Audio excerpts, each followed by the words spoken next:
Fictional era. Do not scrutinize my mind storage. Toss it away. Are you stupid, girl? Lu Jinyuan won't marry, but you insist on marrying that rogue and… Ran Jinian opened her eyes suddenly. The scene before her was a mottled, old red brick wall, damp and worn. The air was filled with a lively, human atmosphere. Sunlight streamed through an old wooden window, and the calendar on the wall was clear. February 18th, 1972. Ran Jinian's pupils shrank sharply. She wasn't dead on the streets of Guangzhou. How could she be in her own home? You foolish girl. Use your brain, Wang Xiaomei scolded, annoyed that her daughter was silent, poking her again. Ran Jinian finally snapped out of her shock. She had been reborn on the day she married Lu Jinyuan. In her previous life, she refused to marry Lu Jinyuan for Song Zihan. On their wedding day, she ran away with Song Zihan while her family was busy. She followed Song Zihan to Guangzhou, thinking they would live happily. But she never expected that Song Zihan would lie about doing business, steal her money, and gamble it away. Eventually, the creditors came knocking, and Ran Jinian saw Song Zihan's true, ugly face. From then on, she became his tool for making money. Both of them had illegal household registrations. To force her to earn more, Song Zihan made her work day and night in a black workshop. Ran Jinian was hopeless and desperate. She tried to run away several times, but was beaten badly. Over time, she worked hard, became malnourished, and her health declined daily. When she fell seriously ill, Song Zihan abandoned her on the street. She was foolish, like a pig, refusing the childhood sweetheart Lu Jinyuan and instead trusting a heartless, scheming man. Lu Jinyuan, 3 years older than her, had been her childhood companion. She grew up following him around. He was cold and quiet from a young age, joining the army at 16. They saw each other less often, and she met Song Zihan, who was cheerful, witty, and bold, making her very happy. Gradually, Ran Jinian fell in love with Song Zihan. She secretly dated him behind her family's back. Last month, after Lu Jinyuan returned to visit, the Lu family came to propose marriage. Ran's parents were happy about it. Lu Jinyuan lost his father early and was raised by his mother in a small town. His mother was kind and gentle. Marrying him meant no difficult mother-in-law, and the Lu family was simple. Lu Jinyuan had a bright future in the military district and would join the army soon. My family arranged this marriage without expecting Ran Jinian to resist so strongly, only to find out she was secretly dating a troublemaker. Naturally, the Ran family disapproved. What does Song Zihan have to compare to Lu Jinyuan? Wang Xiaomei, seeing her silent, was anxious. I've been talking all this time, but you haven't listened. That Song Zihan isn't a good person. Mom, I am getting married, Ran Jinian said firmly, lifting her head. In her past life, after she ran away, Lu Jinyuan kept looking for her because her heart was with Song Zihan at the time, so she hid from him. Later, she saw a video of him being interviewed on TV. He had been admitted to a mental hospital. Ran Jinian was stunned. How did Lu Jinyuan go crazy? Captain Lu is truly unfortunate. He was so talented at a young age, but because his bride ran away on their wedding day, the military district says he cried every night. Later, he became completely mad. On TV, Lu Jinyuan looked worn out, sitting on a hospital bed, holding a ring, whispering wife. Ran Jinian was shocked. She hadn't expected her runaway to cause him such pain. It took her half a lifetime of mistakes to realize she had missed a truly good man. Wang Xiaomei's eyes lit up. You finally understand. Mom and Dad won't hurt you. Okay, stop crying. If your eyes are red and swollen when you go out, it won't look good. Ran Jinian nodded. In her past life, she had cried so much that, while her family was busy with her wedding, she stole 800 yuan from home and ran away with Song Zihan. This time, she would never do that again. I'll have someone do your makeup, Wang Xiaomei happily went out to call. Ran Jinian looked at the pile of things in the room. The dowry from the Lu family was very generous, including 4 major items and 300 yuan in bride price. She was the only daughter at home and was spoiled by her parents. They prepared bedding, a wooden chest, a wooden table, a basin rack, a wash basin, and more. The window was decorated with red characters for happiness.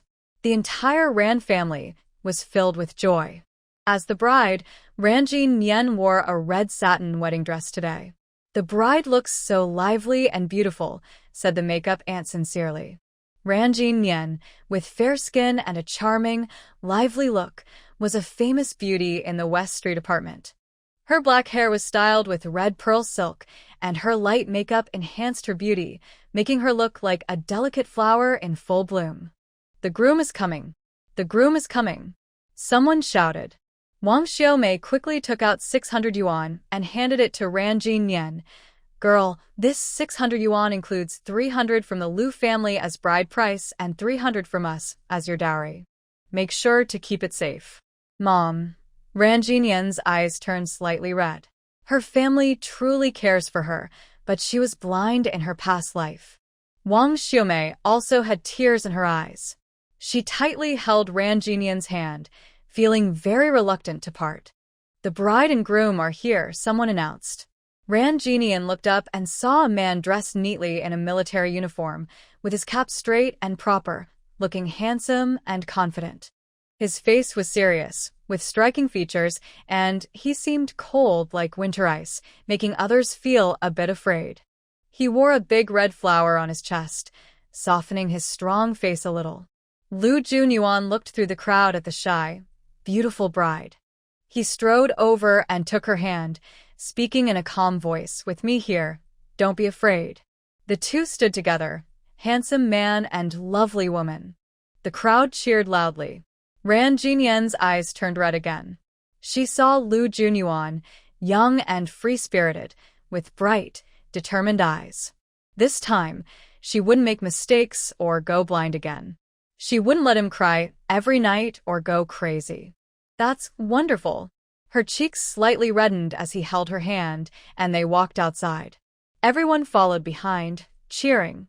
Family members brought wedding gifts, making the scene lively. Liu Junyuan held her small hand tightly as they left the house. At that moment, sunlight shone down on them, making them glow brightly. Come, look here, bride and groom," the photographer called out, capturing this moment. The Rand family's building was just upstairs and downstairs from Liu's, but the wedding procession took time, so the couple walked around a bit.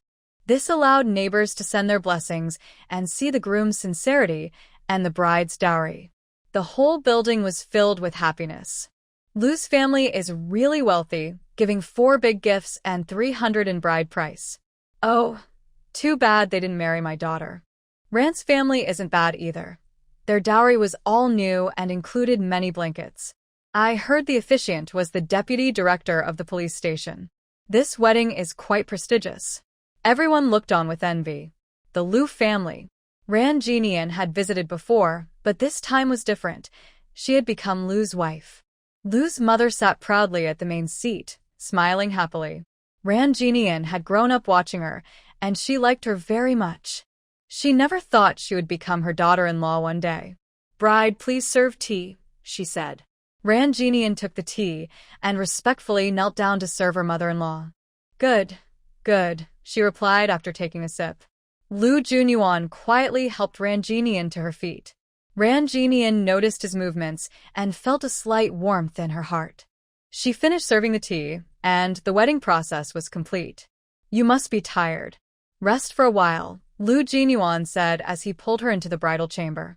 Ranjin Nyen looked at the big bed in the bridal room and blushed slightly. "It's daytime, and the guests are still here." Liu Junyuan's thin lips curled slightly. Ranjin Nyen realized she had misunderstood. Her face turned red again, feeling both shy and excited. "I'm not tired. The guests are still here." "It's okay." Liu Junyuan kept looking at her. "Why are you looking at me like that?" Ranjin Nyen felt embarrassed under his gaze. "You're pretty," the man said directly. His wife was very beautiful. He had thought about her for 7 years while in the military, and every time he returned home, he would look at her. Ranjin Nyen didn't expect such a cold man to say something like that. She shyly pushed him away. Go greet the guests. Lu Jinyuan looked at his shy little wife. He had been away for years, and her courage seemed to have grown. The noon banquet was held in an open space in front of the apartment building. Each family borrowed tables and bowls, making the atmosphere lively. Ran Jinian and Lu Jinyuan were busy all morning. After lunch, they went to get their marriage certificate. Originally, they planned to get the certificate first, but Ran Jinian refused, so they decided to hold the wedding first. She looked at the marriage certificate in her hand. It was a red paper with their names and the wedding date written on it. Ran Jinian took a deep breath. Her new life was beginning. On the wedding night, Ran Jinian sat on the bed, feeling nervous. The door creaked open and Lu Jinyuan, tall and handsome, entered. His stern features and commanding presence made her feel a little scared. He looked at her under the dim oil lamp. Her face was like a peach blossom, with a faint blush. Lu Jinyuan's throat tightened. Seeing him look at her, her ears turned red, and she nervously grasped the bedsheet. In her previous life, although she eloped with Song Zihin, she was very traditional at heart. Such things were only to happen on the wedding night. Song Zihin agreed, and they chose a good day to marry in 2 months. When they arrived in Guangzhou City, Song Zihin used her money to gamble. He was often at underground gambling dens, gambling day and night, and would sleep immediately after coming home. Ran Jinian was too naive then, never suspecting him, believing he was sincere. Only after the debt collectors came did she see Song Zihin's true nature. Song Zihin beat her so badly that she was near death, and afterward, he still wanted to force her into intimacy. Ran Jinian naturally refused at the time, but in the end, his gambling friend came to find him, so he didn't continue to pressure her. Later, he forced her to do hard labor to earn money for his gambling. Ran Jinian's feelings for Song Zihin changed from love to hate, and she would never do such things with him again. She didn't eat well and worked hard for many years, turning from a lively girl into a pale woman. Song Zihin only cared about money. Seeing her become less attractive, he lost interest in her. Wife, Lu Jinyuan sat in front of her, his tall figure casting a shadow over her. Ran Jinian felt a sudden flush on her face and was afraid to look at him. Lu Jinyuan didn't expect that after 7 years in the army, her personality had changed so much, no longer bold and following him like before. Wife, here, Lu Jinyuan took out a passbook. Ran Jinian looked up and was surprised to see what he held. For me? This is my military subsidy. Besides the fixed expenses for my mother each month, the rest is saved by her for me, he explained. Ran Jinian immediately understood. Did Mom ask you to give this to me? Mom kept it for this day. Lu Jinyuan casually unbuttoned his shirt, revealing his strong chest. Ran Jinian trembled in surprise. She quickly looked away. Keep it for Mom.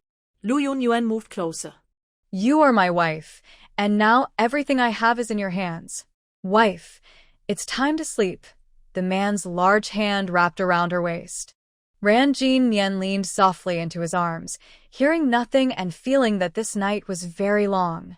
Be quiet, Jinian is still sleeping. Don't wake her up. Let her sleep a little longer. Outside, there were intermittent voices. Ran Jinian slowly opened her eyes. When she saw the bright sunshine outside, her face flushed. Oh no! On her first day of marriage, she had overslept. She hurried to get up but nearly fell when her foot gave way. Lu Jinyuan heard the noise inside and pushed the door open.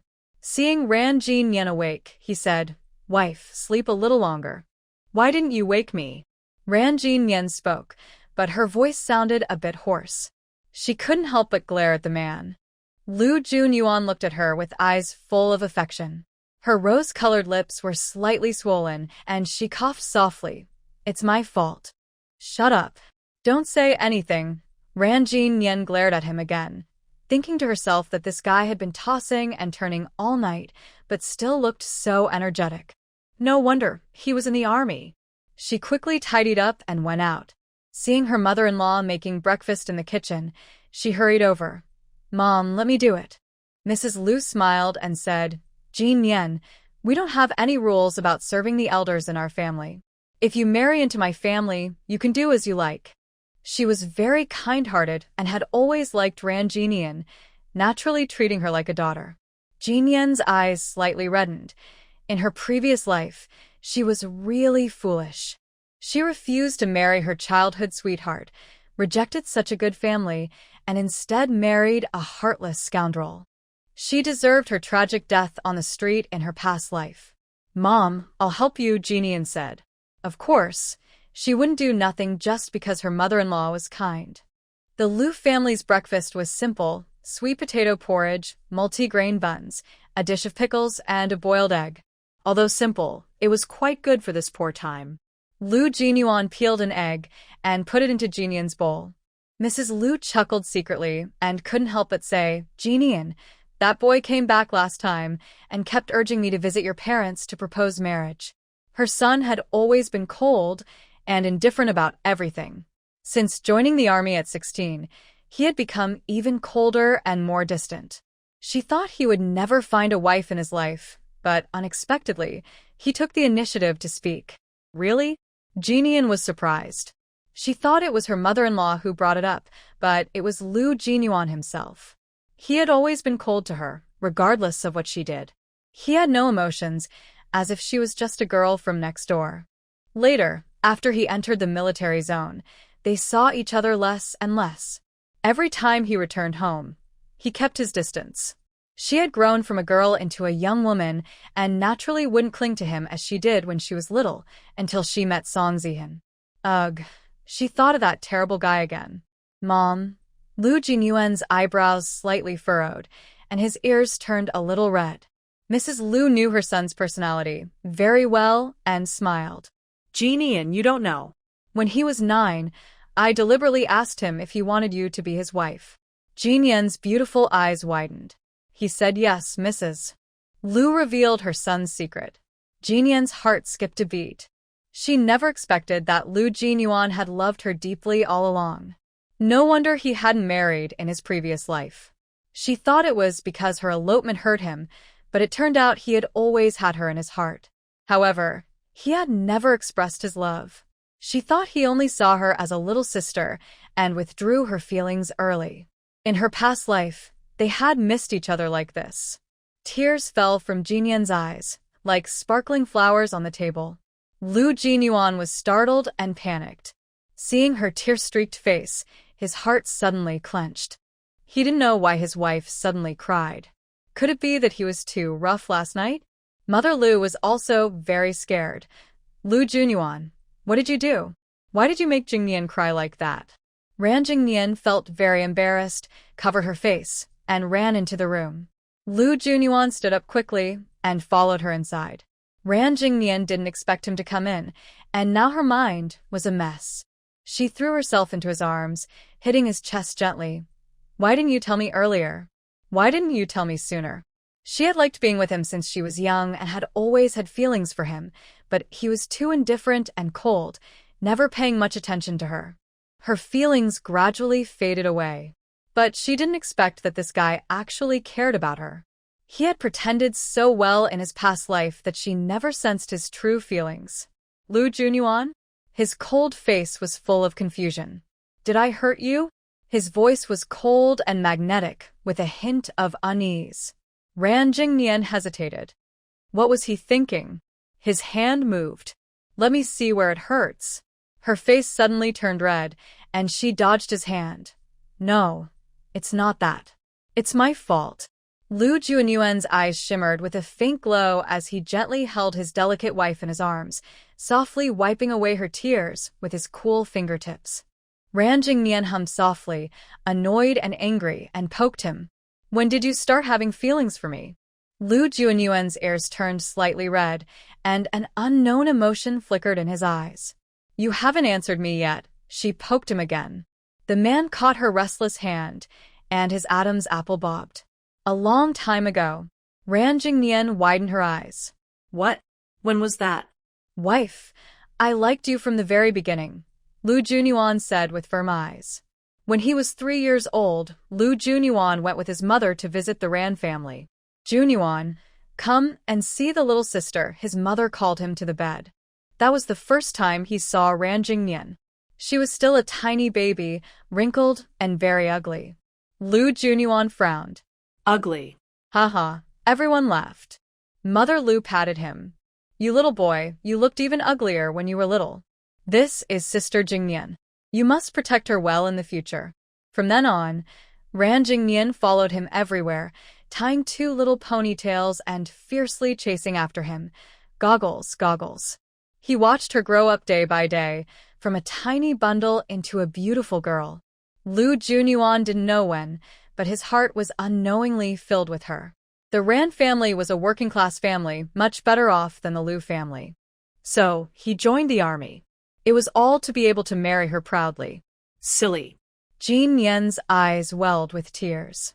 He was surprisingly good at hiding his feelings, so much so that she didn't notice anything in her past life. Sweetheart, do you feel nothing at all? Lu Junyuan asked with a sad look. There were many children in the apartment building, but he only brought Jean Yen. Jean Yen gritted her teeth. What did you do? I was just playing with you. Jean Yen really wanted to hit him. This guy was so secretly flirtatious, and his personality was cold to the extreme. How could she possibly guess his thoughts? Fortunately, heaven gave her a second chance to make up for her regrets from the past life. When Lu Junyuan saw his wife was feeling better, he thought women were truly unpredictable and hard to guess. Lu's mother heard no movement inside and knocked on the door. Junyuan, Jean Yen, come out for a moment. Jean Yen tidied herself up and shyly went out. Mom, what's wrong? Lu's mother saw her awkwardness, but didn't mention her crying. She took out a thick stack of money and a ledger. Yesterday, you got married. These are the wedding gifts. Jean Yen didn't expect her mother-in-law to give her the wedding money again. She had just handed over the passbook last night. Was she supposed to manage the household? Mom, keep the gift money for yourself. Later, you can return the favors from other families. I need to take Nian Nian with me to the army, Lu Junyuan said. To the army. Jean Nian wasn't surprised. After all, they were newlyweds, and it wouldn't be good for either of them to be apart for too long. Lu's mother forgot about this and asked, Yes, Nian Nian will go with you. When you return to the military district this time, will she come along? No, I still need to get the marriage certificate and apply. It will probably take about a month, Lu Junyuan replied, then looked at Jean Nian. I'll come back to pick you up then. The military district required a marriage certificate for family members to accompany soldiers. Otherwise, he would have already applied. Okay. Jean Nian wasn't in a hurry for now. 3 days later, Jean Nian took Lu Junyuan back to her family's house. Their homes were just upstairs and downstairs. Although she lived with the Lu family, she could see her own family every day and talk to them from time to time. In these 2 days, Jean Nian felt like she was married but not married at the same time. Dad, Mom. Lu Junyuan took out the gifts he brought back. Big brother, sister-in-law, second brother, second sister-in-law. Lu Junyuan was very steady and even brought gifts for the children. The Lu and Jean families had a good relationship and often visited each other. Everyone was very familiar with Lu Junyuan. Jean Siyuan patted Lu Junyuan. I didn't expect that one day you'd become my brother-in-law. Haha. Come on, call me brother. Jean Shuesong raised an eyebrow. Lu Junyuan looked serious. Big brother, second brother. Jean Siyuan and Jean Shuesong couldn't stop smiling. In the kitchen, Jean Yen was called in by Wang Shumei for a talk. How have you been these days at the Lu family? My mother-in-law is very kind to me, Ran Jean Yen said as she helped Wang Xiaomei chop vegetables, then softly added, Lu Jinyuan treats me even better. Wang Xiaomei pursed her lips and secretly smiled. Seeing that her daughter was truly feeling better, she relaxed completely. Are you planning to follow the army? She asked. Lu Jinyuan will return to the military district the day after tomorrow and will submit a report, Ran Jean Yen replied. She thought about his upcoming return and felt a bit dazed. Suddenly, she accidentally cut her hand, and quite a bit of blood flowed out, running down her wrist into her bracelet. Wang Xiaomei quickly grabbed her hand and pressed it to stop the bleeding. You, child, Be more careful when chopping vegetables, she scolded gently. Hearing the noise in the kitchen, Lu Jinyuan immediately walked in quickly. Seeing Ran Jinyan had cut her hand, he hurriedly took some alcohol. Quick, wipe it to prevent infection. Naturally, he held her wrist and used a cotton swab dipped in alcohol to clean her wound. Ran Jinyan only felt that his grip on her wrist was very warm. That's strange. She had cut her finger, so why was her wrist so hot? Then she realized that her bracelet was burning intensely. Suddenly, her mind blurred, and a vivid scene appeared before her eyes, filled with countless dazzling supplies. Ran Jinyan's eyes widened. Why was she seeing this scene? Could her rebirth be just a hallucination before her death? Sweetheart, a man's voice sounded in her ear, pulling her out of the scene. She looked dazed at the world in front of her until his face became clearer. Sweetheart, are you feeling unwell? Lu Jinyuan looked worried, probably exhausted from recent days. Ran Jinyan hesitated, unsure how to answer. The previous scene was likely just a hallucination. I'm fine, she said. Wang Xiaomei waved her hand. Go rest now. Lu Jinyuan held her hand, and they left together, drawing curious glances from everyone. Ran Siyuan and Ran Shuesong, knowing their sister's personality, held back their teasing remarks. At noon, Wang Xiaomei prepared a lot of delicious food, spicy and sour shredded potatoes, egg drop soup, roast goose bought from a government restaurant, cabbage with vermicelli, a large plate of spicy marinated dried tofu, and pickled fish. Today, Lu Jinyuan was visiting as her son-in-law for the first time, so the meal was especially grand to show how much they valued him. Come, Jinyuan, let's have a few drinks. Randamin took out some treasured wine from home, planning to have a few drinks with Lu Jinyuan. Wang Xiaomei told everyone, don't get the son-in-law drunk. If that happens, it'll be Nian. No, I won't, Randamin said, feeling protective of his daughter. Everyone enjoyed the meal very much. After dinner, Ran Jinyan held Lu Jinyuan's hand as they went downstairs to relax and enjoy some snacks. The neighbors saw the young couple and started to exchange glances and smiles. Such a sweet couple.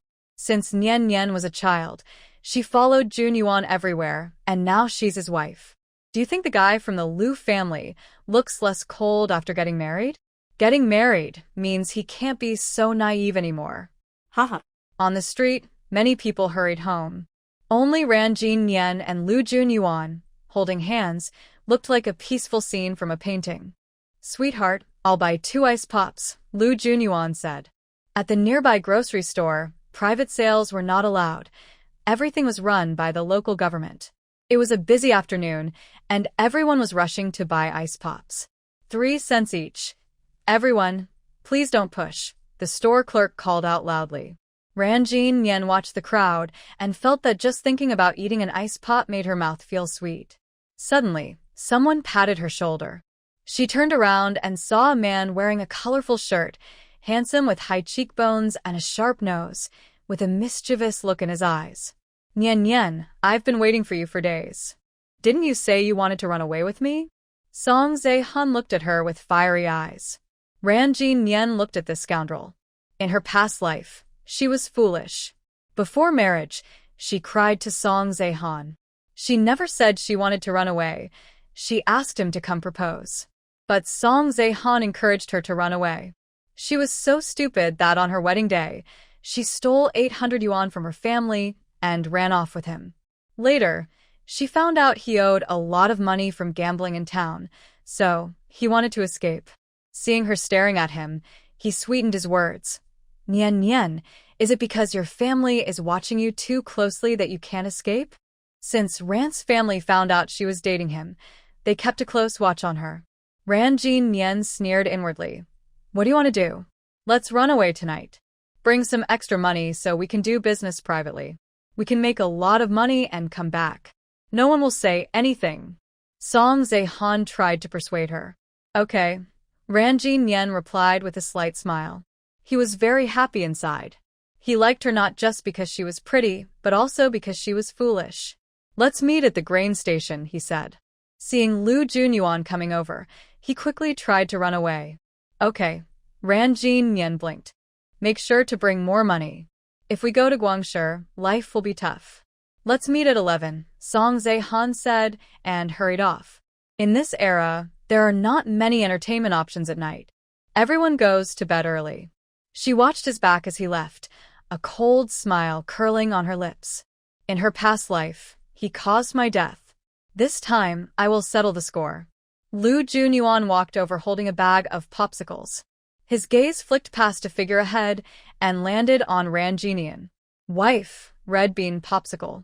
Ran Jinian has loved red bean popsicles since she was a child. She took the popsicle and took a bite. The sweet taste made her feel much better. Let's go home, or the popsicle will melt. Lu Junyuan bought popsicles for everyone. Ran Jinian nodded. After dinner, Ran Jinian and Lu Junyuan returned to the Lu family home. She kept thinking about Song Zihan, feeling distracted in everything she did. Lu Junyuan thought she was upset because he had been bothering her these days, making her afraid at night. Wife, go to sleep, he said, pulling her into his arms. Ran Jinian shivered and softly said, Can we skip that tonight? This guy was very energetic, wanting it several times every night, and she always ended up crying and begging him to stop. Lu Junyuan smirked. What? Ran Jinian saw him pretending not to understand and bit him angrily. Be good. Lu Junyuan lowered his head and kissed her forehead. Time to sleep. Ran Jinian thought he was about to do it again, and tonight, she definitely couldn't.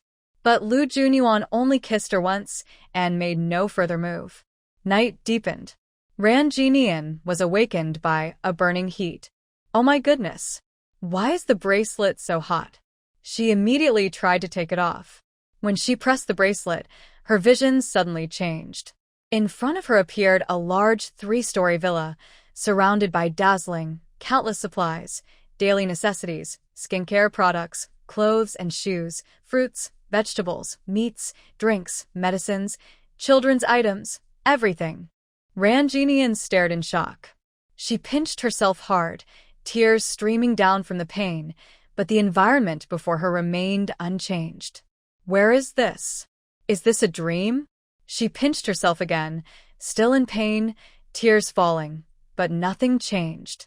She staggered into the villa, feeling everything was unbelievable. Then she saw a piece of paper on the living room table. Ran Jinian picked it up and read it.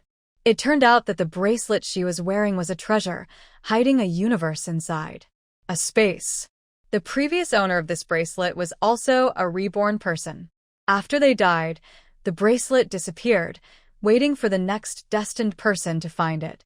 Ran Jinian opened her mouth wide, amazed that she had encountered such a miraculous thing.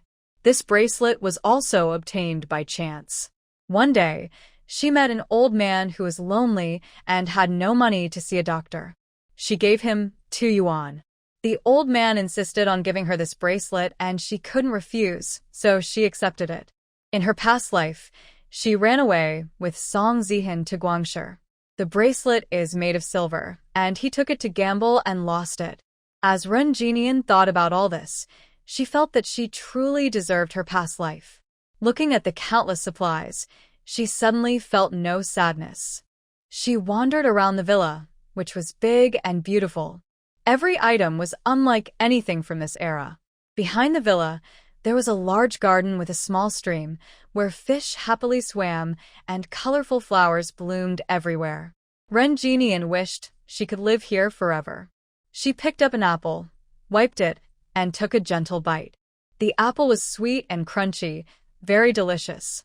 She happily ate the apple and noticed it automatically refilled. Her eyes widened. She quickly finished the apple and picked up a piece of chocolate to check. Sure enough, another piece of chocolate appeared automatically.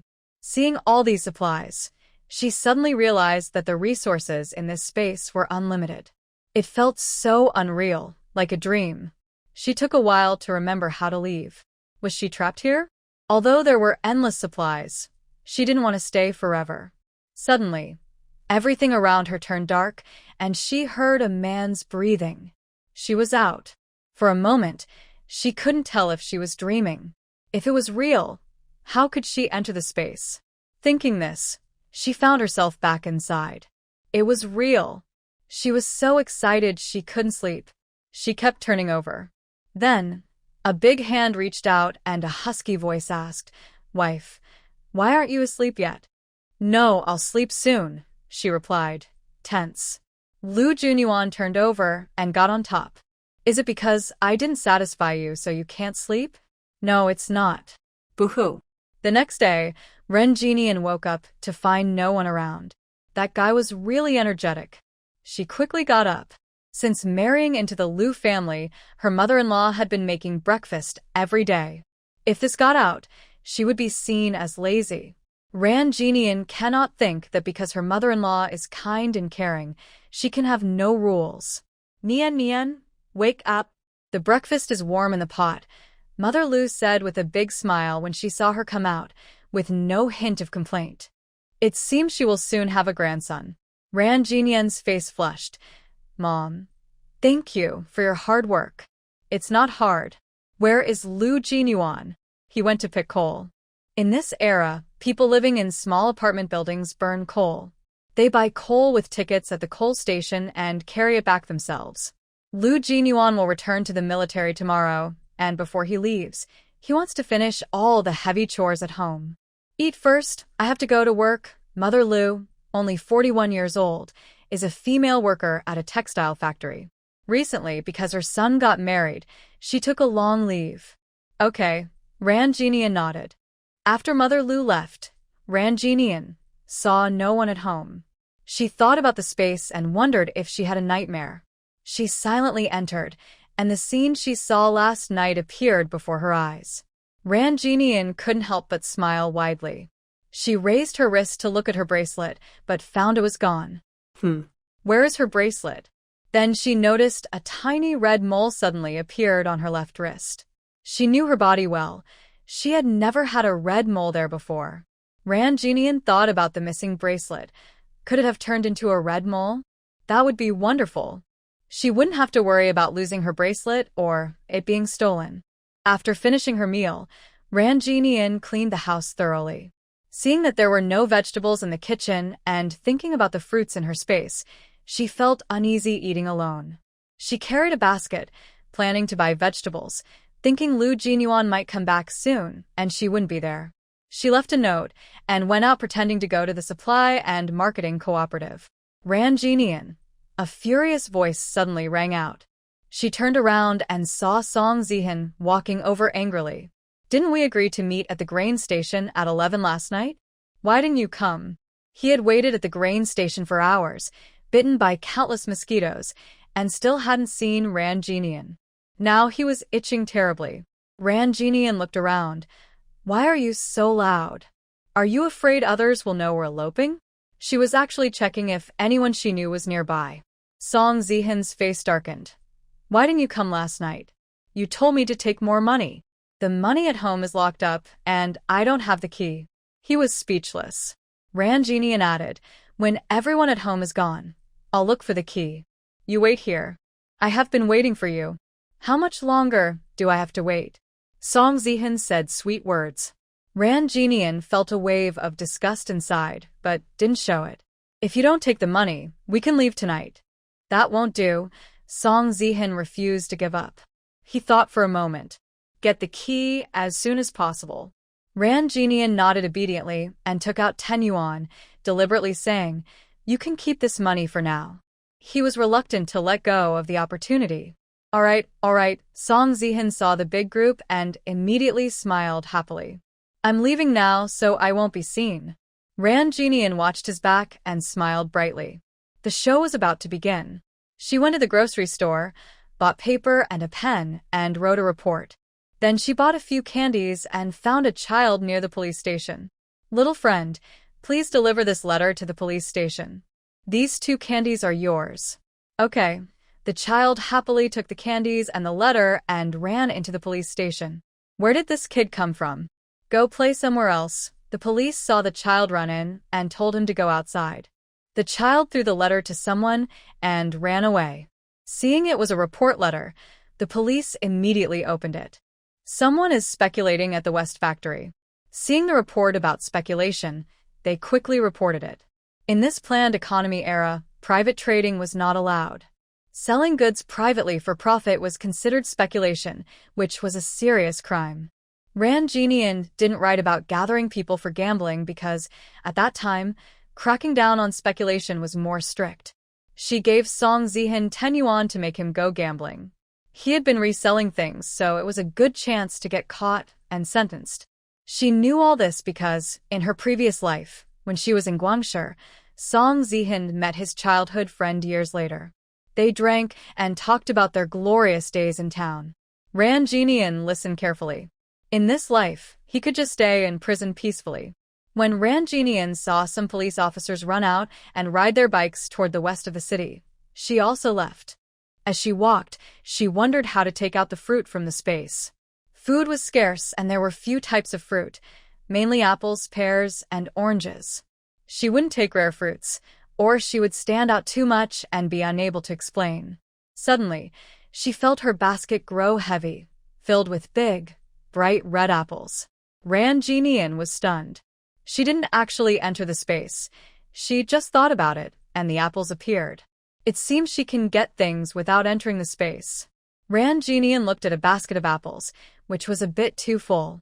She thought for a moment, and more than half of the apples disappeared. Great. Ran Jinian then put some meat into the basket before heading home with it. Jinian went to the supply store. What did she buy? Neighbor Aunt Zhou saw Ran Jinian carrying a basket, but it was covered with cloth, so she couldn't see what was inside. Nothing special, just some vegetables, Ran Jinian said with a smile. She had to keep the space a secret. Aunt Zhou made a dismissive face. The basket looked heavy, so she was sure Ran Jinian bought a lot. Ran Jinian went upstairs and happened to see her two nephews playing at the stairway. She waved her hand. Sisi, Chung Chung. Auntie, the two little ones immediately ran over. Ran Jinian patted their heads and gave them 4 apples. Take these back quickly. Thank you, Annie. The two kids cheered and hurried home with the apples. Back home, Ran Jinian saw Lu Junyuan arranging the coal he had brought back. He was wearing a white tank top with well-defined muscles that looked strong and tight. Ran Jinian's eyes flickered. She carried her basket over. Lu Junyuan, I bought apples. Lu Junyuan stood up and looked at the apples in her basket, surprised. Such big apples. There aren't many apples. I only grabbed a few, Ran Jinian said a bit guiltily. She washed one and handed it to Lu Junyuan. He split the apple in half with his hand. Wife, you should try one too. He took a bite and found the apple crisp, sweet, juicy, and very delicious. These apples seemed to be special, not for sale. He couldn't figure out why. While eating the apple, Ran Jinian also thought about the space. She planned to live with Lu Junyuan for the rest of her life. Could the space hide everything? Her mind was in a mess. Suddenly, outside, there was a commotion. Ran Jinian composed herself and went out. She heard many people talking about the police catching some swindlers. Those people are really bold, daring to do such things. Those hooligans wouldn't hesitate to do anything. They should be caught and made to eat peanuts. Really? Now, they're cracking down hard. It's the right time. Even if they don't eat peanuts, things won't be good for them. Ran Jinian listened eagerly, wondering if Song Zihin had been caught. At noon, Ran Jinian cooked a radish and pork rib soup. The aroma spread through the apartment building, making everyone salivate. Who's eating meat? It smells so good. The Lu family is really something. Having a wife, they get to eat meat every day. People say Lu Junyuan is an officer. What do you have to compare with that? Grandma, I want to eat meat too. There's noise upstairs in the apartment building. Ran Jinian doesn't care what others think or say outside. Her in-laws can afford meat. Lu's mother is a worker at a textile factory. Years ago, Lu's father got sick and owed a lot of money. Lu's mother was left with 2 children, and life was hard. After Lu Junyuan joined the army, the family's life slowly improved. His sister, Lu Lanlan, just got married this year. Now only Lu Junyuan and their mother live at home. Both have salaries and savings, so their life is easier than most families. After dinner, Lu Junyuan washes the dishes. Ran Jinian thinks about what she can do at the military district if she follows him. Lu Junyuan, if I go to the military district, can I find a job? You have a good education. There are many jobs you can do at the military district. Lu Junyuan's deep, slightly magnetic voice replies. Ran Jinian graduated high school. She wanted to go to university, but couldn't because of the policies for workers, peasants, and soldiers.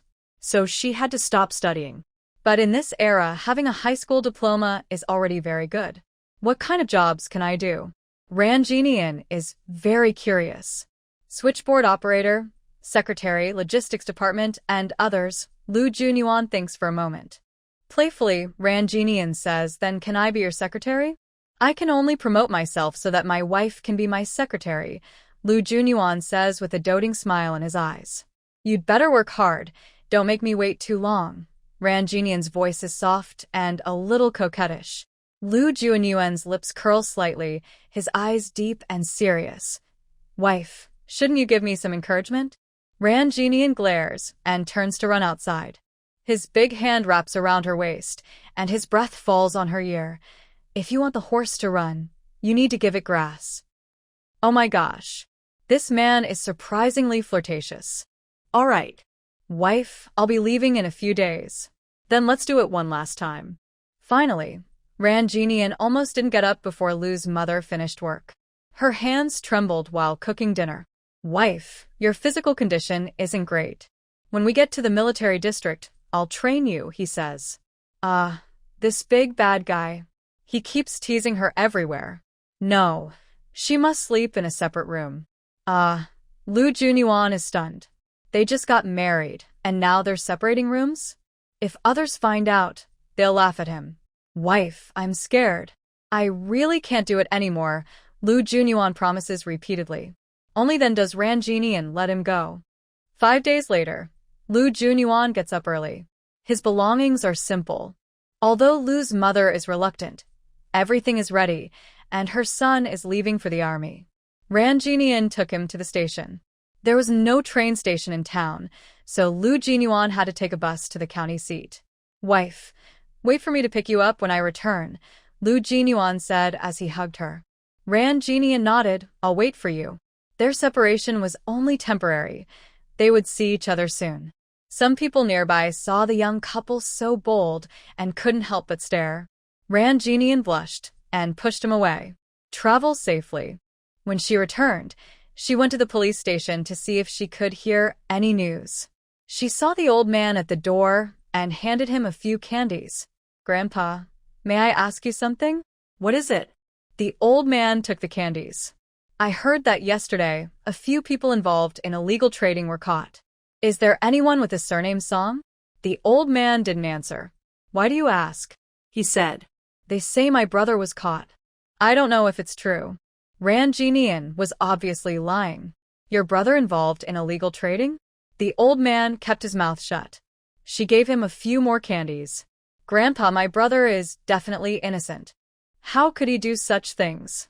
The old man looked around and said, 5 people were caught, and there is someone with the surname Song. I don't know if it's your brother.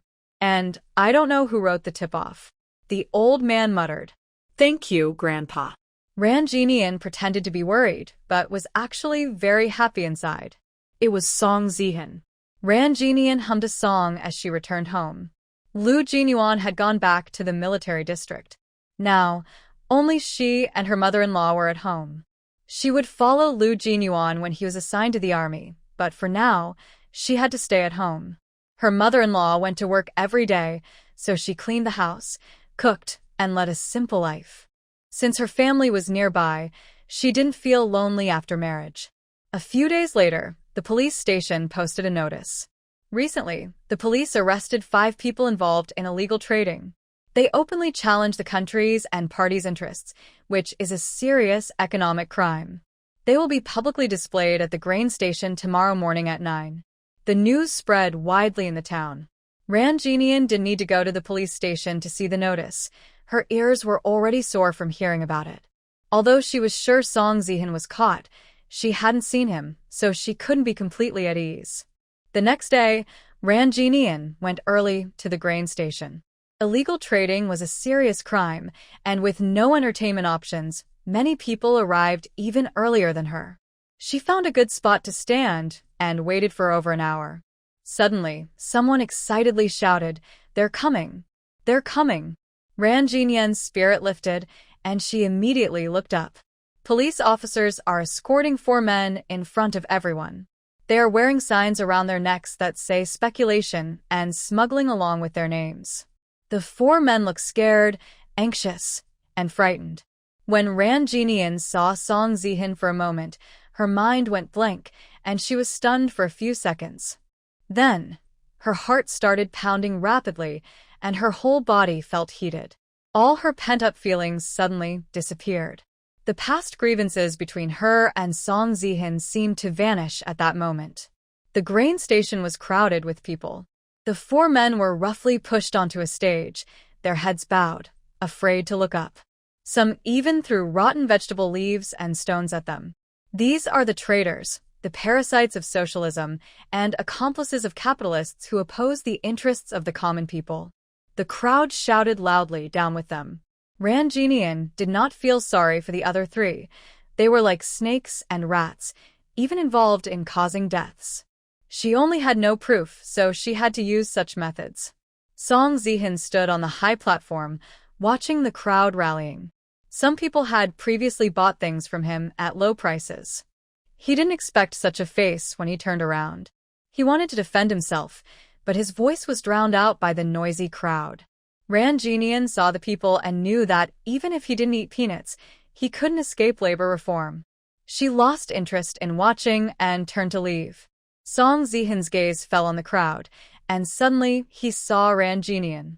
He shouted excitedly. Ran Jinyan walked forward confidently into the sunlight, not hearing him at all, and even if she did, she wouldn't look back. At the Southern Military District, Lu Junyuan returned to the base, and his 2 friends came to greet him. Song Mingyi and Lin Beishao each handed him a red envelope. "When you got married, we were on duty and couldn't come. We've prepared these for you for a long time." "Thank you." Lu Junyuan accepted them and planned to give them to his wife later. Song Mingyi grinned and playfully wrapped his arm around Lu Junyuan's neck. "You just got married. What about our military flower?" Lu Junyuan looked at him coldly. Song Mingyi quickly withdrew his hand, still joking. "Your little sweetheart is so good, always on your mind. Did you forget to brush your teeth today?" Lu Junyuan looked at him with a dangerous gaze. "Your breath is too foul."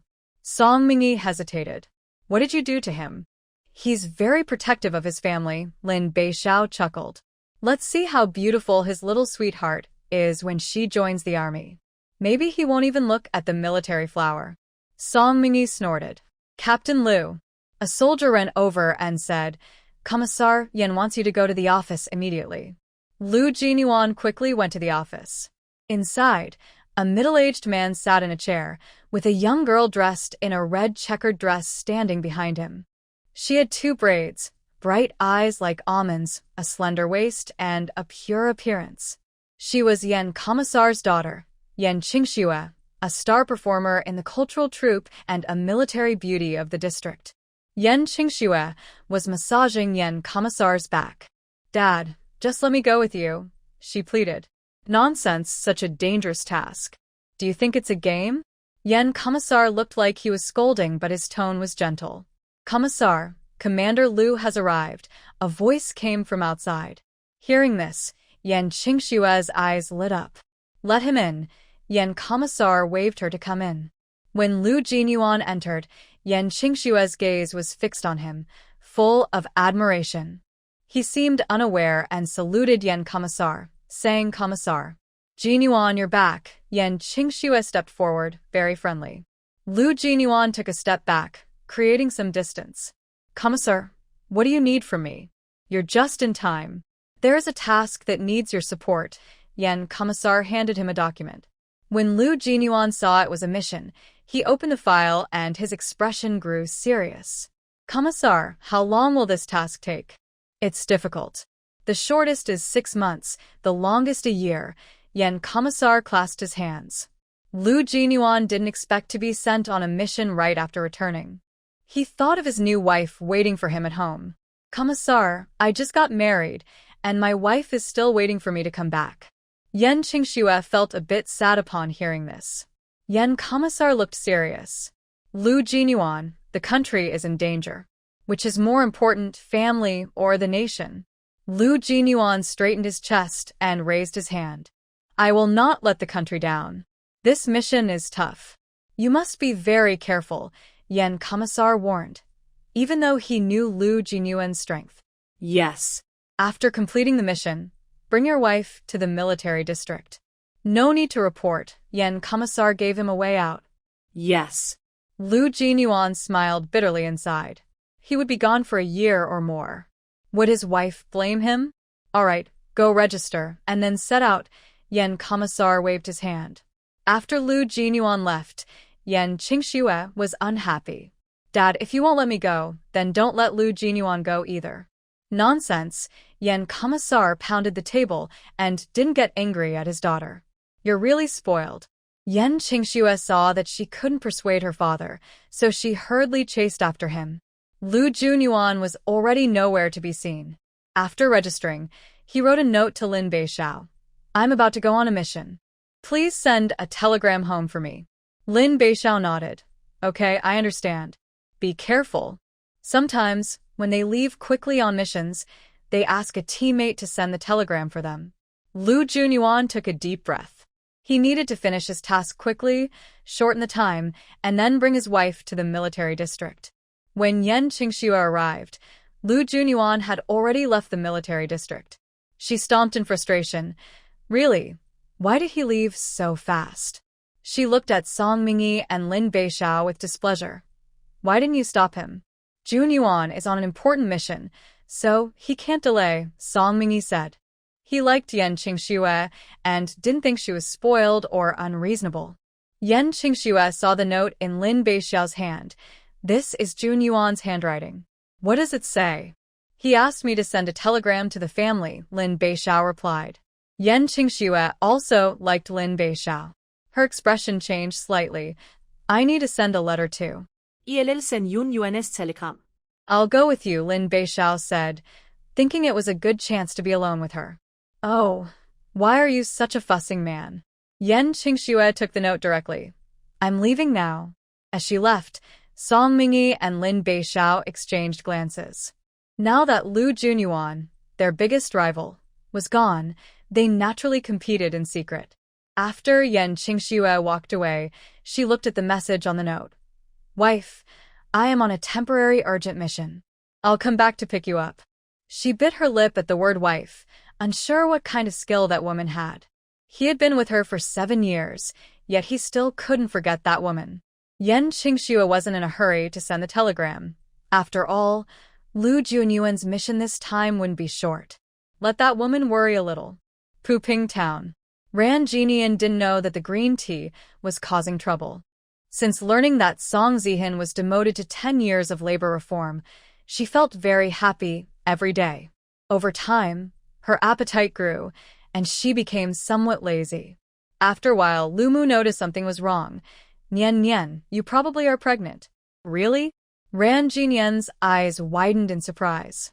Could it be so soon? She thought about the days when Lu Jinyuan was at home, constantly pestering her. Thinking about it, it didn't seem impossible. Let's go to the health clinic for a checkup, Lu Mu said during their break. She took Ran Jinian to the clinic. You're pregnant, the doctor said after examining the test results. Ran Jinian felt a bit dizzy. She didn't expect to be pregnant so quickly. She wasn't ready to become a mother yet. Mother Lu was very happy. That's wonderful, Nian Nian, you're amazing. She also didn't expect her daughter-in-law to get pregnant so soon. When you go back, I'll cook something delicious to help you regain strength. Mother Lu couldn't stop smiling all the way. Everyone saw her and smiled happily. Any good news? Nothing much. I just found some good meat. Although Mother Lu was happy, she thought it was better not to tell everyone about her daughter-in-law's pregnancy yet. She only shared the news with her mother-in-law. Wang Xiumei was surprised and delighted. Really? That's great. You're going to be a grandma. Thanks to you, I married such a good daughter-in-law. Mother Lu grew to value Ranjin Nian more and more. Let's eat at home tonight, Wang Xiaomei suggested. Mother Lu didn't object and took out some meat she had bought. Okay, I also bought some meat. I'll cook dinner. Wang Xiaomei didn't stop her. Before they officially became relatives, their relationship was already good, and now it was even closer. That evening, everyone in Ran's family was very happy to hear about Ranjin Nian's pregnancy. They took extra care of her. Time passed quickly. Ranjin Nian was over a month pregnant, but Lu Junyuan hadn't come back. She wasn't worried because Lu Junyuan had a military position at the military district and was busy with work, so he might have been delayed. In her second month of pregnancy, her belly didn't change much, but her appetite increased. However, Lu Junyuan still hadn't returned or sent a letter. Mother Lu frowned. Junyuan said he'd be back in a month, but it's been over 2 months now, and there's no news. Mom, do you think Junyuan might be on a mission? Ranjin Nian guessed that was the only possibility. I'll make a call, Mother Lu said. As Lu Junyuan's mother, she had a special military district phone. She went to a phone booth, queued for a while, and finally made the call, then was transferred a few times before reaching the Southern Military District. Hello, I am Lu Junyuan's mother from the 3rd Army Unit. I'm looking for Lu Yunyuan. The operator quickly transferred her to the 3rd Army Unit. I am Lu Junyuan's mother, she said. The operator knew the process and confirmed she had reached her son's unit. Commander Lu was assigned a critical mission on July 16th, the operator replied. Mother Lu's heart tightened. So, he's on a mission. When will he come back? Cannot be disclosed, the operator said.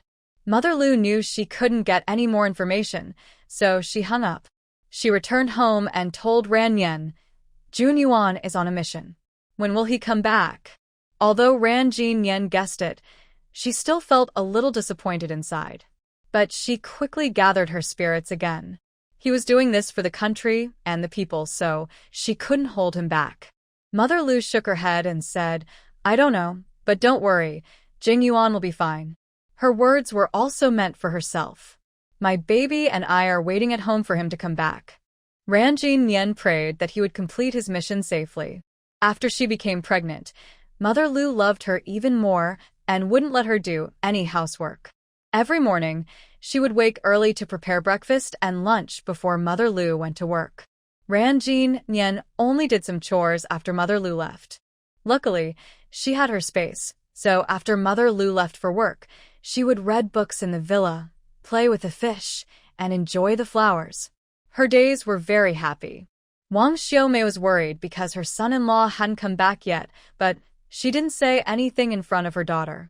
Under the care of her mother-in-law and her own mother, Ranjin Nian gained some weight, especially because she occasionally ate things from her space, which she shared with her family. Everyone was very simple and didn't suspect anything. Days passed and Ranjin Nian's belly grew bigger. With nothing else to do, she bought some yarn to knit clothes for the baby. She counted her knitted clothes and tiny shoes, and before she knew it, she had quite a few. She was over 6 months pregnant now, and her belly was swelling more and more. But the father of the baby still hadn't come back. Maybe he would only come after she gave birth. Ranjin Nian touched her belly and said, Baby, you must make Dad come back soon. Far away, deep in the mountains and forests. Commander, we have victory. We finally won, everyone cheered. Lu Jinyuan, with a thick beard and a much darker face, looked far from his usual handsome self. He let out a deep breath and patted the person beside him. Li Changfeng, the mission is over. Go back and report. Commander, what about you? Li Shamfen agitata. Lu Jinyuan grinned brightly. I'm going home to pick up my wife. 3 days later, Lu Jinyuan hurried back to Puping town. As soon as he arrived at the apartment building, he saw a figure. Ranjin Nian was carrying a basket of vegetables and fruits, which she had taken from her space, pretending they were bought. Lu Jinyuan's breath caught, and he strode forward quickly. Wife. When Ranjin Nian heard his voice, she turned around in disbelief. She saw a face with a thick beard leaning close. Ah. Ranjin Nian was startled and dropped the basket in her hands, causing vegetables and fruits to spill out. Lu Junyuan didn't expect to scare his wife so badly. He was focused only on her and didn't notice anything unusual. "Are you okay, wife?" he asked. Who's your wife? "Don't call me that randomly," Ranjin Yen snapped at him. Lu Junyuan looked both amused and helpless. "Wife, I am your husband, Lu Junyuan." "Oh." Ranjin Yen's eyes widened as she finally saw the bearded man in front of her. It was really him. "Lu Junyuan," she said with tears in her eyes, throwing herself into his arms. The moment Lu Junyuan held her, he sensed something was wrong. He looked down and saw that her belly looked like a small ball. "Wife, you."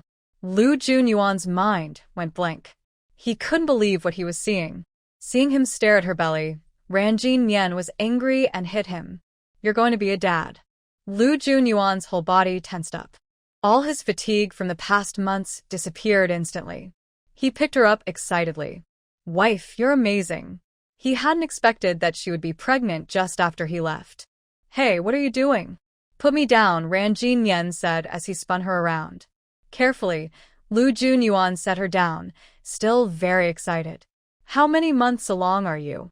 "Not long after you left, I got pregnant. Now I'm almost 7 months." Lu Junyuan was surprised by such a big surprise when he came home. Thinking about the months he was away while she was pregnant, he felt full of regret. "Wife, I'm sorry I wasn't with you. As long as you come back safe from your missions, that's the best," Ranjin Yen said, guessing he had hurried back immediately after finishing his task. She didn't ask for much, only wishing for his safety. "Let's go home first. We haven't picked up everything," Lu Junyuan said affectionately. When he bent down to pick up the pears, he noticed they were a different variety from what he had seen before. Suddenly, he remembered the last apples. They were all top-grade varieties that usually wouldn't appear in the town. He rarely saw such fruits in the military district. Where did his wife buy them from? He didn't say anything, just silently picked them up and put them in the basket. "Let's go home," Lu Junyuan said, carrying the basket. When they went upstairs, the neighbors saw Ranjin Yen holding hands with a man. Upon closer look, they recognized him. "Why does Junyuan look like that? Is Junyuan okay?" Lu Junyuan responded to everyone's concern. "I just finished a mission and hurried back. I haven't had time to tidy up." Everyone suddenly understood. Ranjin Yen and Lu Junyuan returned home. At this time, Lu's mother had not finished work yet. "Go wash up first," Ranjin Yen nudged him. Lu Junyuan had been in the mountains for several months. Although he tried to clean himself every day, he still had a smell. After washing up, Ranjin Yen took out a peeled pear. Lu Junyuan finished tidying up and came out. His skin was a bit darker, but he was still very handsome. "Lu Junyuan, eat the pear. It's very sweet." Ranjin Yen offered him the peeled pear, unaware of the risk of revealing too much. Lu Junyuan took a bite and found the pear tasted very good, better than the top-grade ones. He watched his happy wife eating the pear and couldn't help but ask, "Where did you buy this pear?" "From the supply and marketing cooperative," Ranjin Yen always gave this answer. Lu Junyuan didn't want to pressure his wife, but since this fruit was so rare, he had to be cautious. "Sweetheart, this kind of pear isn't ordinary. Only top leaders get these," he said seriously. Ranjin Yen was startled. Recently, she had been taking fruits from her space to give to her family, and no one questioned her. Only Lu Junyuan seemed to notice. He was very perceptive. Ranjin Yen pretended not to understand. "I just bought it from the supply and marketing cooperative." "Sweetheart, even our military district's political commissar and division commander can't get these. They're not ordinary fruits," Lu Junyuan emphasized. Seeing her unwilling to say more and noticing his serious tone, she realized she had been careless. She just wanted to share with her family, but forgot that resources in this era were still very scarce. Although the fruit she took was common in her space, there was still a difference. Thinking about the abundant supplies in her space, she knew she couldn't hide it from Lu Junyuan. "Lu Junyuan, I need to tell you something," she said, looking up at him. His heart tightened. She was about to tell him. Ranjin Yen hesitated no longer. "I have a space." Lu Junyuan was stunned. "A space? What was that?" Seeing his confused expression, she took his hand directly, trying to see if she could lead him into her space. She was just testing, but unexpectedly it worked. Lu Jinyuan's eyes widened. Suddenly, his view changed, and a whole new world appeared before him. Everything in front of him exceeded his understanding. Lu Jinyuan accidentally obtained this space, Ran Jinyan explained briefly. He had faced storms and big waves before. Sweetheart, does anyone else know about this? He asked seriously. No, only you, she shook her head. He looked serious. This must not be known to anyone else. He wasn't jealous of the resources. If others find out, Jin Yan's life might be in danger. He thought his wife was trading with shady people, never expecting she would have a precious treasure. I know, Jin Yan replied. He's not foolish. He wouldn't tell others about this. Lu Junyuan wandered around the villa and found that his wife kept the bankbook in a drawer. This space was really a good hiding place. The items were hidden here, safe from anyone's discovery. He adapted quickly because he has a strong ability to accept new things. When he saw the medical supplies, his eyes lit up. These were clearly high-quality items. The two stayed inside the space for a while before coming out. Jin Yan shared the space with Lu Junyuan, and she also felt relieved. With someone watching out for her, things became much easier. Lu Junyuan learned that his wife didn't need to go into the space to get things. She could take them directly. He couldn't help but say, Wife, you must be very careful when taking things from the space. Very careful. I will, Jin Yan replied, always cautious. Worried that others outside might overhear, they didn't mention the space again. Once Lu Junyuan knew about the space, Jin Yan took out a chicken from it and cooked soup to nourish him. Watching her conjure items out of nowhere, Lu Junyuan felt like he had married an angel. He watched his wife's back and slightly smiled, saying, Wife, I'll cook. When Lu Mu returned, the young couple was happily in the kitchen. Junyuan, you're back, Lu Mu said happily upon seeing her son. Mom, Lu Junyuan responded. She came over and looked at him for a while, tears welling up in her eyes. You've lost weight and your skin is darker.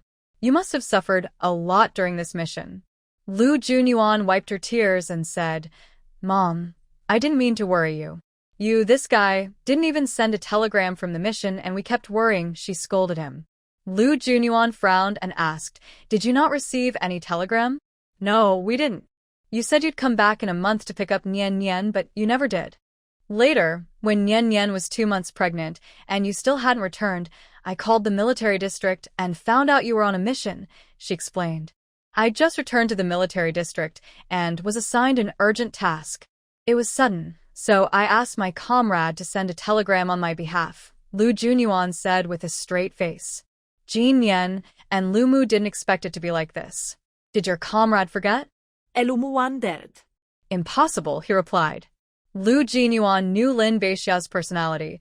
He wouldn't do such a thing. He could only find out when they returned to the military district. For dinner, there was a big pot of delicious chicken soup and some greens. Mother Lu brought a large bowl of chicken soup to the Ran family, who knew Lu Jinyuan had returned and said they would come upstairs to visit later. Lu Jinyuan wouldn't let his father-in-law and mother-in-law come upstairs. Everyone ate and then went downstairs. Jinyuan, you've been through a tough mission this time, Ran Demon said, looking at his son-in-law with some concern. Lu Jinyuan stood tall. Dad, it's what I should do. Wang Xiaomei brought over sunflower seeds and peanuts. Jinyuan, you've been away for several months this time. Nian Nian is pregnant. Will she still follow you to the military district? Originally, the plan was for the young couple to get married and Ran Nian Nian would follow her husband to the military district. But now that she's pregnant, everyone naturally needs to discuss it. Nian Nian is now heavily pregnant, and with Jinyuan so busy, who'll take care of her at the military district? She should stay at home. Mother Lu thought that her son's busy military duties wouldn't allow him to take good care of Nian Nian. Wang Xiaomei also thought so. Nian Nian has many people at home to take care of her. After she gives birth, she can follow him. Everyone took turns suggesting that Nian Nian stay at home. Stop talking, let Jinyuan speak, Ran Demon said. Lu Jinyuan finally said, I will take Nian Nian to the military district. He originally came back to pick up his wife to go to the military district, and now that she's pregnant, it's even more necessary. With Nian Nian heavily pregnant and uncomfortable on the road, what if something happens when she's alone at the military district while you're not there? Wang Xiaomei thought Lu Jinyuan hadn't considered everything. Mom, the medical level at the military district is much better than in our town. When she gives birth, she will be well taken care of, Lu Jinyuan said, making everyone silent for a moment. The current medical standards are quite backward. The military districts are definitely better. I will submit an application to the military district to take a leave of absence for half a year without assignments, Lu Jinyuan added. Nian Nian is now nearly 7 months pregnant and will give birth soon. After her confinement, she will feel much better. Wang Xiaomei opened her mouth in surprise. Is that okay? Usually, when a family member is pregnant and has no one to care for her, the military district will prioritize the family's health, Lu Jinyuan explained. Everyone was hesitant for a moment. Nian Nian, what do you think? Wang Xiaomei looked at her daughter. Nian Nian looked at Lu Jinyuan with a very firm voice. I am willing to follow him. She didn't want to be separated from Lu Jinyuan for a long time, and her child needed her father's company. Although the military district was tough, she had space and Lu Jinyuan. Seeing that Nian Nian was willing to follow him, everyone respected her decision. Mother Lu thought for a moment. When you have the baby, I will take leave to come and take care of you. You don't need to take leave. I will take care of her, Lu Jinyuan said. Wang Xiaomei spoke first, and the two mothers immediately started arguing. Mom, you don't need to take leave. Nian Nian is having a baby. I have time off, Lu Jinyuan said quickly, cutting off the conversation. Lu Jinyuan hurried back to pick up his wife. He couldn't delay too long because he had to return to the military area early. So, they would leave tomorrow. Wang Xiaomei quickly packed some things for her daughter. Lu's mother also prepared many bags. That's too much. I need to take care of Nian Nian, Lu Jinyuan said.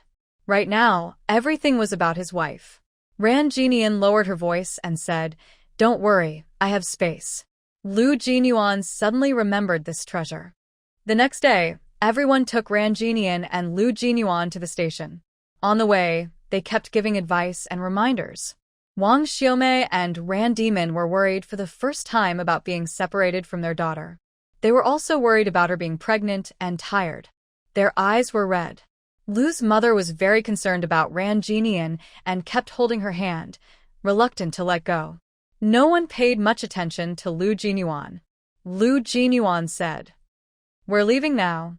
You all should go back, Ran Jinian said. She felt sad too, but now she was married and had her own family. She needed to start a new life. After they got into the car, everyone left reluctantly. Sweetheart, lean on me. It'll be more comfortable, Lu Jinyuan said as he packed things away. He had planned to put everything into his space, but since everyone was sending things, he had to carry some temporarily. I'm fine, Ran Jinian said. After becoming pregnant, she didn't have many symptoms. They sat in the car for over an hour and arrived in the county town. Lu Jinyuan was worried his wife might feel uncomfortable, but she seemed very energetic. They needed to take a train from the county town. First, they found a quiet place and Ran Jinian stored everything into her space. Lu Jinyuan only carried a large backpack. At the train station, Lu Jinyuan carried the big backpack and held Ran Jinian's hand. Under his protection, they managed to avoid the crowded crowd. Ran Jinian held a piece of peach pastry and, with Lu Jinyuan's help, boarded the train. They chose a soft sleeper so his wife could lie down and sit comfortably. The train slowly started moving. Sweetheart, I'll go get some hot water, Lu Jinyuan said, taking the kettle. Ran Jinian sat on the soft sleeper, watching Lu Jinyuan's tall figure. She gently touched her belly. This time, she would live a good life. Lu Jinyuan returned with hot water and made her a bowl of malt milk. Sweetheart, you should eat something to settle your stomach, he said. Ran Jinian had already eaten a few pieces of peach pastry. She drank half a bowl but couldn't eat more. Lu Jinyuan, I can't eat anymore, she said. Lu Jinyuan picked up the bowl, without showing any disgust, and finished the remaining malt milk. Sweetheart, rest for a while. It's still early. Lu Jinyuan wanted to help her lie down. Ran Jinian patted his hand and said, I can do it myself. Seeing her lie down, Lu Jinyuan kindly covered her with a blanket. Ran Jinian saw him standing there and pointed to the soft bed across the room. You've been busy all morning. Sit down and rest. I only bought one soft bed, Lu Jinyuan said, his eyes gentle and sticky. Hearing this, Ran Jinian quickly moved closer and said, Lu Jinyuan, you should sit. No need. Lu Jinyuan looked at the narrow bed. He had trained in the military district for a long time, so this short distance was nothing to him. Ran Jinian stood up and took his hand. If you don't rest well, how can you take care of me and the baby? The little woman was pregnant, and her small hands looked a bit chubby. His heart felt a little soft, and he sat down by the bed. Soon, the person in the next room moved in, a woman with a 6 or 7-year-old girl. The girl was clean and well-dressed, with a chubby face, clearly very loved. The woman said something to her, making her laugh brightly. Ran Jinian looked at him tenderly and couldn't help but hold Lu Jinyuan's hand. It's really good to have you here. I will stay with you forever, Lu Jinyuan said, holding her hand. Ran Jinian lay down for a little while. A train conductor came to check tickets in the soft sleeper car. Seeing Lu Jinyuan dressed in a military uniform, he saluted. Comrade, please check your tickets. Lu Jinyuan returned the salute and took out his neatly folded tickets from his pocket. The conductor looked at Lu Jinyuan's uniform and asked, Are you in the army combat team? Good eye, comrade, Lu Jinyuan smiled. Seeing that Ran Jinian was pregnant, the conductor was very friendly. If you need anything, just ask me. Thank you, comrade, Lu Jinyuan replied. Ran Jinian felt very safe. 3 days later, they arrived at a remote small town. After making a phone call at a public booth, Lu Jinyuan waited for the military vehicle to pick them up. The young couple found a quiet place and took out their luggage. Not only that, Ran Jinian also brought a sewing machine, blankets, a bunch of smoked ribs, cured meat, sausages, and many other things. Sweetheart, isn't this too much? Lu Jinyuan looked at the sewing machine with a twitching mouth. Ran Jinian blinked and said, Not too much. When we arrive at the military district, we won't have many things. We can't keep bringing more later. Lu Jinyuan thought his wife was very thoughtful. An hour later, a military green jeep stopped in front of the young couple. Commander Lu, the soldier on the vehicle, saluted Lu Jinyuan as he got off. Lu Jinyuan quickly said, This is my wife, Ran Jinian. Hello, sister-in-law. This is Xiao Zhou, Lu Jinyuan briefly introduced. Zhou Xiangyang's gaze then shifted to Ran Jinian. Seeing her pregnant, yet not looking bulky, with a very delicate face, he said, Hello, sister-in-law. Hello, Ran Jinian responded. Zhou Xiangyang scratched his head, thinking that not only was his sister-in-law beautiful, but her voice was also very nice. Seeing Zhou Xiangyang standing still, Lu Jinyuan said, Xiao Zhou, load everything onto the car. Yes. Zhou Xiangyang turned around and saw several large piles of things on the ground. When he saw the sewing machine, his eyes widened. Captain Lu Yu and sister-in-law brought so many things? Lu Jinyuan looked a bit uncomfortable. Yes. Zhou Xiangyang couldn't help but click his tongue. As expected of Captain Lu, bringing so many things even with his pregnant wife. They both helped load the items onto the car. More than an hour later, the vehicle slowly entered the southern border defense zone. Not far away, lush green mountains stretched endlessly, like the backbone of the earth. Lin Beixiao and Song Mingyi stood at the gate, waiting since Lu Jinyuan called back from the military zone. Lin Beixiao felt restless. A few days ago, Yan Qingxue came to him looking worried, saying she was busy rehearsing and forgot to send a telegram to Lu Jinyuan. He then realized Yan Qingxue hadn't sent the telegram. He knew Lu Jinyuan's temper well. He would definitely come back to ask him about it. On one side was the girl he liked, and on the other was his brother. He could only bear it himself. Jinyuan, as soon as he finishes his task, he runs back to pick up his wife. I want to see how good his wife really is, Song Mingyi said expectantly. Lin Beixiao didn't speak. Why aren't you talking? You've been acting strange these days. Did something happen? Song Mingyi looked at him. Lin Beixiao said nothing. Song Mingyi snorted. Here they come, he said excitedly when he saw the car. The vehicle stopped steadily at the gate of the military zone. Junyuan, Song Mingyi stepped forward quickly. The car door opened, and Lu Junyuan was the first to get out, giving no glance to Song Mingyi. He turned around and extended his hand. Slow down, wife. Song Mingyi didn't care about that. He looked into the car. He saw a young woman bending over, heavily pregnant, walking out. Song Mingyi was surprised. Lu Junyuan's wife was pregnant. Ran Jinian supported his hand and carefully stepped down from the car. As she landed, she looked up, and her delicate face appeared in Lin Beixiao's and Song Mingyi's eyes. Lin Beixiao and Song Mingyi were momentarily stunned, then quickly realized that staring so openly at someone else's wife was not polite, so they looked away.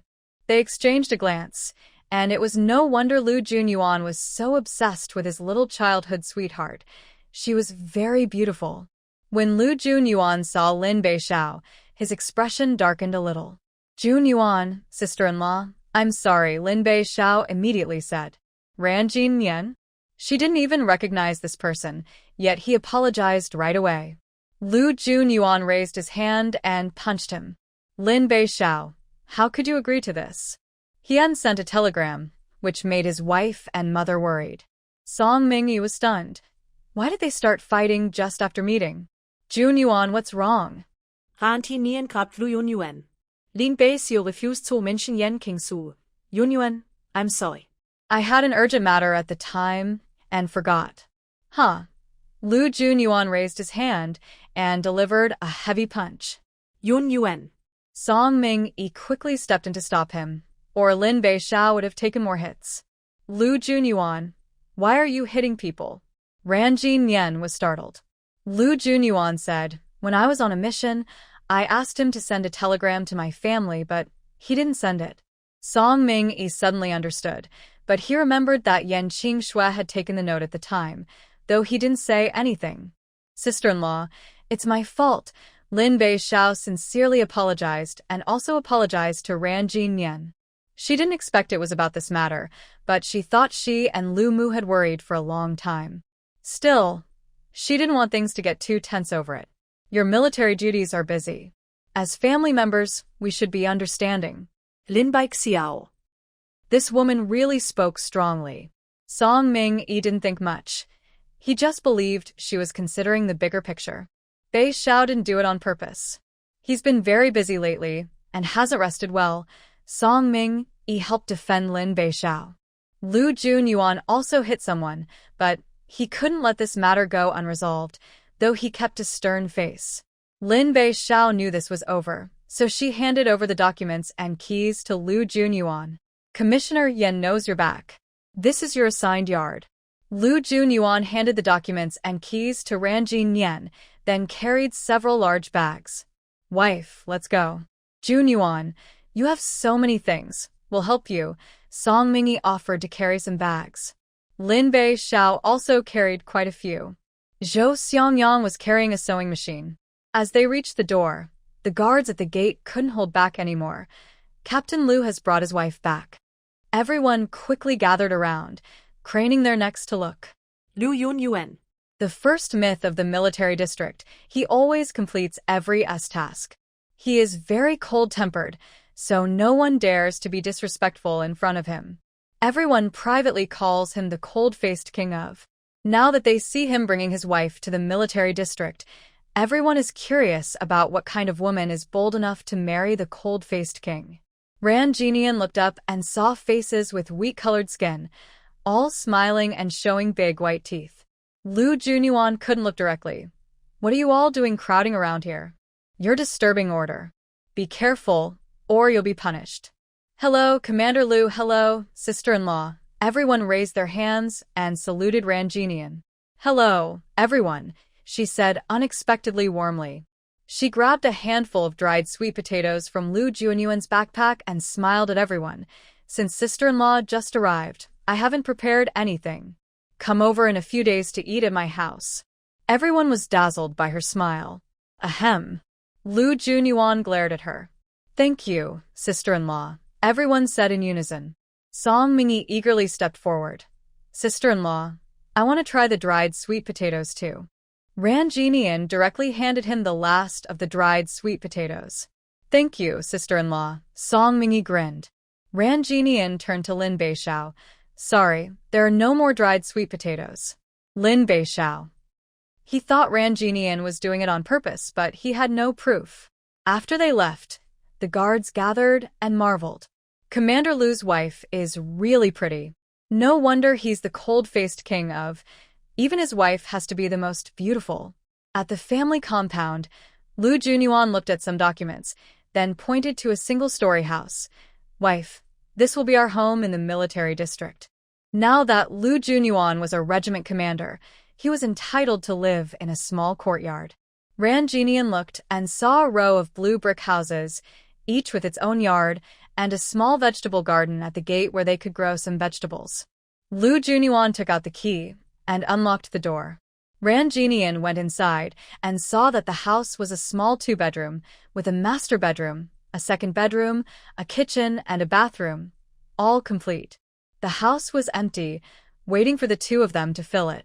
Lin Beishao and Song Mingi put down their things, silently rubbing their hands, not sure how Lu Junyuan managed to bring so many things. They helped clean the house again. Junyuan, sister-in-law, we're leaving now, Song Mingi said, knowing it wasn't a time for chatting. Ran Jinian spoke. Thank you for your help. Once the house is settled, come over in a few days to eat. Sure. Yes, sister-in-law. The two left the family compound and soon encountered Yan Qingxue. When she saw them, she immediately walked over to Lin Beishao. Junyuan is back. Lin Beishao initially thought Yan Qingxue would ask about Lu Junyuan and whether he was upset with her, and he felt a little disappointed. Song Mingi interrupted. Lu Junyuan brought his wife here. His wife is pregnant. Yan Qingxue wanted to ask if the woman was pretty, but when she heard she was pregnant, her mind went blank. She's pregnant? Yan Qingxue felt her heart tighten. Seeing Yan Qingxue's face turn pale, Song Mingi knew it was worse for her to keep dwelling on it. Looking at the month, she should be close to giving birth. Yan Qingxue swayed slightly. Qingxue, are you okay? Both of them helped her steady herself. Yan Qingxue turned and left with a pale face. I need to find my dad. I'm leaving first. Song Mingi and Lin Beishao exchanged a glance, both knowing the other liked Yan Qingxue. Now, Yan Qingxue and Lu Junyuan were completely impossible. They knew they had to try harder. At the family compound. Wife, you've been on the road for a few days. You must be tired. I'll go get some food from the canteen. You rest here. Lu Junyuan took out several lunchboxes. Ran Jinian, having traveled for days, was a bit exhausted and had no energy to look around the military area. Okay. Lu Junyuan hurried to the canteen, and everyone greeted him. Commander Lu. Commander Lu is back. Lu Junyuan was not in the mood for small talk. He quickly grabbed some food and left. Wife, eat more. You've lost a lot of weight these days. Lu Junyuan felt heartache. Ran Jinian looked at the dishes in the military canteen, cabbage, potatoes, and radish stew with meat, mostly fatty meat. Lu Junyuan also brought some mixed grain buns. Since plain flour buns were scarce and mostly eaten by higher-ups, she helped him serve some food. Eat more. You've been sitting so much these days, you're exhausted. I'm not tired. His wife came to serve the army, and Lu Junyuan was full of energy. He took out the fatty meat and gave some to Ran Jinian. Wife, tomorrow I'll take you for a checkup. Ran Jinian nodded. After dinner, Lu Junyuan boiled a large pot of water. Ran Jinian comfortably took a bath. Lu Junyuan also massaged her legs. After caring for her, he used the remaining water to rinse himself briefly. Lu Junyuan, what are you doing? Ran Jinian saw him walk toward the small room. Your belly is big now. We should sleep in separate beds. Lu Junyuan was worried about hurting his wife. Ran Jinian refused. We are married. Wherever you sleep, I sleep there too. Lu Junyuan's eyes widened. Lu Junyuan, you should go to sleep. We have a checkup tomorrow. Ran Jinian saw him standing by the bed, like a confused youth. Okay. Good night. Lu Jinyuan pulled back the covers. If he could sleep cuddled with his wife, he didn't want to sleep alone in the cold. The next morning, the sun just peeked out from behind the clouds. Lu Jinyuan opened his eyes and looked at his peacefully sleeping wife beside him. He tiptoed out of bed and went to the kitchen. He took a bucket to fetch water. When he returned, Ran Jinian was already up and busy in the kitchen.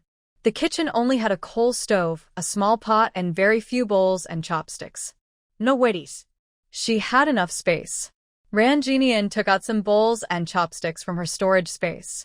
Wife, you can sleep a little longer. Lu Jinyuan put down the water bucket and held some greens in his hand. Ran Jinian shook her head. No, I won't sleep anymore. Hey, where did you get the vegetables? Neighbor Zhou's wife grew them herself. I told her I'd come get some. Lu Jinyuan quickly started the fire in the coal stove. After lighting the fire, he scooped some flour, added water, and kneaded it into dough with his hands. When the dough reached the right consistency, he took out a rolling pin and pressed it repeatedly until the dough was rolled into thin sheets. Ran Jinian cut the rolled dough into thin strips to make noodles. Seeing that Lu Jinyuan had finished rolling the noodles, she washed the pot and added water. She took out 2 porcelain bowls from the cupboard, added some lard, soy sauce, and minced garlic. Soon, 2 fragrant bowls of homemade noodles were ready. Ran Jinian looked at the 2 eggs in her bowl. She took one and offered it to him. Eat more.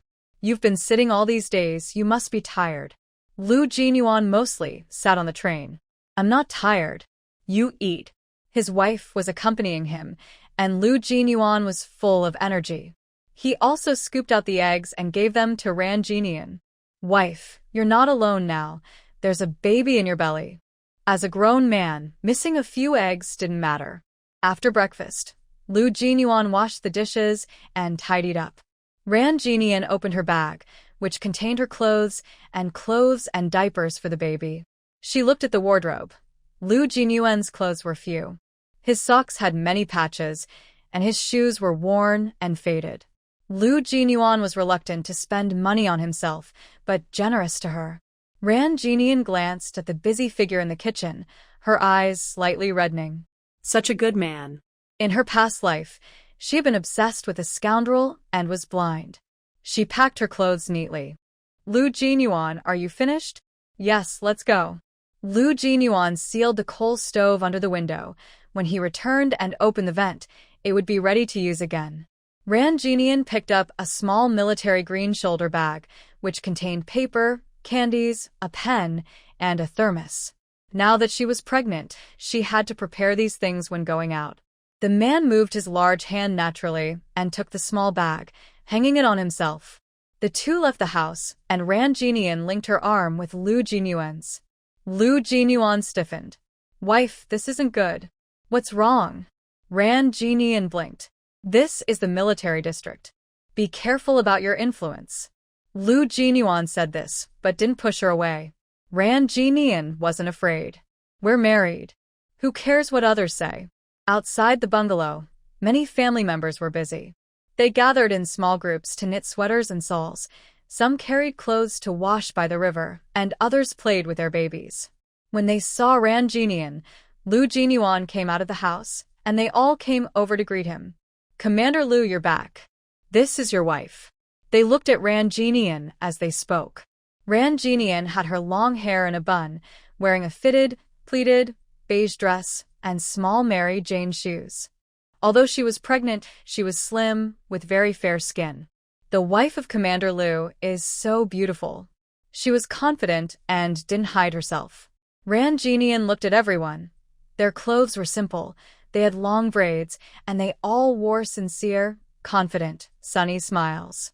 One sister-in-law spoke directly, Commander Lu. Your wife is really pretty, and she's well-dressed. This is Sister Li, Lu Jinyuan introduced. Ran Jinian smiled warmly.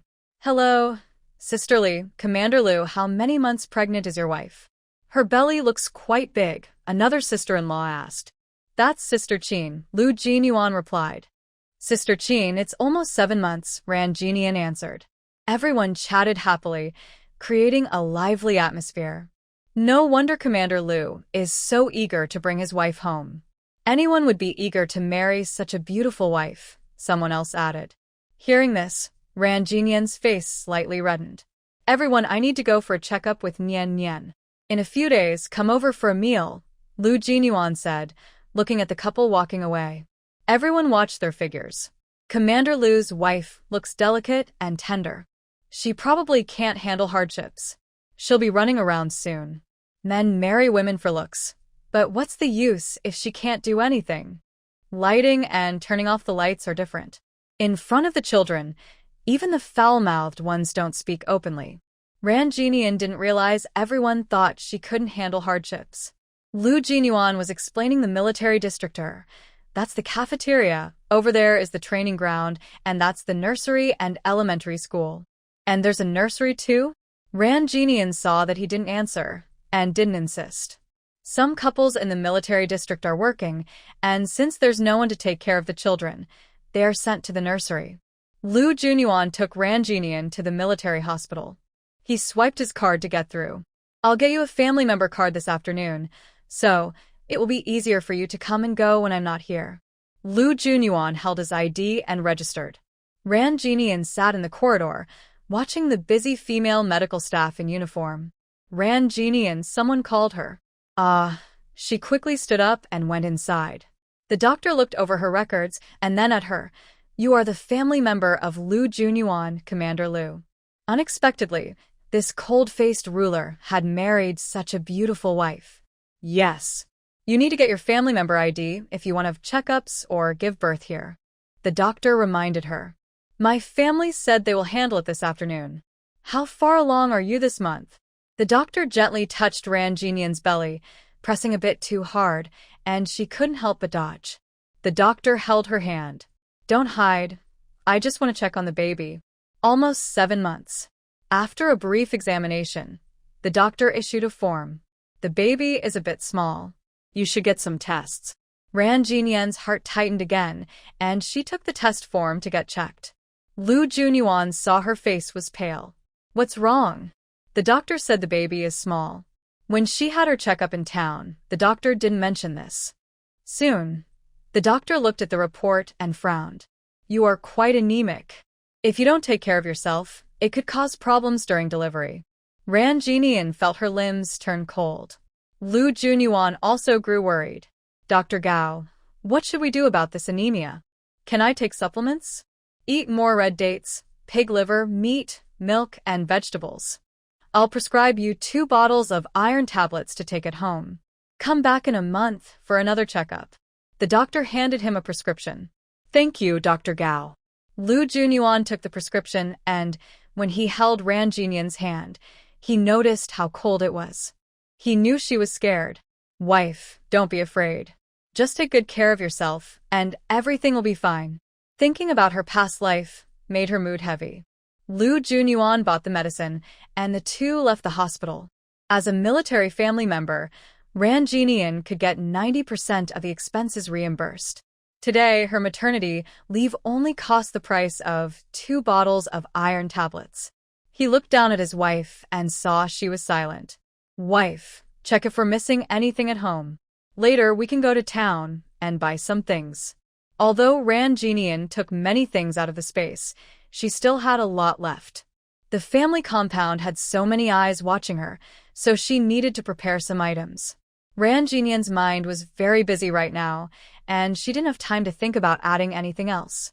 Ran Jinian's mind was still very busy, so she didn't think about buying more things. Lu Jinyuan's words were clumsy, and he didn't know what to say. He was very anxious. Suddenly, a ball flew over. A group of children about 7 or 8 years old ran wildly and almost bumped into Ran Jinian. Lu Jinyuan quickly stepped in front of her. Kids, watch out for people. The children giggled happily. Their cheerful laughter made Ran Jinian feel better. She looked at the round, cute children in front of her. Her mood gradually improved. She had arrived at the military area, and during a checkup, they found she had anemia. The problem was identified, so she planned to fix it. Ran Jinian raised her bright face and said, We've added quite a few things at home. I'll make a list when I get back. By the way, aren't you returning to your team tomorrow? Lu Junyuan saw her mood improve and thought women's feelings could change very quickly. People go to town every day. I'll have them bring things back. Does that count as taking advantage of public resources? Ran Jinian was a bit worried. It's not the military area's purchase, Lu Junyuan patiently explained when she misunderstood. The military area is so big, and many people go to town daily. So, they arranged vehicles to make it easier for everyone. Ran Jinian suddenly understood. There's a bus in the morning and one in the afternoon. Lu Junyuan pointed in one direction. You can take the bus over there. Now, Ran Jinian was pregnant and also had anemia. She wouldn't go to town alone. On their way back, they passed the training ground. Commander Lu. Yes, Commander Lu and his wife. I want to see. A group of soldiers was resting, and someone, noticing Lu Junyuan, called others over to look. They saw their stern-faced commander holding his wife's hand, touching her and smiling foolishly with a big grin. This was the cold-faced king of Lu Junyuan. Unbelievable. They couldn't believe what they saw. Lu Junyuan rubbed his wife's hand for a while until it was warm. Commander, came excited voices. He turned around and saw people climbing the wall, all staring at him with bright eyes. Lu Junyuan. He waved his hand, signaling them to come down so they wouldn't scare his wife. Hello, sister-in-law. Everyone responded in unison. Ran Jinian looked at them. These people were full of energy and enthusiasm. Hello, everyone. Ignore them, let's go, Lu Junyuan said as he pulled Ran Jinian forward. Big sister-in-law, take care on your way. Everyone waved enthusiastically. Since the captain has a beautiful wife, he ignores us. My wife is so beautiful, I won't pay attention to you guys, the old rascals. Go away, everyone teased a little, then immediately ran to gather when they heard the whistle. Ran Jinian and Lu Junyuan returned to the family courtyard. Every household was already preparing lunch, and the smell of food filled the air. Captain Lu, you just got back yesterday. Is there nothing prepared at home? Asked a plump sister-in-law, holding a basket of greens. Lu Junyuan looked back. This is my wife. The greens this morning were picked from Sister Zhou's garden. Thank you for the greens, Sister Zhou, Ran Jinian said sweetly. Zhou Hongying shot a quick look at Lu Junyuan. A few vegetables. What's there to thank for? You're too polite. Come to my house for a meal. No, thank you. Zhou Hongying directly called her children to come forward. Don't be so polite, come inside quickly. The food will be ready soon. The couple couldn't resist Zhou Hongying's warmth and, pulled by the children, went inside. Ran Jinian took out some candies from her bag and handed them to the children. Thank you, Auntie. The children cheered happily. Ran Jinian then looked around the house. Their house was one room larger. Although it had more things, it was very tidy. Sister-in-law, let me help you. Lu Junyuan went to the kitchen. No need, no need. Sit down. Big girl, come here and bring the dishes. Zhou Hongying called loudly, and her eldest daughter ran into the kitchen. Lu Junyuan stood at the door of the kitchen. Has Brother Zhengui not come back yet? Not yet, but it should be soon, Zhou Hongying said quickly, preparing several dishes. One plate of shredded potatoes, one of greens, and a large plate of pickled vegetables stir-fried with pork, lean pork, not much fat. She took out a bottle of ergot. Captain Lu, would you like some? No, thank you, sister-in-law. My wife is pregnant. Lu Junyuan shook his head repeatedly. Zhou Hongying handed chopsticks to Ran Jinian. Sister, if it doesn't suit your taste, just tell me. I'm called Ran Jinian. You can call me Xiao Ran or Jinian, Ran Jinian said, feeling very fond of the cheerful Zhou Hongying. Your name is really special, Zhou Hongying said while serving food to the three children. Ran Jinian smiled. My grandfather named me. People with culture give their children special names. Unlike my family, where everyone is called Big Girl or Second Girl, Zhou Hongying didn't expect Ran Jinian's family background was quite different. In the family courtyard, most of the military wives came from rural areas. Big Girl, Second Girl, come over here.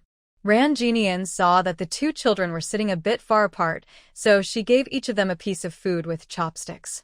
Zhou Hongying picked up her little son and fed him while saying, "Your baby is about 7 months along, right?" "Almost," Ran Jinian nodded. "Our two families are so close. When Captain Liu isn't here, you can come to me if you need anything." Zhou Hongying thought that Ran Jinian was alone, and she also wanted to get to know her better. Ran Jinian was polite and said, "Okay, if I need help, I will definitely ask sister-in-law." After the meal, Ran Jinian and Lu Junyuan went home. Sister-in-law Zhou is very kind. "When I am alone, I often eat at her house," Ran Jinian said. Hearing this, Lu Junyuan understood her even more. "Mommy, you rest at home for a while. I will go get the family registration certificate," Lu Junyuan said. He found their marriage certificate and other documents. When Ran Jinian saw him leave, she took a broom and swept the house. After finishing, she didn't feel sleepy, so she took out paper and pen to write down what she needed to buy. Soon she had written most of the list. When Lu Junyuan returned, he saw Ran Jinian leaning over the table writing. He put down what he was holding and said, "Wife, the lighting in the house isn't good. Be careful not to hurt your eyes." "There are quite a few things to buy for the house," Ran Jinian said, holding up the list for him to see. Lu Junyuan glanced at it, not paying attention to what was missing, only noting that his wife's handwriting was very nice. "We need a new pot, a few basins. The wardrobe is a bit small, so we need a bigger one," she said. They already had some of these in their space, but since they just moved into the family compound, they hadn't bought much yet, which looked a bit obvious. "We also need some fabric for the children's clothes and shoes," she added. "And we should put up a curtain on this window, or everyone will see inside." Lu Junyuan looked at the bare window. If they didn't cover the windows during their married life, others could see everything. There would be no privacy. Of course, Ran Jinian wanted to make curtains, but fabric was expensive now. Most people used paper to cover their windows to save money. She had fabric in her space, but she couldn't openly take it out because it looked too out of place. "We also need to buy some seeds. The vegetable garden outside can be used for planting," Ran Jinian kept muttering as she sorted her receipts. In this era, buying things required various industrial tickets. After she finished, she looked at Lu Junyuan, who was just watching her. "Why aren't you saying anything?" she asked. "Wife, whatever you say, I will do," Lu Junyuan replied, listening to his wife's instructions. Ran Jinian gave him a side-eye. "Other things are easy to buy, but what about the wardrobe and the baby bed? She is now 6 months pregnant. It would be best to have a crib for the baby. There is a crib in the room, but it is only taken out at night and stored away during the day. For now, this is the only way. Actually, Ran Jinian also wants to get a stroller, but that can wait. First, she needs to buy all the necessary things." "Sweetheart, this is simple. I'll ask about the wardrobe." Huh. The military housing has some furniture left behind by military families who stayed for a few months but couldn't stay longer. When they leave, the men lose their right to stay in the small courtyard. Furniture that can't be taken away is usually disposed of in the housing area. Great. Ran Jinian was happy, but she still wanted a crib and a shoe rack. Ran Jinian picked up a pen and drew 3 sketches. She remembered she also needed a shoe rack. A shoe rack? Lu Jinyuan knew that few people use such things, but since his wife liked it, he agreed. Okay. Seeing him about to leave, Ran Jinian took 10 yuan from her wallet. "You silly guy. Even if they want to dispose of their furniture, they should give us some benefit." When she married Lu Jinyuan, his family gave her 300 yuan as a bride price, and her parents added another 300 yuan. Lu Jinyuan's savings account had 1,896.75 yuan. She had 671.2 yuan in cash, plus some miscellaneous receipts. Lu Jinyuan took the money and put it in his pocket. "Check if there's any oil paper. Buy some to stick on the windows," Ran Jinian reminded him as he left. After he left, Ran Jinian saw the household registration card on the table. She put it away and planned to write a letter to her family. Just then, there was a knock at the door. She opened it and saw sister-in-law Zhou. "Jinian, don't stay cooped up inside. Come out and get some fresh air." Zhou Hongying was knitting a sweater. Now that autumn was approaching, she needed to knit 2 sweaters for her husband. Ran Jinian glanced outside. The military wives were gathered in small groups. She grabbed some candies and put them in her pocket. Coming. When she appeared, many people's eyes looked her way. Zhou Hongying took her to some familiar people. This is Sister Qin, Sister Li, and Sister Wang. Ran Jinian had met Sister Qin and Sister Li earlier that morning, so she remembered them well. Hello, sisters. My name is Ran Jinian. I just arrived at the military compound. If I do anything wrong, please kindly advise. Her words made everyone feel comfortable. Little Ran, you've been to school, right? Sister Wang thought her speech was different from theirs. Ran Jinian nodded. Yes, I have. Seeing that they were all holding children, she took out a few candies from her pocket. One child received a small piece. How can you do that? Keep some for yourself. Qin Shulan stopped her. Candies are precious things. Ran Jinian smiled softly, revealing a cute dimple. As an auntie, I don't have much good stuff. This candy is just to make the kids' mouth sweet. Everyone will live here in the future. When the men are away, if you have any problems, just tell everyone. We will help each other. Li Fingxia tore open the candy wrapper and put it into her daughter's mouth, which was full of saliva. Since everyone lived in the military housing area, when the men were busy outside, they helped each other with difficulties at home. Okay, Ran Jinian nodded, knowing everyone was being polite. Mom, I don't know how to do this problem. A boy ran out of the room holding a notebook. Qin Shulan didn't even look. I can't read or write. I don't know how to do it. Don't ask me. Gooden was very anxious. Oh no, what should I do? If I don't finish my homework tomorrow, I'll get a spanking. Who told you not to study well? I'll beat your hands until they're sore, Qin Shulan scolded. Gooden was about to cry. Qin Shulan slapped him. Cry all you want, just cry. Gooden cried even louder. What should we do? We all don't know how to do it, Zhou Hongying said. Ran Jinian waved her hand. Let me see. Yes, you, Auntie Ran, went to school. You can help her. Qin Shulan pushed her son forward. Ran Jinian picked up the homework and looked at it. It was a simple elementary school math problem. This problem isn't hard. Here's how to solve it, she explained. Gooden's eyes lit up. Auntie, I understand now. Then try to do it yourself. Ran Jinian patted his head. After finishing, Gooden took out his work to show her. Ran Jinian checked it over, pointed out a few mistakes, and explained. Qin Shulan was surprised. Girl, you graduated from middle school, right? Everyone heard she had gone to school and saw her special aura, so they assumed she only finished middle school. In this place, most military wives only went to elementary school, so that was already good. Most hadn't gone to school at all. High school, Ran Jinian replied. Wow, everyone was surprised she was a high school graduate. In this era, having a high school diploma was considered very good. People looked at Ran Jinian differently. After you have children, when they grow up, you can send them to daycare, and you can find a job at the military district, Li Fingxia said. Ran Jinian nodded. Yes. Recently, the factory at the military district was hiring, but I can't read or write, so I couldn't apply. Li Fingxia also wanted to work, but she arrived too late. The regular jobs at the factory were all gone. Whenever a family member left a job, someone else would immediately take their place, so there was no chance for her. The remaining positions all required education, but she couldn't read or write, so she was just jealous of others' jobs. Your education is so high, you won't have to worry about work in the future, everyone said with envy.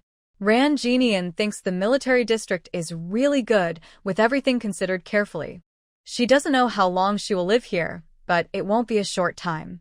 When the time comes, she can find a job at the military district.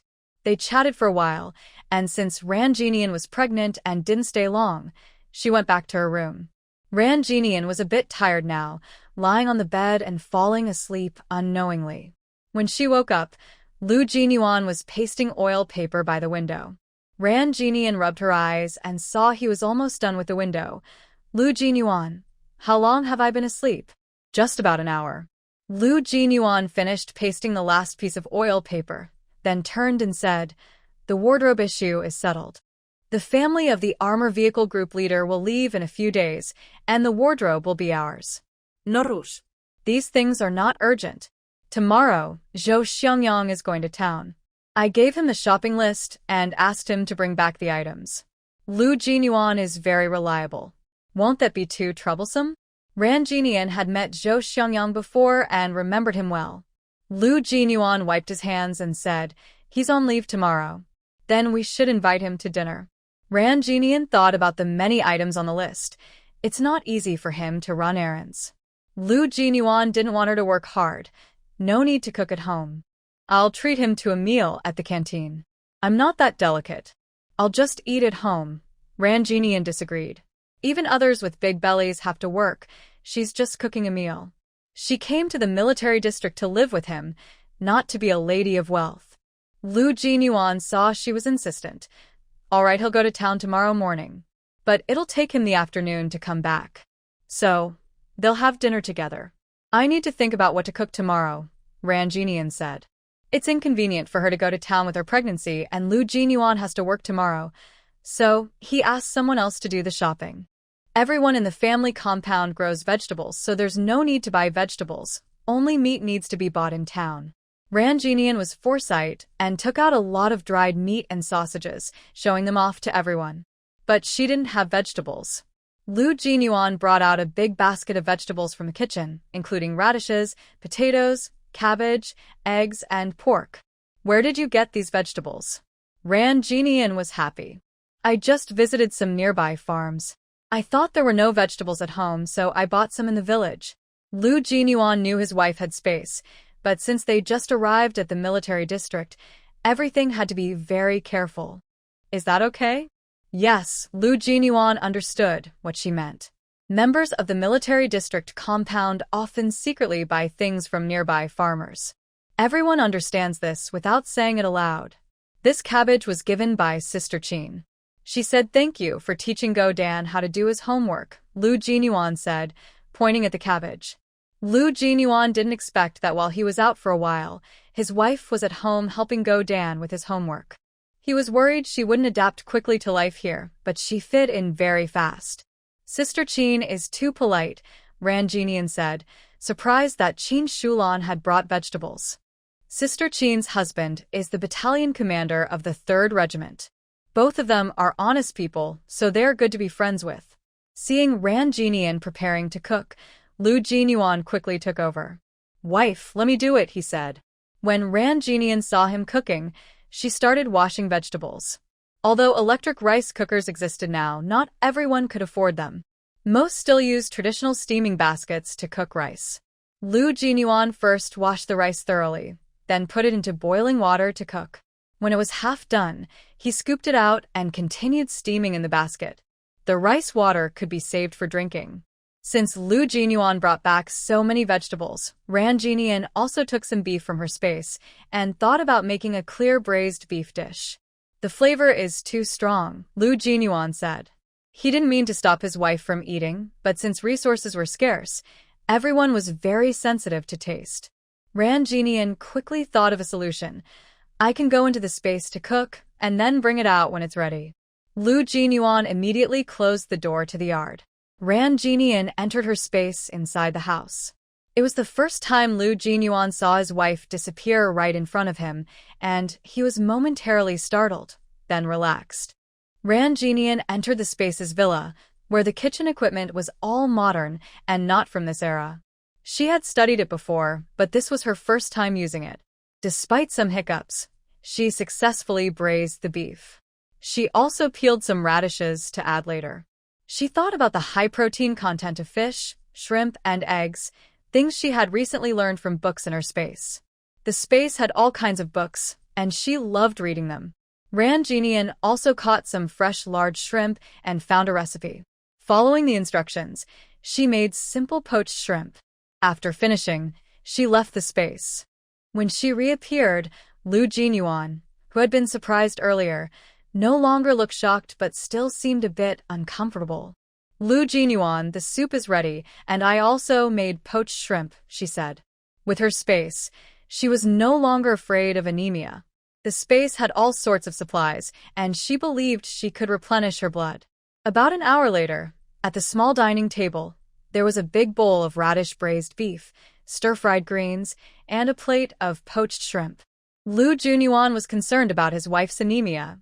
Eat more meat. Usually, he ate fish and rarely ate shrimp. At first, he was slow to peel the shrimp, but after peeling a few, he became more skilled. You eat too, he said. Ran Jinian was eating the shrimp he peeled and also gave him some beef. The young couple closed the door and windows, enjoying their meal happily. When should we invite everyone to dinner? Ran Jinian asked, since they had arrived at the military district and it was customary to host a gathering. Lu Junyuan had already decided, I have a day off next Tuesday, so I'll host then. How many people should I invite? Ran Jinian asked, since she wasn't very familiar with the people, and it was Lu Junyuan's responsibility to invite. Lu Junyuan smiled and said not too many, just 2 tables. After dinner, Lu Junyuan washed the dishes while Ran Jinian continued writing to her family. She asked him while writing, Lu Junyuan, when I have the baby, can you take care of me and the baby? She thought it might be better for her mother to help. Lu Junyuan was washing dishes and replied, I will take good care of you and the baby. Ran Jinian rolled her eyes and said, you have to take care of both me and the baby. I'm worried you'll be too busy. Lu Junyuan looked serious and said, taking care of you both is what I should do. Ran Jinian also wanted to hire someone to help, but she knew she could only think about it. With her background, if it was reported, it would be a problem. She was just discussing with him, and since he was very firm, she didn't bring it up again. She finally wrote a thick letter. Where can I send mail to the military district? Lu Junyuan put the dishes into the cabinet and said, I'll send it for you tomorrow. I can go myself, she replied. The envelope must be stamped with the military district's official seal to be mailed. Without the seal, it can't be sent, Lu Junyuan explained. Ran Jinian suddenly understood and handed him the letter to send. That evening, Lu Junyuan held Ran Jinian in his arms, trying not to touch her belly. Lu Junyuan, we should do prenatal education, she said, recalling what she read in a book about how it benefits the baby's development. Peaceful harmony and protecting the homeland means protecting our hometown. Lu Junyuan was somewhat out of tune, but his voice was loud and powerful. The military song was grand and majestic, sounding very impressive. Ran Jinian touched her belly and said, Baby, Dad is singing for you. The baby sensed the parents' love and playfully kicked Ran Jinian.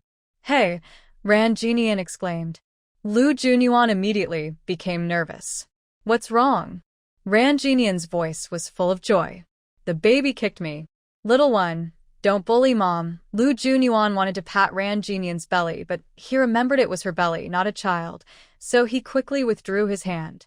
Ran Jinian held his hand and placed it on her belly. Feel it, he's moving again. Lu Junyuan's fingers tensed. Although his wife had become more affectionate recently, this was the first time he touched her belly since she was pregnant.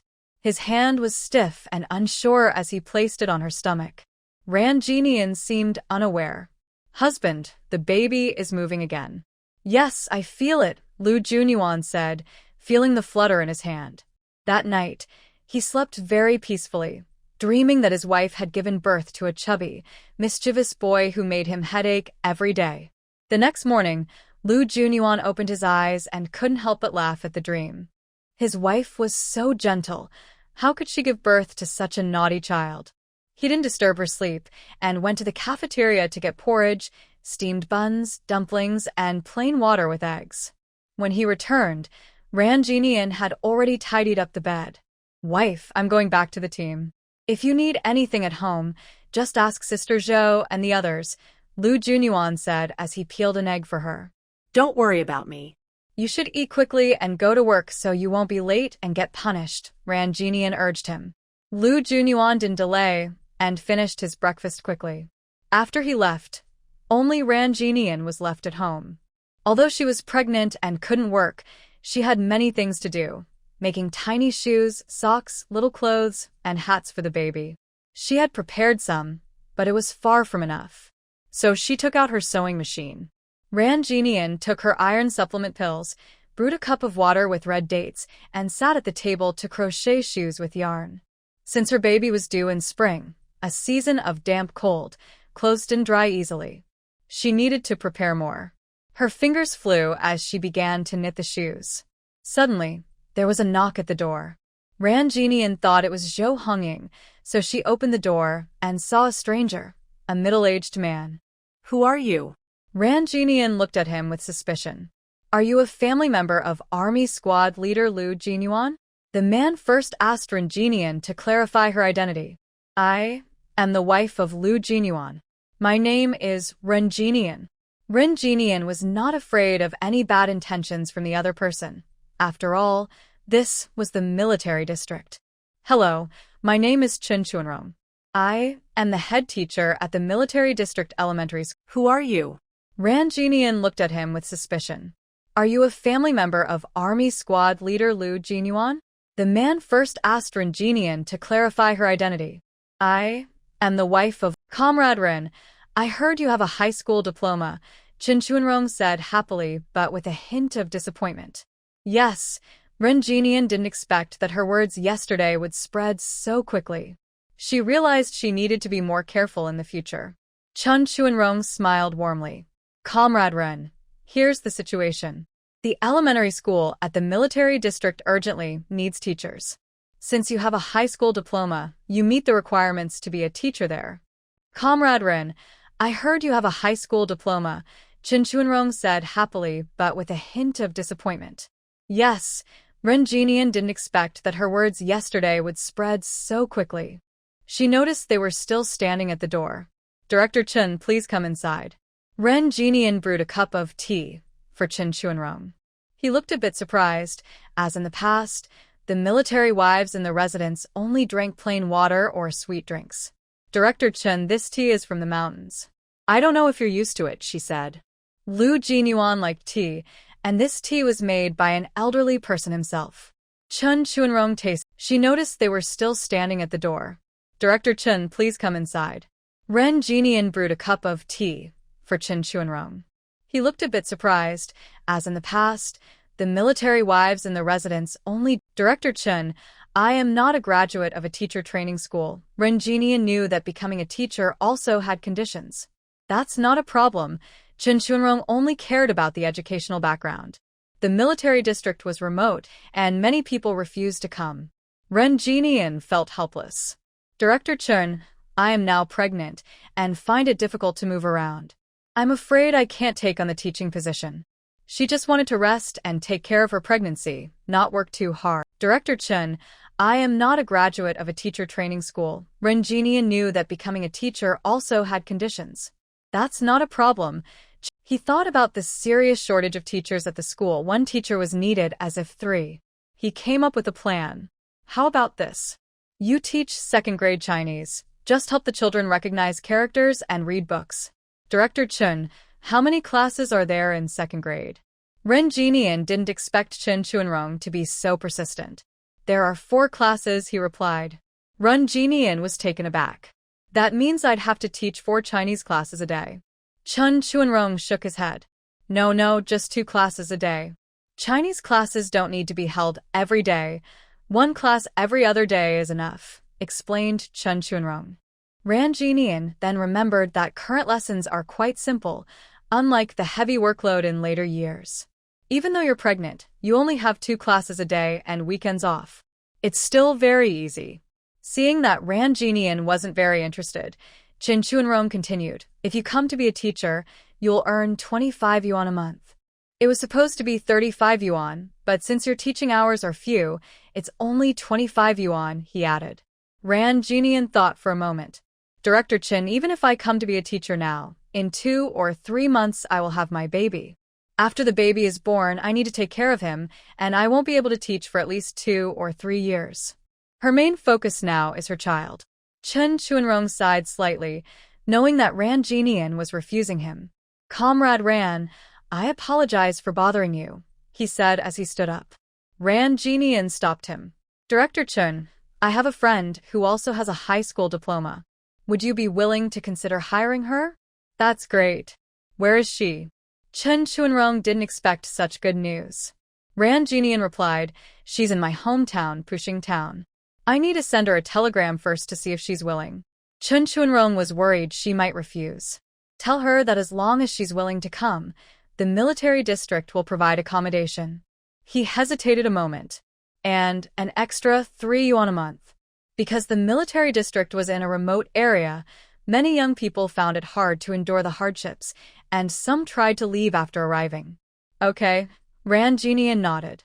Chun Chuanrong said a few more words and then left the family compound. As he left, Zhou Hongying, Li Fengxia, and Qin Shulan stood at the door. "Little Ran, was that the elementary school director just now?"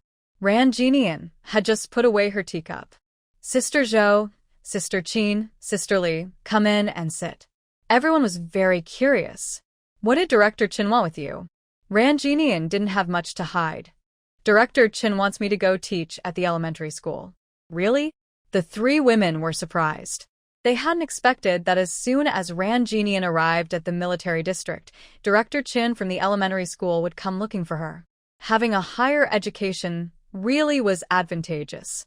"Being a teacher is good, easy work and a good salary," Li Fengxia said enviously. Qin Shulan nodded in agreement. "Not everyone can become a teacher just because they want to. In the future, my children also need to study hard to get good jobs." It was clear that Qin Shulan had a long-term view. "Sisters-in-law, I'm pregnant again and will soon have another baby. How can I be a teacher?" Ran Jinian smiled. "Really?" The women were surprised again. Li Fengxia opened her mouth wide. "You refused?" She refused such a good job, which was really foolish. Ran Jinian poured a cup of tea for everyone, but didn't say much. She simply explained, "I'm pregnant and can't attend classes now, and I won't be long before I give birth." As for recommending friends, she didn't mention it. Everyone thought being pregnant wasn't a big deal. Back in the village, women were pregnant and still worked hard in the fields and chopped wood in the mountains. Teaching was easy and not tiring. After you have the baby, your mother-in-law will come to take care of you. When you finish your confinement, she can help with the baby, and you can go back to work, Zhou Hongying said. She thought teaching was a respectable job, especially since Director Qin personally invited her. Missing this opportunity would be a shame. Ran Jinian smiled and said, "I'll have the baby first, then see what happens." The baby was her top priority. Seeing that she wasn't very interested in the job, everyone talked for a few more minutes and then left. As they left, one of them said, "Young people just don't understand. When the school is fully staffed, she won't even have a chance to become a teacher." Li Fengxia thought Ran Jinian didn't cherish opportunities. Qin Shulan added, "Captain Lu's wife is delicate and probably won't stay long at the military district." Her words weren't random. Many family members came with soldiers and left shortly after arriving at the military district. Don't talk nonsense. This is the couple's first child, so it's important. Plus, Jinian has a good education. Even if she doesn't become a teacher, she can find other work later, Zhou Hongying said. Ran Jinian ignored what they said. When Chun Chuanrong came to visit, it reminded her of her good friend Xiao Haili. Xiao Haili married early, to a worker at the town's textile factory. 3 years after marriage, her husband died. Her in-laws blamed her for bad luck and sent her back to her family. Xiao Haili had many siblings, and as a girl who married out, she was looked down upon at home. Before Ran Jinian got married, Xiao Haili visited her a few times. She didn't talk about her life much, but Ran Jinian knew she was having a tough time. Luckily, Xiao Haili hadn't had children, so if she could become a teacher at the military district, she wouldn't have to suffer at home. Sending letters was too slow. Only telegrams were quick.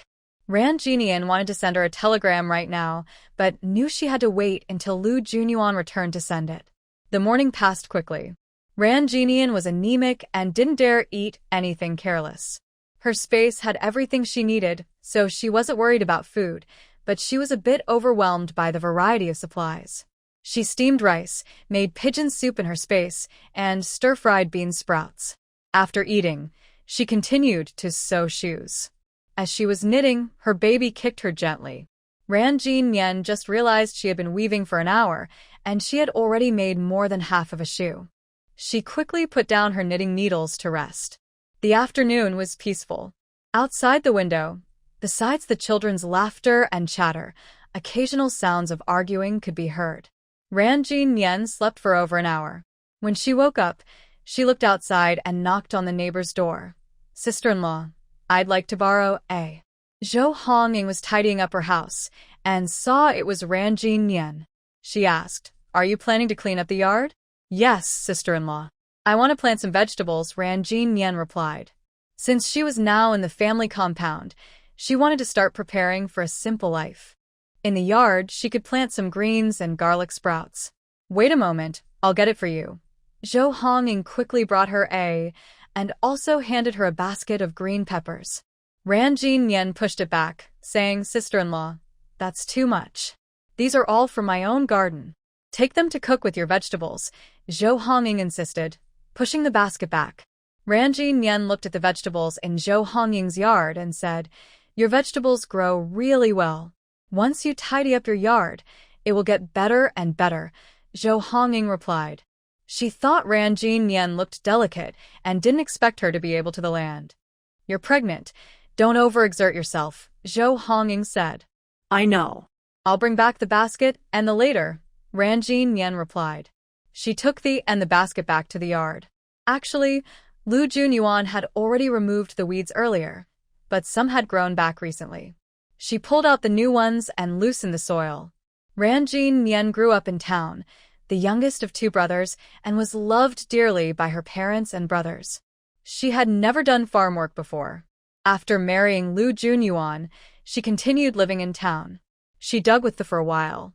Luckily, the yard wasn't very big, or she might not have managed. She took breaks after digging for a bit. After a long while, she still hadn't finished. But she wasn't in a hurry. She looked contentedly at everything in front of her. It would be nice to plant some flowers. When they bloom, the yard would look beautiful. But now, she couldn't do that. She'd be criticized for showing off. Instead, she planted garlic sprouts in the corner and various greens on both sides. She also asked Lu Junyuan to build a frame to grow some beans and peas. That way, they wouldn't lack vegetables. They kept 2 chicks, and every day, eggs would be available. Sister-in-law, Ranjin Nian was thinking when she heard a call outside. She hurried out and saw Zhou Xiangyang carrying 2 large bags, smiling kindly at her. "These are things Captain Lu asked me to buy. Thank you for your hard work." Ranjin Nian stepped forward to carry the bag. Zhou Xiangyang immediately said, "Sister-in-law, the stuff is heavy. I'll carry it." Ranjin Nian didn't insist and quickly went inside to pour a big bowl of hot water with sugar for Zhou Xiangyang. "Thank you for your effort. Drink some water." Zhou Xiangyang set down the things and took the bowl, drinking it eagerly. "Sister-in-law, don't be so polite. I get along well with Commander Lu. When Commander Lu isn't here, just tell me if you need anything." Ranjin Nian poured him another glass. "Dinner is here.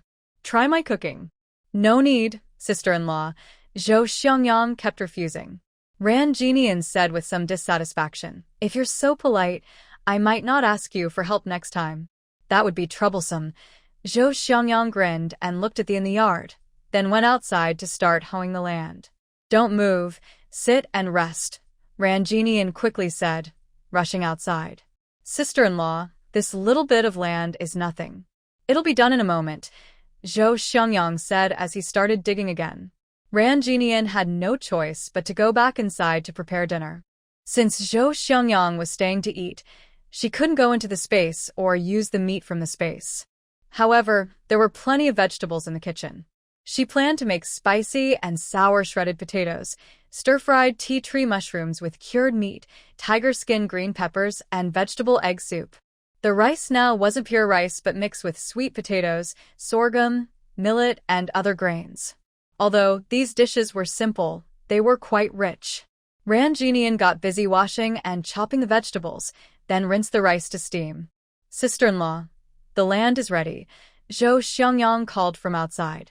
Ranjin Nian grabbed a handful of roasted peanuts from home and poured a glass of water, saying, "Take a break. You've really worked hard." Zhou Xiangyang washed his hands. "Sister-in-law, you're too polite. This little bit of land isn't much. Back home, I plow over 10 acres a day. That's impressive, Ranjinian couldn't help but admire. Zhou Xiangyang suddenly had an idea. Sister-in-law, I bought some seeds in that bag. I'll plant them for you. Ranjinian didn't expect him to be so diligent. He kept working as soon as he arrived. Why rush? Sit and rest first, she said. Sister-in-law, this small piece of land doesn't take much effort. It'll be done quickly, Zhou Xiangyang said, about to start working again. Ranjinian couldn't help but laugh and cry. You've already helped me a lot today. If I ask you to plant vegetables again next time, I won't dare to trouble you anymore. Zhou Xiangyang heard this and said, Sister-in-law, there's no need to say that. Then just sit and rest peacefully. Wouldn't it be nice to chat and talk? Ranjinian handed him a handful of peanuts. Zhou Xiangyang had no choice but to sit back down. Ha ha ha. As Lu Jinyuan reached the entrance of the courtyard, he heard his wife's laughter and Zhou Xiangyang's voice. Sister-in-law, you don't know, Commander Lu's face was really dark back then. Lu Jinyuan didn't understand what they were talking about, so he quickly went inside. Wife, I'm back. He saw Ranjinian smiling so much that tears were coming out, and when Zhou Xiangyang saw him, he immediately shut his mouth. What are you guys talking about? Lu Jinyuan looked at Zhou Xiangyang. Zhou Xiangyang didn't dare meet his eyes. Oh no. He had told Lu the embarrassing story about him. Just chatting casually. You're back, so I'll go cook. Ranjinian clapped her hands, brushing off peanut shells. Lu Jinyuan didn't want his wife to work hard. I'll cook. The rice is already steamed, and the vegetables are washed. Just put them in the wok and stir-fry. I'll handle it. It'll be quick. Ranjinian didn't want him to tire himself after a long day. Lu Jinyuan held her hand. With me here. Leave the cooking to me. Ranjinian felt warm inside. Be careful with your behavior. There are others here. Zhou Xiangyang felt uncomfortable. Lu Jinyuan thought he was being rude. You're not married, so you don't understand. Zhou Xiangyang. Ranjinian patted his hand. You guys chat, I'll go cook. When Ranjinian was at her parents' house, although she was spoiled, she would cook when her parents and brother were busy.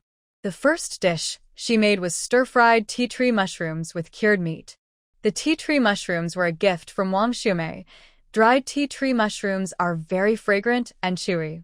She heated the pan slightly, then added the cured meat to stir-fry, as cured meat in this era was usually fatty and released oil easily. She added garlic and dried chili peppers to stir-fry for aroma. After the cured meat was fragrant, she added the pre-soaked tea tree mushrooms and stir-fried them together. Then she added soy sauce and sugar to enhance the flavor. When the sauce thickened and dried, it was ready to serve. A big bowl of fragrant stir-fried tea tree mushrooms with cured meat was prepared. Ranjinian didn't wash the pot. She used the leftover oil from the cured meat to make a vegetable and egg drop soup. This was quite common at the time since oil was a luxury. She also stir-fried spicy and sour shredded potatoes and tiger skin green peppers. Dinner is ready. Ranjinian took off her apron, wiped her hands, and carried the bowls and chopsticks out. Sister-in-law, your cooking smells so good. Zhou Xiangyang looked at the 3 dishes and 1 soup on the table and sniffed happily. Lu Jinyuan served the rice. You're lucky today. He had always known his wife's cooking was delicious, but she rarely cooked before. Zhou Xiangyang picked up a piece of tiger skin green pepper. What kind of dish is this? This is how we cook at our hometown. Dry fry the green peppers and then stir fry with oil. Ranjinian briefly explained the method. Zhou Xiangyang took a bite and said it's very tasty but a little spicy. He quickly drank a few sips of water. Sister-in-law, your cooking is really good. Zhou Xiangyang looked at Lu Jinyuan with envy and said, Captain Lu, you are so lucky. Lu Jinyuan looked proud. Zhou Xiangyang felt very jealous, wishing heaven would bless him with a beautiful wife who cooks well. After the meal, Zhou Xiangyang sat for a while and then left. Lu Jinyuan cleared the table and washed the dishes. Ranjinian returned the basket to Zhou Hongying, who was very happy to see her. Jinian, you're just in time. Big sister has 2 questions she can't solve. Can you explain them to her? Big sister, Which questions are you stuck on? Let me see. Ranjinian waved her hand. Big sister took her notebook and ran over. Zhou Hongying kindly brought a small stool. Sit down, and I'll explain. Ranjinian sat on the stool and patiently explained the problems to Big Sister. Aunt Ran, I understand now, Big Sister said happily, taking her notebook and leaving. Zhou Hongying poured a glass of water and said, If you become a teacher, that would be great. Ranjinian smiled and replied, I might not be a teacher, but I can still help kids with their homework. That's true, Zhou Hongying said, then thought of something. Tomorrow, I and a few sisters-in-law are going to town shopping. Do you want to come along? Ranjinian declined, I won't go. There are a lot of things to do at home these days. Do you need me to buy anything for you? I can bring it back. Zhou Hongying offered. Sister-in-law, please buy me some pork fat, Ranjinian requested. She remembered there wasn't much lard left and needed to buy some pork fat to make oil. She initially wanted to take it from her space, but since oil was essential, it wouldn't be right not to buy any at all. Zhou Hongying agreed immediately, okay. Then I'll head home first. As soon as Ranjinian reached her door, she bumped into Lu Jinyuan coming out. What are you doing? She asked. I saw you haven't come back, so I came out to find you, Lu Jinyuan said, taking her hand. I was just teaching Big Sister how to do her homework. Sister-in-law Zhou is going to town tomorrow, and I asked her to help me buy some pork fat. They talked as they walked back inside. Ranjinian finally had a chance to open her bag, which contained various bowls, pots, a large barrel, 2 big basins, and a small basin. There were also 2 pieces of cloth, some vegetable seeds, and miscellaneous items. I'll help organize this, Lu Jinyuan said efficiently, gathering everything up. Noticing he was still free, he picked up the vegetable seeds.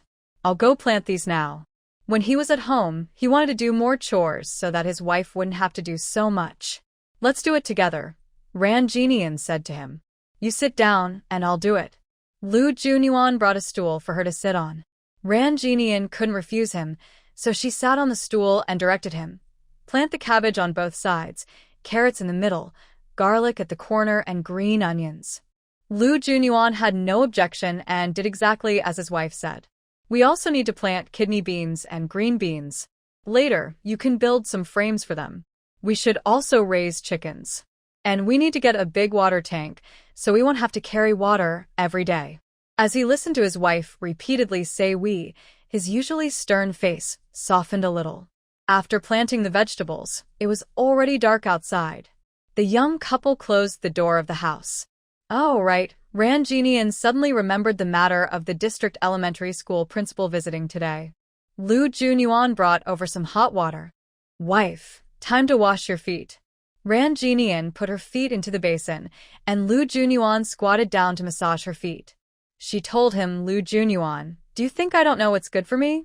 He was genuinely surprised that after his wife arrived at the district, the elementary school principal came to ask her to be a teacher. He felt very proud inside. Wife, if you don't want to be a teacher, then don't. The most important thing now is for you to have a safe pregnancy and deliver the baby safely. That's my plan too. After the baby is born and goes to nursery, I will look for a job. Ranjinian wasn't in a hurry at the moment. Lu Jinyuan dried her feet confidently. You have a good education. You can find any job you want. That's not necessarily true. Ranjinian thought about the college entrance exam coming back in a few years, which would be different. After finishing his washing, Lu Jinyuan and she got into bed. Ranjinian took out a mulberry silk quilt from her space, which had good things inside. Naturally, she couldn't let herself suffer. The quilt was light but warm, and she liked it very much. Lu Jinyuan slept comfortably too. Ranjinian nudged him again. I recommended someone to Director Chen. She's my good friend Xiao Haili. Do you remember her? Xiao Haili? Lu Jinyuan seemed to have only met her once. In his memory, she was his wife's good friend, a quiet person. Tomorrow, help me send her a telegram. Ranjinian thought it would be great if her friend could come. Lu Jinyuan hugged his wife into his arms. Okay. Ranjinian was still excited and suddenly sensed something was wrong. She slapped his hand away. What are you doing? Wife, I don't think about it. Go to sleep. My wife is now pregnant, and Lu Junyuan has no interest in that aspect. He just wants to touch her belly. Ran Jinian turns around again and says, there's no prenatal education tonight. Prenatal education? Lu Junyuan really doesn't know what to teach. Ran Jinian thinks for a moment and says, then just talk to the baby. Talk. Lu Junyuan's throat moves. Put your hand on my belly and talk about your daily training or interesting things that happened, Ran Jinian suggests, seeing that he doesn't know what to say. Reluctantly, Lu Junyuan places his hand on her belly and says, today. You should say, baby, I am your dad. Ran Jinian reminds him. Lu Junyuan looks at his wife's expectant eyes, takes a deep breath, and says, baby, I am your dad. Today we did. At first, he feels a little awkward, but as he continues, his words become smoother. Ran Jinian leans comfortably into his arms and falls asleep unknowingly. Seeing his wife asleep, Lu Junyuan pulls the blanket over her, gently holds her, and falls into a peaceful sleep. The next day, after arriving at the military district, Ran Jinian sleeps well, early to bed and early to rise, feeling energetic. This is the content of the telegram to send. The address is on top. She gives the prepared note to Lu Junyuan. While brushing his teeth, Lu Junyuan puts the note into his coat pocket. After finishing, he says, wife, I'm leaving. Come here for a moment. Ran Jinian beckons him. Lu Junyuan walks over, puzzled. What's wrong? Kiss, she says, standing on tiptoe to kiss him. His face immediately flushes red. He looks at her in disbelief and almost bumps into the door when leaving. Captain Lu, Commissar Yen knocks on the table, looking somewhat displeased. How many times today have you been distracted? Isn't your wife at the military district? Why do you look so absent-minded? Lu Junyuan straightens up and says, I am here. Every time your 3rd Regiment's report is written, it's nonsense. Go back and rewrite it. Commissar Yen closes the file with a serious look. Yes, Lu Junyuan replies helplessly. At the family residence, Ran Jinian is tidying up the house. She finds several dirty clothes and throws them into a basin, planning to wash them. Her villa in her space has a washing machine, but she can't stay at home all day without going out. That would be too obvious. As she steps outside, she encounters a few young women carrying a bucket of clothes, chatting and walking toward the river. Ran Jinian doesn't know them well and follows behind with her basin. They glance back and say, who is this woman? She is Captain Lu's wife. Lu Jinyuan is well known in the military district. The one with only a high school education. The elementary school director Chun went to visit to ask her to be a teacher. That's her. She doesn't look that special. They whispered among themselves, and one woman sourly said. Ran Jinian found a spot to wash clothes. She was scrubbing her clothes when suddenly water splashed over. She looked up and saw a woman squatting opposite her, vigorously pounding clothes with a stick. Ran Jinian moved to another spot to continue washing, and water splashed again. Her expression darkened as she looked up at the woman across from her. The woman had just moved to her side again, washing clothes forcefully in the river. When she saw Ran Jinian's gaze, she lifted her eyelids arrogantly and looked at her. The first time was unintentional, the second time was deliberate. Ran Jinian didn't know why they were doing this, but it was clear these 2 women were targeting her. She immediately shouted loudly, What are you doing? Why are you splashing water at me? My clothes are all wet. Yu Xiuji saw her speak and pretended not to understand. Who splashed water on you? Don't talk nonsense. Everyone else was washing clothes and didn't notice Yu Xiuji's small actions, so they dared not intervene. Washing clothes in the river involves splashing some water, she said. Getting splashed with water while washing clothes isn't necessarily someone else's fault. Seeing everyone supporting her, Yu Xiuji said, exactly. Ran Jinian knew she was new and unfamiliar with these people, so naturally no one would defend her. Yu Xiuji snorted and continued washing. Ran Jinian wouldn't let her get away with it. She picked up a basin of water and splashed it. Yu Xiuji, feeling proud, was suddenly drenched as water splashed over her. Ah, what are you doing? The military wives washing clothes in the river exclaimed. They didn't expect the new girl, Ran Jinian, to have such a fiery temper and to start fighting back. Sorry, I didn't see you, Ranjinian said calmly. Yu Xiuji, furious, pointed at her. You did that on purpose. You're young and deaf in one ear? I said it wasn't intentional, Ranjinian replied innocently. Yu Xiuji, pouring water on me isn't accidental? Ranjinian blinked. This basin isn't clean. I washed it with water and accidentally splashed you. Yu Xiuji. Can she make up stories like this? Everyone. Is that really how it is? You. She angrily pointed at Ranjinian, unable to speak for a moment. Ranjinian ignored her completely, threw her clothes into a basin and went home. You stop right there. Yu Xiuji saw Ranjinian leave and wanted to chase her, but she was across the river and couldn't catch up right away. Why did you provoke her? Her husband is known as the cold-faced officer from the military district. Captain Liu has a bad temper, and his wife is even worse. These young couple are not easy to deal with. The military wives whispered among themselves. Yu Xiuji stomped her feet in anger. Before Ranjinian reached home, she met Zhou Hongying and Qin Shulan, who had returned from shopping in town. Jinian, why are your clothes a bit wet? Are you okay? Zhou Hongying asked, noticing her wet clothes. Ranjinian looked very wronged. I went to wash clothes by the river and met a sister-in-law who deliberately splashed water on me. Oh. Both women looked surprised. Did she misunderstand something? No, she did it on purpose, Ranjinian was very sure. Zhou Hongying thought for a moment. Do you know who she is? No, I've never seen her before. But she looked a bit thin, wearing black cloth pants and black shoes. She had a thick black braid. Ranjinian roughly described her appearance. Zhou Hongying and Qin Shulan exchanged glances and immediately thought of someone. Ranjinian asked sister-in-law, Do you know her? Xiao Ran, your clothes are wet. Go back and change quickly. Qin Shulan didn't reply. Ranjinian sensed something, but didn't ask further. Zhou Hongying thought for a moment and took out a piece of fatty meat from her basket. Jinian, this is the fatty meat I brought for you. Thank you, sister-in-law Zhou. How much is it? Ranjinian took it. Zhou Hongying said, 1 meat voucher plus 70 cents. Okay, sister-in-law. I'll pay you later.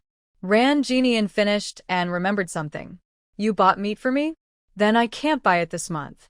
There are restrictions on buying meat now, and it can't be purchased freely. Zhou Hongying smiled. If I don't need it this month, I won't buy any.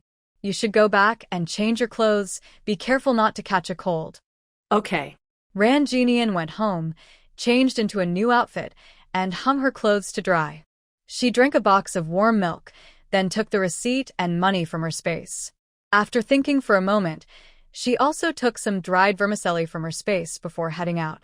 Sister-in-law Zhou, here is the meat voucher and 70 cents. Ranjinian handed them to her. Zhou Hongying was washing her young son's face.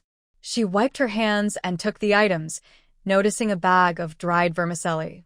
What are you doing with this? Sister-in-law, this is from my own drying. Make some soup for the children to try. You are too polite. Just take it back. Zhou Hongying pushed it away. Ranjinian didn't take it. Sister-in-law, I still need to go to the hospital. Oh, what's wrong? Zhou Hongying was surprised. Ranjinian's voice was soft and gentle. I'm feeling a bit unwell. I need to see a doctor. Are you okay? I'll go with you. Zhou Hongying quickly put down her work and helped Ranjinian. She called out to the neighbor. Shulan, can you watch the kids for me?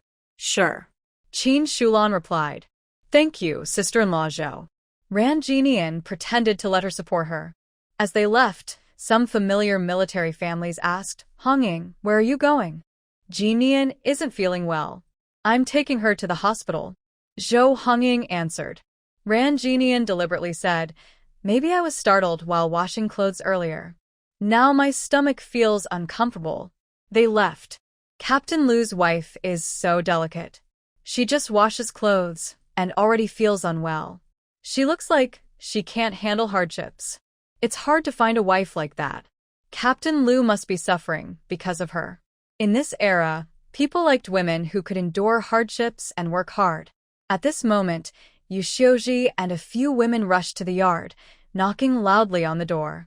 Come out! Come out here! Qin Shulan saw Yu Xiuji knocking and asked Yu Xiuji, "What are you doing?" "I'm looking for Captain Lu's wife. She just splashed water on me."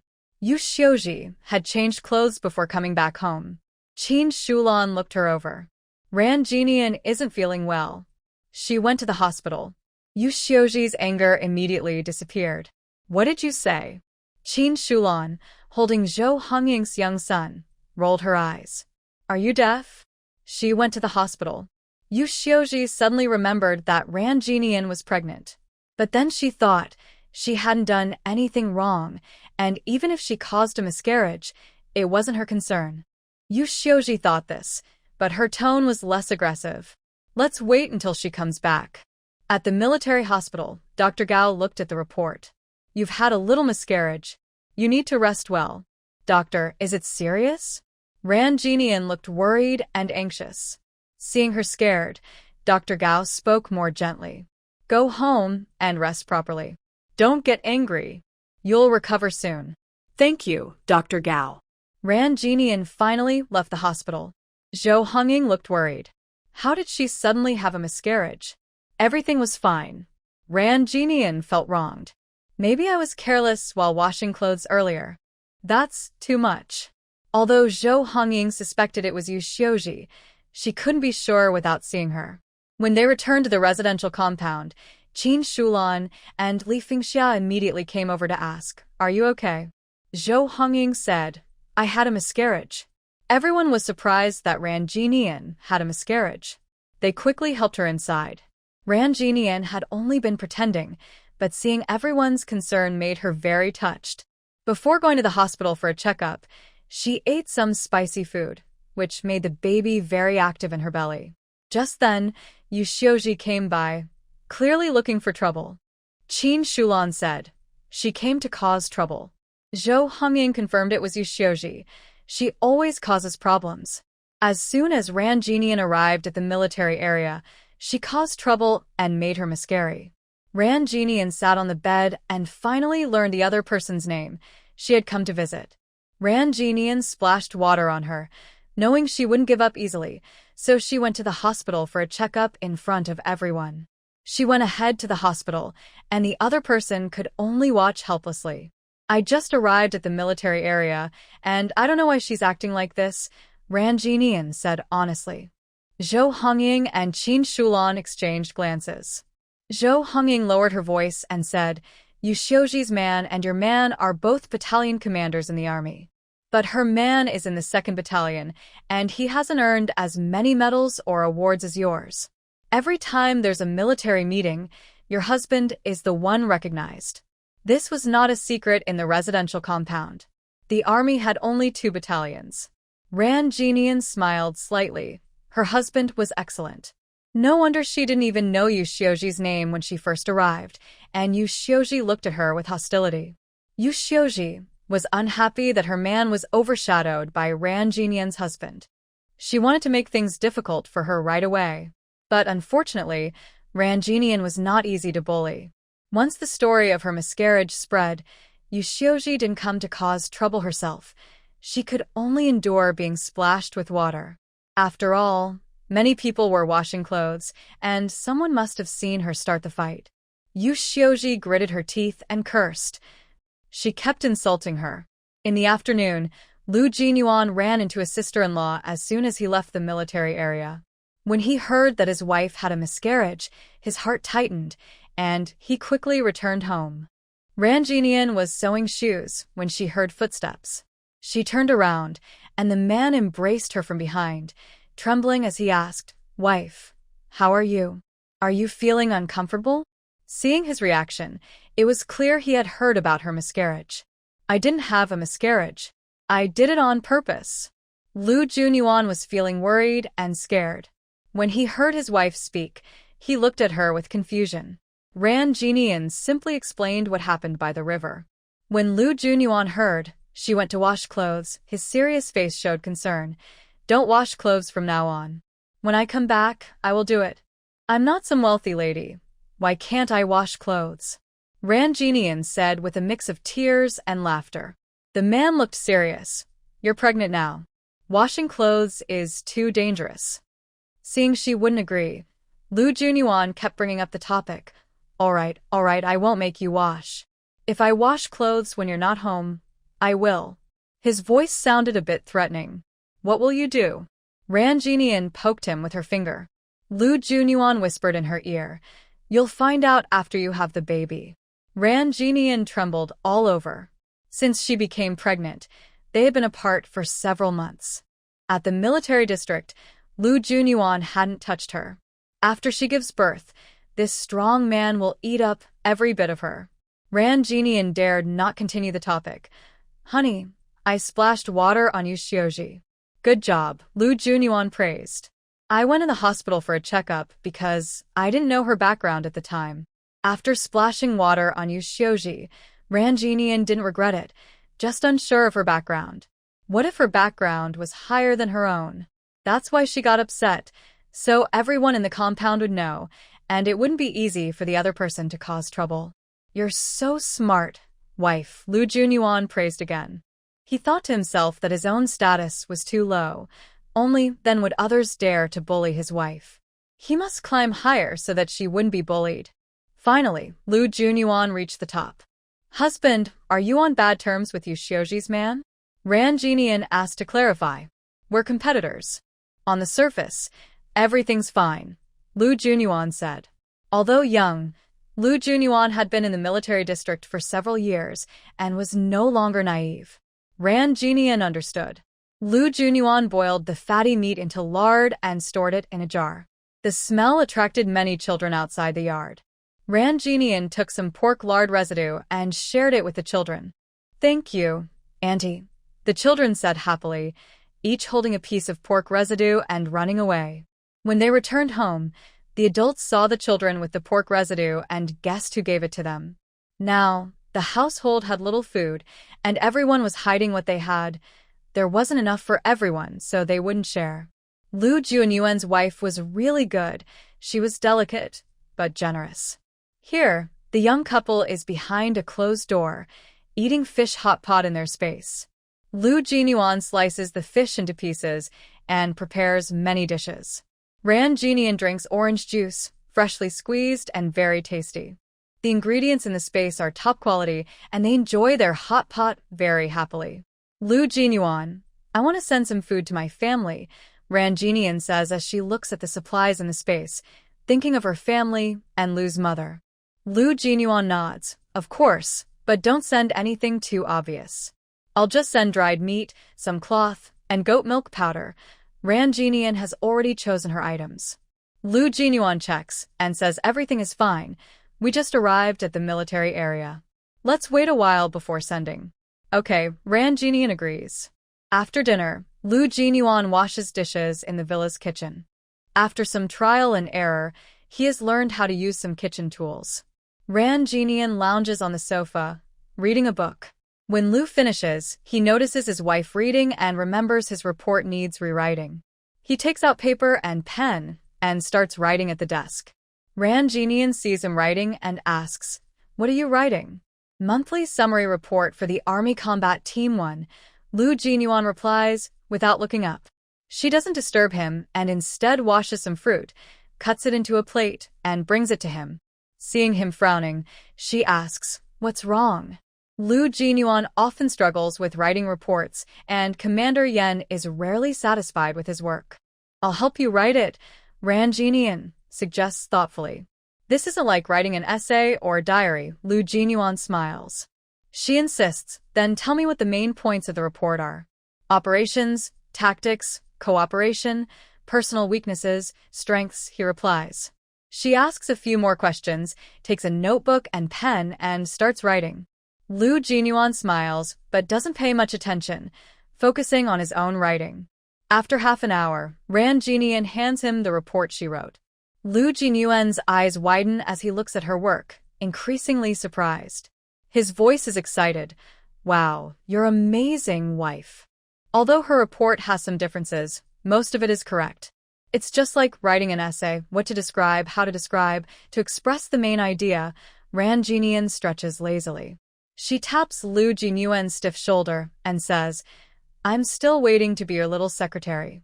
Yes, ma'am. Lu Jinyuan raises his hand. Ran Jinian laughs happily. The young couple argued for a while. After Lu Jinyuan revised the report written by Ran Jinian, he rewrote and copied it himself.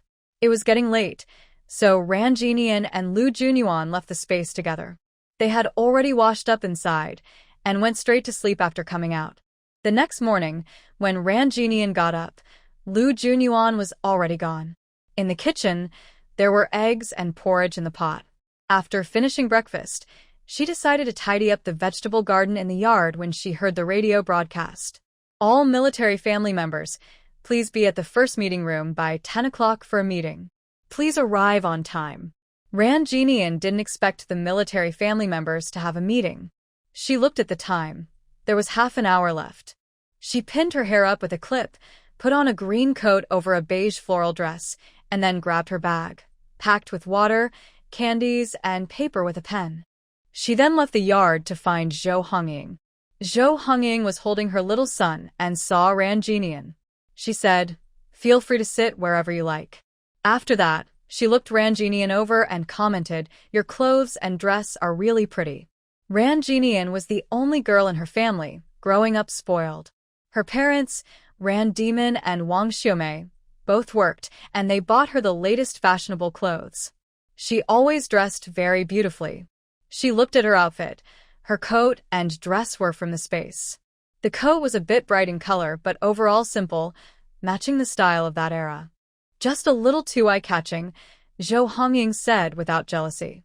Ran Jinian looked young and good in her outfit, but most women in the family compound wore dull, grayish clothes. Ran Jinian wasn't worried. Wearing clothes wasn't illegal. She smiled and didn't respond to the comment. Sister-in-law, I heard on the radio that the military family members are having a meeting. Do you know what kind of matters are usually discussed? Zhou Hongying shook her head. I don't know. I've been in the military family compound for 4 years, and I've only attended 2 meetings. The first 2 meetings, what were they about? Men received military honors, and we family members were recognized for our logistical work. Ran Jinian thought about Lu Jinyuan's recent mission. Maybe he had earned some credit, so they would be recognized too. Let's go first, Zhou Hongying said as she tidied up a bit.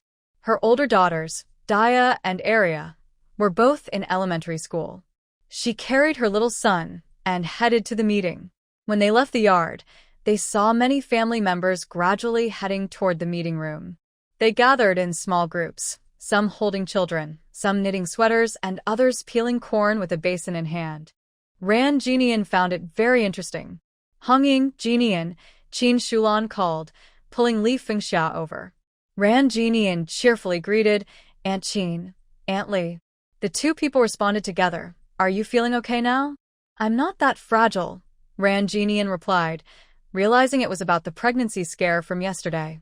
Li Fengxia muttered, not fragile? You could have a miscarriage just from washing clothes. Ran Jinian was speechless. Qin Shulan and Zhou Hongying looked at each other in silence. Such words should be said privately, not in front of others. Ran Jinian didn't expect that right after arriving at the military district, someone would call her fragile. Maybe she was just startled, so she had a scare, someone said. Li Fengxia awkwardly smiled and didn't know how to respond. Everyone went to the main gate of the military district, which was already open because the family members were holding a meeting. Ran Jinian followed everyone to the first conference room. It was very large, able to hold 500 or 600 people easily. The decoration was simple, and the furniture was a bit old. Jinian, come, sit here. Be careful, Zhou Hongying said, holding her young son and still looking out for Ran Jinian. Ran Jinian quickly stepped forward. Aunt Zhou, be careful with Sandan. Zhou Hongying's son was called Sandan. In this era, people liked to give children silly but meaningful names that were easy to raise. Most people arrived early and sat in the front rows. This was Ran Jinian's first time seeing so many family members.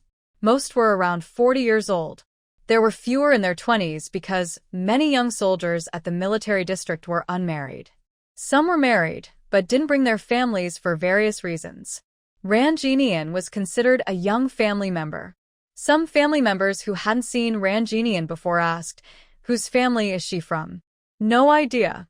She looks so lively even while pregnant. Her green coat is really pretty.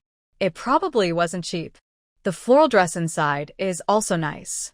I wonder if she bought it or made it herself." Everyone was impressed when they saw Ran Jinian. Someone asked, "Is she Lu Jinyuan's wife?"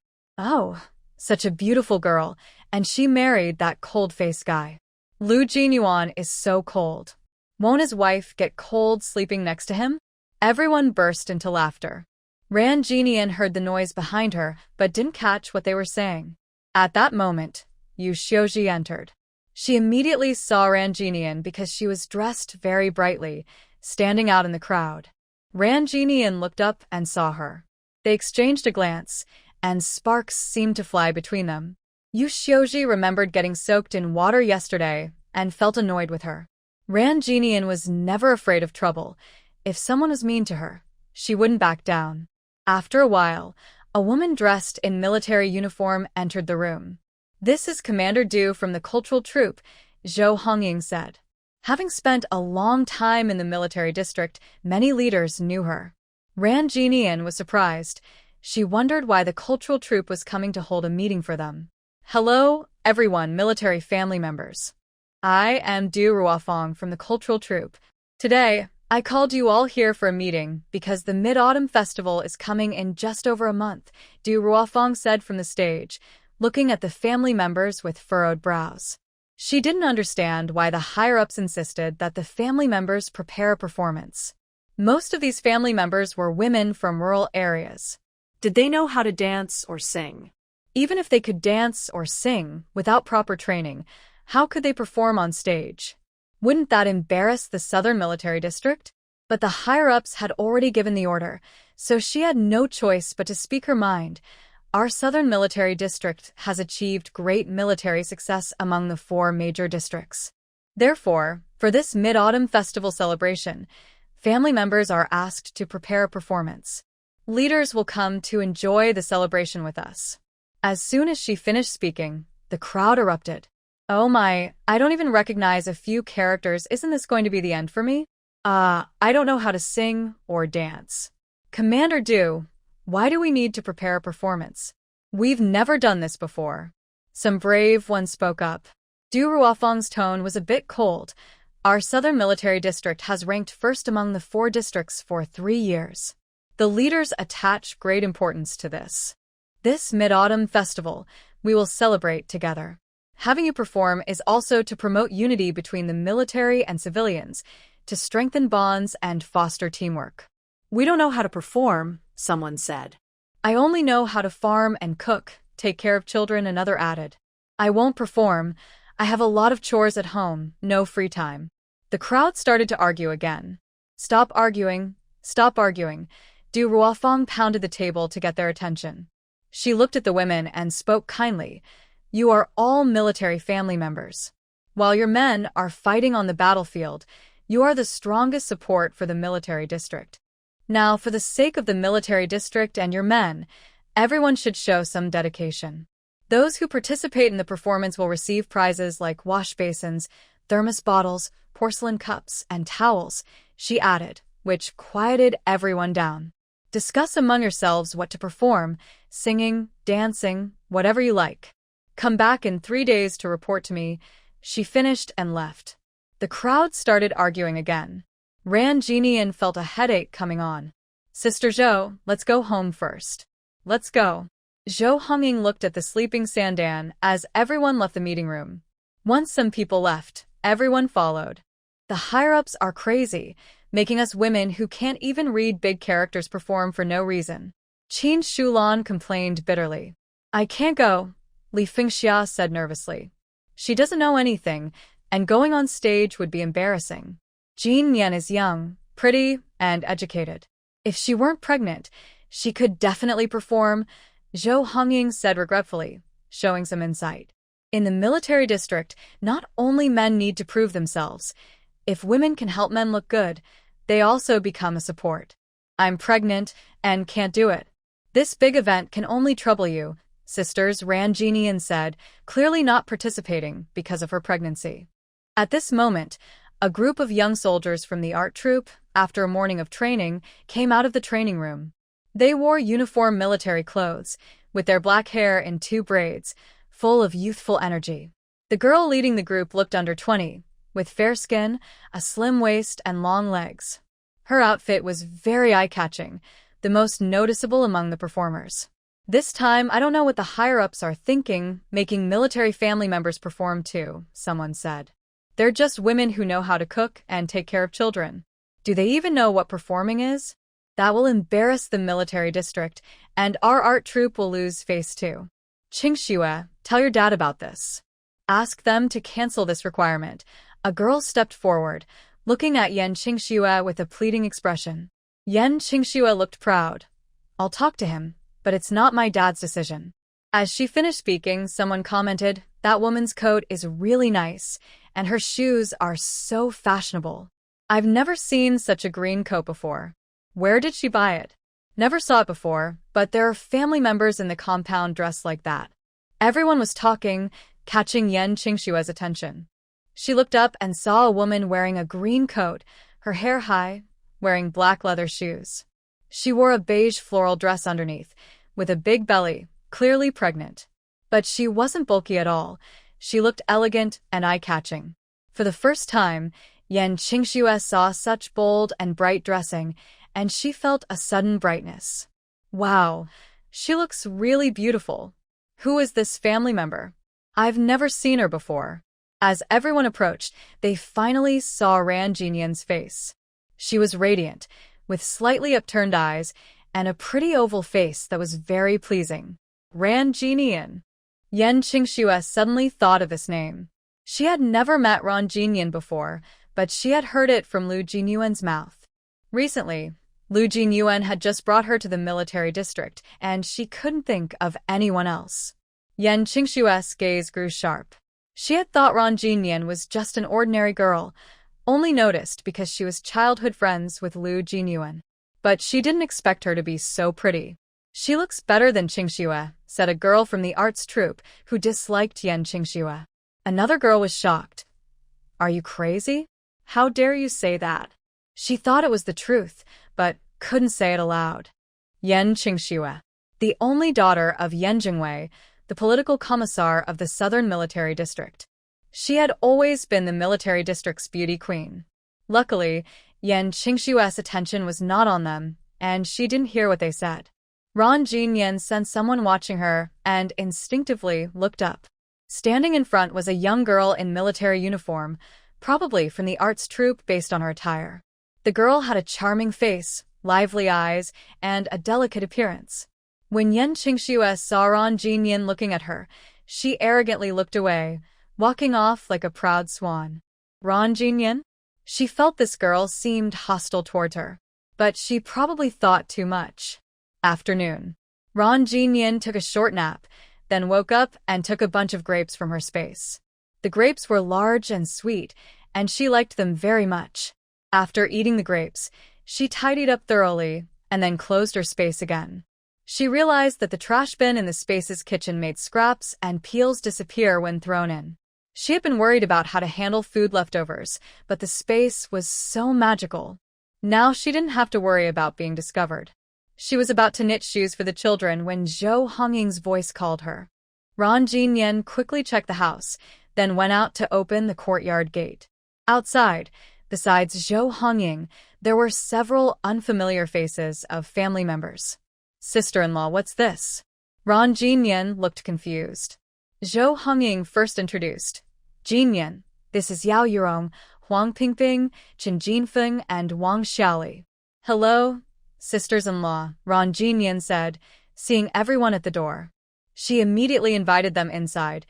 Please sit anywhere, don't be polite. After saying this, she was about to pour water. Jinian, don't rush. Zhou Hongying pulled her to sit down. We came to find you about the upcoming performance. Come to find me? Ran Jinian paused for a moment, then quickly said, Sister-in-law, I am pregnant and cannot participate in this performance activity.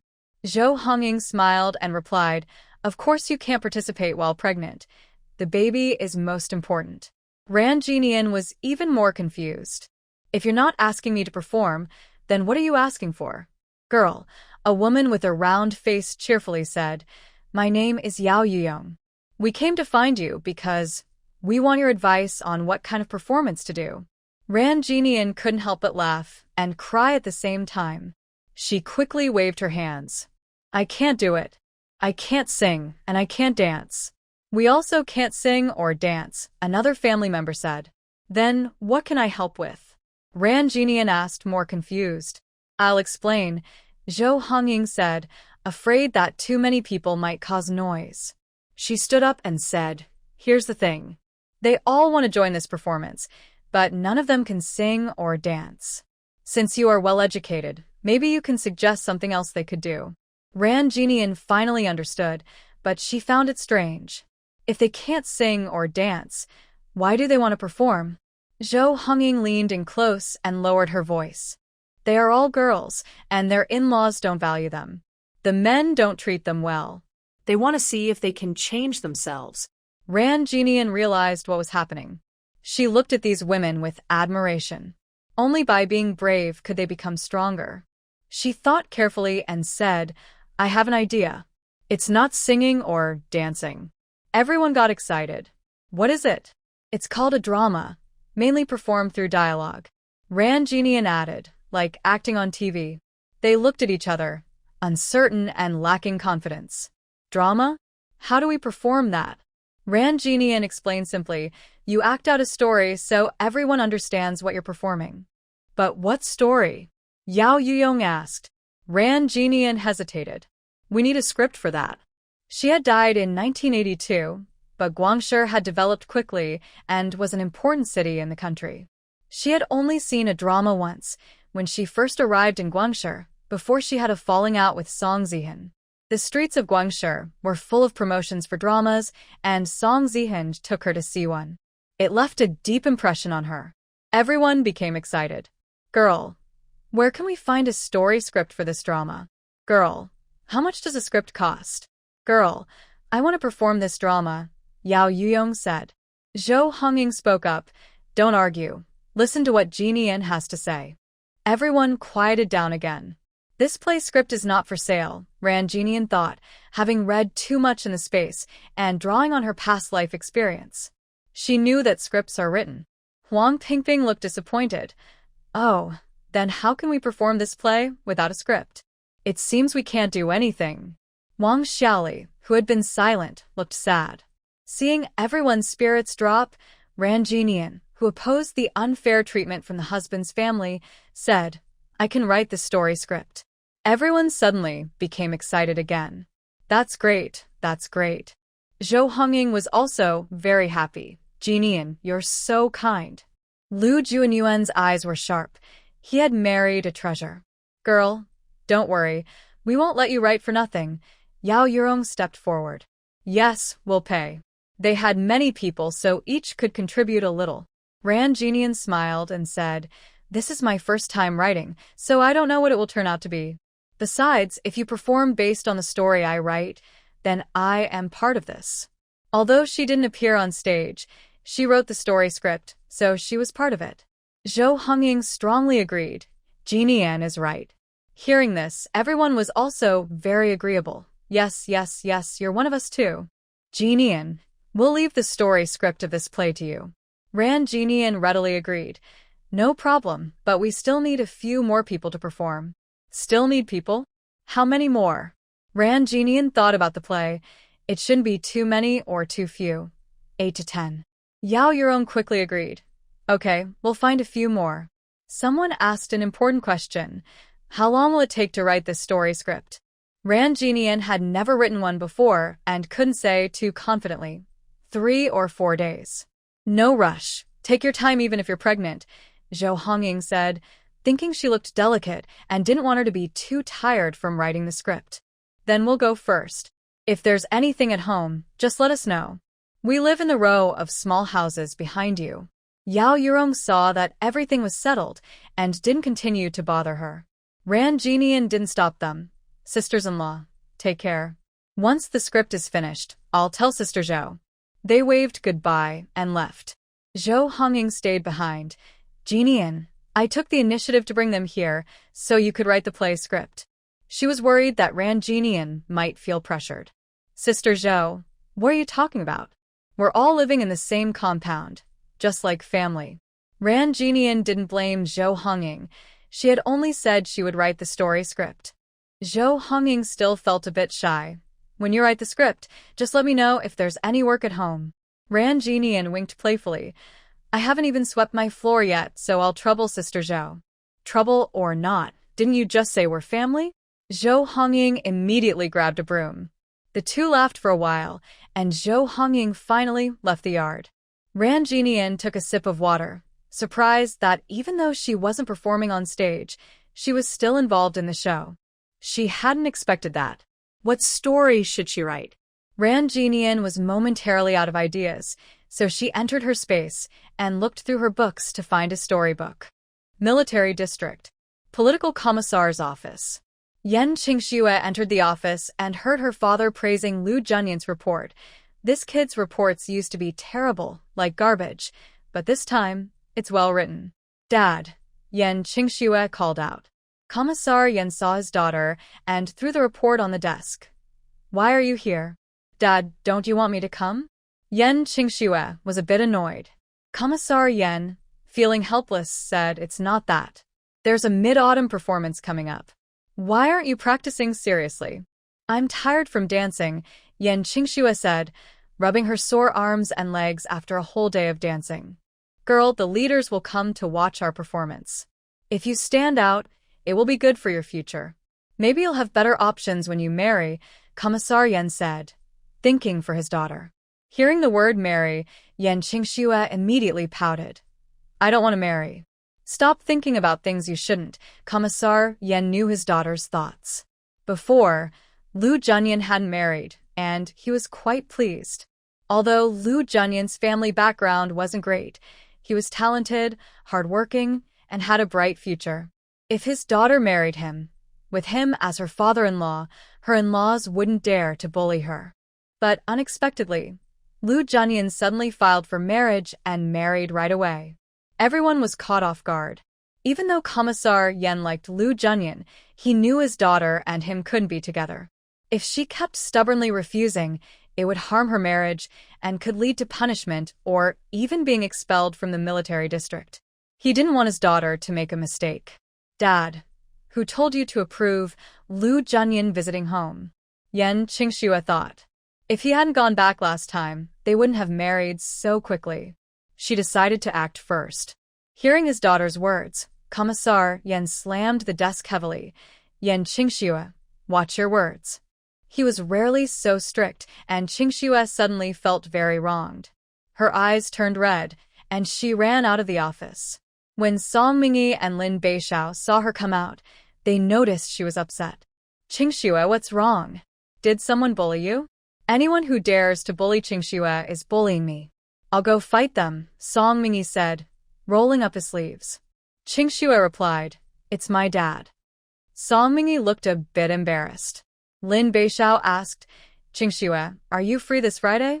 There's a new movie in the county. Do you want to go see it? The military district is over 3 hours away by car, and they usually go to the county after work the day before. Song Mingyi gritted his teeth at the thought of that troublemaker. No, I don't want to go, Qingxue said, not interested at all. Lin Beishao felt a little disappointed, but didn't show it. Then I'll buy you some peach cookies and sweet canned fruit, he offered. No need, Qingxue said impatiently. Then she remembered something. Last time I asked you both if Lu Jinyuan's wife was pretty, what did you say? Hearing this, Song Mingyi and Lin Beishao realized Qingxue had met Ran Jinyan. Qingxue, why are you asking about this? She's Lu Jinyuan's wife. It has nothing to do with us, Song Mingyi said honestly. Lu Jinyuan's wife is pretty, but it doesn't concern them. You said she looks like that, so you were lying to me, Qingxue sneered coldly. She had to admit, Ran Jinyan's face was indeed attractive. Lin Beishao looked helpless. She's my brother's wife. Of course I can't stare at her. When you asked, I didn't get a clear look either. Songmingi. That guy is really sneaky. Qingshue's mood improved a little. I'm very busy lately. Our group is rehearsing a dance, she said. Because a leader will come to watch the Mid-Autumn Festival performance, the group is taking it very seriously. As a key member of the art troupe, she wants to perform well and show everyone her talent. She also wants Lu Jinyuan to regret it. At the family compound, when Lu Jinyuan returned, he saw his wife lying face down at the table, surrounded by several books. She was frowning and sighing from time to time. Wife, what are you writing? Lu Jinyuan asked as he approached. Ran Jinian suddenly realized she had been so absorbed that she had been writing until Lu Jinyuan finished work. She quickly closed her notebook. I haven't cooked yet, she said. What do you want to eat? I'll make it, Lu Jinyuan offered, washing his hands and picking up an apron. Ran Jinian blinked. You cook outside, I'll cook in the space. Okay, Lu Jinyuan nodded. Ran Jinian entered the space, thinking about how Lu Jinyuan liked spicy fried pork. She made spicy stir-fried pork and chicken wings, following a recipe. Ran Jinian finished cooking and brought the dishes out. Lu Jinyuan had already steamed the rice, stir-fried some vinegar-flavored cabbage, and made egg soup. Wife, what were you just writing? Lu Jinyuan scooped a piece of food onto her plate. Ran Jinian replied, Today we had a family meeting. You know about it, right? I know what it was about, Lu Jinyuan said. He had gone to the military district today, where they also held a meeting. The purpose was to encourage the wives to respond positively to the call and participate in the Mid-Autumn Festival performance. He frowned and asked wife, Are you going to perform? Lu Jinyuan didn't stop her from doing what she liked, but since she was pregnant now, her body was not very convenient. Ran Jinian smiled and said, I'm not performing. I'm writing a story script for some sisters-in-law. They want to perform a play. A play? Lu Jinyuan paused, surprised. He had seen a play before. Last year during the New Year, the military district invited a drama troupe to perform. Would family members perform in a play? That seemed a bit too simple, since it's a professional art form. He didn't want to dampen her enthusiasm. This play is quite difficult. Ran Jinian clearly understood his meaning. The sisters-in-law can't sing or dance, but they are very enthusiastic. I believe, with their passion, they will perform in their own style. Moreover, this family performance was required by the military district for family members to participate. The sisters-in-law are just homemakers, not performers from an art troupe or professional actors. But they are trying hard to prove themselves and will surely earn applause. I was narrow-minded. Lu Jinyuan thought his mindset was not as high as his wife's. Ran Jinian didn't think so. You're just worried about us. How's the chicken wing? Is it good? Delicious. Anything her wife made was tasty. He loved it. You're lying. It's obviously a bit salty, Ran Jinian said after tasting a bite. Lu Jinyuan replied confidently, It's good with rice. After dinner, Lu Jinyuan washed the dishes while Ran Jinian continued writing her script. She was very inspired now and was writing stories quickly. Wife, don't write any more today. Be careful not to hurt your eyes, Lu Jinyuan said, heating up some milk for her. The milk was from the space, and Ran Jinian drank a box of it every day. Okay, I won't write any more, Ran Jinian said, drinking the milk. Lu Jinyuan brought over some hot water. Ran Jinian sat on a stool, and Lu Jinyuan squatted down to massage her legs. He suddenly thought of something. Wife, what story are you writing? Red Detachment of Women, she replied, her eyes shining brightly. Dear children, today is Little Pear's birthday. Please keep encouraging updates, add to your collections, love you all. Later at night, Ran Jinian wakes up hungry. She looks at her sleeping husband, gets up, and takes out bread from the space. As she tears open the bag, his sharp eyes open and soften when they fall on her. He gets up and asks, Wife, are you hungry? Yes, I am, she replies. She didn't eat much for dinner and, being pregnant, gets hungry quickly. Lu Jinyuan is about to light the kerosene lamp. I'll cook noodles for you, he says. No, you sleep. I'll just eat some bread, she insists. Lu Jinyuan doesn't want his wife to be uncomfortable. Bread has no nutrition. I'll cook egg noodles for you. Seeing him insist, Ranjinian takes his hand and says, "Let's go to the space." It's late at night, and any noise in the courtyard can be heard. They enter the space and Lu Jinyuan suggests, "I'll cook dumplings for you." "That's too much trouble. Just eat noodles," she says, thinking about how dumplings need to be made from scratch. "It'll be quick," he replies. He chooses a tender piece of pork, washes it, and cuts it into chunks to put into the meat grinder. He turns on the machine and soon the meat is minced. The space has ready-made dumpling wrappers, so they don't need to roll dough. Knowing his wife likes corn, he makes pork and corn filling. In less than 20 minutes, Lu Jinyuan has cooked a big bowl of dumplings. "Smells so good," Ranjinian says as she picks up her chopsticks and takes a bite. Lu Jinyuan makes some dipping sauce, watching his wife enjoy her food happily, feeling very satisfied. "Let's eat together," she offers, handing him a pair of chopsticks. The young couple finishes the entire plate of dumplings. "There's some left. We can cook more whenever we want," she says. Yes, Lu Jinyuan tidies up the kitchen, and they leave the space to continue sleeping. The next morning, Ranjinian wakes up to find Lu Jinyuan gone. She gets up, tidies the bed, and remembers how delicious the dumplings were. She feels like eating dumplings again. She takes the remaining dumplings from the space, eats her fill, then goes outside to stretch and loosen her muscles. Suddenly, she notices a green shadow in the vegetable garden. Everyone started to laugh, finding Ranjinian's way of speaking very funny. Yushioji followed a few close family members over and saw Ranjinian chatting happily with some women. She rolled her eyes. Since Ranjinian had just arrived at the family compound, she had already made quite a few acquaintances. "Did you hear?" a chubby woman asked mysteriously, noticing the people across. Someone responded, "Hear what?" "It's about the woman standing at the gate. You know her, right?" The chubby woman glanced sideways. Everyone looked and said, "She's the wife of the cold-faced officer Lu Jinyuan. I heard she has a high school diploma. Even Director Chun from elementary school came to invite her to teach. She is indeed pretty." Hearing this, Yushioji felt very annoyed. Why is she dressed so fancy every day? She's not a military family member. Everyone paused for a moment. Ranjinian was dressed brightly, but there was nothing wrong with her outfit. "I'm not talking about that." Lian lowered her voice, seeing that no one else knew. "This mid-autumn festival, it's not just us family members performing. She wrote a script. It's a play, a drama, for us to act out." "Really? What's a drama? How do you perform it?" "We've never seen one before." Yushioji sneered. "They're so clueless." Everyone looked at her. "Shioji, do you know what this drama is?" Shioji definitely knows. "She only has a middle school education," someone said. "Shioji, go ahead and tell us." Yushioji straightened her chest proudly. She had a middle school education and was considered quite educated in the family compound. After Ranjinian arrived, she looked beautiful, dressed fashionably, and had a high school diploma. She quickly became the center of attention. She spoke proudly.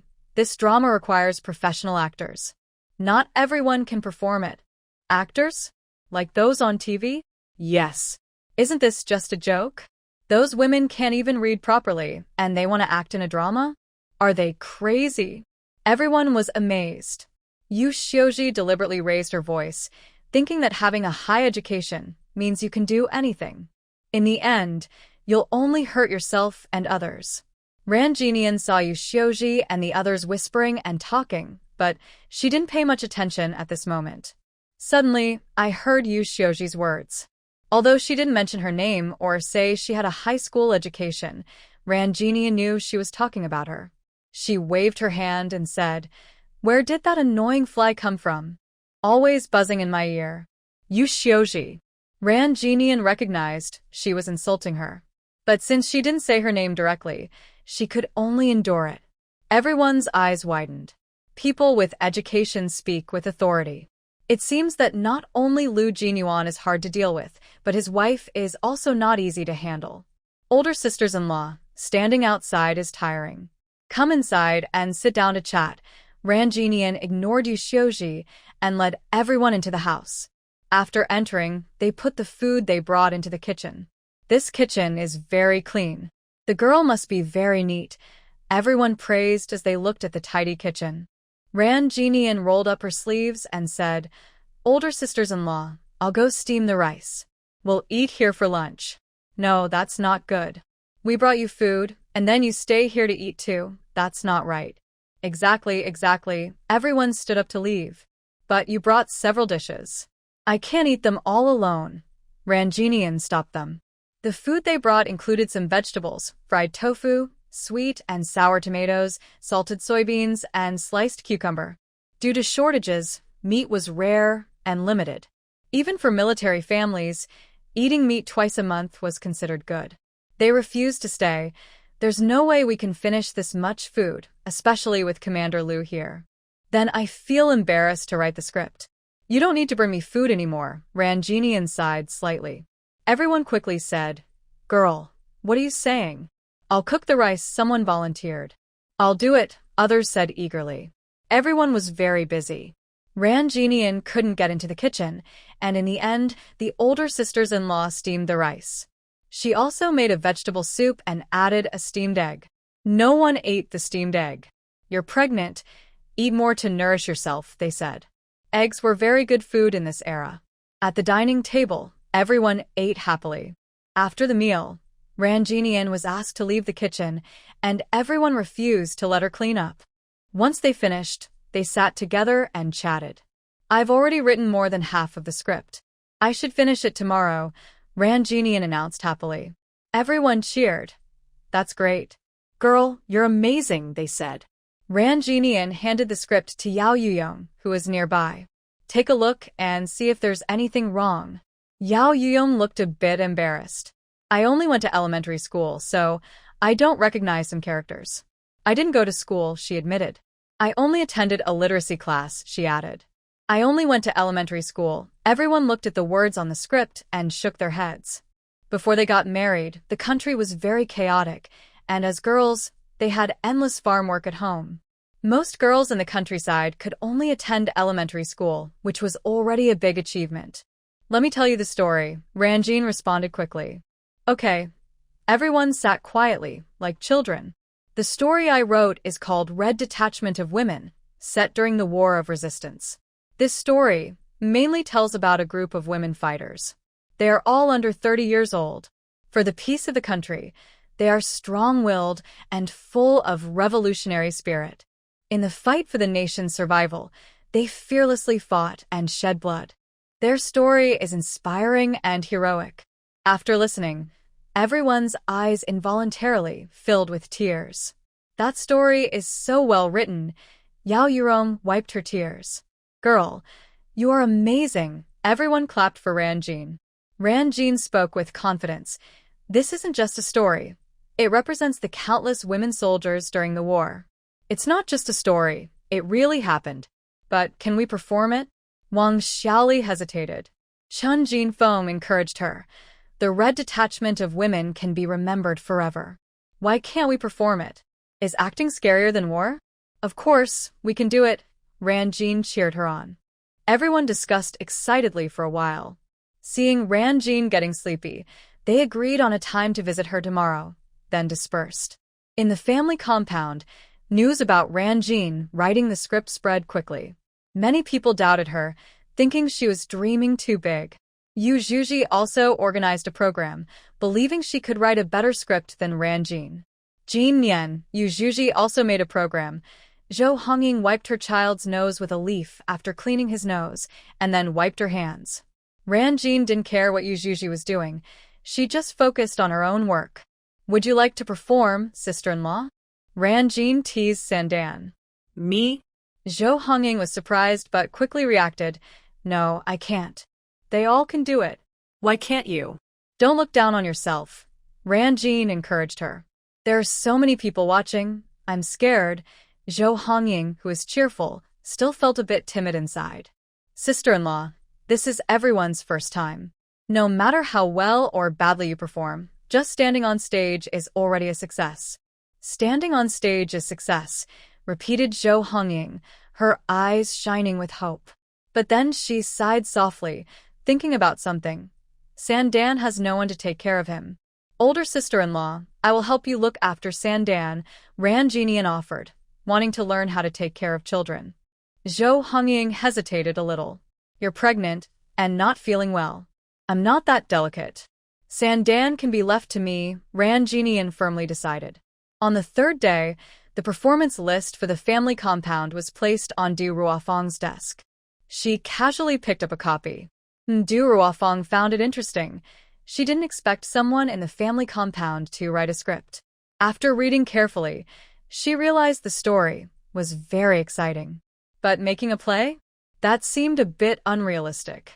Du Ruofang didn't look down on the family members, but professional actors are needed for a proper play. They haven't had long training or rehearsals. Can they just rely on their enthusiasm? Thinking about this, she looked at the script again. Ran Jinian. Such a nice name. Whose family member is she? She must be quite educated to write such a story. Captain, you called me? A girl dressed in a military uniform, blushing deeply, entered. She looked like she had just finished rehearsing. Seeing Yan Qingxue, Du Ruofang looked at her with some affection. Qingxue, for this Mid-Autumn Festival evening show, the higher-ups will come to watch. You are one of our main performers, and you've been making mistakes during rehearsals lately. Is something bothering you? Since meeting Ran Jinian, Yan Qingxue had been restless these past 2 days and was struggling to keep up with rehearsals. Du Ruofang was just talking to her. Captain, I don't have anything on my mind. Yan Qingxue couldn't say what she was feeling. Du Ruofang sighed slightly. Qingxue, our team values this Mid-Autumn Festival show very much. If you keep making mistakes, the leader might replace you with Bai Qian. Bai Qian, second only to Yan Qingxue in the art troupe. No way, Yan Qingxue refused to let Bai Qian take her place. She was the main pillar of the art troupe. Captain, I will focus on rehearsing and not let you down. Du Ruofang also believed in Yan Qingxue. Then you should practice well. I believe you will perform excellently. Yes, Yan Qingxue said confidently, straightening her posture. Suddenly, she saw the performance list on the desk. Captain, what is this? Do we have a new program to rehearse? The Southern Military District is one of the 4 major military districts. The art troupe naturally has many performers, including some male performers, though they are fewer than the females. For this Mid-Autumn Festival evening, the team prepared 5 performances, a group song, dancing, solo singing, solo dancing, and a duet dance. Yan Qingxue was involved in 3 of these. The military families planned to perform 1 act, making a total of 6 performances. As for the family members' show, no one paid much attention. Actually, this is the list of performances by the military families. Du Ruofang shook her head and pointed to a list. This script is pretty good, but it's a pity. Script? What script? Yan Qingxue was surprised. This is a script for a play, Du Ruofang explained. Oh. Yan Qingxue opened her mouth wide. She had watched many plays, performed by professional actors and teams.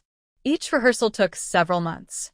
These family members were inexperienced and lacked knowledge, thinking they could perform a play just because they wanted to. She couldn't help but mock, it's too simple-minded. They don't understand much about plays, but it's good they have the heart. It's just a pity about this story script written by Ran Jinian, Du Ruofang said regretfully. Director, who wrote it? Yan Qingxue's eyelashes fluttered suddenly, unable to believe what Du Ruofang said. Du Ruofang looked at the script again. Ran Jinian. Do you know her? I don't know her, Yan Qingxue said, surprised. She didn't expect Ran Jinian to write a script, let alone receive praise from Du Ruofang. She knew Du Ruofang's personality well. She rarely praised others. This script by the family member is really good. You can tell she has some talent, Du Ruofang said. You can tell she has some talent, Du Ruofang said. Director, can I see it? Yan Qingxue was curious about what kind of script Ran Jinian had written. Here, take a look, Du Ruofang handed it to her. Yan Qingxue carefully read the script. She wanted to find flaws and criticize it, but after reading the content, she didn't dare to point out any faults. This story was about the revolutionary history of the great struggle led by national leaders, an invaluable part of the nation's spiritual heritage.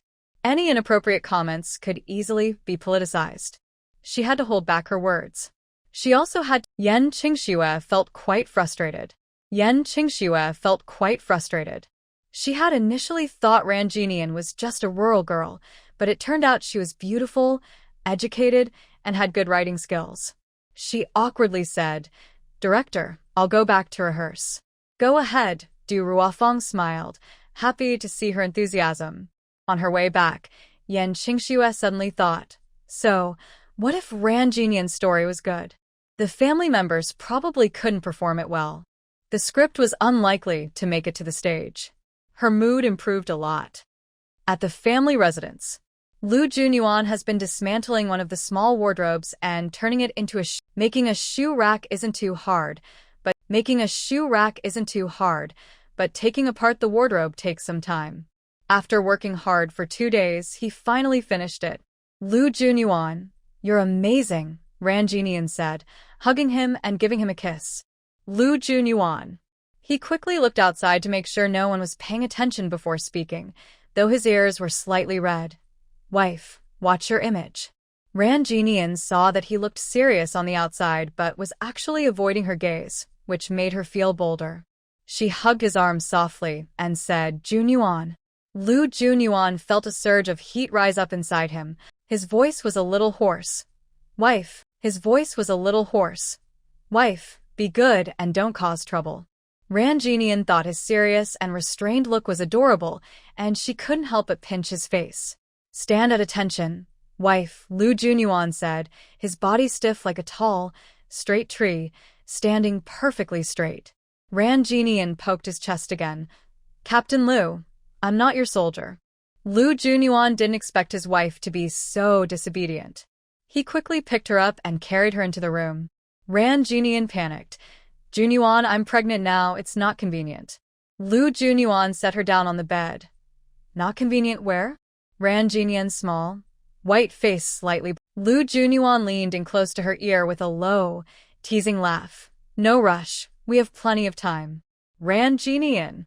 She couldn't imagine what life would be like after having a child. She dared not provoke him anymore.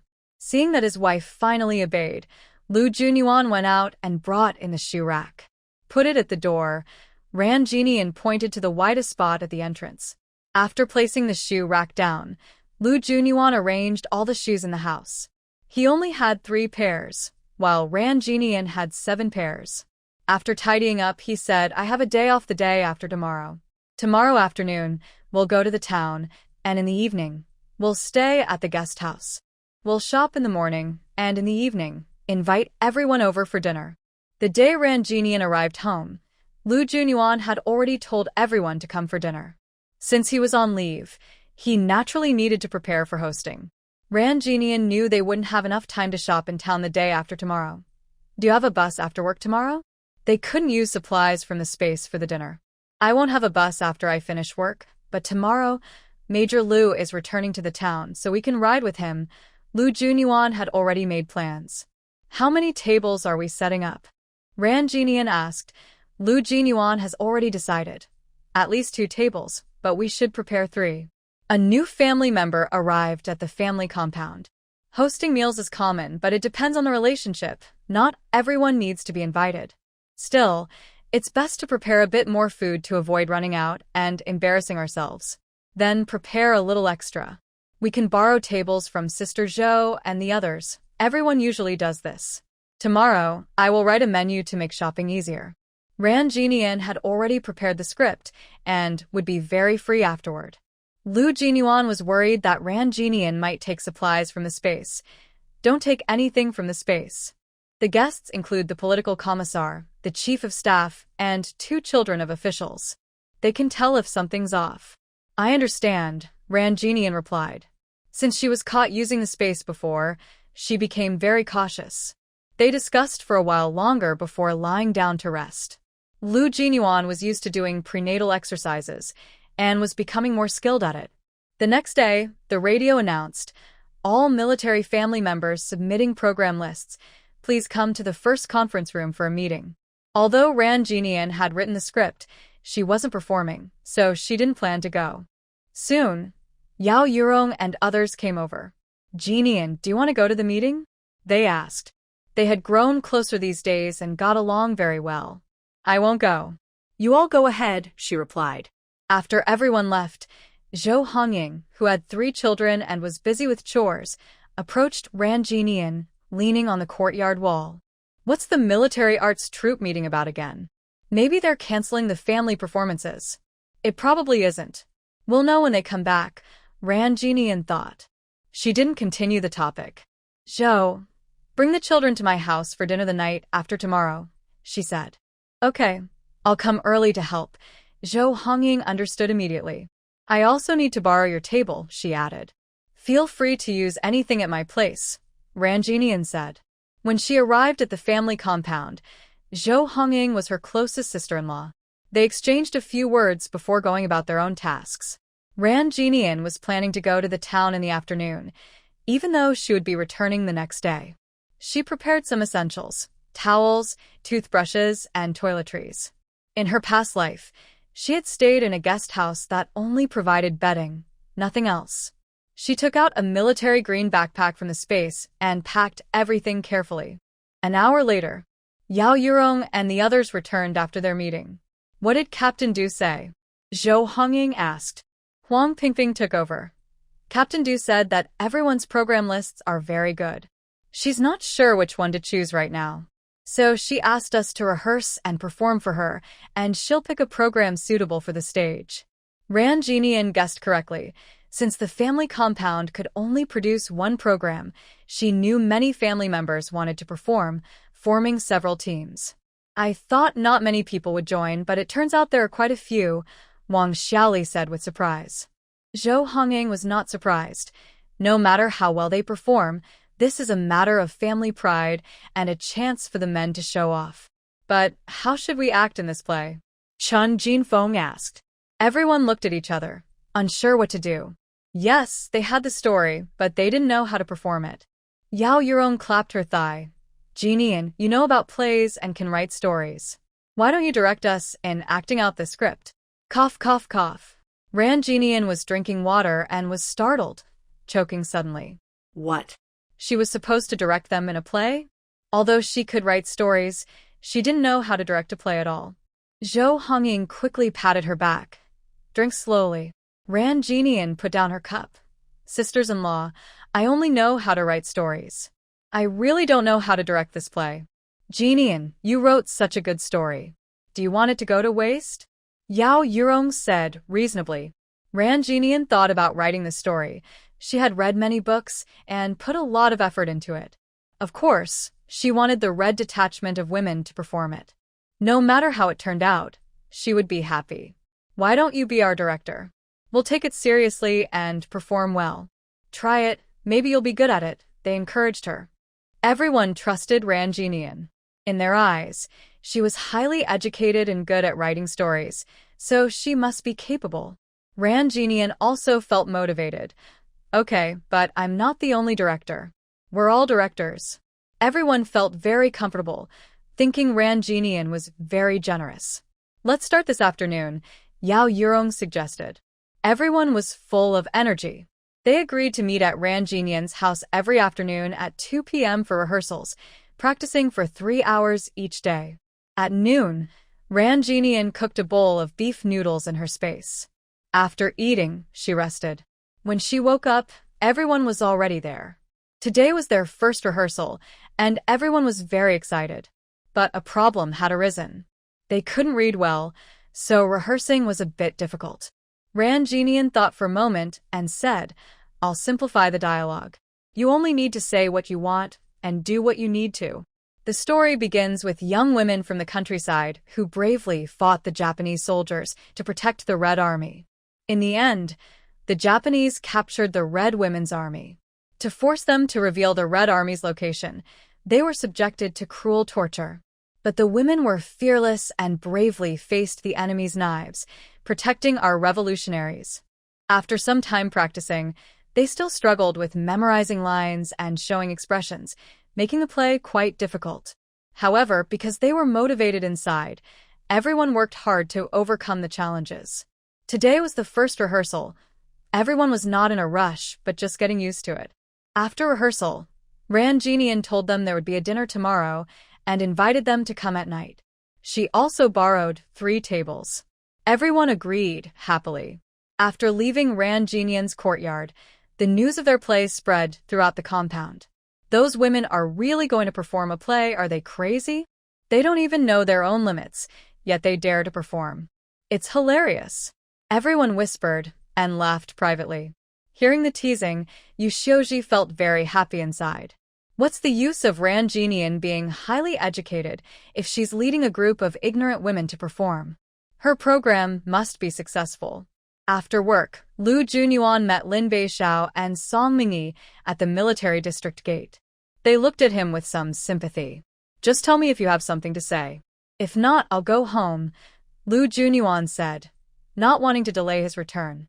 They looked at each other and Song Mingyi spoke first. Junyuan, I heard your wife will perform at the Mid-Autumn Festival family show. She won't perform, Lu Junyuan said sharply, giving his face a deep look. She wrote a script and wants to act in a play, Song Mingyi replied, feeling that Lu Junyuan's wife was a bit naive. A play? Even the art troupe can't perform that easily. Only a few women could do it. Junyuan, my sister is with the provincial drama troupe. Performing in a play isn't simple.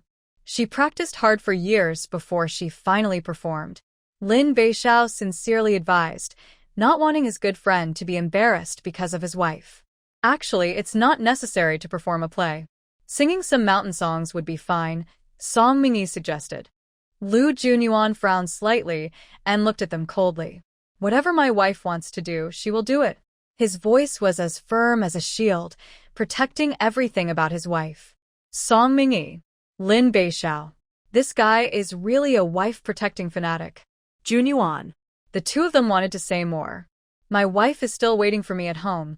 I have to go now, Lu Junyuan said, and left. Ever since he married his wife, he doesn't see us brothers as important. Song Mingyi felt a bit sour inside. Lin Beixiao sighed. His wife is the most important to him. When Lu Junyuan returned home, Ran Jinian had already packed her things. Junyuan, everything is ready, she said. Let's go. Lu Junyuan carried his big backpack. The young couple locked the yard gate.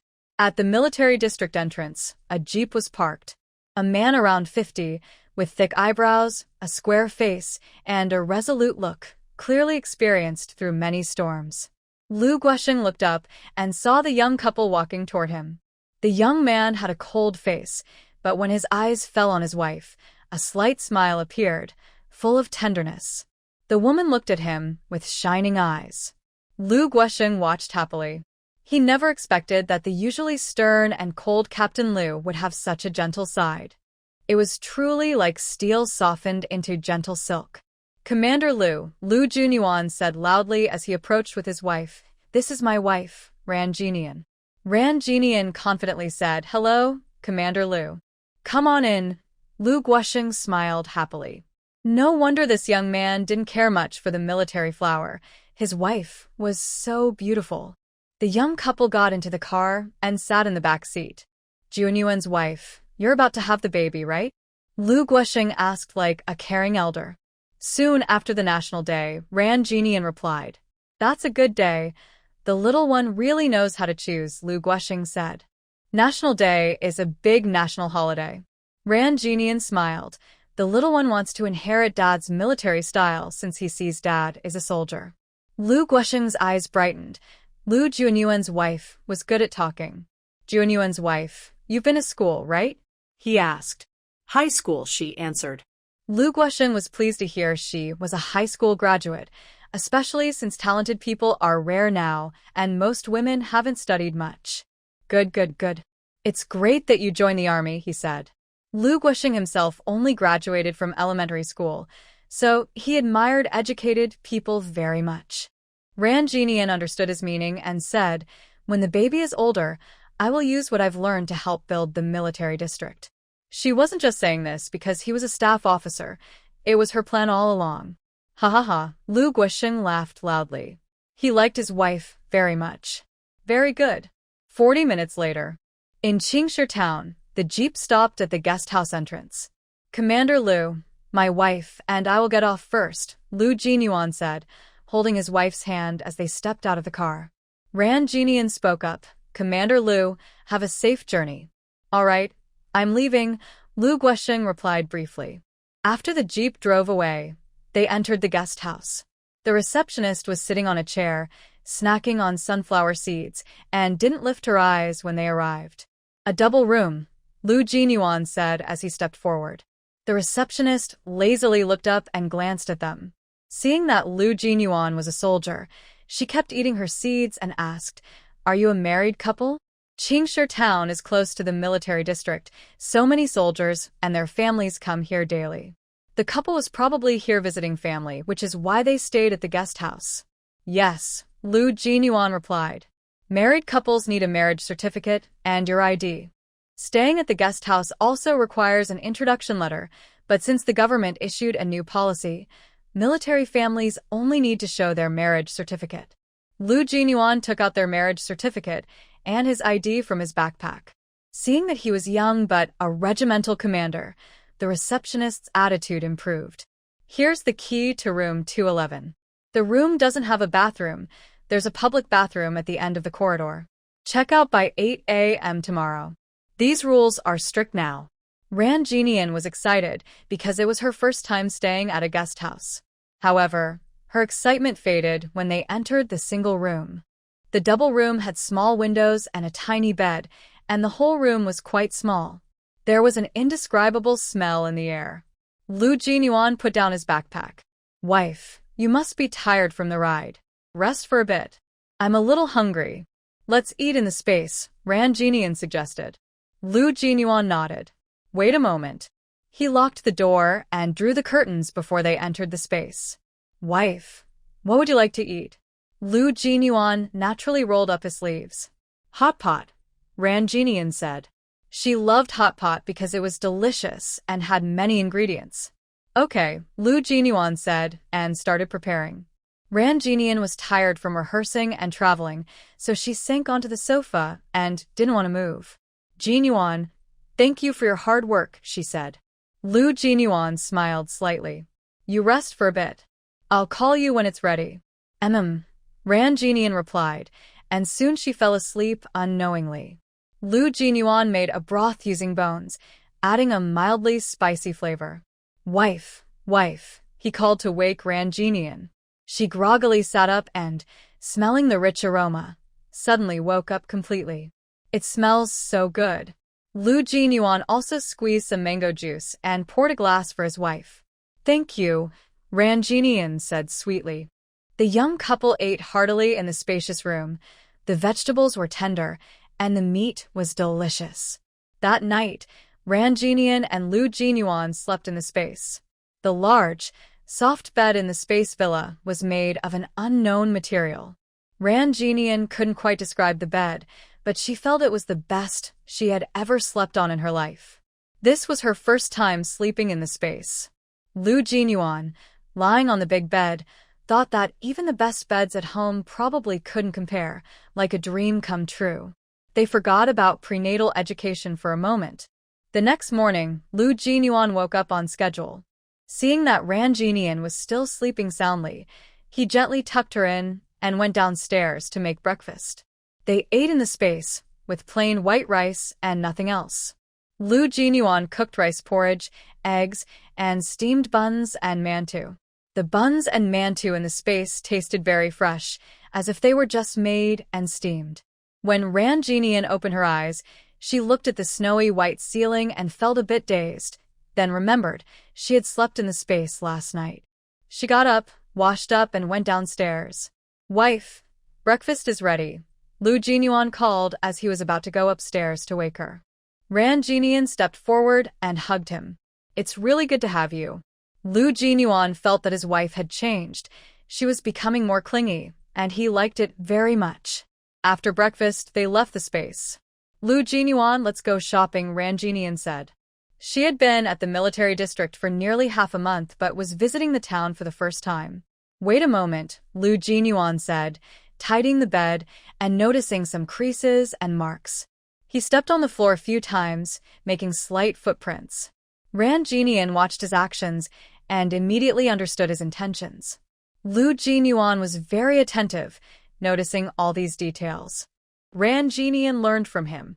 The young couple then left the room, returned the key to the receptionist, and headed to the supply and marketing cooperative.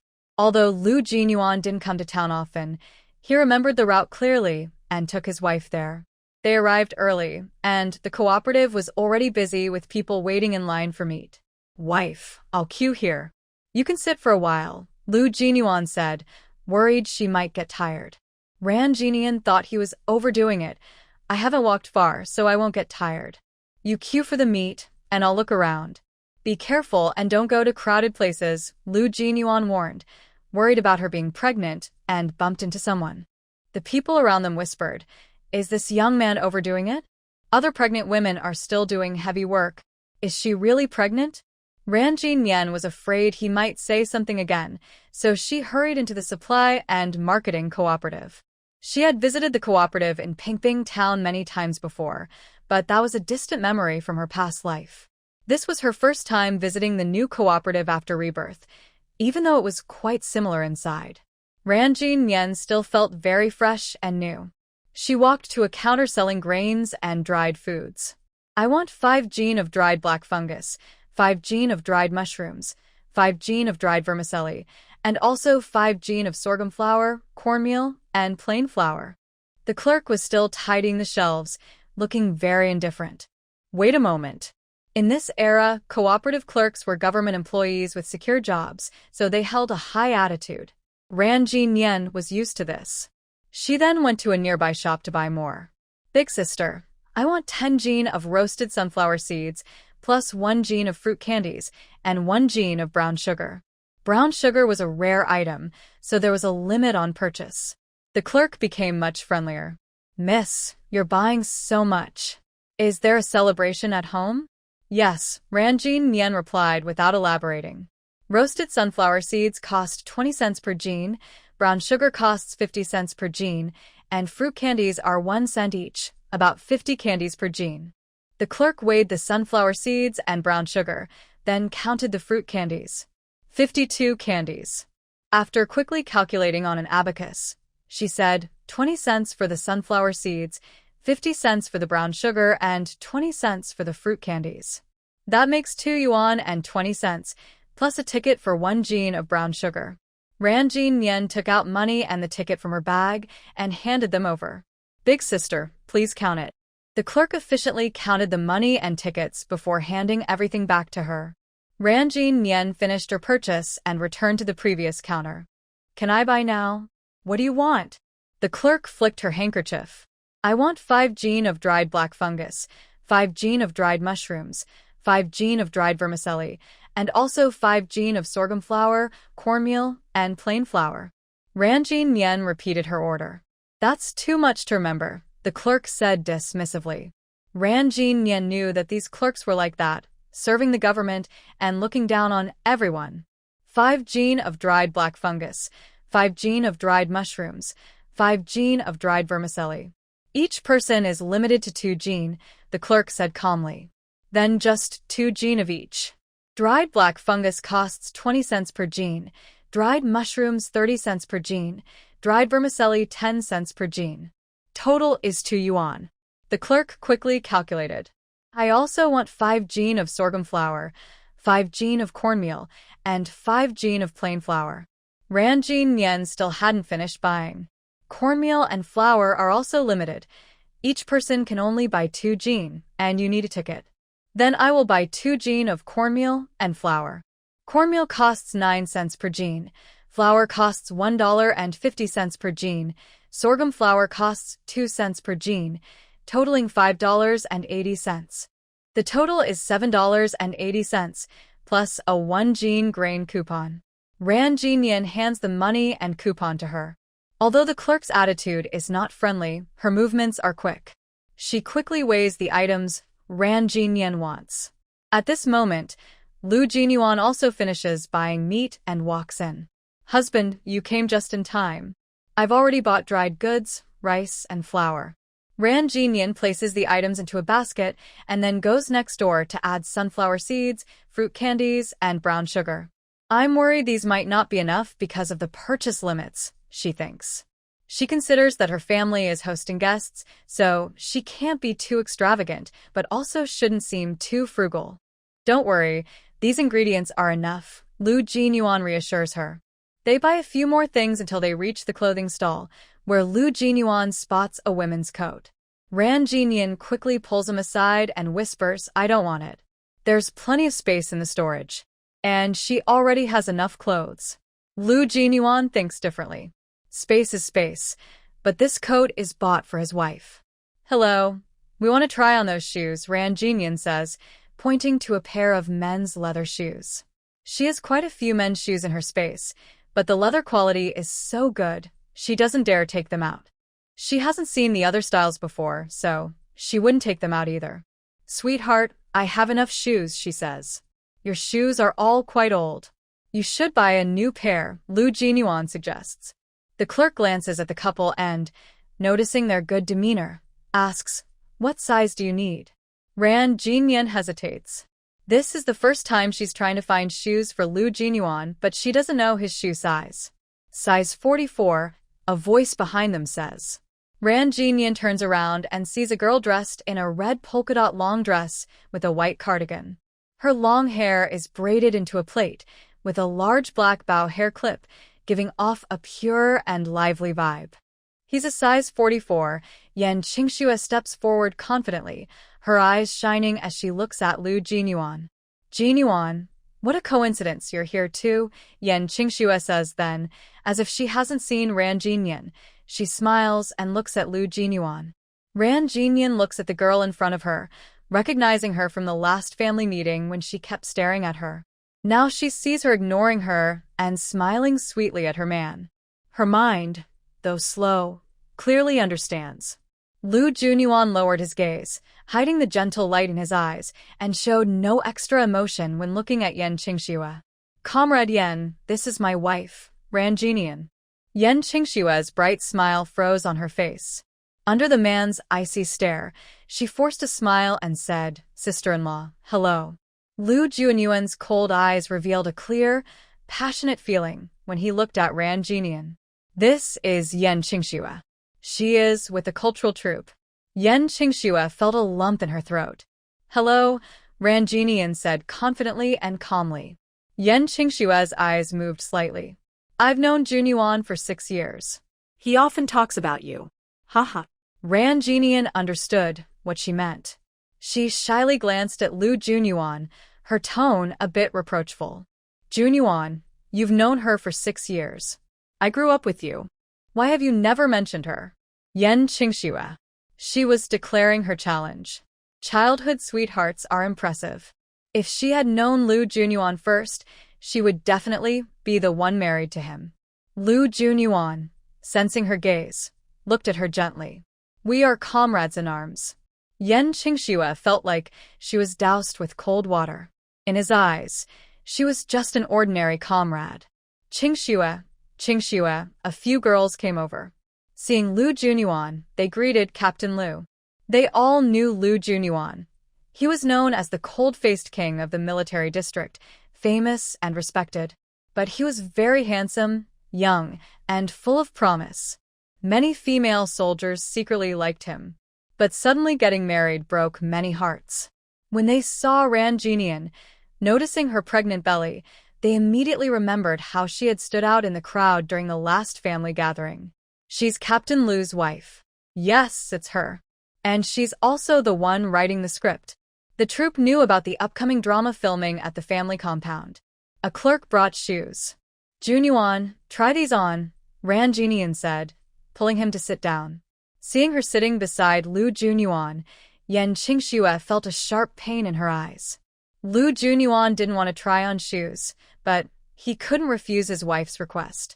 How much do we need? Ran Jinyan asked as soon as he put them on. These are Haisher brand leather shoes, 5 yuan and 30 cents.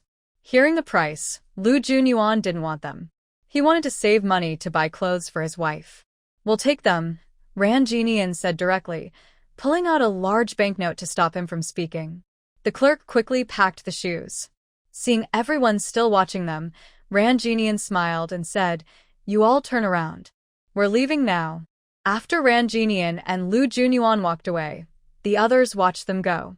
I thought Captain Lu wouldn't be so caring towards others, but look how good he is to his wife. Captain Lu's gaze is almost glued to his wife. Unexpectedly, even the cold-faced king of can be tamed by his wife. Everyone couldn't help but gasp. "Stop talking," Yan Qingxue suddenly shouted. Everyone looked at each other in surprise. Ran Jinian and Lu Jinyuan bought some more things. Their big basket was full, and they also carried a large bag. After shopping, they took the military district's car home. That morning, only one more trip was left in the military district's vehicle, so when they arrived, there were only a few seats left. Since it was a military vehicle, Lu Jinyuan had to show his ID and family certificate. The driver checked and said, "2 people, no charge." The military vehicle isn't free, but it offers the best price. Captain Lu, many people on the bus recognized Lu Jinyuan and called out to him. Lu Jinyuan responded with a blank face. After the couple sat down, "Are you tired, wife?" "No, not tired." Ran Jinian rested her head on his shoulder. Lu Jinyuan's body was tense, feeling uncomfortable with such closeness outside. "Sit properly, wife," Lu Jinyuan said softly. Ran Jinian sat up, her eyes shining as she looked at him. "Lu Jinyuan, that Yan Qingxue isn't just an ordinary person to you." Lu Jinyuan. His wife's eyes are so sharp. He looked honest and said, "I have nothing to do with her. She likes you, right?" Before Ran Jinian finished her sentence, a big hand covered her mouth. Lu Jinyuan looked around and saw no one hearing her words. "Wife, I don't have any feelings for her," he said. "I, Lu Jinyuan, am loyal to you and the country." At that moment, he seemed to stand under the national flag, glowing like a blazing fire. Ran Jinian felt her cheeks heat up, and her heart seemed to jump out of her chest. His sudden confession made her forget what she was about to say, and her mind went blank. More than an hour later, the bus arrived at the military district. Lu Jinyuan carried the big basket and a large bag, not letting his wife feel any hardship. Everyone saw this and said, "Captain Lu really cares about his wife." "Is that Captain Lu? I think I must be mistaken. I heard Captain Lu never gives women a good look." But that's different women, not his wife. The young couple returned to the yard. Zhou Hongying saw them come back and said, "There will be several tables tonight. I'll call everyone to help." "Thank you, sister-in-law," Lu Jinyuan said. "There's no need to be so polite," Zhou Hongying replied and left. Soon after, she brought Yao Yuyong and a few others, followed by many small children. They also brought over chairs, tables, bowls, and chopsticks. Everyone worked together quickly and busily, washing and cutting vegetables. They kneaded coarse bread and steamed buns and cornbread. Only the steaming was left to do. Ran Jinian wanted to go into the kitchen several times, but was sent out by everyone. "There are so many sisters-in-law here. As a pregnant woman, you shouldn't interfere. You're blocking us. Please go out." Ran Jinian couldn't help but laugh and cry, so she took out some fruit candies and gave them to the children. Each child took 2 candies and happily circled around Ran Jinian, saying, "Thank you, Auntie." "What are we cooking tonight?" In the kitchen, Zhou Hongying thought there were many dishes, but not enough portions. She felt there was a little less stir-fry. "Jinian, what dishes are you planning to make?" Zhou Hongying called out from outside. Ran Jinian was playing with a child and heard her call. "Coming." She entered the kitchen. "Tofu, bean sprouts, pickled vegetables, dried vermicelli, potatoes. I plan to make a savory tofu pudding." Savory tofu pudding? Everyone had never tried this dish. Use pork bones to make soup with radish. Hearing this, everyone was a bit surprised. They naturally noticed the pork bones and thought they were left for her to eat herself, but she was actually using them to entertain guests. "The dishes are already good, so no need for bone soup. You can keep the bones for yourself." Zhou Hongying pulled her aside. "There aren't many pork bones, just a pot of soup for everyone to enjoy." Ran Jinian had plenty of meat in her space. She could have anything she wanted. Moreover, there were only 2 clean, dry bones, perfect for boiling soup with some greens. Since the leader was coming to dinner tonight, she couldn't be too extravagant but also couldn't be too plain. Seeing Ran Jinian insist, everyone didn't say much. "I'll make the soup," said Tan Lixia, who had just joined. "Sisters-in-law, you've done everything today. I, as the host, feel a bit ashamed." Ha ha ha, everyone laughed. Since Ran Jinian had said so, they let her cook the soup herself. Now, making soup was simple. Just chop the bones and put them directly into the pot to boil. Ran Jinian looked at the recipe and learned a lot about cooking. She first boiled the bones in cold water until foam appeared, then took them out and washed them thoroughly. Next, she added a little pork lard to the pot, stir-fried briefly, then poured it into a clay pot filled with boiling water. She added Sichuan peppercorns, then started simmering the bones. She also took out a piece of cured meat, planning to stir-fry it with dried radish. To keep it simple, she only used about 10 slices of cured meat. Today's dishes are simple but quite rich. It's 4:30 p.m. Many people have arrived at the small courtyard. Everyone is sitting together, eating sunflower seeds and chatting happily. Song Mingi and Lin Beishao each carry a bottle of wine and a jar of sweet soup. "If you're coming, why bring these?" Lu Jinyuan doesn't take them. "It's not just for you to drink alone. Tonight we all share." Seeing that he doesn't accept, they place the items on the table. "Smells so good." Song Mingi sniffs the air, noticing the strong aroma of meat, and his eyes brighten. "Did you buy a lot of meat? Be careful." Song Mingi worries Lu Jinyuan might be too showy and get reported for extravagance. "There's no meat, just some bones boiled for soup," Lu Jinyuan replies. Song Mingi breathes a sigh of relief. "Bone soup? It smells so good." He can't help but swallow hard. "Lu Jinyuan, you can start cooking now." Ran Jinian sees many people have arrived. Lu Jinyuan checks the time. "I'll cook," he says, putting on an apron with practiced ease. Everyone is surprised. Usually women do the cooking, even those pregnant and with big bellies. No one expected Lu Jinyuan to be the one in the kitchen. Lin Beishao and Song Mingi are also surprised. Both are children of high-ranking families, and their mothers hold important positions, but their mothers usually do the cooking at home. They think Lu Jinyuan is being too unusual. Ran Jinian sees everyone watching him and quickly says, "You chat with everyone, I'll cook." All the ingredients are ready, so she just needs to stir-fry. "Honey, I'll do it." Lu Jinyuan ignores everyone's gaze because he cares about his wife. Song Mingi, not wanting his brother to be teased, says, "Jinyuan, I need to ask you something." Later, Lu Jinyuan replies, not bothering to listen. Song Mingi. This guy loses his mind whenever he sees his wife. Ran Jinian knows her husband's personality and says, "I'll make spicy tofu pudding. You handle the rest." Lu Jinyuan's eyes are cold, but when he looks into his wife's eyes, his lips tighten. "Okay. Then you chat with everyone first." Ran Jinian heads into the kitchen. She adds some lard to the pot, then stir-fries, garlic, pickled vegetables, and chili peppers until fragrant. She pours in boiling water, then adds dried vermicelli, potatoes, tofu, and bean sprouts to cook.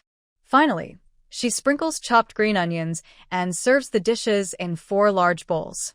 Ran Jinian wants to continue cooking, but a tall man walks in, takes the spatula from her hand, and says, "The kitchen is smoky, go outside." Jin Yen knew that men wouldn't give in, so she obediently left. "Jin Yen, I didn't expect Captain Lu to be so caring," Zhou Hongying said as she munched on sunflower seeds. "Captain Lu is really a manly man," Yao Yurong said as she approached, giving a thumbs up to Lu Junyuan's back. "Actually, not every man can cook, but only Captain Lu can," Huang Pingping said the greatest words of her life. Jin Yen didn't know what to say, so she just smiled. "Look, Captain Lu is cooking, and you're a platoon leader. Aren't you even more impressive?" Another military wife said angrily to her husband. Lieutenant Li. "I bore you 4 children, and even when pregnant, I worked in the fields, washed clothes, and cooked. And you? You've never cooked a meal for me. Marrying you is the worst luck of my life. I only want to eat your cooking before I die," the men said, speechless. Captain Lu, you've caused us trouble. Lu Junyuan didn't realize how his actions might disturb the family compound. He only knew he loved his wife deeply. This guy is really enough, Song Mingyi said, unable to watch any longer. What kind of man cooks? That's so embarrassing. Lin Beixiao said meaningfully, he really surprised me. Song Mingyi was confused. What are you talking about? I don't understand. At this moment, 3 figures appeared at the door. Everyone stood up as soon as they saw Commissar Yen and Commander Lu. Sit down, sit down. We're here to eat, not for a meeting, Commissar Yen said, raising his hand. Yen Qingxue stood behind Commissar Yen. She didn't want to come, but after being upset by Jean Yen at the supply and marketing cooperative, she had been holding her anger all day. Jean Yen made her miserable, so she wanted to make her suffer. Commander Lu looked around. Where's Lu Junyuan? We've all arrived, but the host isn't here. Everyone looked surprised. What's going on? Commissar Yen sensed something was wrong. Song Mingyi had to speak. He's in the kitchen. What's he doing in the kitchen? Tell him to come out, Commissar Yen said, confused. Song Mingyi hurried to call Lu Junyuan. Junyuan, Commissar Yen, and Commander Lu are here. Stop cooking and come out quickly. He reached to pull Lu Junyuan's apron. Lu Junyuan dodged his hand and came out holding a spatula, loudly saying, Commissar Yen, Commander Lu, please sit down. I'm still cooking. Commissar Yen and Commander Lu looked at the man at the kitchen door in surprise. He was tall and wearing an ill-fitting apron, holding a spatula in his hand, with a calm and composed face. Both people were momentarily stunned. This was Lu Jinyuan. Yen Qingxue saw this scene and was speechless. Lu Jinyuan went back to the kitchen. Husband, you go greet the guests. I'll do the cooking. Ran Jinian felt everyone's strange looks. You are my wife, and also the hostess. It's the same to greet them. Lu Jinyuan never thought women could only stay at the stove. Women can also take charge. Ran Jinian had to go out to greet the guests. She carried the teapot to Yen Jingwei and Lu Guosheng and poured tea. Commissar Yen, Commander Lu, this is some simple mountain tea. I don't know if you like it. The tea was wild mountain tea, not a famous or expensive kind. This was Yen Jingwei's first time seeing Ran Jinian. She was confident and modest. No wonder she caught Lu Jinyuan's eye. I love this kind of wild tea. It has that special taste, Lu Guosheng said honestly. He was known for liking strong tea. Commissar Yen took a sip. Wild tea really has a kick. Although he thought Ran Jinian was good, his daughter was the best. Everyone looked at each other, feeling Yen Jingwei's words had some meaning, but they thought they might be overthinking. Ran Jinian smiled softly. That's why it's rare. Everyone was surprised by her words. Commissar Yen was silent. He underestimated her. Lu Guosheng was a rough man and didn't catch the meaning. He cheerfully said, Can Lu Jinyuan's cooking be eaten? Are we going to get sick? Ran Jinian poured him another cup of tea. He's been practicing his cooking recently, just to make sure everyone enjoys today's meal. Her words sounded very polished. Song Mingyi thought to himself, he thought Lu Jinyuan's wife was just pretty, but she was clever too. Lin Beixiao always believed Lu Jinyuan was not a shallow person. The woman he liked must be extraordinary. Haha, Lu Guosheng laughed loudly. Soon, Ran Jinian, Zhou Hongying, and Yao Yuyong brought out the dishes. A big bowl of meat and bean curd, stir-fried bacon with dried radish, preserved egg with peppers, radish and bone soup, plus coarse grain buns and steamed cornbread. Although there were only 4 dishes, the portions were large. With the coarse grain buns and cornbread, it was quite enough and not too much. What's this dish? It looks like a mixed stew, someone asked. And the meat soup, it's so good. It smells so nice. Hurry, these dishes look delicious. Lu Jinyuan didn't put on his apron, since he would need to wear it again soon. Everyone, don't be polite. Sit down. Today, many people came, and 4 tables were not enough. The children didn't even sit at the tables. But everyone didn't mind. If there wasn't enough space, they just stood and ate. Ran Jinian, Lu Junyuan, Lu Guosheng, Yen Political Commissar Lin Beixiao, Song Mingyi, Yan Qingxue, and 2 officers sat at one table.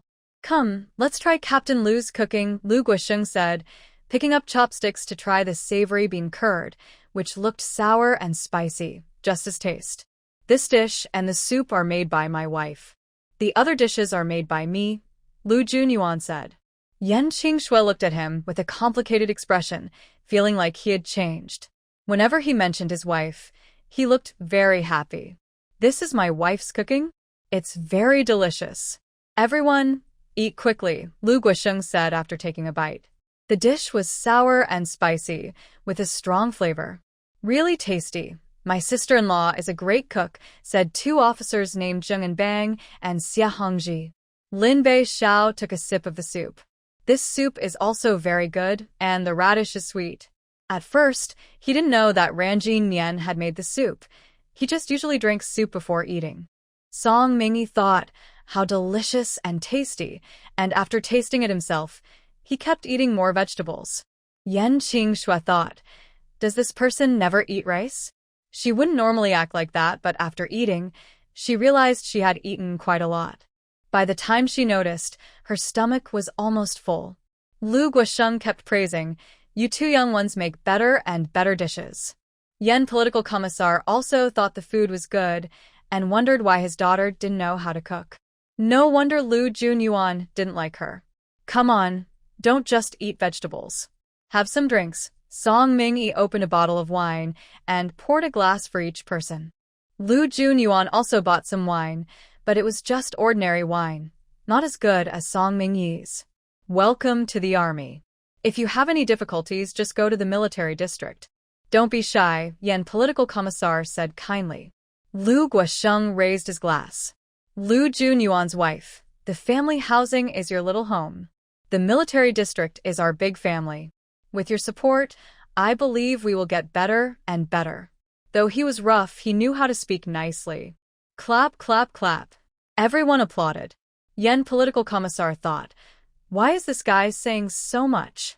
Under the leadership of Yan political commissar and Commander Lu, our little family and everyone will become more prosperous, Ranjin Nian said effortlessly, without needing to think. The family members looked on with envy, thinking how important education was. Everyone enjoyed this meal very much. Many people left after eating, leaving only Ranjin Nian's table. Seeing Lu Junyuan had drunk quite a bit, she felt a little worried but didn't say anything. Auntie, a few children ran up to Ranjin Nian. What's wrong? Ranjin Nian looked down. Someone outside is looking for you, the older children pointed outside the yard. Ranjin Nian was curious. Who could be looking for her in the family compound? She went out and saw a familiar figure shyly standing at the gate. Haley, Ranjin Nian exclaimed happily.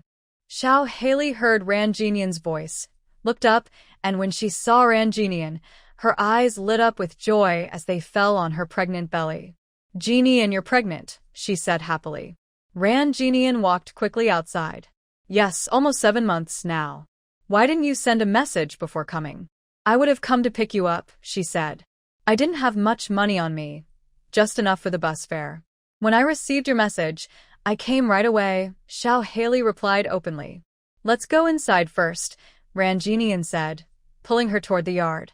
Xiao Haley hurriedly picked up the large bags on the ground. Ranjin Nian reached out to help, but Xiao Haley said, I'll do it myself. Her things were heavy, and she was worried about hurting Ranjin Nian's belly. Ranjin Nian called out, Junyuan, Junyuan. Lu Junyuan, hearing his wife's call, immediately came out. When he saw Xiao Haley, although he had only met her once, he recognized her at a glance. Junyuan, Haley is here, Ranjin Nian said, worried he might forget. Seeing her carrying several things, Lu Junyuan reached out to take them. I'm Lu Junyuan, Jinian's husband, he said. Hello, Xiao Haley replied. She had seen Lu Junyuan a few times before, and now, seeing him again, she thought his eyes were really kind. How much have you drunk? Ranjin Nian was worried he might have had too much. Junyuan blinked and said, Wife, I didn't drink much. Seeing he was sober, Ranjin Nian finally relaxed. Are we having a celebration today? When Xiao Haley arrived at the small yard, She saw many people there and hesitated before coming in. Yes, have you eaten? Ran Jinian suddenly remembered. I ate on the way, Xiao Haley said. She had eaten 2 steamed buns on the road. You came such a long way. How could you eat anything on the way? Ran Jinian didn't believe her and pulled Xiao Haley inside. Zhou Hongying and Yao Yuyong were helping to clear the table. When they saw a stranger, they wondered if she was a new family member. Ran Jinian introduced her to her sisters-in-law. Sisters-in-law, this is my good friend. She's a teacher at the military district. Hello, sisters-in-law, Xiao Haley said shyly. Zhou Hongying finally understood. There are still some leftovers. You can eat them first. Ran Jinian then pulled her into the kitchen. Xiao Haley's stomach had been growling for a while, and now smelling the food, she couldn't help but feel hungry. Her eyes turned slightly red. Jinian, thank you. You eat first. I'll go check outside, Ran Jinian said, pretending not to notice her teary eyes, giving her space to eat peacefully. Commissar Yen and Deputy Commander Liu had already drunk too much. Since Yen Qingxue couldn't support Commissar Yen alone, she had to ask Lin Beixiao and Song Mingyi for help. Deputy Commander Liu was Zheng Anbang, and Xie Hongji helped him carry him back. Junyuan, we're leaving now, Song Mingyi said. Yen Qingxue didn't say anything. Once everyone left, only a few sisters-in-law helping with the cleaning remained in the yard. Sisters-in-law, thank you for your hard work today, Ran Jinian expressed her gratitude. Zhou Hongying spoke up, we didn't do much, so you don't need to thank us. I'll clean up the rest myself. You all go home early and rest. Ran Jinian looked at the time. We have more people helping, so we'll finish faster. You and Captain Liu are slow. Everyone refused to leave. Xiao Hailey hurried out of the kitchen to eat quickly and help. Everyone chatted and laughed as they tidied up thoroughly. Sisters-in-law, you've worked hard. These steamed buns and cornbread, take some home. They'll make a good breakfast tomorrow. Ran Jinian divided the leftover coarse bread and cornbread into several portions for the sisters-in-law to take away. Such things were common. Leftover food was often given to friends and family, not only to avoid waste, but also to strengthen bonds. Then we won't be polite. Everyone took a portion and then carried the table, basin, bowls, and chopsticks away. The lively courtyard suddenly became quiet. So tired, Ran Jinian thought. She hadn't really done much today, but for some reason, she felt exhausted. When Lu Junyuan heard his wife say she was tired, he instinctively reached out to give her a shoulder massage. Xiao Hailey sat on a stool, watching the loving couple, with a hint of envy in her eyes. Ran Jinian remembered Xiao Hailey was there, so she quickly pushed away Lu Junyuan's hand. Hailey, tomorrow I'll take you to the elementary school to see Director Chen. Xiao Hailey looked worried. Can I really become a primary school teacher in the military district? If she couldn't stay in the military district, she didn't know where she would go. Of course, Ran Jinian said. She then looked her over carefully, noticing her clothes were still the same as a few years ago, which showed she was living very hard. You must be exhausted from traveling for several days. Rest early tonight. Although Ran Jinian wanted to chat more with her, she thought about her tiring journey and didn't press further. Xiao Hailey received the telegram and hurried over. She hadn't eaten well or slept well on the way, and now she felt very tired and sluggish. The family apartment is a 2-bedroom, 1 living room place, with the 2nd bedroom always empty. Xiao Hailey lay on the soft big bed, covered with a new quilt. It was the best bed she had slept on in years. She was determined to stay in the military district. She was in the main bedroom. Ran Jinian forgot to do prenatal education again tonight. She felt a bit sad about her good friend's condition.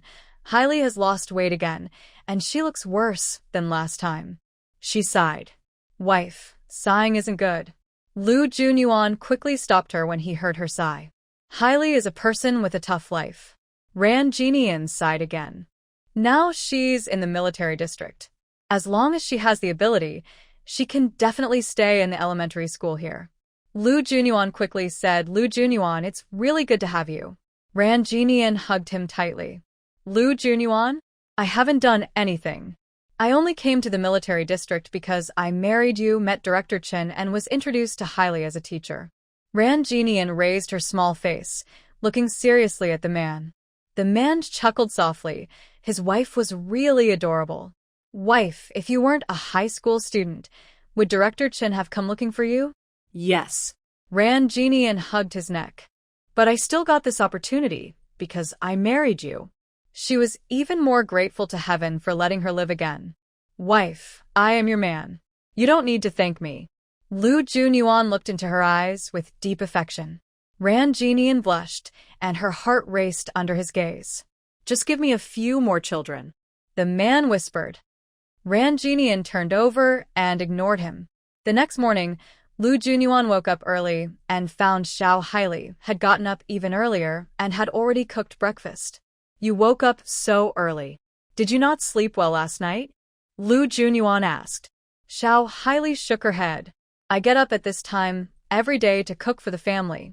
I'm used to it. Then you should rest a bit more. Jinian gets up later in the morning. No need. I can't sleep anymore. Xiao Hailey cooked breakfast at home, washed everyone's clothes, and cleaned. She was busy all day. Lu Junyuan didn't say much. Hailey, you finished breakfast so early, Ran Jinian said as she came over. Xiao Hailey asked, Did I wake you up? Ran Jinian shook her head. Today, I need to take you to see Director Chen. I have to get up early. Hailey, you don't need to get up so early to cook. I'm used to it. Try my cooking, Xiao Hailey said. Lu Junyuan usually ate at the cafeteria in the morning, but today, since Xiao Hailey was home, he had breakfast with her. After eating, he left. Ran Jinian finished eating and took out a set of her own clothes. Hailey, I'm going to see Director Chen today. How about this outfit? She didn't want Xiao Hailey to be looked down upon. Xiao Hailey also knew Ran Jinian was doing this for her benefit. Jinian, knowing you is the biggest luck of my life. An hour later, Ran Jinian, with her family ID, took Xiao Hailey to the military district elementary school. She said to the guard, Sir, I'm looking for Director Chen Chunrong. Who are you? Why are you looking for Director Chen? The guard lazily looked at them. Ran Jinian showed her family ID and pointed to Xiao Hailey. She's here for an interview to become a teacher at the school. The guard said, Wait a moment, I'll ask. After a short wait, the guard came back slowly. Go inside, turn left, then go up to the second floor. Turn left again, and you'll see the director's office. Just go in. Thank you, sir. Ran Jinian and Xiao Hailey went inside. The school had only 3 floors. As soon as they entered, they heard children reading. Following the guard's instructions, they found Director Chen's office. Director Chen, Ran Jinian called loudly. Chen Chunrong put down her work, smiling happily. Comrade Ran, you finally arrived. Please have a seat. It's not me who came, it's the person you wanted, Ran Jinian said, pulling Xiao Hailey forward. Xiao Hailey gathered her courage. Hello, Director Chen. My name is Xiao Hailey. Chen Chunrong looked at her. Seeing her thin frame and somewhat shy look, she seemed modest but dressed appropriately. Are you a high school student? Yes. Here is my graduation certificate. Xiao Hailey took out her high school diploma. Chen Chunrong checked it and nodded. What kind of work did you do before? I used to work at the street office in our town. After I got married, I handed my job over to my younger brother, Xiao Hailey said, her eyes a little downcast. Working at the street office was something she earned through her own efforts, but after marriage, her parents forced her to give the job to her brother. During this time, jobs could be transferred or taken over by others. Chen Chunrong was a bit surprised. She had previously worked at the street office, which was not easy to get into. You've never been a teacher before and don't have teaching experience. You will need to pass an assessment to stay, she said. Although the school lacked teachers, they still had requirements. Xiao Hailey nodded. I understand. I will first have an experienced teacher work with you for a month. Chen Chunrong didn't waste words and quickly made a decision. Your salary for this month is only 12 yuan. If you pass, you'll get 35 yuan for the month. Okay. Xiao Hailey was very satisfied. Do you need the school to arrange accommodation? The dorms are for 3 people each. Yes, Zaya Haley immediately replied. She only knew Ranjinian in the military district. Since Ranjinian was married and expecting a baby, she couldn't stay at her house. Having her own dorm was the best option. Then I'll prepare a form for you. Go to the academic office to check in. They'll arrange your dorm. Come find me at 8:30 tomorrow morning. Chun Chuanrong handed her a form. Zaya Haley took the form. Thank you, Director Chen. They then went to the academic office. Seeing that Director Chen had approved, they processed it quickly, stamped the document, and handed her a temporary pass. Your official pass will be ready in a few days, so take this first, they said. Later, go to the logistics office to handle your dormitory registration. The logistics office staff saw a newcomer and said, finally, a new person at the school. Watching the same people every day gets boring. Zaya Haley smiled shyly. Accommodation is free, but you have to share the costs for common areas, 1 yuan per month. They took out a piece of paper for her to sign. Shared costs? You don't cook for yourself and you don't need water? Zaya Haley suddenly understood. Yes, I do. Sign here. This is your key to the dorm. Your room is 302. They handed her a key. After finishing everything, Zaya Haley felt a bit dizzy. Everything was done so quickly. Haley, why are you just standing there? Let's go back and have lunch. In the afternoon, bring your things over, Ranjinian said, noticing she was still standing. Zaya Haley snapped out of her daze and walked quickly toward Ranjinian. Jinian, I didn't expect it to go so smoothly. As long as you work hard, you'll definitely stay. Ranjinian believed in Zaya Haley's ability. She was class president and top of her class in high school. They returned to the small courtyard. Zaya Haley insisted on doing the cooking and quickly prepared 2 dishes and steamed an egg. Although Ranjinian wanted to celebrate, she only thought about it. After dinner, Ranjinian woke early and felt sleepy. Haley, I'll go take a nap. If you're tired, you can rest too. Go ahead and sleep. Zaya Haley waved her hand. Seeing some weeds in the yard, she started pulling them out.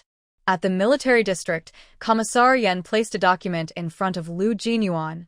Take a look at this. Lu Jinyuan didn't move. What do you mean? Do you intend to disobey the organization's orders? Commander Yen raised his eyebrows high. Lu Jinyuan looked firm. Commander, I have already submitted my application. I will not carry out any tasks for the next 6 months. You. Commander Yan's face changed, and he slammed the table in frustration. This mission is a great opportunity for promotion. Are you sure you won't go? Report to the commander, I won't go. Although Lu Jinyuan wanted to get promoted, right now he just wanted to stay with his wife. Commander Yen didn't give up. Your wife isn't due so soon, and this mission won't take long. Go quickly and come back soon. Report to the commander. Find someone else. Lu Jinyuan replied firmly. Last time, he returned from his wedding and immediately went on a mission. When he finished, his wife was almost 7 months pregnant. If he goes on this mission, she might have already given birth by the time he returns. Commander Yen sincerely considered his situation. Lu Jinyuan, this mission isn't difficult. Think about it again. Commander, I just want to stay with my family during these 6 months, Lu Jinyuan said. Go, go, go. Commander Yen waved his hand in frustration. At the family residence, Ranjinian woke up from a nap and heard people talking outside. She went out and saw Yao Yurong and others talking with Xiao Haili. Jinian, you're awake. Did we disturb you? Everyone looked happy to see her awake. Ranjinian shook her head. No. Xiao Haili looked surprised. Jinian, you can still write scripts now? I heard from the sisters-in-law that you're teaching them how to act in a play. Let's all work hard together, Ranjinian said shyly. Jinian, we only rehearsed once. We haven't rehearsed since yesterday. We need to hurry today, Huang Pingping said. They didn't have much time, and this family performance involved more than just them. Where did we leave off last time? Wasn't it just familiarizing ourselves with the lines? Oh my, I forgot, someone said. Me too. Everyone felt anxious.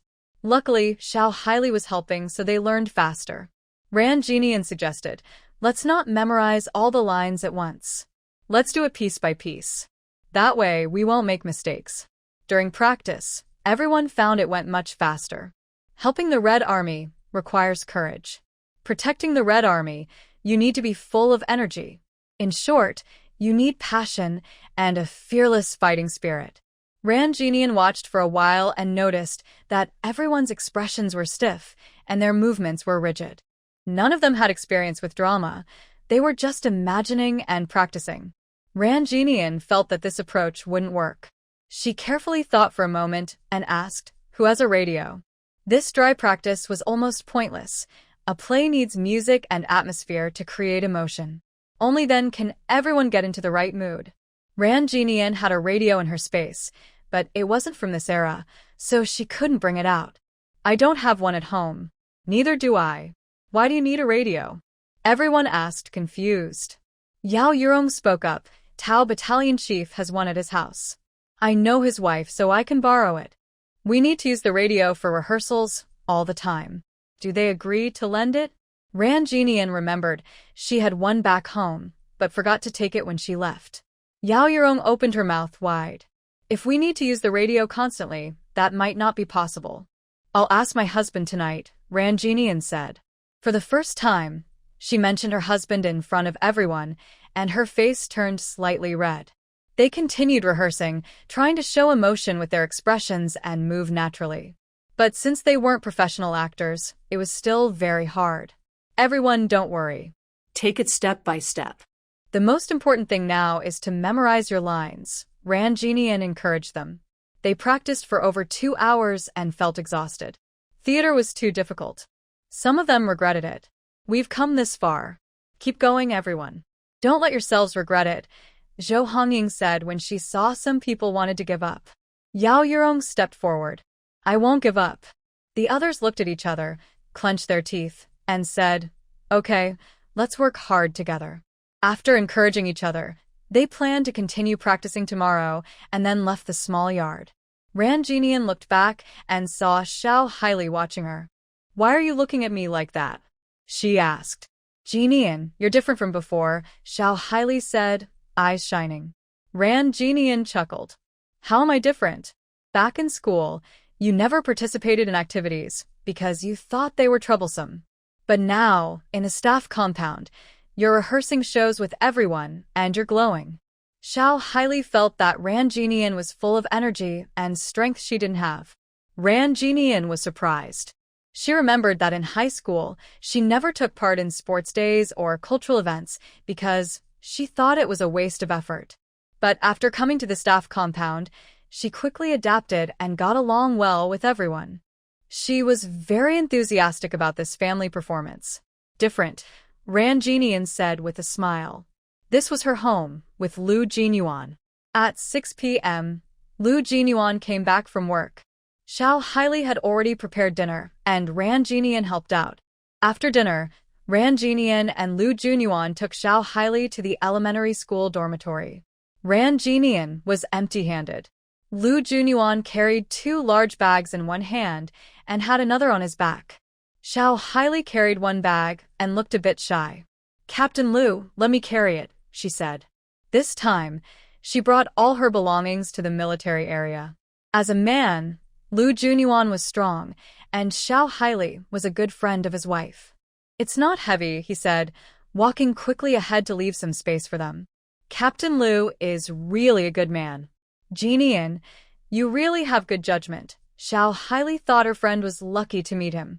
Jinian's smile froze. This was the price she paid in her past life. Then she smiled again and said, "It's not that I have good judgment, but that I am lucky." She would cherish this forever. They chatted and laughed as they reached the military elementary school. Lu Jinyuan carried several large bags and happily went upstairs. Jinian and Xiao Haili followed. When they arrived at the dormitory building, some people looked at the newcomers curiously, while others just glanced. "Room 302, here," Xiao Haili said, taking out her key to open the door. Inside, all 3 beds were empty. She let out a breath of relief. It seemed she was the only one living there for now. "Jinian, Captain Lu, thank you. Once I settle down, I'll invite you to dinner," Xiao Haili said. Jinian looked around at the simple dorm room, which was modest but good enough for Xiao Hailey. She knew Xiao Hailey still needed to settle in. Hailey, we're leaving now. Come to our house after work tomorrow and visit, she said. Okay, Xiao Hailey replied. The young couple returned home. Only then did Jinian mention the radio. Lin Beixiao has a radio. I'll ask to borrow it tomorrow, she said. Lu Junyuan immediately thought of someone. You should tell him. We've been using the radio for quite a while. Maybe we should buy one instead, he suggested. Jinian felt borrowing from others was a bit troublesome, especially since the borrowing time was long. Lu Junyuan thought for a moment. Since you need a radio urgently, I'll ask Lin Beixiao to lend us one, and I'll also arrange to buy a new one, he said. That's a good idea, Jinian nodded. The young couple snuggled under the blankets. Suddenly, Jinian exclaimed, Oh no. What's wrong, wife? Are you feeling unwell? Lu Junyuan sat up quickly. The baby kicked me, Jinian said, touching her belly. The baby was usually well-behaved and rarely kicked so hard. Just as she spoke, her belly bulged out again. Little one, don't bully mom, Lu Junyuan said, poking her belly. Jinian pushed his hand away. Don't scare the baby. He doesn't understand yet, she said. We shouldn't spoil him, Lu Junyuan said seriously. The baby seemed to realize how impressive Dad was and gradually became quiet. Wife, are we going for a checkup in a few days? Yes. I'll take you when I have my next day off. Okay. Outside, the bright moon shone high, and inside, the family was peacefully sleeping together. Half a month later, Ranjinian, a voice called outside the courtyard. Hearing the noise, Ranjinian went out and saw a courier from the military district riding a bicycle at the gate, calling out. She walked quickly outside. Is there a letter for me? Yes, and a bag of things. The courier handed her the letter and the bag. Thank you. After signing, Ranjinian happily took the letter and bag back home. She opened the letter, which contained 2 messages, one from her biological mother and one from her mother-in-law. They were happy to hear she was doing well at the military district, but everyone still missed her very much. They decided that when she had her baby, they would all come to take care of her. Also, all the photos from Ranjinian and Lu Junyuan's wedding had been developed. Lu's mother sent them directly, letting the young couple look at them themselves. Ranjinian opened the bag and found a large red album, with their portraits on the cover. Seeing her makeup, she couldn't help but laugh out loud. Her makeup was quite heavy, and she was naturally beautiful, so her face looked rosy in the photos. Ranjinian opened the album and saw many photos, all showing Lu Junyuan looking at her. His eyes were full of passion, as if the whole world belonged to her. A smile couldn't help but appear on Ranjinian's lips, and her heart was full of sweetness. She carefully kept the letters and photos, planning to show them to Lu Junyuan when he returned. In the afternoon, everyone continued rehearsing. Now, with music, their practice became much more lively. Lin Beixiao sold the radio to Lu Junyuan. He didn't want money at first, but Lu Junyuan insisted he shouldn't take others' things for free. Ranjinian also found a tape in her space, an energetic song that suited the red detachment of women. The music started slow, then grew intense and passionate, ending with a tragic tone of unwavering resolve. Everyone gradually immersed themselves in their roles, feeling like they were part of the Red Detachment, fighting alongside the Red Army against the enemies. They felt anger, strength, and determination to fight. Ranjinian watched everyone's changes. Although their emotions improved, they weren't professional actors, so their atmosphere and emotional impact still fell short. But she was very satisfied. Everyone had worked hard. At this moment, Qin Hong, who had just joined, spoke up. I think since we are being pressured by the soldiers here, we should find someone to act as the soldiers. That way, we can better get into the role. Her suggestion was very good. Everyone started chatting excitedly. Who can act as the soldiers? Who knows how to do that? Ask our own men, another new member, Deng Chuanguai, said cheerfully. Everyone paused for a moment, then reacted. Yes, let's ask our own men to act. Let them do it. Jin Yen, how many people do you think are best? Everyone looked at Ranjinian. She thought for a moment, It's better to have more people, at least 5 or 6. Go back and ask your men to come and act. Deng Chuanguai clapped her hands. Chun Jinfeng worried. They might not have time. Ran Jinian thought for a moment. The men don't have many parts to play. They can come practice tonight. Let them act as soldiers. That would be so funny. Ha ha ha, everyone laughed. That night, when everyone told their men about the performance, the men looked angry. What? You want me to act as a soldier? No way. Can't you support me a little? Forget about this play. Even if we perform, we won't be chosen. Fine, so you dislike me that much? In the family courtyard, many couples argued loudly. Meanwhile, Ran Jinian and Lu Junyuan sat under the kerosene lamp, their heads close together, happily looking at their wedding photos. Lu Junyuan, I want to send some things home, Ran Jinian said. She had mentioned sending things before but hadn't done it yet, and later she forgot because of the performance. When she received a letter today, she remembered again.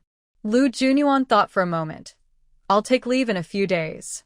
We can go to town to send it. Mainly because the young couple hadn't gone shopping yet. If they carried a big bag of things, it wouldn't matter once or twice, but if they did it many times, people might start to suspect. Okay, Ran Jinian nodded, then added, I want to tell you something. She wanted to see how Lu Junyuan would act in a play. We need male actors for rehearsals. Can you act as one? Lu Junyuan raised an eyebrow. Wife, you could let me do something else. We really do need male actors, Ran Jinian blinked. I don't know how, he said. Men shouldn't say they can't do it, she replied. Lu Junyuan hesitated, then wrapped her in his arms. Wife, where did you learn that kind of thing? Ran Jinian sensed danger. I read it in a novel. She had been reading a novel in her space these days. You're not allowed to read such novels anymore. Will you come then? Yes, he said. Men shouldn't say they can't do it. Thank you, Ran Jinian hugged him and kissed him. Lu Jinyuan's body tensed, and his voice became hoarse. Wife, is that okay? Ran Jinian, now no longer a young girl, clearly understood what he meant. Since they married, they only had intimacy on the days he was home. When he left, she became pregnant, and now she was 7 months along. They hadn't been intimate during this time. Ran Jinian knew he had been holding back. She hugged his neck and said, Yes, but be gentle. Lu Jinyuan's breathing grew hurried, but when he touched her belly, he suddenly restrained himself. Wife, let's sleep. Ran Jinian touched him lightly and asked, What's wrong? No rush now. We have a whole lifetime ahead, Lu Jinyuan said as he held her close. The next day, for the Mid-Autumn Festival evening, family members going to perform at the cultural troupe to show director, Du, who could perform on stage. This was also to save time during rehearsals. Jinian, let's go together, Zhou Hongying called out. Okay, bring the radio, Ran Jinian replied, with nothing else to do. She decided to go and see what was happening. Everyone headed lively toward the cultural troupe. When they arrived, the other families scheduled to perform had also gathered. Yu Xiuji cast a faint, mocking glance at Ran Jinian. She had watched from outside the yard. Their play was a mess, and she didn't believe they could make it to the stage. Everyone's here, right? There are 4 groups of families performing this time. Who wants to go first? Du Ruofeng asked, as everyone arrived. We'll go, Yu Xiuji confidently raised her hand. Du Ruofeng nodded. Yu Xiuji and about 7 or 8 family members stepped onto the stage. They performed a mountain song. Du Ruofeng stood aside, frowning slightly as she listened to their off-key singing. After they finished, Yu Xiuji thought they had done very well. Du Ruofeng waved her hand. Second group. The second group also sang a military song. But their accent was strong, and they couldn't quite produce the bright, grand feeling of a military song. Du Ruofeng sighed softly. Third group. We'll go first, Ran Jinian said. Noticing Du Ruofeng seemed to have lost patience and worried she might not watch the last performance. Everyone hurried onto the stage. Seeing so many performers, Du Ruofeng guessed that this group was probably the one doing the play. Ran Jinian carried the radio onto the stage, turned it on, and encouraged everyone with a quick good luck, then stepped back. When the music started softly, Everyone on stage began to find their rhythm. Du Ruofeng didn't expect they had prepared music too. After the performance, the audience was silent. Their performance was so good. It was impossible. Du Ruofeng was very surprised. Of course, they couldn't compare to professional actors, but for them, it was already very good. A small smile finally appeared on her lips. Although you still have many shortcomings, I see your effort. The Red Army women are very good. Everyone was excited, not expecting director Du to give such high praise. Their hard work these days had paid off. Yu Xiuji was very angry. She never thought they would actually produce a play. There's one more group. Du Ruofeng already had an answer in mind, but one group had not performed yet, and she wanted to be fair. The last group was the family members who performed a play well and received praise from director Du. They felt very nervous. In the end, they didn't finish their performance and left early. Du Ruofeng announced directly, "The winning performance at the family courtyard is the Red Army women." Great. Yes, we did it. Everyone was very happy. Although Yu Xiuji felt dissatisfied, she was not blind. She knew their performance was better. The family members of the Red Army women can stay, others can leave. After watching the play, Du Ruofeng had an idea. Yu Xiuji looked serious and left feeling unwilling. Du Ruofeng looked at everyone and said, "There are about 10 days until the Mid-Autumn Festival Gala. Your performances still have many flaws. In the coming days, I will guide you." She was the leader of the Southern Military District Arts Troupe, and important leaders would attend this gala. She attached great importance to it. The family performances also had to be presentable and not embarrass the military district. Everyone was surprised. They didn't expect director Du to say this. Ran Jin Nian breathed a sigh of relief. She didn't understand much about plays, so if director Du guided them, it would be great. "Start rehearsing in the arts troupe this afternoon," Du Ruofeng said again. "Ah," everyone exclaimed. They never thought they would rehearse in the arts troupe. Du Ruofeng looked at them again, her gaze resting on Ran Jin Nian. "Who is Ran Jin Nian?" "I am Ran Jin Nian," she replied. Du Ruofeng looked at the young woman with a big belly. Although she was pregnant, her attire was eye-catching. Her tone was slightly kind. "Your story is very good." "This is not just a story. It's about the country's heroes," Ran Jin Nian said, "based on historical figures." Du Ruofeng thought that if she could write such stories, her education must be quite good. "Are you guiding their rehearsals?" "Yes, my sisters-in-law and I are working together," Ran Jin Nian humbly replied. "Captain Du, we are guided by Jin Nian. Without her, we couldn't perform." "Jin Nian is very talented," everyone said happily. "Did you study drama before?" Du Ruofeng asked curiously. Ran Jin Nian shook her head. "No, I just watched plays." "Then you have a real talent," Du Ruofeng said. She thought Jin Nian was a good candidate for the arts troupe, but unfortunately, she was already married. Du Ruofeng nodded. "You are the soul of the group. Without you, this story wouldn't exist." Everyone agreed that Captain Du was a great leader and spoke more confidently. Although they didn't fully understand, they knew she was praising Jin Nian. Jin Nian wasn't modest. She thought it would seem fake if she always acted humble. "Thank you for your praise, Captain Du," she said. She remembered that Du Ruofeng was about to guide them. "Captain Du, maybe this ghost character can be played by some male comrades." She thought there were men in the arts troupe, so she didn't mention Lu Junyuan. Sure enough, when Du Ruofeng watched the performance, she considered this. There are male soldiers in the group. They can play the ghost. They talked for a few more minutes. Du Ruofeng had other things to say. "Come to rehearsal at 2 p.m. this afternoon. We need to hurry." "Okay," everyone agreed. Ran Jin Nian, if you don't have anything else to do, you can go to the arts troupe with them.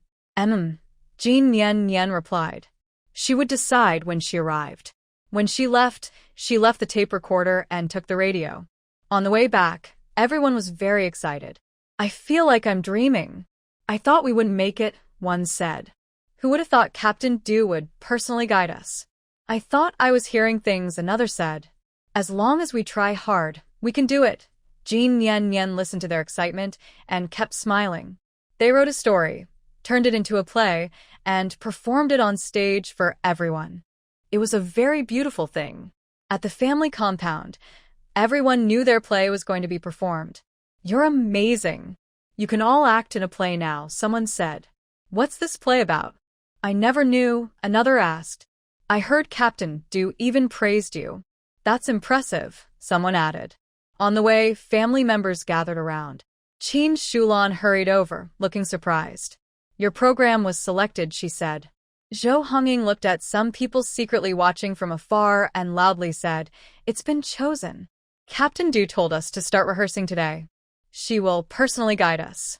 "Wow," everyone said, feeling very envious. They also regretted not being brave enough earlier. Maybe they could have performed on stage too. What's so special about it? Performing on stage just means losing face, Yu Xiuji said angrily from nearby. Captain Du praised them, so they must have performed well and will be guided by her, so they won't embarrass themselves. The woman next to Yu Xiuji envied her and said, "If you think they are good, then you should join too." Yu Xiuji looked at her and said, "If you like them, then join in. But they are not accepting new members now. If they were, I would go." The woman didn't indulge Yu Xiuji. Yu Xiuji got even more annoyed. Seeing her bad mood, everyone gradually left. At night, Lu Junyuan learned he didn't have to perform and felt relieved, with no emotion on his face. "With Captain Du here, your play will be better." Recently, he had been taking good care of his wife, but she hadn't gained weight. In the days to come, he planned to take good care of her health. Time quickly passed. Mid-Autumn Festival arrived. Because the top leaders were coming, the military district was decorated with bright red banners and lanterns. "The show starts at 6 tonight. Let's go early so we can sit in the front." Ran Jinian called Xiao Haili over. Xiao Haili had been in the military district for over half a month and was gradually adjusting to life there. She was now teaching first-grade math with an experienced teacher, working very hard every day. "Sounds good. I also bought some food," Xiao Haili said. Last holiday, she went to the town and bought some snacks at the supply and marketing cooperative, preparing for the Mid-Autumn Festival party. She asked Director Chun to advance her 10 yuan of salary. "I also prepared some food. I'll go get it," Ranjinian said, slowly standing up. Her belly was bigger now, almost 8 months pregnant. "Don't move, I'll go," Xiao Haili said, asking her to sit. "Just that big bag on the table," Ranjinian replied, and sat back down. As Xiao Haili took out the bag, Lu Junyuan returned early because there was a Mid-Autumn Festival party tonight. "Let's go. It's a good time to arrive," he thought, considering his wife's big belly and that it was more convenient for him to find a good spot early. Ranjinian and Lu Junyuan locked the courtyard gate. Zhou Hongying's man had just returned yesterday, and he was taking care of the children himself. When they arrived at the auditorium, many people were already seated inside. The young couple entered, and many eyes looked over. "That's the wife of the cold-faced king of. She's really brave to marry him. Do you know? The play in the courtyard was based on her story." "Really? She can write stories too?" "I heard she has a high education. Director Chun from elementary school even came to invite her to be a teacher, but she refused." "Is that true? Is she really that impressive?" Everyone was talking excitedly. Ranjinian noticed many people looking at her, but she behaved confidently, without any shyness. "Captain, Captain," a few young soldiers in the 4th row waved their hands. Lu Jinyuan led Ranjinian over, and they stood up, smiling as they looked at her. "Hello, sister-in-law. What's this?" Ranjinian asked in confusion. A tall young soldier spoke up. "The captain asked us to come and save seats first. The front 3 rows were reserved for leaders. Captain, sister-in-law, please sit. We'll go to the back." "Wait a moment," Ranjinian called out, taking a bag of roasted sunflower seeds from her bag.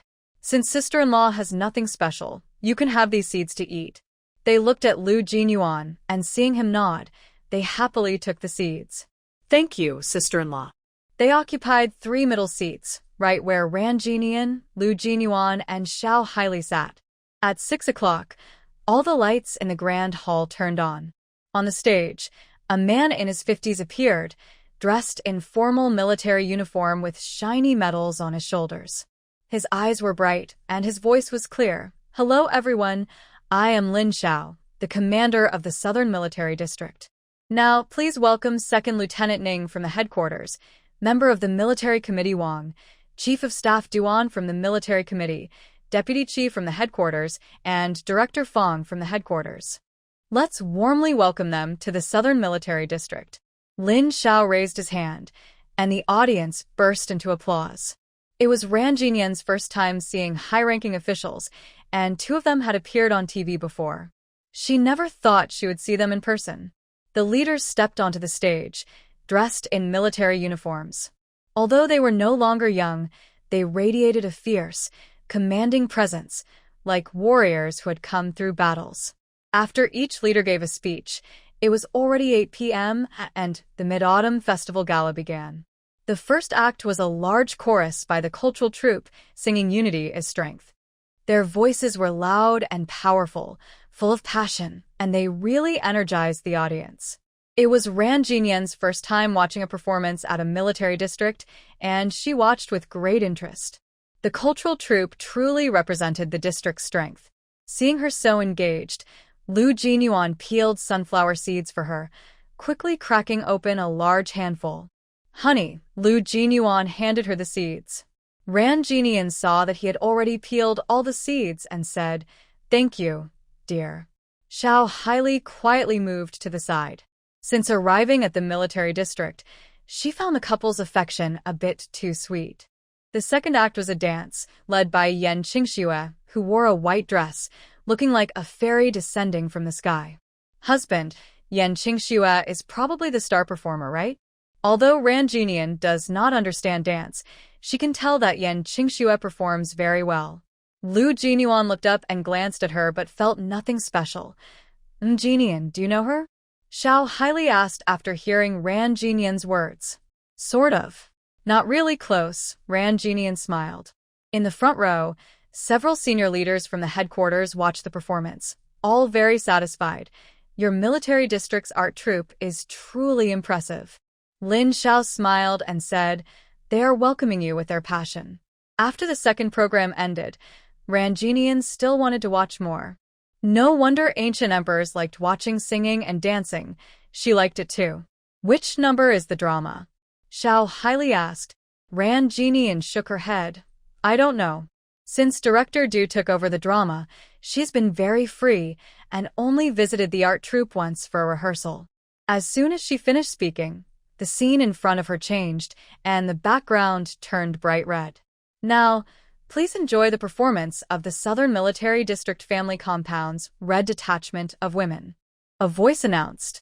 Zhou Hongying, Yao Yurong, and others dressed in green uniforms, wearing military hats, appeared.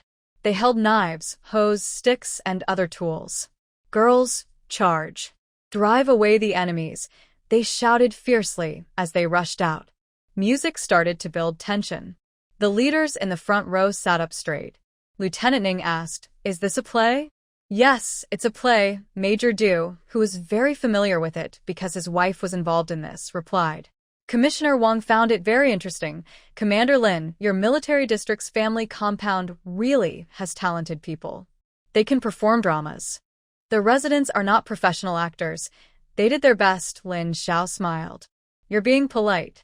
They performed very well," someone said from the stage. The music turned lively as the Red Detachment of Women successfully protected the Red Army and actively participated in fighting the enemies. "That's Zhou Hongying. She performed with great presence," someone commented. "Can't believe these women are so energetic," others watched from below, amazed. They thought the drama might be embarrassing, but it turned out to be very good. Suddenly, a sinister voice sounded, and the music on stage shifted to a tense atmosphere. The actors playing Japanese soldiers rushed out, holding machine guns, surrounding the Red Detachment of Women. Everyone watched nervously, afraid to make a sound. The Japanese officer pointed his gun at the Red Detachment of Women. "Tell us where the Red Army is, or we'll turn you into a beehive." Bah! The Red Detachment of Women spat at the enemy soldiers, speaking firmly. "You can't kill us all. Behind us are millions of people. The women of the Red Detachment of Women showed no fear. Despite the brutal torture inflicted by the enemy soldiers, they refused to reveal the location of the Red Army. They bravely faced their sacrifice. In the end, the Red Army drove the enemy out of the country, planting their victory flag on the hills. Clap, clap, clap. Everyone stood up, and the crowd burst into enthusiastic applause. Good, very good, Lieutenant Ning praised highly. Commander Lin, the families of the Southern Military District are excellent. Lin Xiao received the compliment, but his face remained expressionless. You're too kind, he said modestly. Yan Qingxue thought her dance was the best, but now she saw the audience cheering for the family members' play, and her face looked a bit upset. The women's performance surprisingly surpassed hers. Why? As Zhou Hongying and the others listened to the lively applause from the audience, they felt a bit confused. Had they succeeded? Come down quickly. The performers from the drama troupe, playing enemy soldiers, waved at them to leave the stage. Realizing this, they hurried off. Du Ruofeng approached with a smile. You performed very well, very successfully. Leader Du, is that true? Yao Yurong still couldn't believe it. Yes, Du Ruofeng dead. Everyone cheered, they really did it. All right, go rest and have something to eat. Later, you'll need to come on stage to thank everyone, Du Ruofeng said after a while. Everyone was still very excited. Yan Qingxue found it quite annoying and shouted loudly, You're so noisy. They looked at her, recognizing her as the daughter of Commissar Yan and a key member of the troupe. Seeing she was unhappy, they lowered their voices. Outside, Ran Jinian held Lu Junyuan's hand, feeling very excited. Lu Junyuan, my sisters-in-law did it, she said. They're great, and you're even better, Lu Junyuan said, not watching the performance but carefully observing the play. The story about the Red Army was meaningful, and the music was well coordinated. Although the sisters-in-law's acting wasn't professional, they were sincere. Everything was very good. Ran Jinian blinked her eyelashes. What am I good at? Cough, cough, Xiao highly coughed. You two should be more careful about affecting others. Ran Jinian's face turned red. At 9:30 p.m., the Mid-Autumn Festival Gala ended. Everyone who performed tonight would come on stage to thank the audience. As a leading member of the troupe, Yan Qingxue stood at the front, proud and confident, waiting for the leaders to praise her. After the leaders went on stage, they symbolically shook hands with a few people. Tonight's performance. You worked hard. No hard work, everyone replied. Are you family members? The leader's eyes fell on Zhou Hongying and others. No one expected her to be singled out, and everyone was very excited. Du Ruofeng saw that no one was speaking, so she immediately stepped forward. Hello, leaders. They are our military district family members. As military family members, you are the strongest support for soldiers. Your performance tonight showed us your unity and effort. You are truly outstanding. Member Wang from the Military Commission was very pleased. Everyone's faces turned red with excitement. Wow, they never thought they would be praised by such high leaders. Yan Qingxue. She was originally waiting for praise, but didn't expect it to be from these women. She almost cried. Thank you for your recognition, leaders. We will work even harder. Zhou Hongying quickly responded when she saw Du Ruofeng making eye signals. Member Wang nodded in satisfaction. Come on, let's take a big group photo, said the secretary to the leaders. The leaders gathered on stage and took a group photo. Everyone was very excited. They never thought they would have a chance to take a photo with such high officials in their lifetime. It was a memorable moment. After the photo was taken, the evening's performance was completely over. The leaders left first. There's a lot of people now, let's wait a bit before leaving, Lu Jinyuan said, seeing everyone rushing out. He held back his wife. Ran Jinian looked at the crowd, not in a hurry.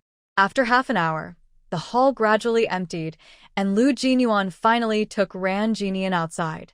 As the couple stepped out, they met everyone waiting outside. Jinian. Everyone gathered around her as soon as they saw her. Congratulations, sisters-in-law, everyone said. Ran Jinian was very happy. She didn't expect it to be so successful. If it weren't for you, we couldn't have performed on stage, and we wouldn't have received the leader's praise. everyone said sincerely. Ran Jinian understood they were thanking her. It's all your own effort. Oh, and this is a gift from Captain Du for you, said Zhou Hongying. This time, family members participating in the performance received gifts. Gifts?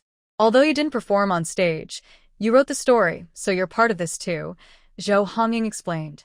The gifts included a basin, a thermos, towels, a porcelain cup, and a soap dish. Lu Jinyuan took the gifts and held them in his hand. Jinian, I'm going back to the dorm, Xiao Haili said. Come over tomorrow to play, she added. The school would have a 3-day holiday for the Mid-Autumn Festival, and Xiao Haili had nowhere else to go in the military district. Okay. After Xiao Haili left, everyone talked and laughed as they returned home. The men in the family also changed their attitude, praising her endlessly. Time quickly passed. After the Mid-Autumn Festival party, the leaders stayed at the military district for nearly a month. Lu Junyuan was very busy every day. Ran Jinian gradually adapted to life at the military district. Even if he was busy, Lu Junyuan would accompany her to prenatal checkups. Dr. Gao looked at the report and said, Your anemia has improved a lot, but now your baby's position has shifted downward, so you might go into labor early. Premature birth.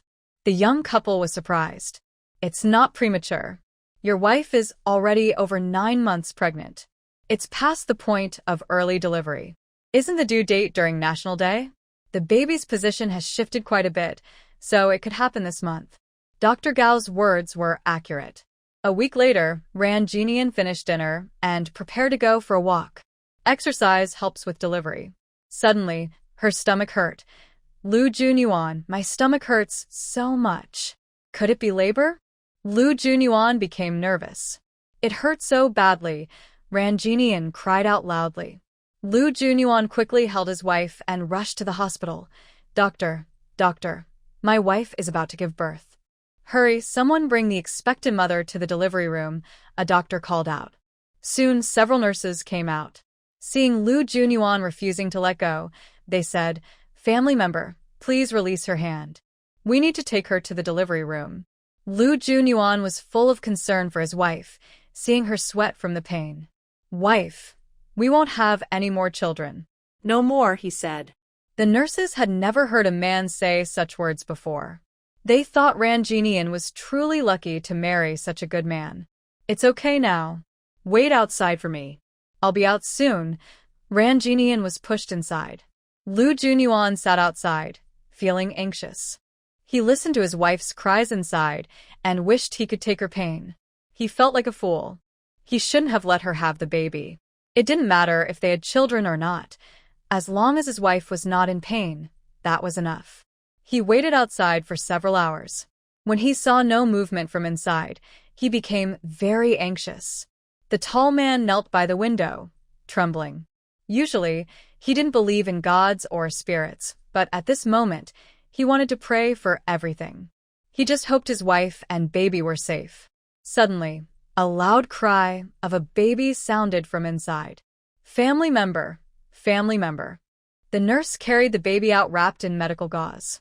She saw Lu Jinyuan kneeling on the ground, looking surprised. She said, Boy, 6 pounds 6 ounces, born at 3:47 a.m. Lu Jinyuan was confused and stood up, unsure what to do. Where is the baby's blanket? The nurse, used to this, noticed he seemed distracted. He remembered bringing a bag when he came with his wife.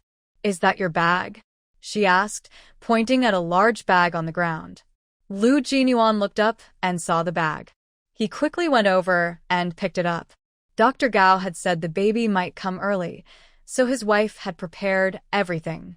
He took out the blanket from the bag and wrapped the whole baby inside. What are you doing? The baby might not breathe well, the nurse said, rolling her eyes. She tore off the gauze and wrapped the baby in a quilt. Hold him carefully.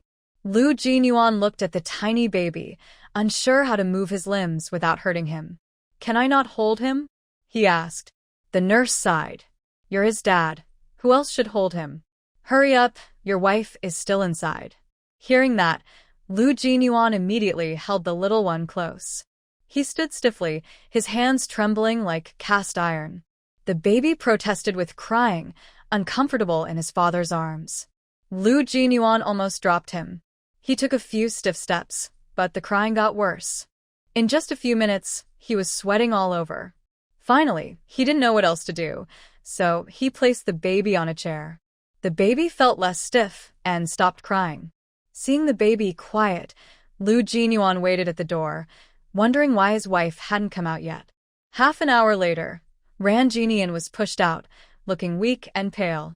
"Wife." Lu Jinyuan quickly grabbed her hand. "I'm fine," Ran Jinian said weakly. Lu Jinyuan felt guilty. "It's my fault," he said, holding her hand tightly, forgetting about the baby on the chair. "Your child was born," said the doctor, who came out. He glanced at the baby on the chair and suddenly widened his eyes. "Lu Jinyuan, where's the baby?" Ran Jinian heard the doctor and suddenly realized Lu Jinyuan wasn't holding the baby. Everyone turned around at once. The doctor was carrying the baby and chasing after them. "Everyone! This is a rare sight." Ran Jinian. She was so angry she almost jumped out of bed. "Lu Jinyuan." Lu Jinyuan quickly took the baby and placed him beside Ran Jinian. Seeing the baby's soft, white skin, her heart softened instantly. "Is it a boy or a girl?" Ran Jinian, exhausted from childbirth, was confused and didn't hear the gender clearly when the baby was born. The baby was taken away before she could see. Lu Jinyuan paused silently. Ran Jinian glared at him. "You probably don't know, right? I didn't hear clearly just now." Lu Jinyuan was preoccupied with his wife and didn't remember what the nurse told him. Lu Jinyuan. Ran Jinian's voice grew louder, making the baby cry. She quickly patted the little one. Sorry, I didn't mean to scare you." She was still adjusting to her new role as a mother. "The mother shouldn't get angry. It's not good for recovery," the nurse said, then added, "It's a boy, 6 pounds 6 ounces, born at 3:47 a.m. Since she was the only one giving birth tonight, the nurse remembered the details well. "Let the baby suckle a bit more, so milk will come gradually." After the doctor arrived and gave some instructions, she left. Ran Jinian's face turned slightly red. Seeing the doctors leave, she said, "Husband, help me sit up." Lu Jinyuan helped her. "Go get some water, I'll wipe myself down," Ran Jinian said, paying attention to hygiene. Lu Jinyuan took a small basin and a cloth, went to the public water tap outside to fetch water. After she cleaned herself, she held the baby to breastfeed, just letting him a little longer. The little one struggled for a while, then, realizing there was no more milk, started crying loudly. "I'll prepare some formula," Lu Jinyuan said, taking out a bottle and formula powder.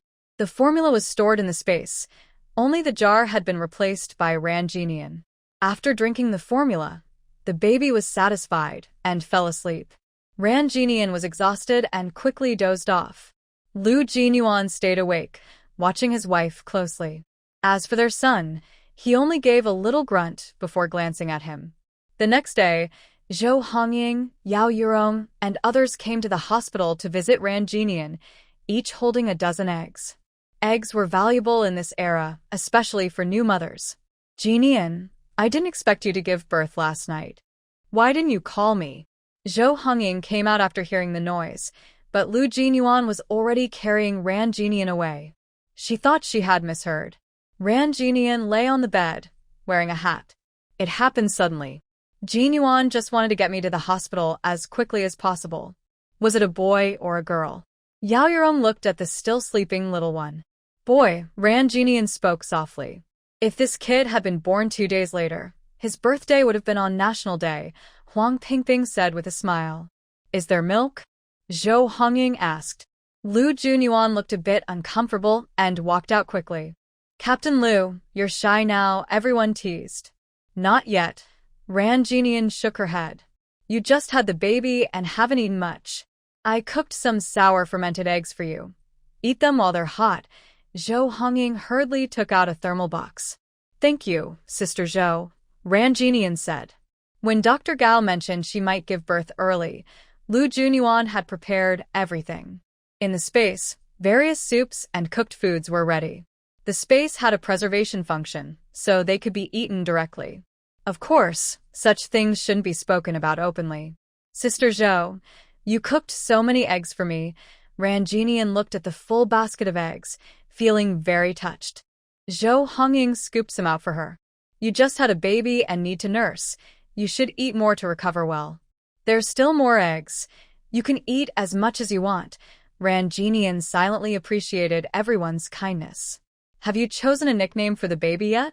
What's it called? Yao Yurong asked. Ranjinian shook her head. Not yet.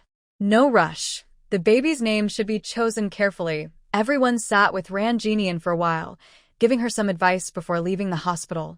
The doctor checked and said, you can be discharged tomorrow and stay at home to rest. Ranjinian was very happy. Of course, she wanted to leave the hospital and go home as soon as possible. Soon, her chest felt a bit swollen. Jun Yuan, please hold the baby for me, she said. The little one started to struggle for future nourishment. Out some milk this time. I've got milk. Ranjinian hesitated to say the word, but Lu Junyuan understood. The baby was tired after feeding for a while and started crying loudly. Lu Junyuan wanted to hold him. Sister Zhou said, don't hold the baby all the time when he cries, or you'll get used to it. Ranjinian remembered Zhou Hongying's words. After crying for a while, Ranjinian touched the baby's diaper. It's time to change the diaper, she said. Her space had a kind of diaper called a diaper, but she couldn't take it out now. She could secretly use it at home later. Lu Junyuan took out a diaper to change the baby, but he was still a bit inexperienced and did it clumsily. Lu Junyuan, let's give the baby a nickname. We can think about a proper name later. Ranjinian looked at him, changing the diaper. Honey, you can choose whatever you like, Lu Junyuan said affectionately. Ranjinian thought for a moment. She didn't care how talented her child would become in the future. She only wanted him to be safe and healthy. Lu Jinyuan thought the name his wife chose was very nice, a good little name. Ranjinian gently touched the baby's nose. The little one was sleeping soundly. The next day, Lu Jinyuan went to get a hand-pulled cart. Ranjinian, wearing a hat and dressed warmly, held Unan and sat on the cart. The family of 3 was discharged and went home. Soon after leaving the hospital, they met some soldiers from the Army Corps 3. Captain, your wife just gave birth, they said excitedly. Everyone gathered around. Don't make noise. Lu Jinyuan worried they might disturb his wife, and he didn't think the baby needed to be overly spoiled. Captain, is it a boy or a girl? They asked curiously and with envy. Since they were about the same age as the captain, and he was already married with a child, they were still single. A boy. A boy is good. We can teach him to box later. Who wants you to teach him? The captain doesn't know how. Get lost. They teased and argued among themselves. The baby woke up and started crying. Everyone looked apologetic. Sorry, sister-in-law. We didn't mean to wake him, they said. It's okay. Ranjinian comforted the baby. Captain, let us help push the cart. They all pushed the cart toward the family housing area. That day, the sun shone brightly in the military district. Ranjinian sat in the cart, feeling quite amused. Many years later, recalling this scene, she still felt very happy. On the way, someone asked Captain Lu, your wife just had a baby, a boy or a girl? Congratulations, Captain Lu. Captain Lu, you just got married and now you have a child?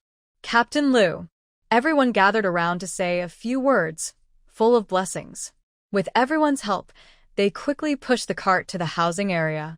Thank you all, Ranjinian said as she got out with the baby. Everyone smiled and said, no problem, no problem. Ranjinian invited them, come in for some water.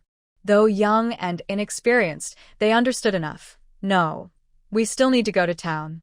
When they left, they also returned the cart. After returning home, Ranjinian felt hungry. The young couple closed the door, and Ranjinian took out chicken soup, boiled shrimp, stir-fried vegetables, and corn buns from her space. Lu Jinyuan peeled shrimp for her while saying, I'll call the family later and tell my mom you gave birth. Then I'll ask for leave to take care of you. Okay, Ranjinian replied, sipping the chicken soup and feeling warm and comfortable. In the afternoon, Lu Jinyuan went out for errands and Ranjinian and Enan went to sleep. Pupping Town. Mother Lu was working at the textile factory when the team leader came to call her. Hilihua, there's a call from the military district. When she heard it was from the military district, she remembered her daughter-in-law was pregnant and guessed she had given birth. Her guess was right. She was very happy to hear that Ranjinian had a grandson. She said happily, Okay, I've talked with your mother-in-law. Once Jinian has the baby, I will take leave to go to the military district. I will take good care of Nian Nian and the baby. Lu Jinyuan believed he could take care of his wife and son himself and didn't want his mother and mother-in-law to make a trip. Mother Lu was angry. Do you know how to take care of your wife and baby? If not, it could be a lifelong problem. Lu Jinyuan wanted to say more, but she interrupted. Stop talking. Your dad and I have already decided. Mother Lu hung up the phone directly and went to the team leader's office to ask for leave. The team leader frowned. Leave? That's not possible now. The factory has many orders. Literally, my daughter-in-law just had a baby. I need to go take care of her. It's not that I don't allow leave, but the factory is busy now, and everyone is overwhelmed. You still want to ask for leave? Leader Li strongly disagreed. Mother Lu felt very helpless. Wang Xiaomei also immediately asked for leave after learning her daughter had a grandson, but the food factory was very busy too. Neither of them could get leave. Mother Lu had to call her son. The textile factory and the food factory are very busy now. We can't take leave. We'll visit Jinian and the baby in a few months. Lu Jinyuan hadn't spoken, but Mother Lu suddenly hung up the phone. Calls now were very expensive. Lu Jinyuan was silent. No one asked him anything. In the family compound, Ran Jinian was now living her postpartum life. Xiao highly occasionally came to visit her. But there weren't many people at home. Everyone knew she was resting after childbirth, so they didn't disturb her. Ran Jinian didn't feel bored at all. The family of three closed the door and entered the space with the baby. Once inside the space, the little one's big eyes looked around constantly, feeling very new and interesting. They also named the baby Ran Jinian's full name, and in Lu Chun and Lu Jinyuan was now getting better at taking care of an inside the space. They found it very convenient to put on diapers for Nen. At night, Ran Jinian placed Nen in the crib. The stroller was also taken from the space, so the whole family could sleep together. During the day, she put the crib back into the space. Ran Jinian was eating well, taking good care of herself, and her milk supply was increasing. The little one ate and slept every day, and in less than a week, he was getting chubbier. Wife, I'm going to wash clothes by the river, Lu Jinyuan said, carrying a big bucket of laundry. Yes. Ran Jinyan was busy babbling with and Lu Junyuan went out to do laundry, but he also showed everyone. Otherwise, he wouldn't be able to go out for a whole month to do laundry, which seemed strange. Captain Lu, doing laundry? Seeing Lu Junyuan washing clothes, everyone no longer found it surprising. After all, the only man taking care of his wife during her postpartum period in the entire family compound was Lu Junyuan. By the riverside, the women saw Lu Junyuan carrying a big bucket of clothes, looking calm and unashamed. Captain Lu is washing his wife's underwear again, oh dear. My husband says no man would wash that kind of thing. If a man washes it, it's bad luck. He's just superstitious. Captain Lu treats his wife well. He'll surely rise quickly in the future. Lu Junyuan isn't a cold-hearted man. He treats his wife like his daughter, so spoiled. If I had known that Captain Lu wasn't married before, I would have introduced my sister to him. Is your sister well-educated? Can she write stories? Is she pretty? Shut up, someone snapped. Lu Junyuan listened to the chattering voices around him, as if he heard nothing, peacefully washing clothes for his wife and son. In the family compound, sis-in-law, where's Junyuan? We need to find him. Lin Beixiao and Song Ming-yi went to look for Lu Junyuan but found he was not there. He went to the riverside to do laundry, Ran Jin Nian answered. What? The two exchanged glances and hurried to the riverside. When they arrived, they saw a man squatting on the ground, coldly scrubbing clothes. Their eyes nearly popped out. Lu Junyuan was really doing laundry and he was very skilled, clearly not his first time. Is this really true? Song Ming-yi felt that since Lu Junyuan's wife came to stay with the army, he had become a different person. Lin Bei-xiao nodded slowly, as if he had learned something new. Junyuan, Song Ming-yi shouted, and then ran down. This is a great opportunity to study at the headquarters. Let's go together. Lu Junyuan didn't even look up. I'm not going. You're crazy, Song Ming-yi said angrily, kicking the ground. Do you know what this opportunity to study at the headquarters means? Nothing is more important than my wife's postpartum care, Lu Junyuan replied calmly. They didn't understand. His wife was the most important. Song Ming-yi choked on his words. Junyuan, this chance to study at the headquarters only comes once every 5 years. If you miss it, you'll have to wait for the next one. Your sister and the kids can be taken care of by Auntie. Lin Bei-xiao stepped forward. Going to the headquarters for training isn't just once every 5 years, Lu Jinyuan said, lifting his head with clear eyes. Lin Bei-xiao and Song Ming-yi were surprised. Are you trying to do it that way? But it's too dangerous. Lu Jinyuan lowered his head again, continuing to wash clothes. My wife only has her postpartum period once, but there are many chances to go to the headquarters. The two men were shocked. What do you mean? His wife only has her postpartum period once. If you don't go, someone else will get the opportunity, Song Ming-yi said regretfully. It's okay, Lu Jinyuan thought he didn't just want to go once. He wanted to prove himself enough to enter the headquarters on his own strength. The two men knew they couldn't change his mind, so they sighed and left. As they walked away, they looked back at him and saw him seriously washing clothes, thinking he was almost becoming a family man. When they returned to the military area, they met Yan Qingxue. What's wrong with you two? You look like you've seen a ghost, Yan Qingxue said, noticing their strange expressions. Song Ming-yi sighed. This time, the military district asked Liu Bei-xiao, Jinyuan, and me to go to the headquarters for training. That's a good thing, she said. But Liu Jinyuan refuses to go, insisting on staying home to take care of his wife and son. Song Ming-yi thought Liu Jinyuan was missing a good opportunity.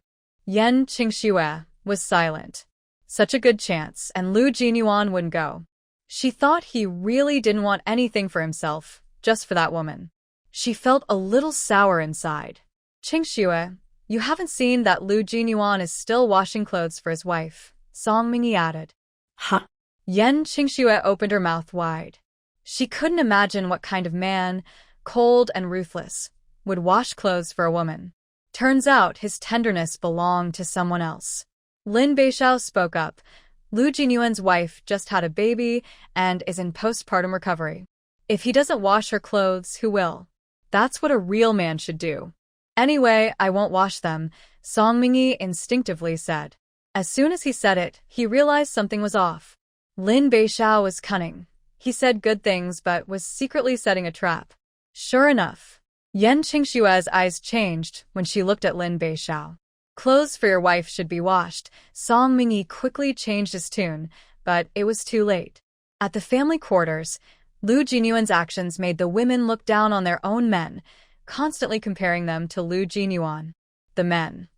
They had been living well before, but ever since Lu Jinyuan got married, life had become tough. They wanted to fight Lu Jinyuan, but they couldn't win. The men argued logically. Captain Lu's wife just had a baby and has no mother-in-law to help. If he doesn't take care of her, who will? Don't just stare at other people's men all day. Who do you work hard for every day?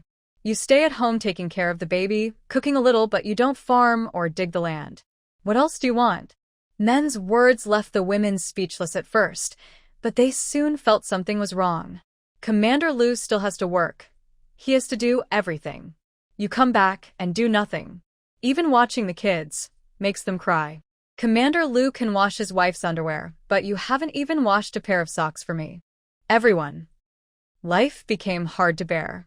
Gradually, the men in the family compound started to feel sorry for their wives, but that was later. Days passed, and Ran Jinian had been postpartum for almost half a month. She felt she had gained a lot of weight, and her clothes were a bit tight. It's not fat, it's here that has grown, Lu Junyuan said, pointing to a certain spot. Pervert, Ran Jinian blushed. Lu Junyuan. He hadn't done anything. Wow, and then started crying. Ran Jinian picked up the little one. Go out, I need to feed the baby. Lu Junyuan. He had already looked at the baby many times. The little one finished eating quickly, but Ran Jinian still felt bloated. She took out a pump from the space, absorbed the excess milk, and stored it in the fridge. That way, she wouldn't have to get up at night to feed the baby. Commander Lu, a voice came from outside. Hearing someone, Ran Jinian quickly put everything into the space, dressed and lay down. Commander Lu Junyuan went out, and was a bit surprised to see the visitor. Du Ruofang was holding a can of malted milk. She knew Ran Jinian had a baby. Commander Lu, I came to see your wife about something. Commander Du, what do you want to talk to me about? Ran Jinian came out of the master bedroom. Lu Junyuan first brought a chair for his wife, with a cushion on it. He helped Ran Jinian sit down, covered her with a blanket, then brought a stool for Du Ruofang. Hearing everyone say that Commander Lu doted on his wife, Du Ruofang saw it herself and found it not exaggerated at all. She sat on the stool and said directly, during the Mid-Autumn Festival party last time, you wrote a story about the Red Detachment of Women, which caught the attention of the Chief of Staff. Ran Jinian was surprised. Chief of Staff? The Chief of Staff's wife is the director of the Capital Drama Troupe. This year, the troupe will perform at the headquarters during the new year. The director has never known what program to rehearse, so Deputy Commander Du suggested the Red Detachment of Women. He called me saying he wanted to buy the rights to the script and asked if you would be willing. Du Ruofang explained clearly. Ran Jinian was truly surprised by such good news. Her story being performed by the Capital Drama Troupe was a great honor. Director Du, of course I am willing. How much do you want for it? Du Ruofang asked, expecting this, since not every script catches the attention of the troupe. Ran Jinian shook her head. I don't want any money. You don't want any money? Du Ruofang war surprised. The Red Detachment of Women is a reflection of many of us. It can't be measured with money, Ran Jinian said sincerely. All right. Du Ruofang admired Ran Jinian very much, feeling she had a big vision. Comrade Ran Jinian, your ideological awareness is very high. That's why you wrote such an excellent story. Don't worry, I won't let you contribute for nothing. She extended her hand, and they shook hands. Director Du, the original manuscript's handwriting is a bit messy. I'll organize a new copy and give it to you, Ran Jinian said, as only she could understand her own draft. Considering she was postpartum, Du Ruofang said, I'll come to pick it up in a few days. Okay. They chatted for a while longer before Du Ruofang left. Lu Junyuan, my script is really going to be turned into a play, Ran Jinian said excitedly. The performance at the family compound wasn't a true drama, just a play with a name. If the Capital Drama Troupe could perform the Red Detachment of Women, it would be wonderful. Seeing his wife so happy, Lu Junyuan said, I'll try to take you to see a play at the General Military Region headquarters during the new year. Really? Ran Jinian looked forward to her story being turned into a play. Lu Junyuan bent down and held her in his arms. You don't trust your husband? I trust you, Ran Jinian replied with a blank look. Then why are you holding me? Your body hasn't fully recovered.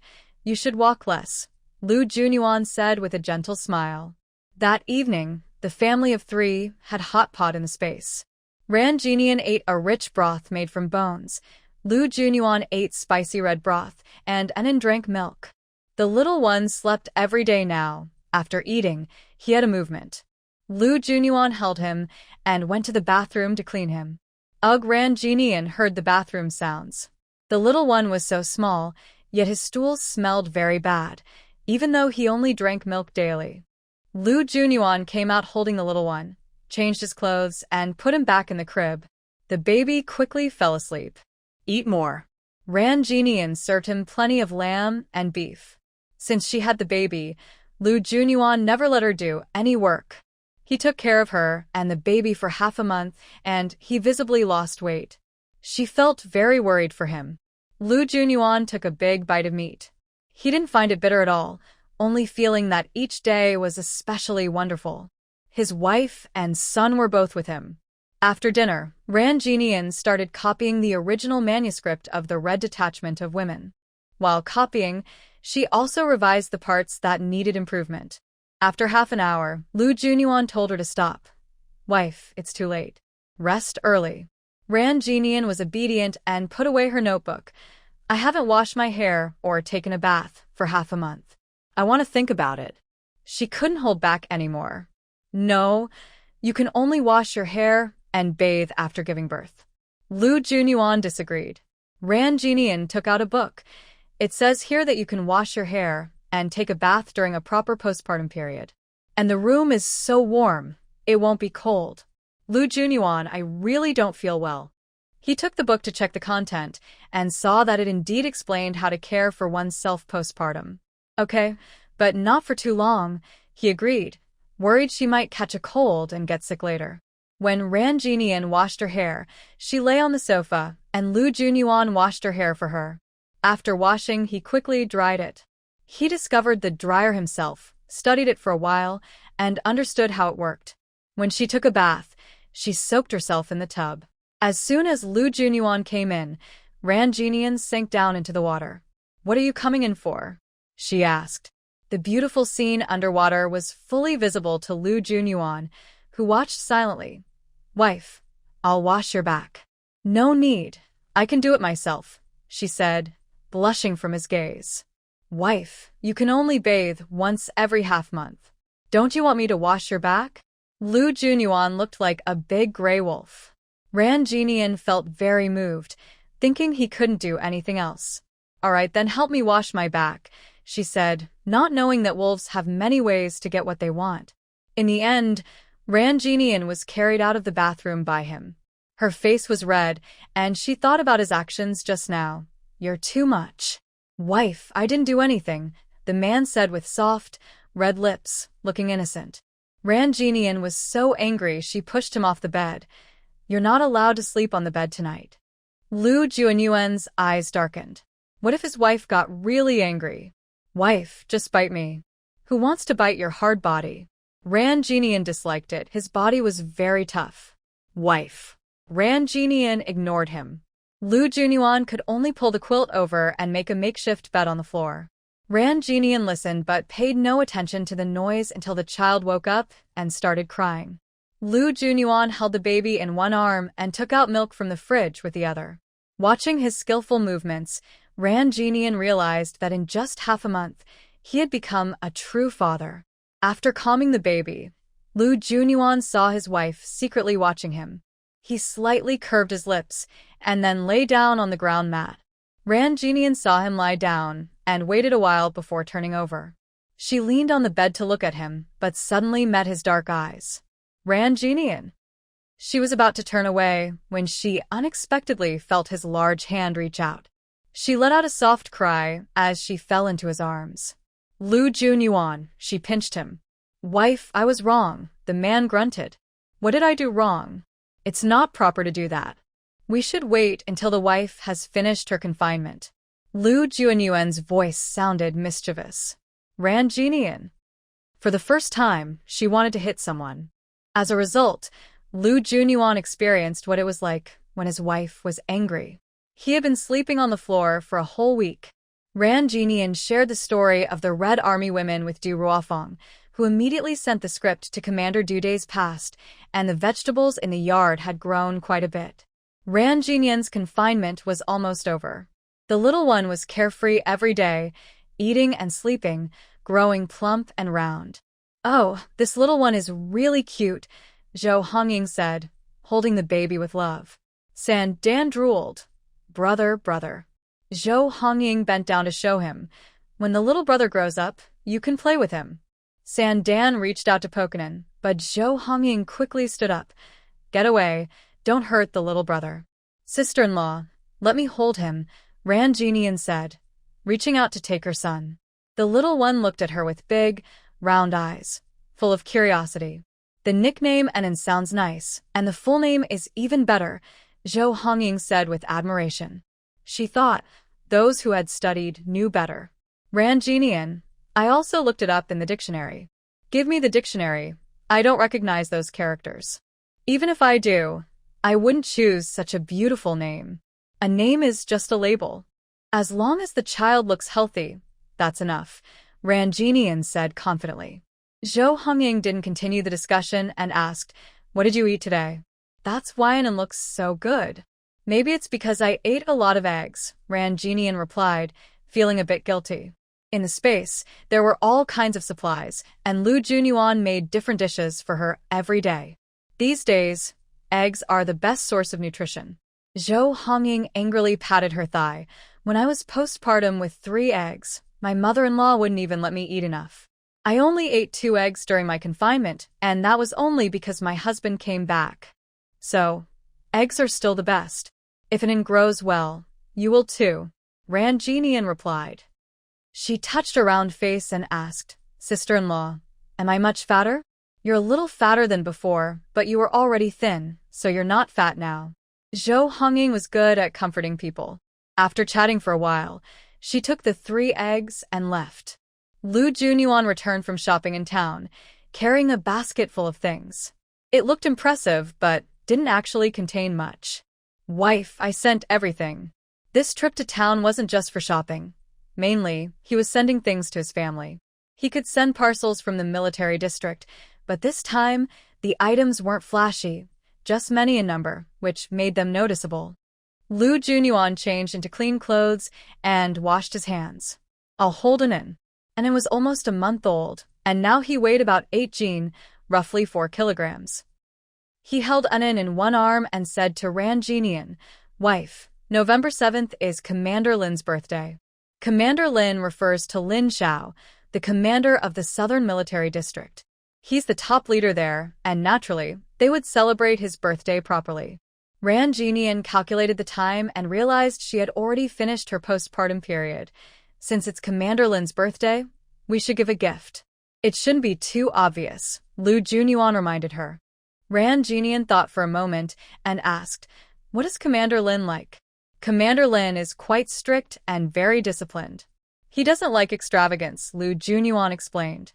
Ran Jinian frowned, realizing she needed to think carefully about the gift. In the military district, a place full of complex relationships, not only military achievements matter but also background and influence. She wasn't thinking of bribing Lin Shao, just hoping Lu Junyuan could catch his eye.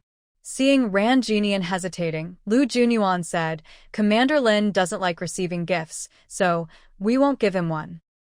How did this guy get to such a high position in his past life? "This gift must be given," Ran Jinian said seriously. Everyone else would give one. Only they didn't, which would seem rude. Lu Junyuan was never interested in superficial tricks. "I know you look down on using connections. We won't do that either, but we still need to maintain good relationships. If we ever face trouble, a word from them could save us."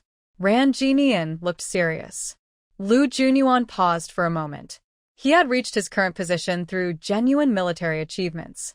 There are many second-generation military officials in the military district who haven't contributed much, but still hold positions. They rely not on their own efforts but on their family's connections, easily gaining everything others work hard for. "Sweetheart, you're right. I was too stubborn," Lu Jinyuan said, looking earnestly at his wife. He used to not understand what a good helper at home meant, but now he realizes that having a good wife helps him succeed step by step. Half a month left, no rush, Ran Jinian thought carefully. At night, while cooking, Lu Jinyuan placed Enen in the baby stroller. He only dares to take him out when no one is home. Ran Jinian sits at the table, writing and stopping. She is about to finish her confinement period, and since the baby is very small, she can't work much in the next 2 years. She considers writing articles for magazines to earn extra money. When policies loosen later, she hopes to buy a house and a shop. "Sweetheart, dinner is ready." Lu Jinyuan knows his wife's plans and supports her fully. He doesn't need his wife to earn money. He can support the family. Whatever she wants to do, she can do. That night, Ran Jinian deliberately ate less. "Sweetheart, are you feeling unwell?" Lu Jinyuan is very caring. She puts down her chopsticks. "I'm about to finish my confinement. I need to lose weight." No way, the man is very firm. He serves her favorite sweet and sour ribs. "Eat first, then you'll have the strength to lose weight." She ignores him, not knowing that he's becoming more persistent, making all kinds of delicious temptations every day. Ranjinian whines, woo-woo. A week later, Ranjinian finished her confinement. She took a refreshing shower and felt very comfortable. As soon as she stepped out of the bathroom, she was embraced by the man. "Sweetheart, I've waited a year for this day," Lu Jinyuan said, clearly remembering everything. After they got married, he returned to the military district and was sent on a mission. After completing it and returning home, his wife was pregnant. Now, she's giving birth and postpartum, which has been a full year. Ranjinian struggled to push him away, sweetheart, and has already eaten and slept. "I just took a shower." Lu Jinyuan directly covered her mouth. On the big bed, his eyes reddened, and he had been holding back until now, finally letting loose. He had been restraining himself for so long. "Sweetheart," Lu Jinyuan pounced on her. At this moment, all love was released. Wow. Finally, and Anne's loud cry made the wolf-like man stop. Ranjinian kicked him off the bed. "Calm the baby." Lu Jinyuan finished dressing, soothed his son to sleep, and then climbed back up. "Wife, the baby is asleep now, it's my turn." Ranjinian. She didn't stop all night. After giving birth, Ranjinian's confinement period was over, and Lu Jinyuan's leave also ended. "Wife, you take care of the baby during the day, I'll take over at night." Lu Jinyuan didn't want his wife to be exhausted, especially since taking care of the child isn't just a woman's job. Ranjinian kissed Lu Jinyuan and said, "You don't need to worry about me. You focus on your work." Reluctantly, Lu Jinyuan returned to his team. The weather in November was bright and sunny. Seeing the good weather, Ranjinian decided to take Anne out for a walk. Since the baby was born, he hadn't been outside. She tidied up and then carried the little one out. Lu Chenin was lively and curious, looking around with wide eyes. If Ranjinian hadn't read parenting books, she might think the baby could see everything, but at this age, a child's vision is only about 20 centimeters. In the residential compound, many people were knitting sweaters and shoes as winter approached. "Isn't that Ranjinian? She's out of confinement now. Who else could it be?" Ranjinian had become a well-known figure in the community. Her stories and scripts had been recognized by the Capital Drama Troupe, and her husband was very supportive. No one was talking about Commander Lu's wife anymore. Little Ran, taking care of the baby? Someone greeted her. Ranjinian didn't know the person well, but she smiled and replied, "The weather is nice. I brought the baby out to get some sun." "Don't let the baby stare directly at the sun," the other kindly reminded her. Ranjinian had read many parenting books, but she didn't say much about the other's good intentions. After walking for a while, several more people greeted her. "This child is really good-looking, alert, and smart." Everyone intended to compliment casually, but they didn't expect the baby to actually look so adorable. Ranjinian quickly said, "All the children in the community are smart. When they grow up, they'll be pillars of the country." Her words made everyone smile happily. Ranjinian, someone called her. She looked up and saw Du Ruofeng happily approaching. She immediately went to greet her. Commander Du, seeing the troop leader from the arts group come to find Ranjinian, everyone thought they had a good relationship and envied her. She had only just moved into the community, yet her life was busy and lively, truly enviable. "I have good news to tell you," Du Ruofeng said softly to Ranjinian. "What good news?" Ranjinian held Anne for a while, feeling her arms grow tired and heavy, so she sat down. "The script you gave for the Red Detachment of Women caught the attention of the drama troupe's director. They're now rehearsing it." "That's wonderful," Ranjinian said happily. "The director specially called me to thank you for your selfless dedication. She asked for your address and sent you a few tickets to the Capital Drama Troupe." Du Ruofeng looked excited. "She sent me tickets to the drama troupe." Ranjinian truly didn't expect such a surprise. The Red Detachment of Women play can only be performed at the headquarters military district after the new year. "These tickets will let you watch it directly at the Capitol Theater." Du Ruofeng added, "Tickets for her troupe are very hard to get in the capital. They are usually sold out a month before each show." "That's very thoughtful of the director." "I haven't finished yet." She also said that since you wrote the story script, your name will not be removed. Ran Jinian hadn't thought about this, but she knew that the director was doing this to give her some fame. That was much more important than money. Director Du, I never thought about these things, Ran Jinian said. She never expected to gain anything from this script. Du Ruofang looked pleased. I know you're a very talented girl. Du Ruofang was over 40. In her eyes, Ran Jinian was still a child.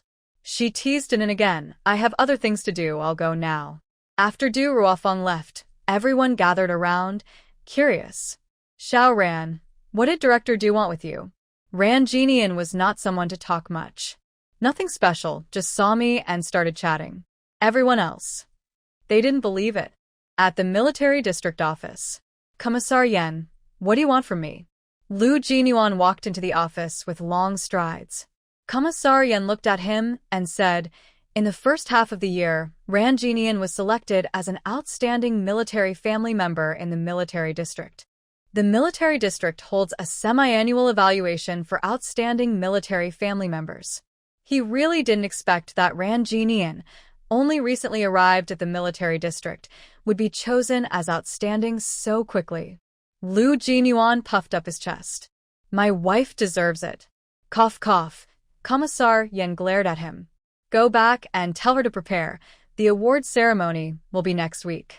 Such things are usually announced in advance to avoid family members getting nervous or causing accidents. Yes. After saying that, Commissar Yen added, your wife has already had her confinement period. The Western Military District has a mission that requires our Southern Military District support.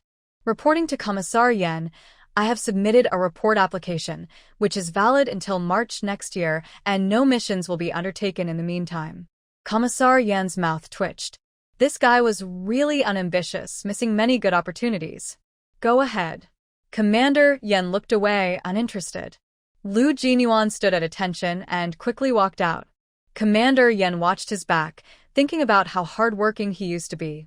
Could it be that Ran Jinian didn't let him go on the mission? Over here. Ran Jinian took the child for a walk around the block. Without a stroller, it was really inconvenient. Her arms were sore and aching. She needed to find a way to get a stroller. The stroller in the space couldn't be taken out. It was too advanced. When she got home, Ran Jinian placed the sleeping Anin on the bed. After eating lunch, she started writing again. This time, she was working on a short story. She planned to submit it to Hongxing magazine, which is now the biggest magazine. Ran Jinian had had the inspiration for days, so she finished writing quickly. After 2 hours, she looked at the 5,000 or 6,000 words she had written, revised several times, and finally completed the final version. She could submit it tomorrow. Jinian, Xiao Haili came. Ran Jinian went out and opened the door. Why are you here at this time? I have good news to tell you. I passed my internship. At first, Xiao Haili was not used to being a teacher, but Chen Chuanrong saw her hardworking attitude and let her intern for another month. Ran Jinian was happy. That's great. Congratulations, Haili. Jinian, I can find a good job at the military district thanks to you. Are you free tomorrow night? After arriving at the military district, Xiao Haili's energy improved a lot. Of course I am. At 6 tomorrow evening, you and Colonel Liu and Anin come to my dorm for dinner. Xiao Haili was very grateful to Ran Jinian. Okay. Ran Jinian knew Xiao Haili wanted to thank her, and she wasn't polite. Then I'll go first. I still need to prepare lessons tonight. Xiao Haili cherished her current job.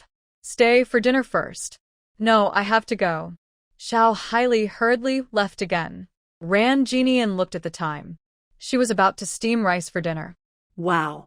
Anin started crying loudly. Don't cry, don't cry. Mom is here. Ran Jinian picked up the little one and changed his diaper. But he kept crying non-stop. Ran Jinian thought he had just finished nursing less than 3 hours ago, so he shouldn't be hungry. She tried to soothe him for a while, but Anin kept crying and kept leaning toward her chest. Only then did Ran Jinian realize he was hungry again. She quickly fed him. As soon as he started eating, he stopped crying and even smiled at Ran Jinian. When Lu Jinyuan returned, Ran Jinian had just fed Anin. Honey, rest now. I'll cook dinner. Lu Jinyuan picked up his apron. Ran Jinian placed her son on the bed and said, "I'm not tired." The two of them cooked together again. "Wife, I have good news to tell you." Lu Jinyuan served vegetables to Ran Jinian. She also served him some. "Lu Jinyuan, I have good news for you too." They looked at each other and both smiled. "You go first," he said. Ran Jinian shared her happiness and told him about the theater group. "Now that we have tickets, we don't need to go to the military headquarters to watch the show during the new year. We can go home to celebrate." She wasn't particularly eager to see the first performance of Red Detachment of Women, as long as she had the tickets. Lu Jinyuan felt proud. It seems that in the future, people will say this is the husband of the famous writer Ran. He looked proud. That day will come, Lu Jinyuan thought, recalling that his wife had been writing again these days.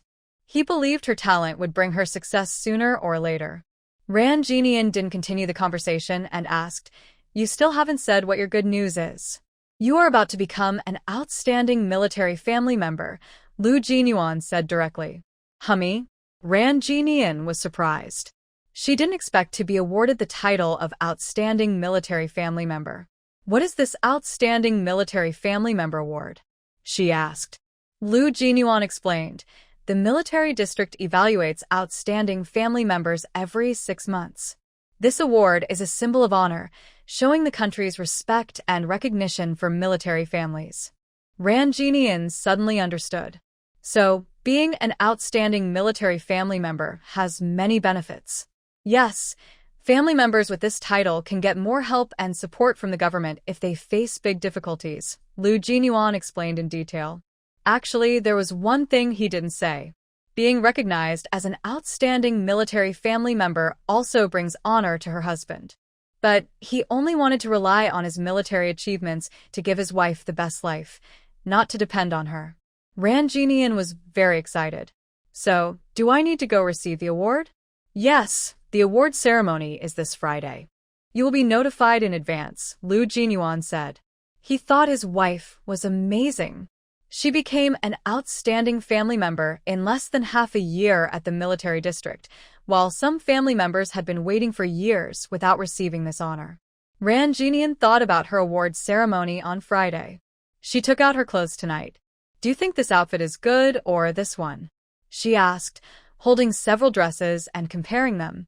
This was her first time receiving an award, so she was very serious about her appearance. Lu Jinyuan glanced at her clothes. "Wife, the person presenting the award is the director of the Military District Women's Department. She sets a good example by living simply, which is the true lifestyle of military families in the district," Ran Jinian said. "This is to make the military family members dress modestly." She looked at her coat, which was simple in style, but brightly colored. Ran Jinian then found a dark green coat, which looked a bit dull in color. "I'll wear this one." "Okay," Lu Yunyuan nodded. In the evening, the little one had been sleeping all day and was very excited, babbling on the bed. "Lu Junyuan, let's go to the space," Ran Jinian said. Seeing An was not sleepy, she took him into the space to play by himself. Lu Junyuan also found it easier to rest. Okay. They turned off the lights and entered the space. The little one had already adapted. He didn't cry or fuss. Instead, he was very happy as soon as he entered the space. Ran Jinian placed Anan in the stroller, watching him wiggle his chubby limbs. "Does the town supply and marketing cooperative sell strollers?" she asked. Taking Anan out during the day would be easier if they had a stroller. Lu Junyuan knew his wife really wanted a stroller. "Wife, I already asked Lin Bei Xiao to keep an eye out for one. The headquarters military district is close to Haishur, so they should have strollers there." Lin Bei Xiao and Song Ming-yi had gone to the headquarters military district to study, so Lu Junyuan's study qualification was transferred to someone else. Haishur is a major city in the country, so strollers should definitely be available. "When will he come back?" Ran Jinian asked eagerly. Lu Junyuan said, "They'll be at the headquarters studying for a month." The two of them talked for a while longer. Then Ran Jinian thought of something. "Tomorrow night, you go directly to the military district's elementary dormitory. Hailey School's internship period is over, and she invited us to dinner. Okay. Lu Junyuan nodded. Also, when you go to the military district tomorrow, help me send the manuscript to Hongxing magazine, Ran Jinyan added. Lu Junyuan leaned closer. Wife, are you finished giving instructions? Ran Jinyan was momentarily caught off guard. Nothing else, she said. Just doing serious work. Lu Junyuan took out a small box. He didn't want his wife to have more children. One child was enough. Ran Jinyan looked at the small box in his hand, blushing. She didn't expect him to find this thing. Lu Junyuan thought this was a good item. It truly solved the big issue of pregnancy. That night, Ran Jinyan didn't stop.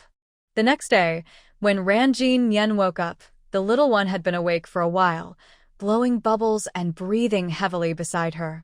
She checked his diaper and quickly changed it to a clean one. After taking care of the child, she realized her throat was very dry, so she poured herself a glass of milk. Tonight, I must not let that wolf act so recklessly. After breakfast, Ran Jinyan tidied up the house inside and out. She looked at a bucket filled with children's clothes. She carried the children on her back and took the bucket to the river to wash the clothes. Oh, isn't this our lovely young lady? Still washing her own clothes, Yu Xiuji saw Ran Jinyan carrying the children and washing clothes. She finally realized that Lu Junyuan was no longer the one washing clothes and taking care of the children. Having had several postpartum confinement periods, she had never received such treatment. Her husband, let alone washing clothes for her, had never even brought her meals. She felt very jealous and couldn't help but mock her. Ran Jinyan looked at her calmly.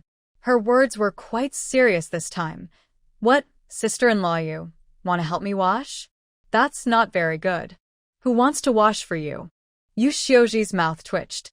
That's strange of you to say. I thought you were going to help me wash, Ran Jinyan replied lightly. Yu Xiuji crossed her arms. I only see Captain Lu washing clothes regularly, so I thought you would know how to wash. Her words made Ran Jinyan seem like a wealthy young lady needing someone to serve her. Sister-in-law, you keep watching who washes our clothes every day. Why are you so concerned about our family's life? Ran Jinyan raised her voice. Seeing everyone's eyes turn toward her, Yu Xiuji said, Who's been watching our house every day? Ran Jinyan blinked. Then why are you saying these things when I go out to wash clothes? Are you the community women's director? Do you care whether men or women wash clothes in someone else's house? This woman was truly sharp-tongued. Ran Jinyan, what did I say that makes you so aggressive? Yu Xiuji looked uncomfortable as everyone stared at her. Ran Jinyan looked innocent. Sister-in-law, if you won't help me wash clothes, then please step aside. Her words implied she should stay out of the way. Yu Xiuji.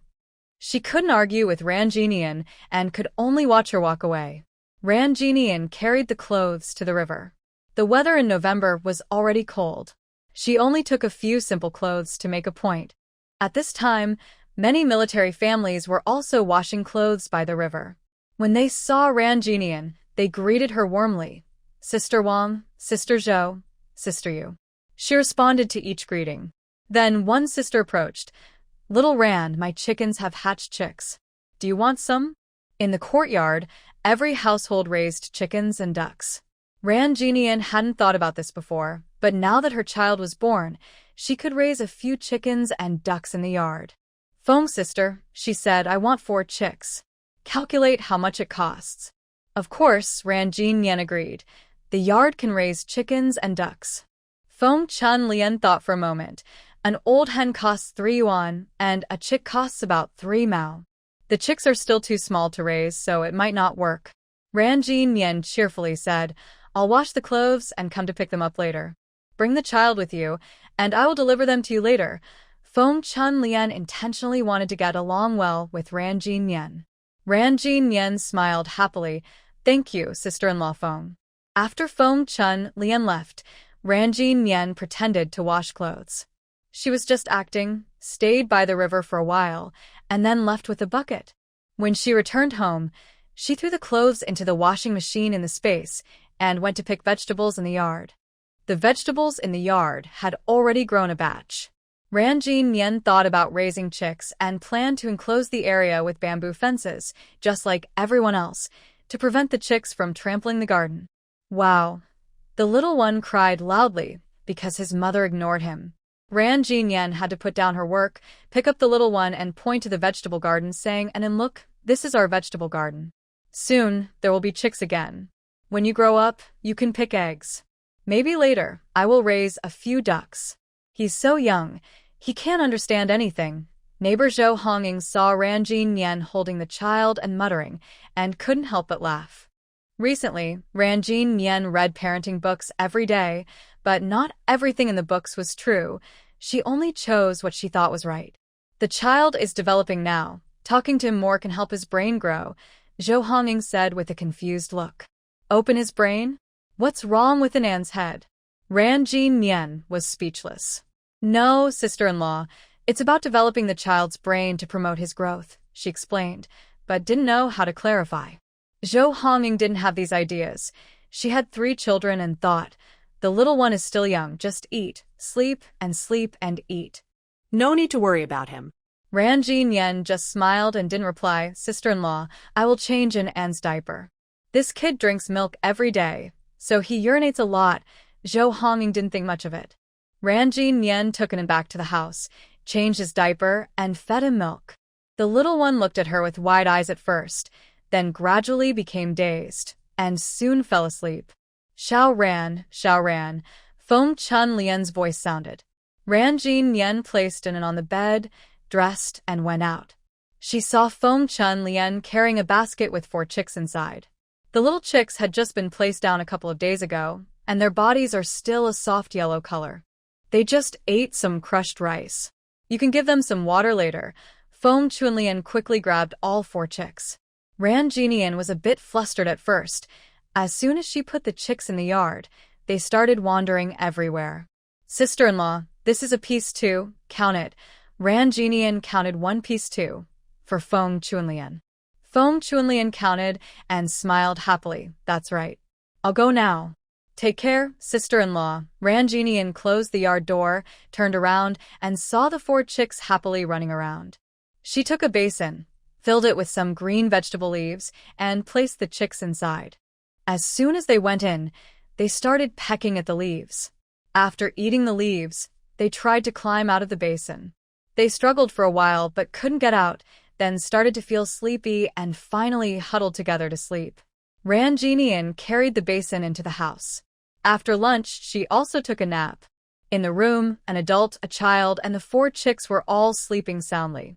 At 4 o'clock, Ran Jinyan heard chirping sounds.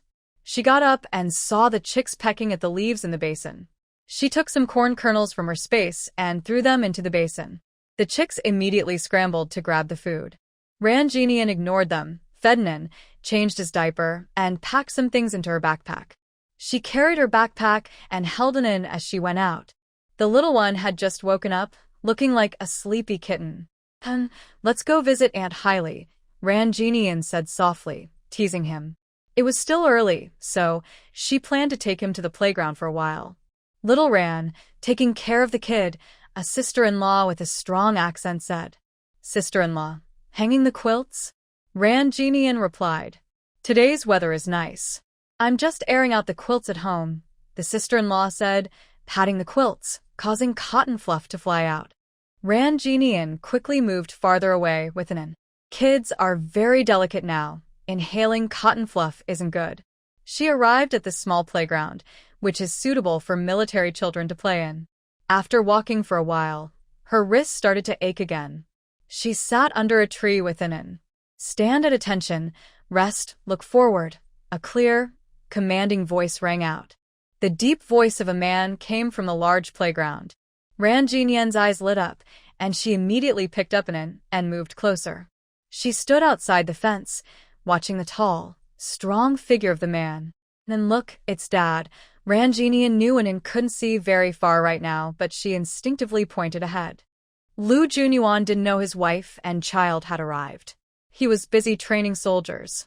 Next, everyone do 100 pull-ups alone, Lu Junyuan said coldly and without emotion. The soldiers groaned, feeling like they were doomed. Group of 3, Lu Junyuan whistled. Everyone quickly lined up. Some soldiers saw Ran Jinian and got playful. Captain, your wife is here. No talking, Lu Junyuan said, carrying Ran Jinian and not noticing his wife. The soldiers raised their voices, pointing behind him. Captain, your wife really is here. Lu Junyuan turned around and saw a woman in a dark coat, her hair high, holding a chubby baby and smiling at him. His eyes lit up, and he silently made a sound with his lips. Ran Jinian didn't hear him speak, but she saw his mouth move and knew he called her wife. Lu Junyuan quickly turned back, still looking cold. No noise. 100 pull-ups alone start now. The soldiers groaned, thinking maybe their wife's arrival would make them work less. The cold-faced commander was still cold. Ran Jinian saw that although they groaned, they moved quickly. And look, uncle, and the others are training. When you grow up, you should be a soldier too, Ran Jinian said softly to the little one in her arms. Wow. The little one kicked excitedly. After finishing their pull-ups, everyone was soaked in sweat. They all took off their shirts, revealing broad shoulders, narrow waists, and strong muscles. Ran Jinian watched happily. Lu Junyuan glanced back and saw his wife watching intently, without blinking. His gaze swept over the soldiers, and his voice was commanding. Put your clothes on. The soldiers were stunned. They always trained like this. Why today did they have to wear clothes? They dared not disobey the captain's orders and quietly put their shirts back on. Ran Jinian saw they had all dressed and felt a bit disappointed. When Lu Junyuan finished training, he quickly walked over to Ran Jinian, followed by the soldiers' cheers. Ran Jinian's face turned slightly red. She saw Lu Junyuan come out from the inner area and immediately pick up Anin. Little one, did you cause trouble today?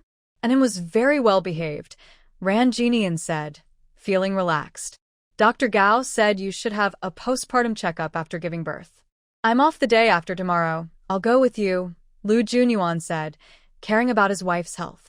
I can go by myself tomorrow, Ran Jinian said, not wanting to be too delicate. It's not convenient for you to take care of the child alone, Lu Junyuan insisted. The young couple was talking as they arrived at the Military District Elementary School dormitory. After work, Xiao Hailey quickly went back to her dorm to cook. Her dorm was only for her, which made things very convenient. Smells so good, Hailey. What delicious food did you make? Ran Jinian asked. Xiao Hailey was about to go out and stir-fry the dishes, but cooking was not allowed in the dorm. Everyone cooked in the corridor. You're really sharp. I bought a roast duck at the canteen, Ran Jinian said. She knew Hailey was not well off, so she bought a roast duck as a gift to make her happy. Ran Jinian knew Xiao Hailey had limited money, but since she was hosting, she wanted to be cheerful. Then we're lucky today. Eating meat was a luxury these days, and if Ran Jinian had more space, life would be even more comfortable. Xiao Hailey cooked some greens, steamed an egg, and made a sour vegetable soup. Hailey, that's enough, Ran Jinian said, knowing Hailey had borrowed money from her salary and had no savings. Xiao Hailey wiped her hands with an apron. There isn't much food. When I get my next paycheck next month, we'll go to the state-run restaurant in town. This food is already very good. I haven't had roast duck in a long time, Ran Jinian said deliberately, as there were many good things in the space, and her taste had become more refined. After the internship, a new life begins. I wish you a bright future, Ran Jinian said, holding up the sour vegetable soup. Seeing her good friend doing so well made her very happy. Xiao Hailey choked up a little. We will all get better and better. Suddenly, the little one started crying. Ran Jinian sighed. Anin is hungry again. I'll go feed her. You all eat first. You go to the bed to feed her. I'll pull the curtain for you, Xiao Hailey said. Her bed already had a curtain, put up by the previous teacher. Okay, Ran Jinian replied, feeling uncomfortable feeding her in front of everyone. At the dining table, only Lu Junyuan and Xiao Hailey remained. Lu Junyuan was eating heartily without talking to Xiao Hailey. Xiao Hailey was used to Lu Junyuan's coldness and ate her meal quietly. After feeding Anin, Ran Jinian just put on her clothes when the man came over. I've finished eating. I'll take care of Anan, he said. Ran Jinian looked surprised. She had only fed Anan for a short while, and he was already done eating. You all eat. I'll take Anan for a walk, Lu Junyuan said, carrying Anan out of the dorm. Xiao Haili looked on with envy. Your Lu is so caring. Ran Jinian looked at Xiao Haili with surprise. How do you know? She asked. Just now when you were feeding Anan, Lu was eating so fast, almost 3 bites at once, Xiao Haili explained. Ren Jinian suddenly realized why he was eating so quickly. He wasn't afraid of choking. Xiao Haili's lips twitched. He eats fast, so you can have a good meal. She knew that Captain Lu was usually cold, but he was very kind to his wife. Jinian felt happy inside. Lu Jinyuan never spoke much, but his actions showed his love. While Lu Jinyuan took care of the children, the 2 women ate and talked happily. Wow, we've been talking for so long. Jinian glanced outside and saw it was already dark. Hailey looked a bit disappointed. I didn't expect us to chat for so long. You should go now. Captain Lu might be waiting impatiently. She stood up to clear the dishes. Jinian wanted to help, but she stopped her. It's only a few bowls. I can handle it myself. Hailey, I should go now. Come visit me during your leave, Jinian said politely. She went downstairs and saw Lu Jinyuan walking back and forth with the child in his arms. The little one seemed very excited, waving tiny hands and short legs. Lu Jinyuan, Jinian approached and took his arm. You're so quick? Lu Jinyuan looked gentle. We've been talking for almost 2 hours. Why didn't you come up and call me? Jinian teased Anan. Why should I call you? It's still early. Lu Jinyuan knew his wife didn't have close friends at the military district to talk to. Taking care of the kid was tiring, but holding the little one was easier than training. You're so good. Jinian rested her head on his arm. Ahem. Lu Jinyuan stiffened, feeling uncomfortable with such closeness. Wife, someone might see us. We haven't done anything. I'm not afraid, Jinian said confidently. She's not doing anything wrong. He's her husband, and they are married. Seeing her becoming bolder, Lu Jinyuan quickly took her and the child home. By 9 o'clock at night, they were back home. Wow, Jinian entered the room and saw the chicks had climbed out of the basin and were pecking around. Luckily, they were still small and didn't make a mess. Where did these chicks come from? Lu Jinyuan raised an eyebrow and gently caught the 4 chicks, placing them back in the basin. Sister Feng bought them. 3 Mao coins each, Jinian explained. This basin isn't suitable. We need to make a small nest for them, Lu Jinyuan said. He quickly built a little nest in the corner of the yard with some wooden planks. He also lined it with paper to keep the chicks warm. Tomorrow, I'll get some dry grass to cover it so they'll be comfortable, he added. He finished the nest and placed a bowl nearby for water. Ran Jinian took out a small broken bowl, looking at the chicken coop happily. She said, later, I'll raise a few ducks, plant some tomatoes here, and grow some peppers over there. Lu Junyuan listened quietly as his wife shared her plans. Suddenly, she sniffed and asked, What's that smell?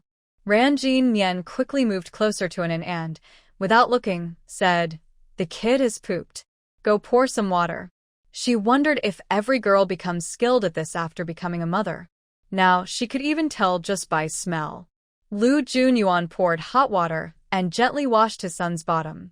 The little boy changed into a new outfit, and Lu Junyuan finished washing him quickly, preferably letting his wife do the laundry whenever possible.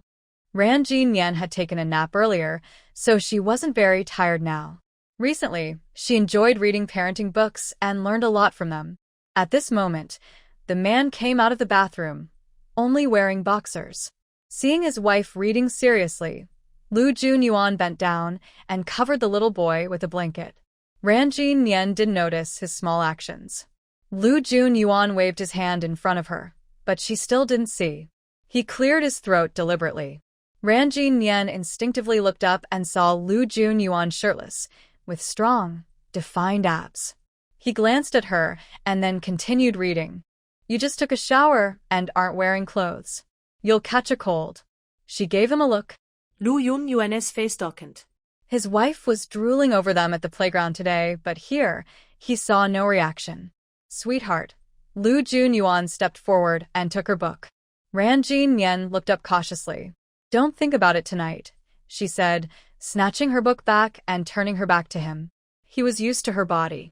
A flower at home was better than a wildflower. The freshest was the best. Lu Yunyuan sighed. He looked at himself, wondering if he was less fit than a soldier. No, he needed to train more. Ran Yen didn't know what he was thinking, only that she would soon have a top-fit husband. Around 1 a.m., the little one suddenly started crying loudly. Lu Junyuan, go to sleep. I'll take the kid to the space, Ran Yen said, not wanting to disturb his rest. Seeing how upset the child was, Lu Junyuan lost his sleepiness. The little guy probably isn't feeling well, and it was usually very obedient and rarely fussed like this.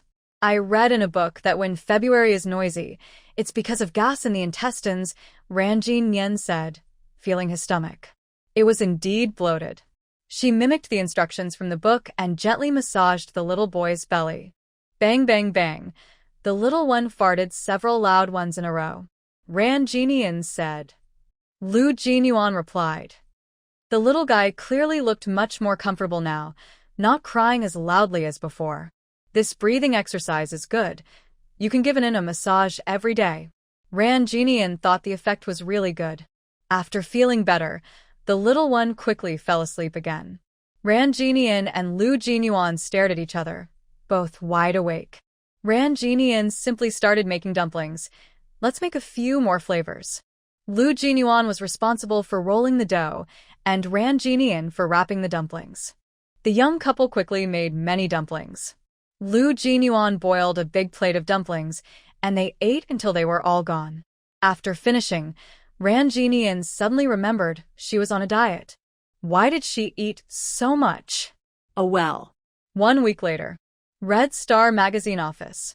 Director, take a look at this submission. A staff member handed a manuscript to Director Yuan. Director Yuan didn't even lift his eyelids. You need to find me for such small matters? Director Yuan, this story was sent from the Southern Military District. It's quite funny, the staff explained. Letters from the military district have seals, so it was easy to recognize. Only then did Director Yuan look up, take the manuscript, and after reading it, he couldn't help but bang the table. Interesting. Director Yuan spoke. This soldier has great writing skills. The story is exciting and smooth. Director Yuan, I don't think a soldier wrote this. Huh. The name on the submission is a woman, probably a military family member. Yuan looked at the name on the manuscript. Ran Yen. The story is well written, and the name sounds nice. We'll keep this one. Yuan took a sip of tea. The staff got busy again. Southern Military District. Family Compound. Today, Ran Yen was going to receive an award on stage. She wore a floral blouse paired with black flared pants and a thick green coat. She had a small flower-shaped earring on her delicate ear, handmade with white gauze. Her jewelry collection in her space had many styles, but those materials were either special or expensive. Because of the sensitive environment now, she didn't dare to wear them outside. Ran Yen turned around in front of the mirror. Outside, Zhou Hongying urged her, Yen, what are you doing? Hurry up. Coming, Ran Yen quickly applied light lipstick, hugged Inen, and strode out. Zhou Hongying was impressed. You look so good, no matter what you wear. The clothes weren't very colorful, but they looked great on her. She didn't understand what matching was. What kind of earrings are you wearing?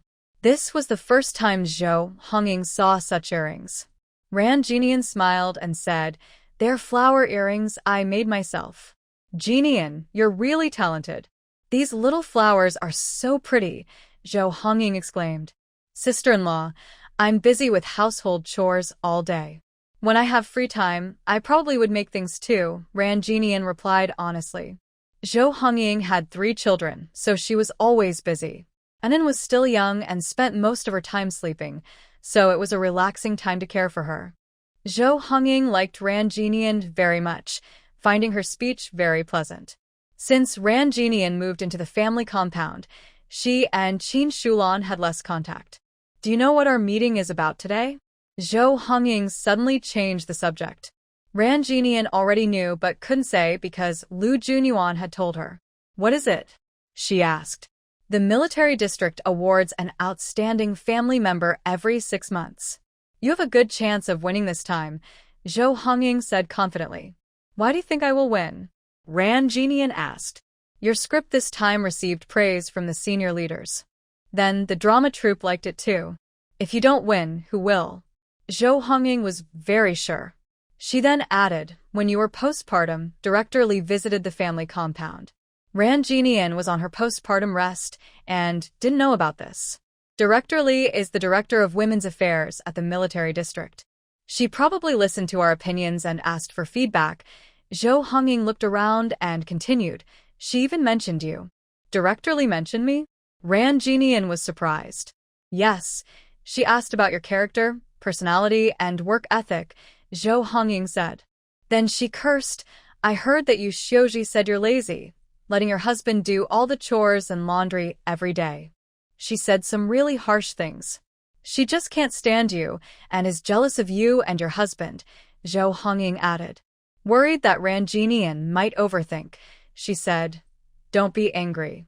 She's no match for you. Ran Jinian didn't care much. If a dog bites me, do I have to bite back? I can just kick it away, she said casually. Zhou Hongying laughed. People who are cultured really have a way with words. In the meeting room, as soon as Ran Jinian entered, everyone's eyes focused on her. That's Ran Jinian. She's really pretty and a good writer. She'll definitely win this time, someone whispered. She's well-educated, married well, and has only been at the military district for less than half a year, yet she's already won an award. You said she wouldn't stay long at the military district, but it seems her life is only getting better. Look at her earrings. She's married with kids, yet she's dressed so flamboyantly. Everyone was both envious and jealous.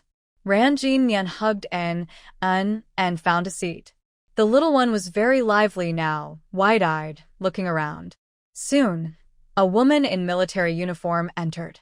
She was about in her early 50s, with neatly styled hair, and had a decisive way of doing things after years of experience. As she entered, everyone fell silent. Hello everyone, I am Li Jie. Today, you are here for a meeting because the list of outstanding military family members for the first half of the year has been announced.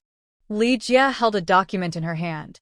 She glanced over the family members and said, the outstanding military family member is Ran Jinian. Since coming to the family compound, Ran Jinian has gotten along well with other military families, helping others and earning praise. Especially during the Mid-Autumn Festival evening, she used her talents to write a story script that received everyone's admiration. Her script was noticed by the Capital Drama Troupe. She gives without expecting anything in return. Her dedication is worth learning from. This outstanding military family member truly deserves it. Li Jie's voice was loud. Clap, clap, clap. Although some family members felt jealous, no one disagreed. This award was well-deserved for Ran Jinian. She blushed at the praise. Was she being talked about? Zhou Hongying clapped the loudest. See, I told you it was you. Ran Jinian, come up to receive your award, Li Jie said directly. Ran Jinian handed an to Zhou Hongying and stood up. Li Jie's gaze fell on her. She looked very beautiful and neat. A satisfied look appeared in her eyes. Usually, when military families received awards, most didn't bother to dress up and just went up casually. Congratulations on receiving the Outstanding Military Family Member Certificate. Li Jie extended her hand. Ran Jinian shook her hand and then held the certificate. You haven't been in the family compound long, but you've already earned this award. Please say a few words, Li Jie gestured. Thank you very much for the leader's recognition. I am very honored to receive this award. I will keep working hard and not let the leaders down. Very good, Li Jie said, noticing her beautiful outfit and confident speech. Unlike some previous family members who spoke roughly, she seemed more refined. She had been about to leave after arriving here, but today she was more interested. Since you came with the military, do you think there are any shortcomings in the military district? Before she could answer, an in Zhou Hongying's arms twisted and turned. After a while, He couldn't smell his mother's scent and started crying loudly. Zhou Hongying tried to soothe him but couldn't stop him. Little ancestor, why are you crying now? Is this your child? Li Jie saw Ran Jinian, looking at the child with a worried expression. Ran Jinian felt a bit embarrassed. There was only me at home, so I had to bring the child along. Wow, the audience below was crying and making a fuss even more. It's okay, you can go down first, Li Jie said with a rare smile. Ran Jinian quickly stepped off the stage. She hugged Nin and the little one stopped crying. Ran Jinian. Such a mischievous kid. Zhou Hongying. The little guy must be doing it on purpose. I hope everyone can be like Ran Jinian, united and friendly in the family compound, positive about life. Not caring about personal gains or losses, she is a role model for us all, Li Jie said. As soon as she finished, everyone clapped again. All right, today's award ceremony is over, Li Jie said, and left. Once she left, everyone dispersed.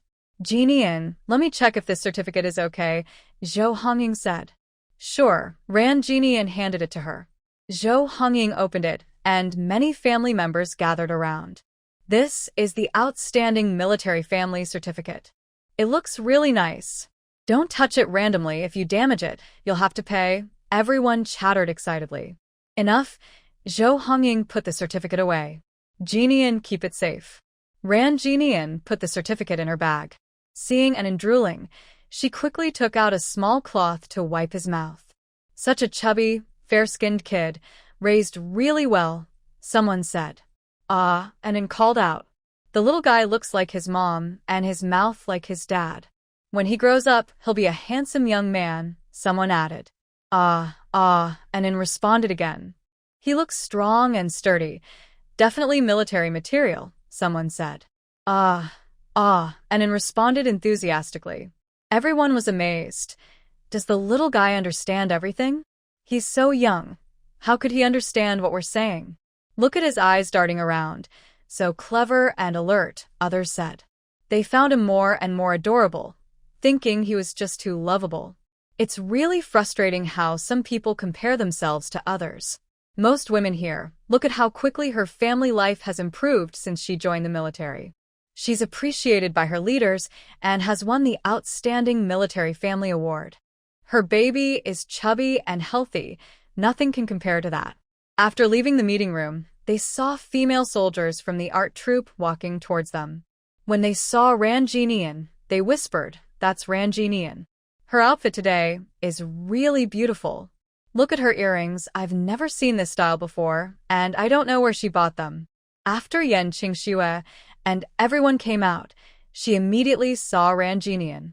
This woman's outfit always catches people's attention. Although it is very bold, it feels just right. She overheard others talking about Ran Jinian's earrings and instinctively looked over. What is she wearing? What kind of earrings are those? They look very unique. Yan Qingxue often goes shopping in the county, but she has never seen earrings like these in the department store. Where did she buy them? Go ask her. Ask her. If you don't ask now, she will leave. Two female soldiers from the art troupe hesitated and felt shy to approach. One of them bypassed them and confidently stepped forward to say to Ran Jinian, "Hello." Ran Jinian looked at the girl in front of her, about 20 years old, with a round face and very cute. Who are you?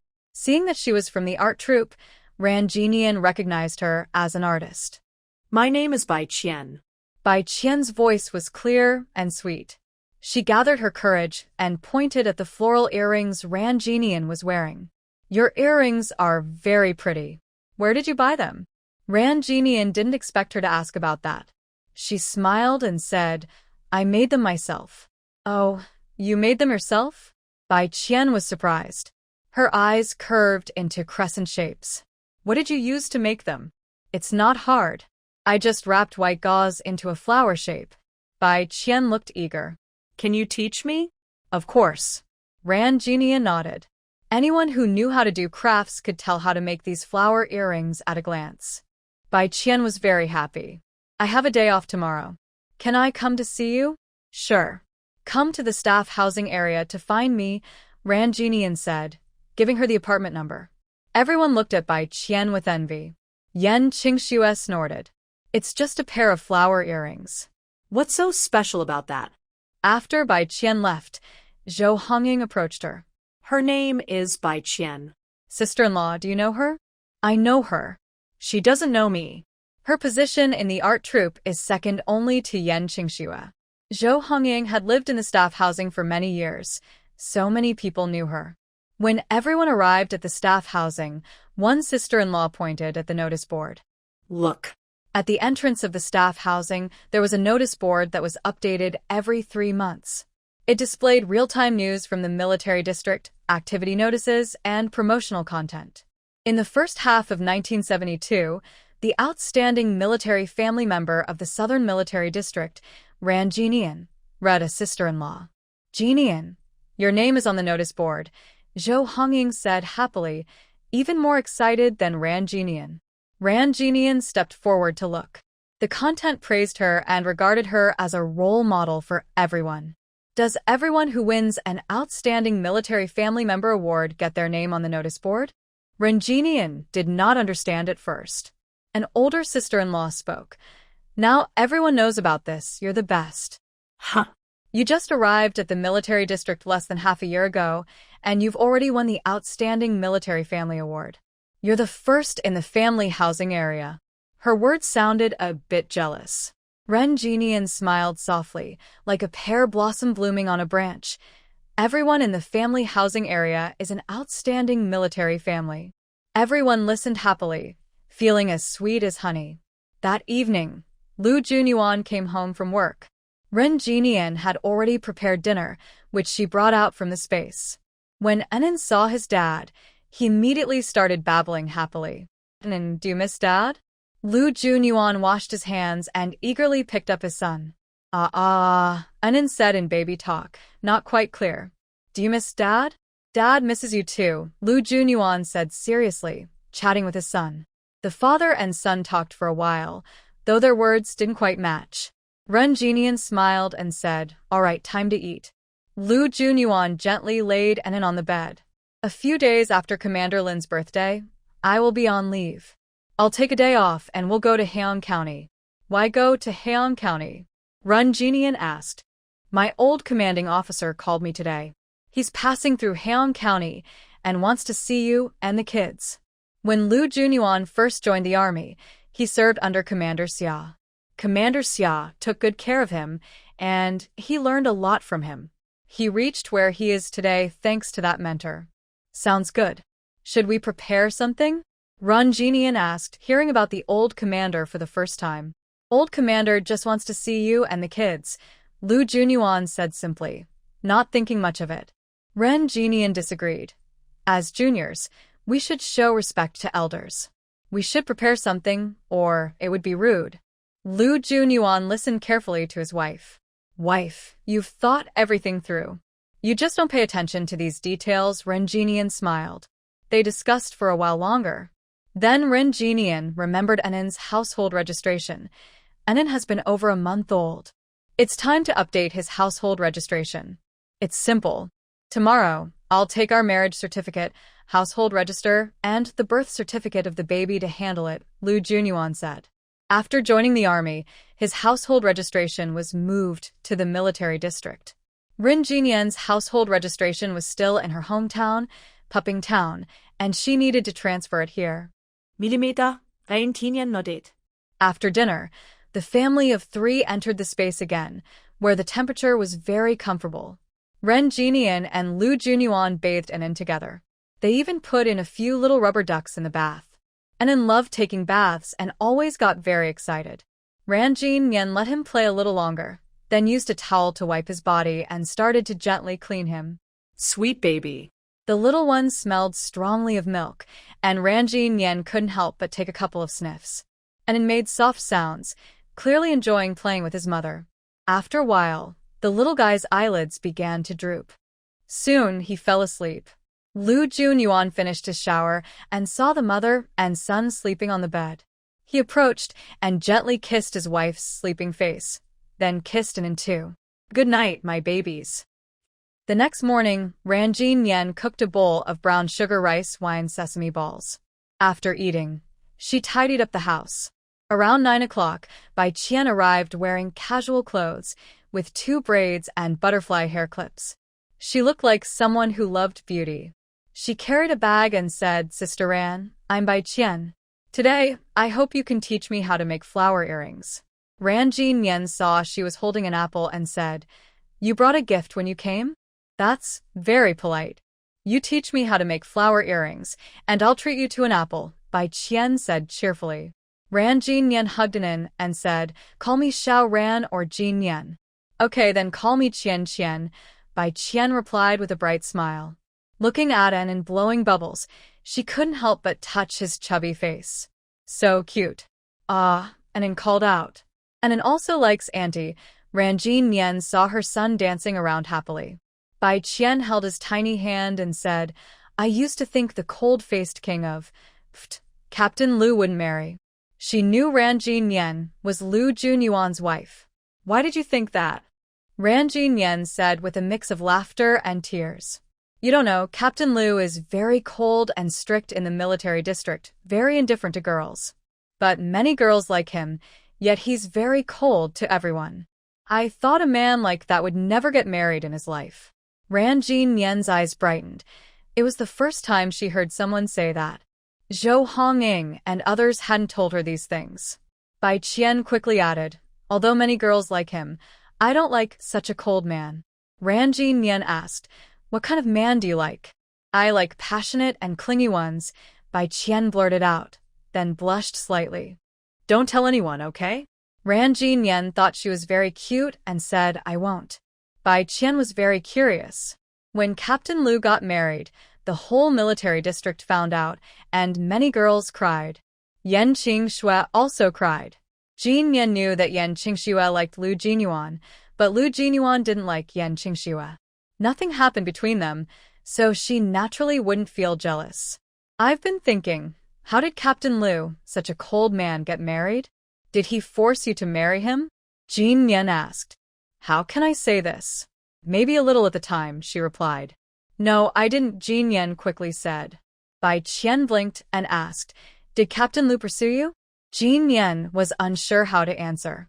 Lu Jinyuan hadn't made any obvious moves, but he had always quietly protected her. He was shy but caring. Jin Yan felt a little angry again, thinking that if he had expressed his feelings earlier in their past life, maybe those things wouldn't have happened. "We grew up together," Jin Yan said happily. Bai Qian widened her eyes and said, "Lucky that Captain Lu has a beautiful childhood friend like you. Otherwise, he might not have gotten married." Jin Yan felt a bit sour inside. After she ran away in her past life, Lu Jinyuan never married. He was so talented. Many girls wanted to marry him. It was only her who was blind and heartless back then. Luckily, she could make up for it this time. No wonder Captain Lu doesn't like girls from the military district. "His heart is only with you," Bai Qian said seriously. "My heart is only with him too." Jin Yan shyly covered her face. "How sweet," Bai Qian exclaimed, overwhelmed by their love. "All right, let's make flower earrings," Jin Yan said, her face still a little hot. She placed it on the bed and let the little one play freely. "I brought some gauze and silver thread," Bai Qian said, carrying a small bag with pink gauze inside. Jin Yan knew Bai Qian was here to learn how to make flower earrings, so she had prepared the tools in advance. Making flower earrings is simple. "Today, we'll make a different style," Jin Yan explained. Great. "What are we making?" Bai Qian asked eagerly. "We'll start with this white yarn and a short needle. Wrap around 10 short needles, then weave it into a flower," Jin Yan said. She was good at knitting sweaters, so making this small thing was easy for her. She explained while working. Bai Qian watched closely without blinking. Soon, Jin Yan finished a white flower with a yellow center. "Look, it's done," Jin Yan said, opening her hand. Bai Qian took a closer look and said, "Wow, you're so talented. Do you want to try?" Jin Yan offered her the short needle. "I'll try," Bai Qian said. The process looked simple, but it was surprisingly hard to do. "You're not doing it like that," It's like this, Jean Yen said, quickly helping her fix the thread when she almost tangled it all up. Bai Qian looked sad and said, this is so hard. She tried again, but the flowers she made were crooked and uneven. So ugly, she complained, feeling very dissatisfied with her work.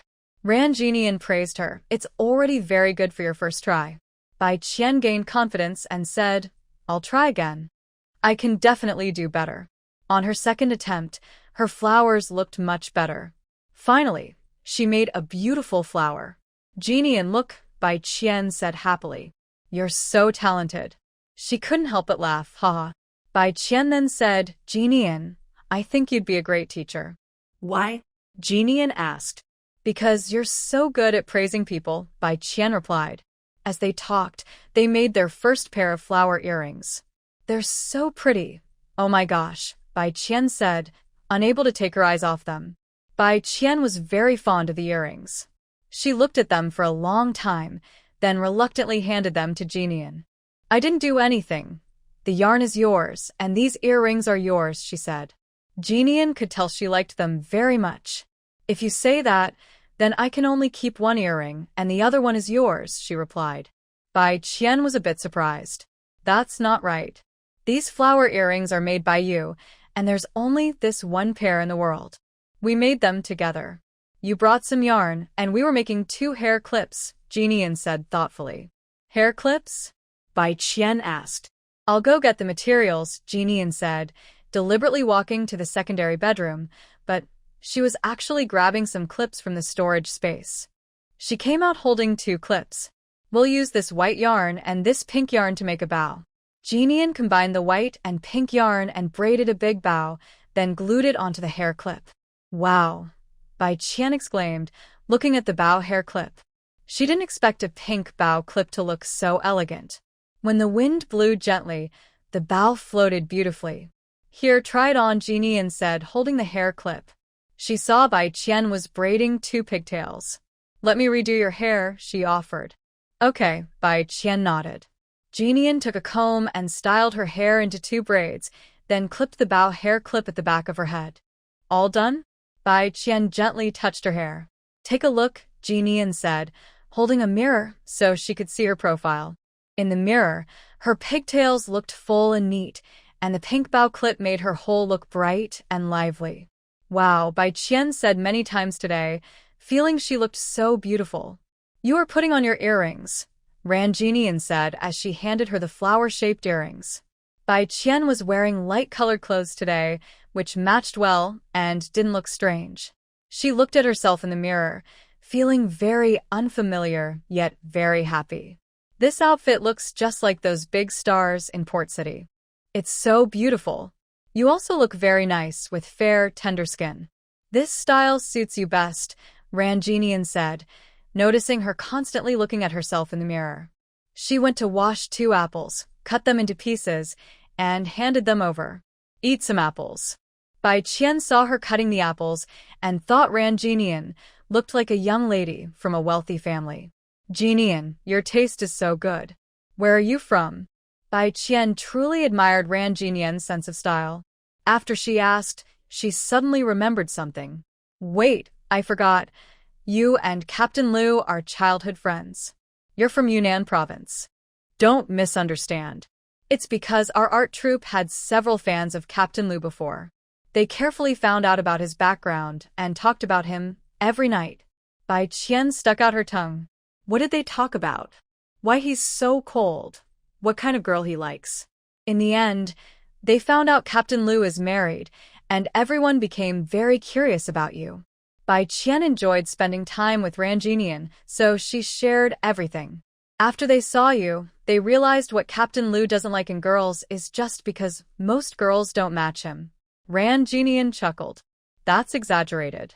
You're so pretty, good at writing stories, and making such beautiful jewelry. It's truly lucky that Captain Lu married you. Bai Qian thought Captain Lu Jinyuan was very lucky to marry such a wonderful beauty. It's my good luck, Ran Jinian replied. Bai Qian didn't catch her meaning and felt a bit regretful. If I weren't married, that would be so much better. Then I could. She thought of her older brother, who was very picky. He was almost 30 and still single. Could what? Ran Jinian saw she wasn't speaking and asked. Nothing, Bai Qian said, not wanting to say more. They chatted for a while longer. Bai Qian was reluctant to leave. I have rehearsal this afternoon. I'll come to visit you again during my next break. Sure, you can come anytime, Ran Jinian said. They both liked each other. Bai Qian was happy and left. When she returned to the art troupe, she was immediately surrounded by everyone with sharp eyes. Bai Qian, what are those earrings you're wearing? Flower earrings. Jinian made them for me, Bai Qian said proudly. Did you really go? I thought you were joking. These flower earrings are so beautiful. Can I try them on? She looked very nice wearing that pair yesterday. How did she come up with so many beautiful earrings? Everyone gathered around Bai Qian, expressing their admiration. Yan Qingxue glanced at her and was immediately captivated by the floral earrings. Such lovely flower earrings on Bai Qian's ears were a waste. Seeing everyone wanting to wear her earrings, Bai Qian quickly moved away. Suddenly, everyone noticed her wearing a bow hairpin. Wow, what kind of hairpin is that? It's so delicate. I've never seen a hairpin like that before. Your outfit makes you look like a big star from TV. Bai Qian proudly said, this bow hairpin was also made by Jin Yan for me. She's so talented. She can do everything. No wonder Captain Liu likes her. She's beautiful and talented. Everyone thought Jin Yan was amazing. Of course, Jin Yan is so excellent. Who wouldn't like her? Bai Qian had just met Jin Yan, but already protected her fiercely. Yan Qingxue naturally saw the bow hairpin. The light pink chiffon flowing in the wind was very charming and touched her heart. Humph. It's just a bow hairpin. She can have as many as she wants. Soon, the girls in the art troupe all wore bow hairpins. The floral earrings were a bit difficult to make, but these hairpins were simple. They used colorful scarves to make bows and wore them on their hair, creating a beautiful scene. At the family compound, Lu Jinyuan finished work and returned home. Wife, and Anne's household registration is all settled. Jin Yan took the documents, looked at them, and then put everything away. I'll go cut some bamboo and fix the fence. Seeing the little chick running around, Lu Jinyuan knew there was bamboo in the military area. He went to cut 2 pieces. Lu Jinyuan sliced the bamboo into strips and started weaving. And then look what Daddy is doing, Jin Yan said, playing with the child beside her. And then spat out some foam. Jin Yan quickly wiped his face with a cloth.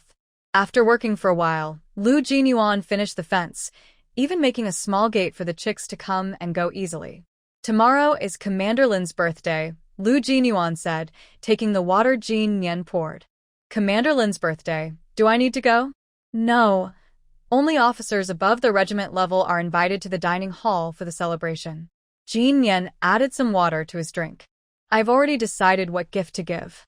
Lu Jinyuan thought for a moment and realized it was a thermos cup. Wife, you are so clever. Now that the weather is cold, a thermos cup is very useful. In the future, when Commander Lin uses it, he'll remember you gave it to him. Ran Jinian also thought hard and finally remembered to give a thermos cup. She wanted to give a valuable gift, but since supplies are tight now and leaders don't have such things, she didn't dare to make it too obvious. Thank you, wife, Lu Jinyuan said as he put away the thermos cup. Lu Jinyuan. Ran Jinian suddenly moved closer. Lu Jinyuan became alert. I heard you were very popular with girls in the military district before. Ran Jinian stared at him, without blinking. No, Lu Jinyuan replied seriously. Ran Jinian looked up. So many girls like you, but you don't like anyone? The next moment, Lu Jinyuan suddenly picked up his wife. Ran Jinian was startled and instinctively wrapped her arms around his neck. He threw her onto the bed. Wife, you're spreading rumors. You really don't know, Ran Jinian said with a mix of laughter and tears. I don't know, Lu Jinyuan said. He spends every day working, training, and on missions at the military district. He met Yan Qingxue because of Lin Beixiao and Song Mingyi. They often brought Yan Qingxue along. He doesn't know any other girls. Ran Jinian said, you really are a blockhead. So many girls like him, but he feels nothing. His eyes darkened. Wife, are you saying I'm not good enough?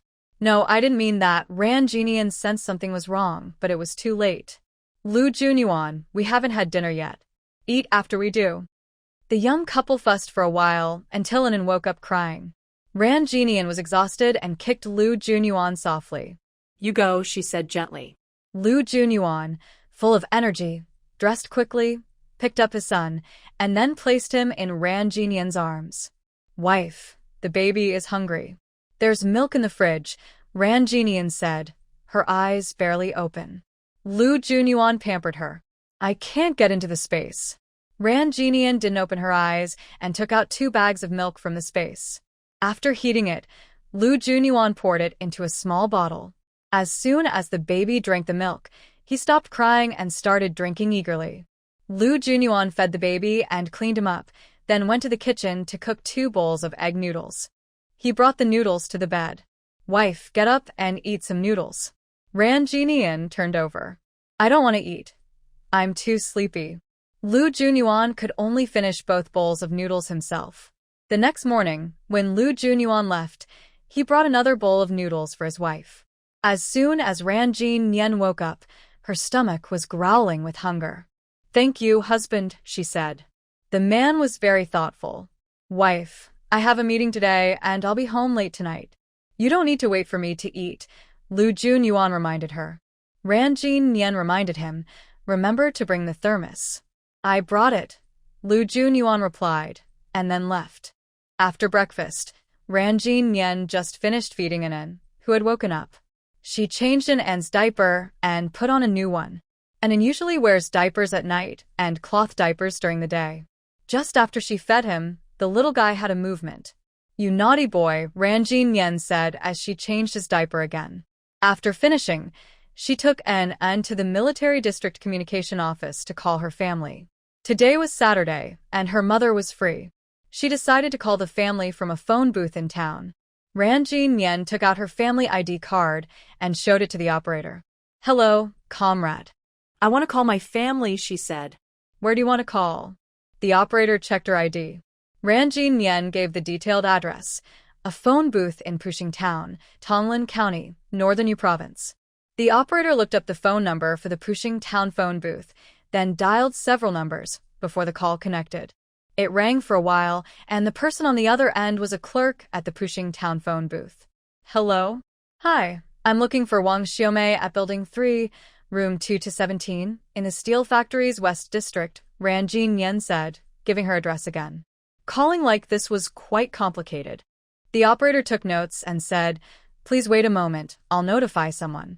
After hanging up, the operator rode his bicycle to deliver the message. Because phone calls were expensive, few people called, so the operator's job was very easy, considered a stable job. It was rare to receive more than 2 calls a month at the phone booth. The operator arrived at the apartment building and started shouting from downstairs, Wang Xiaomei, Wang Xiaomei. Wang Xiaomei was resting today. She was planning to visit her daughter and grandson in a few months and wanted to make some clothes for her grandson. She was just going downstairs to buy fabric at the supply and marketing cooperative when she heard someone calling her. I am Wang Xiaomei. Seeing the person in work clothes, she recognized immediately that it was the operator and ran over.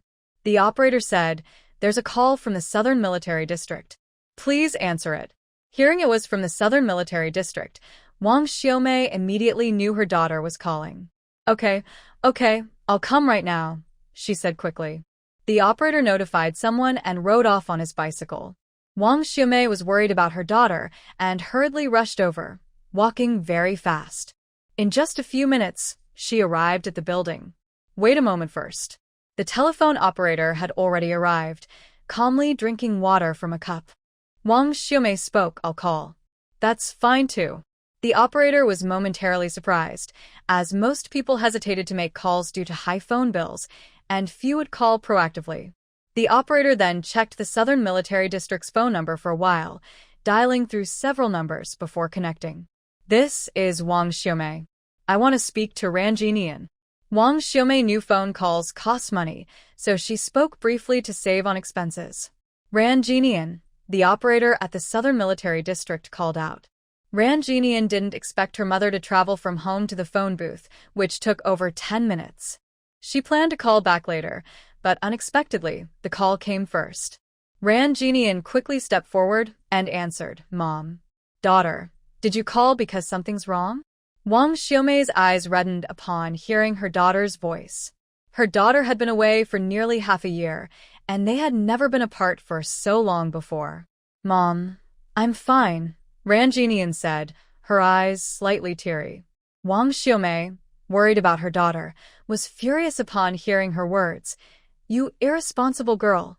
Why are you calling me if you're fine? Did money away in the wind?" Ran Jinian's longing flooded her heart. "Mom, I miss you. If there's nothing urgent, don't call. In a couple of months, your father-in-law and I will come to see you." Wang Xiaomei snapped and hung up angrily, still cursing. This irresponsible daughter truly doesn't understand frugality. Although Wang Xiaomei scolded her verbally, she didn't complain about the phone bill when paying. After paying, she hurried to the supply and marketing cooperative. At the military district, Ran Jinian couldn't help but laugh and cry, feeling a bit disappointed inside. She thought about her mother and mother-in-law visiting the military district in a couple of months, which made her happy again. Meanwhile, Lu Junyuan finished his work in the morning and received an invitation from Commander Lin to lunch. "Captain Lu, Commander Lin's birthday is today. What gift have you prepared?" A colonel approached him. Lu Junyuan had seen him carrying something large that morning, but he didn't know what it was. Lu Junyuan replied calmly, "Nothing special. You know very well that Commander Lin never accepts gifts." "You can't really give him anything," Colonel Yang said with a slight smile. He thought this guy was upright, but he turned out to be quite shrewd. At noon, the military district cafeteria first served the soldiers' meals, then Commander Lin hosted a lunch for officers above the colonel rank.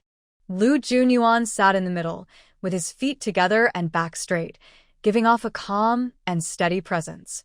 When Lin Xiao entered the dining hall, everyone stood up. "Commander Lin." He gently waved his hand. "Sit down, everyone. No need for formalities, just here to eat." Everyone sat back down.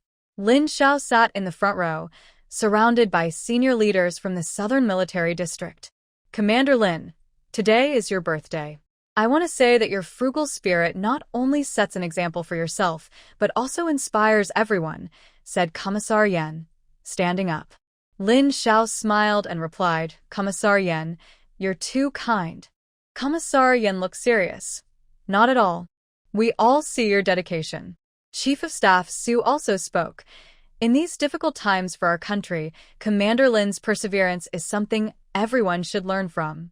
Lin Xiao stood up again and said a few nice words. Everyone clapped loudly. They started eating. The soldiers ate quietly and quickly. Most of them were veterans, finishing their meals in about 5 minutes. After eating, Chief of Staff Su took out a bag of tea leaves in front of everyone. "Commander Lin, this tea is from my hometown. Please try it." Although Lin Xiao usually didn't accept gifts, this tea wasn't special, and it was from Su. He couldn't refuse outright. "My tea supply just ran out." "Thank you, Chief of Staff Su." "Commander Lin, this is a pen holder. I saw your desk's pen holder was broken, so I brought you a new one," said Commissar Yan, presenting a pen holder. "Thank you, Commissar Yan." Lin Xiao accepted it. Everyone started giving gifts. Captain Yang brought a gift and pushed past Lu Junyuan to step forward. "Commander Lin, this is a sweet rice snack made by my wife." Knowing Lin Xiao liked sweets, he specially brought this. "I appreciate your kindness. Take it home for the children." Lin Xiao declined. "Commander Lin, there's more at home," Captain Yang insisted. "Then I'll have a piece and tell your wife she did a good job." Lin Xiao took a piece, letting Captain Yang take the rest. "It's no trouble," Captain Yang grinned. Although Lin Xiao didn't accept the gift, eating a piece made him look good. Everyone was quite envious. Lu Junyuan stepped forward. "Commander Lin, I heard your voice has sounded a bit hoarse lately. Are you feeling unwell?" Everyone was surprised. They had never seen Lu Junyuan flatter anyone before. The cold-faced king of, well known throughout the military district. Lin Xiao naturally knew Lu Junyuan, a tough figure in the district. Yes, I've been a bit hoarse. Everyone was surprised. Commander Lin, are you feeling unwell? Is it from overworking yourself for the military district? This thermos can only show its true value with you here. Lu Jinyuan naturally took out the thermos. Lin Xiao was surprised at first, then he smiled. Everyone, this guy keeps surprising us one after another. Captain Lu, my thermos still works fine. You can take this one back. Lin Xiao naturally refused to accept it.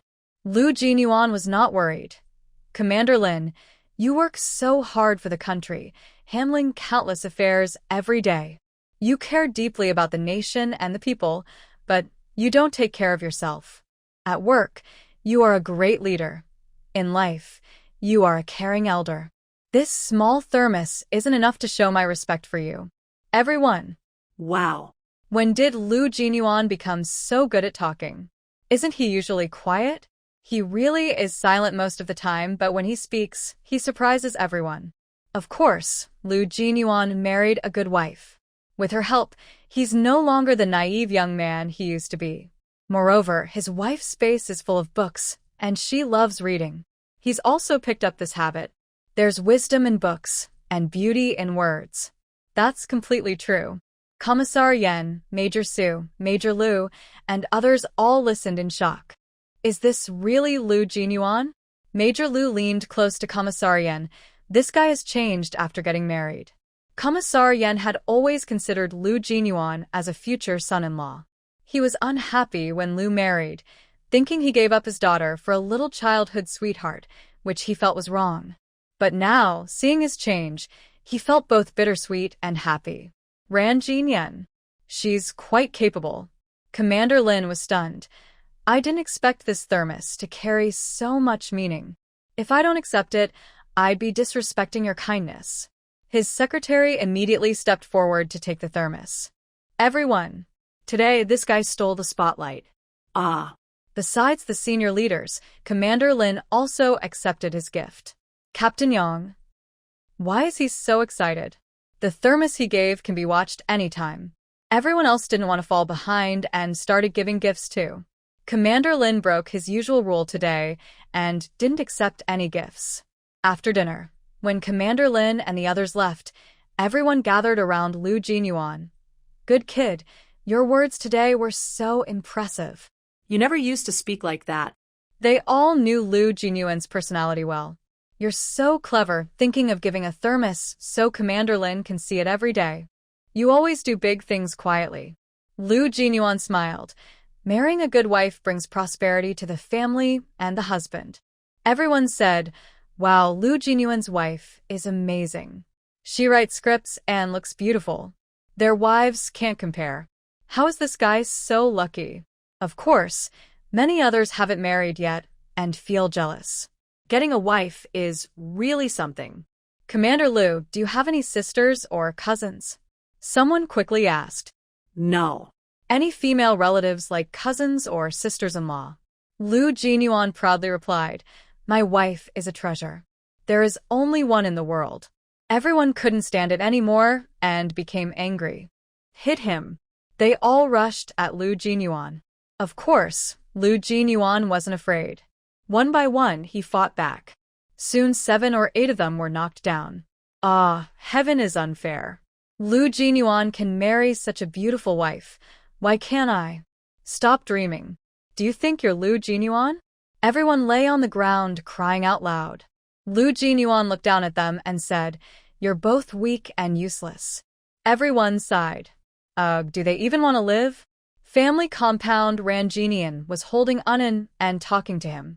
The book said this could stimulate brain development. The little one responded. Genian, you don't need to keep talking to Unan while holding him. Just put him on the bed. Zhou Honging thought that Ranjinian's way of raising children was different from theirs. For such a small child, they usually just leave him on the bed to play alone. Ranjinian understood their different ideas. Sister-in-law, Unan likes listening to me talk. He's so young and alone, so I talk to him more. Zhou Honging thought this was their first child, so of course they treasured him. When they have a second or third child later, it won't be so special. She didn't say anything else and started chatting about other gossip. Ran Jinian listened while amusing Anin, living a simple and happy life. I heard many new soldiers arrived today. Should we go see them this afternoon? Zhou Hongying had nothing to do in the afternoon. Ran Jinian was also free. Sure. After dinner, Ran Jinian carried a small bag containing diapers, bibs, tissues, and other baby essentials. All mothers carry their child's things after having a baby. She held Anin and, together with Zhou Hongying and Yao Yurong, went to see the new soldiers. On the playground, the new soldiers stood densely packed, their faces full of energy and vitality. Ran Jinian couldn't help but think that Lu Jinyuan was once standing here too, full of passion for joining the army, and now has reached this position. At this moment, a group of 12 female soldiers ran over happily. They leaned on the wall, watching the new young soldiers, and sighed one after another. Not as strong or good-looking as Captain Lu. Don't think everyone can be like Captain Lu. You don't want to, but you used to stare at Captain Lu the most. Captain Lu is married now, stop talking nonsense. Ran Jinian stood to the side and smiled. Jinian, Bai Qian noticed Ran Jinian and immediately ran over. The female soldiers. When they turned to look at Ran Jinian nearby, they all blushed. Ran Jinian saw that they were all wearing butterfly hair clips made of tulle, in white, pink, and blue. She didn't expect that her handmade butterfly hair clips would be so popular in the art troupe. White Qian, come see the new soldier too, Ran Jinian said, holding Anin. Can I hold Anin? Bai Qian loved the adorable child and asked happily. Of course, Ran Jinian eagerly wanted someone to hold Anin. Her arms were starting to ache. Bai Qian carefully took Anin and said, so cute. Are you girls okay to come out? Ran Jinian asked. Bai Qian played with Anin and replied, we're fine now, so we came out for a walk. She then pouted and said, they all like the butterfly hair clips you made, and I learned to make one myself. Making butterfly hair clips was easy. It didn't take long. Ran Jinian smiled and said, girls love beauty. Fortunately, they can't make my flower earrings, Bai Qian said, feeling relieved. The earrings she made were unique. While they were talking, a few bold girls approached and asked, can you make us the flower earrings you made for Bai Qian? They had watched for a long time, but didn't know how to weave them, only envied Bai Qian's earrings. Bai Qian was very annoyed but couldn't refuse on behalf of Ran Jinian. They felt it would be awkward to ask directly, so they quickly added, we'll pay for the materials. Sorry, I can't do it now because I have to take care of the kids, Ran Jinian refused directly. She liked making crafts for fun. Charging money would be different. Plus, the earrings she made for Bai Qian were special because of their connection. One female soldier got impatient and said, if you can make earrings for Bai Qian, why can't you make some for us? We'll pay too.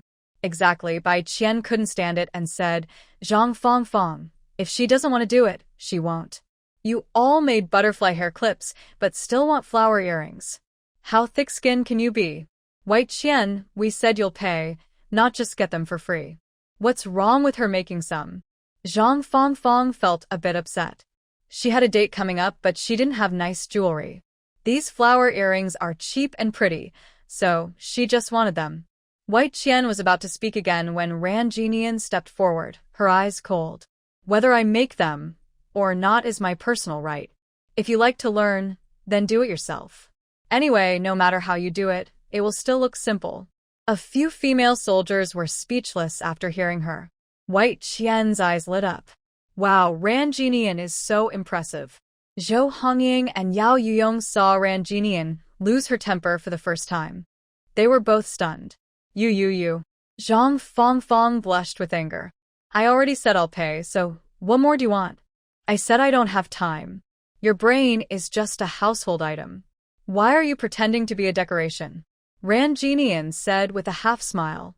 Everyone gasped. Oh my, her mouth is really sharp. Zhang Fong Fong felt wronged. If you don't want to do it, then don't. How can you talk like that? You're new at this, I am too. Besides, we have no relatives or connections. Why should your words matter? Ran Jinian was not going to spoil her. Zhang Fong Fong. This woman's words are really quick and sharp. She snorted, "Who cares?" then turned and ran away. "White Qian, if you don't care, then don't wear the butterfly hair clip," White Qian called after her. Zhang Fangfang ignored her and kept walking. Seeing Zhang Fangfang leave, the others felt embarrassed and also left. "White Qian, we have to go," the other female soldiers said. White Qian handed an back to Ran Jinian. "Sister, you're really amazing. I'll go first and come back to visit you in a few days." After she left, Zhou Hongying and Yao Yuyong approached her. Their eyes on Ran Jinian changed. "Jinian, I didn't realize you're so sharp-tongued," Zhou Hongying said, feeling she might argue with Ran Jinian but knew she wouldn't win. The three of them exchanged glances and smiled. Zhou Hongying thought about what had just happened and was very surprised. Last time Bai Qian said she wanted to find you, and she really came to see you. Last time, Ran Jinian received an award for outstanding family members, and Bai Qian approached her. Zhou Hongying heard about it. However, Bai Qian came to see Ran Jinian when she wasn't at home, so she didn't know. "Yes, I get along well with her. We made flower earrings together, and I also made her a butterfly hair clip. They're really beautiful, Jinian. I didn't expect your craft skills to be so good." Zhou Hongying and Yao Yurong admired her eagerly. They could knit sweaters, but their styles were simple and mending was easy for them. But they couldn't make such pretty little things. "It's okay, just messing around for fun." The things you make just for fun are very popular with the female soldiers. If you sold them, you could make some money. Zhou Hongying was just saying this. Currently, strict regulations on speculation and trading are in place, and as military dependents, they couldn't risk breaking the rules. Ran Jinian only wanted to take care of it and now. She hadn't thought about making crafts to sell. Moreover, her space was filled with various jewelry, so she didn't need to make her own to sell. She could wait until policies relax later. A week later, Lu Junyuan took a 2-day leave during his holiday. He took his wife and child to Heong County to visit the old leader. Heong County was very close. It only took 4 hours from the military district. The young couple took a military jeep to the county seat and parked directly at the guest house entrance. They first checked into a room and tidied themselves up.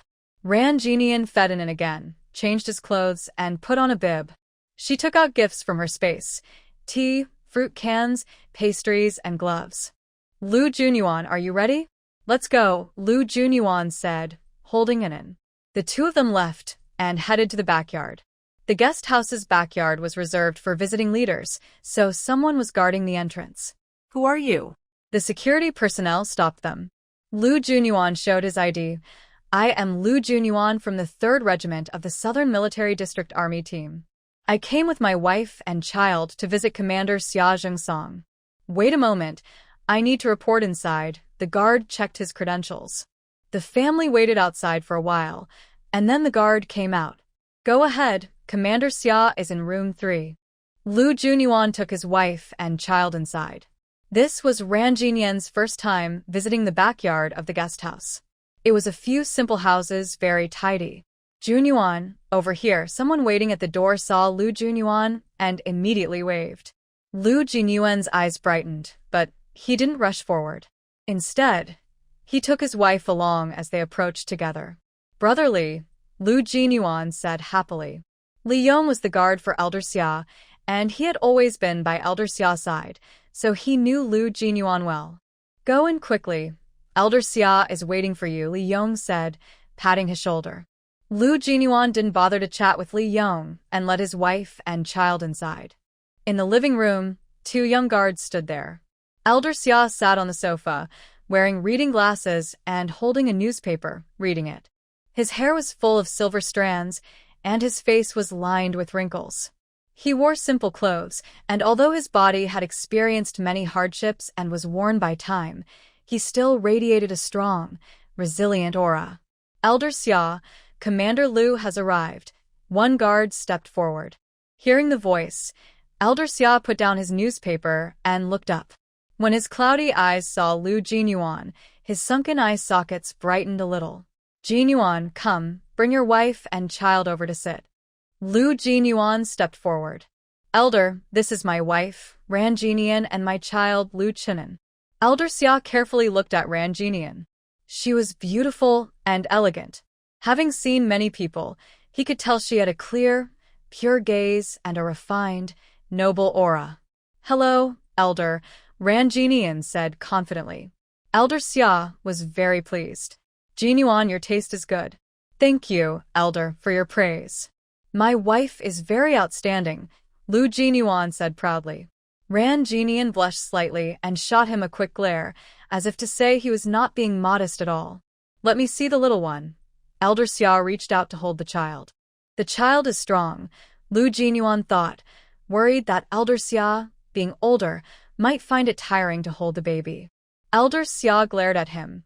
I'm not so old that I can't lift a little kid. Lu Jinyuan had no choice but to hand the child over. Oh, such a sturdy little boy, Elder Xia said, holding it in. His arms immediately felt heavy. Lu Jinyuan smiled. My wife takes good care of him. Listen to this guy always talking about his wife left and right. He used to be so shy, couldn't even say a word about her. Now he's gotten bolder, Elder Xia said, pointing at him and laughing. My wife is wonderful, Lu Jinyuan said proudly. Ranjinian subtly nudged him, signaling him to stop bragging. Lu Jinyuan looked at his wife, a slight smile on his face. Elder Xia watched the little interactions between the young couple and couldn't help but feel nostalgic. Young love is the best. He held it in for a while, then Ranjinian took him back. Seeing the gift on the table, Elder Xia's eyes darkened. Jinyuan, take the things back. Sir, the pastries are made by my wife, and the gloves are knitted by her too, Lu Jinyuan said calmly, without blushing or feeling nervous. Neither the pastries nor the gloves were actually made by Ranjinian. They were taken from the space. Since these items were in the space, Ranjinian didn't need to work hard to make them. If he hadn't said that, the old leader wouldn't have accepted them. Sure enough, Xia Zhengsong looked at Ranjinian and said, You are very thoughtful. Sir, Jinyuan once said that your care makes him feel warm in the military district. Your good health is his greatest wish. The pastries and gloves are just a small token of our respect. Please accept this gift, and I hope you like it. Ranjinian spoke beautifully. Xia Zhengsong reevaluated this lovely girl. She would be Lu Jinyuan's strongest helper at home. I'll accept the pastries and gloves, but take the rest of the things back, Xia Zhengsong said. Lu Jinyuan glanced at his wife. She was indeed clever, by saying that the old leader accepted the gifts. Xiao Ran, after you have the baby, do you plan to work? Old Xia Zhengsong asked proactively. Ranjinian responded seriously, Sir, Anin is still very young, and Jinyuan is busy with military affairs. I haven't thought about working for now. Xia Zhengsong was pleased, sensing she was focusing on family. He nodded happily and waved his hand. A guard brought a box. This is a longevity lock I give to the child. I hope he will be safe and healthy, Xia Zhengsong said. He opened the box, revealing a silver lock. Sir, we can't accept this, Lu Jinyuan said, surprised that the old leader had prepared a gift for Anin. Xia Zhengsong was displeased. A gift from an elder must be accepted. Moreover, this is a gift from me to the little one. He didn't refuse, so you shouldn't refuse either, he added. Sir, Anin is less than 2 months old and can't speak yet. Lu Jinyuan knew the old leader was being a bit unreasonable. Ranjinian gently pulled Lu Jinyuan aside and softly said, Anin thanks Grandpa for the longevity lock. He likes it very much. Hearing his wife speak, Lu Jinyuan silently closed his mouth. Xia Zhengsong chuckled happily. Good, good. The little one also started to cry out. Xia Zhengsong looked at him and said, Wow, this little guy is clever. When he grows up, he'll definitely be better than his father. Everyone laughed. At dinner, Ranjinian's family of 3 ate with Xia Zhengsong. Today, Xia Zhengsong had a good appetite and ate a big bowl of rice. After dinner, Lu Jinyuan was chatting with Xia Zhengsong. Anin was crying and making a fuss, so Ranjinian had to take the child away first. She returned to the guest house room and took Anin into the space. In the space, Ranjinian fed Anin milk, gave him a bath, and played with him for a while. The little one quickly fell asleep. Ran Jinian took a shower herself, then held Enin and left the space. She was worried she might fall asleep inside the space, so she didn't stay too long. Lu Junyuan only returned at 11 o'clock at night. Ran Jinian, sleepy-eyed, asked, "Why did you chat for so long?" Lu Junyuan told her honestly, "The commander talked to me about the current situation." Ran Jinian reached out and asked, "Is it very chaotic?" Lu Junyuan held her hand.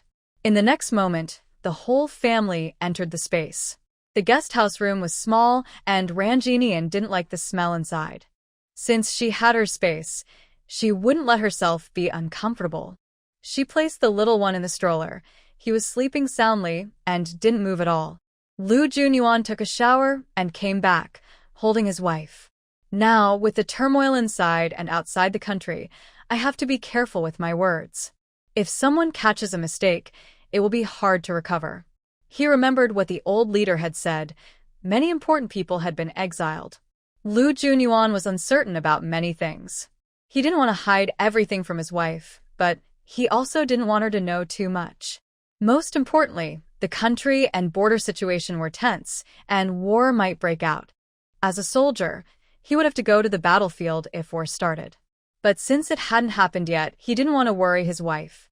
Ran Jinian looked at him subtly, knowing he wasn't telling the whole truth. She had experience from her past life and knew that the current chaos would last 10 years, ending only in 1976. These were the craziest times. She was not afraid. Lu Junyuan kept some things from her, probably about the border issues. He didn't want to say because he was afraid she would worry. She leaned her head on his chest and said, "Whatever you do, I will always support you." "My wife, I'm so glad to have you," Lu Junyuan said, holding her tightly. The next day, the family of 3 had breakfast with Xia Zhengsong. After breakfast, Xia Zhengsong was about to leave. Lu Junyuan felt very reluctant. "Chief, you rest assured and enjoy your retirement. I'll come visit when I have time." Don't worry about me. "Your mission is to protect the country," Xia Zhengsong said seriously. "Yes," Lu Junyuan saluted. After Xia Zhengsong left, Ran Jinian asked, "Are we going back to the military district?" Lu Junyuan held her hand and said, "Wife, we'll go back tomorrow. Today, I want to take you around Anyang County." He plans to take an extra day off. His wife has been staying with him in the military area since following him. Lu Junyuan feels very guilty about his wife. Also, in just over 2 months, he will start taking on missions. When he goes out then, he might be gone for a long time. He wants to spend as much time as possible with his wife now. "Okay," Ran Jinian said happily. There is a movie theater in Anyang County, but it's not convenient to watch movies with children, so the couple decided to give up on that. Instead, they went to the People's Park in Anyang County. The park was quite busy, with many men and women talking about their relationships. These couples were very shy, standing far apart, and not daring to get too close. Nowadays, dating is not allowed to include hugging or kissing. If the patrol team from the workers' militia finds out, they will take the couple to the security office to register their relationship, give a warning, and require a written guarantee.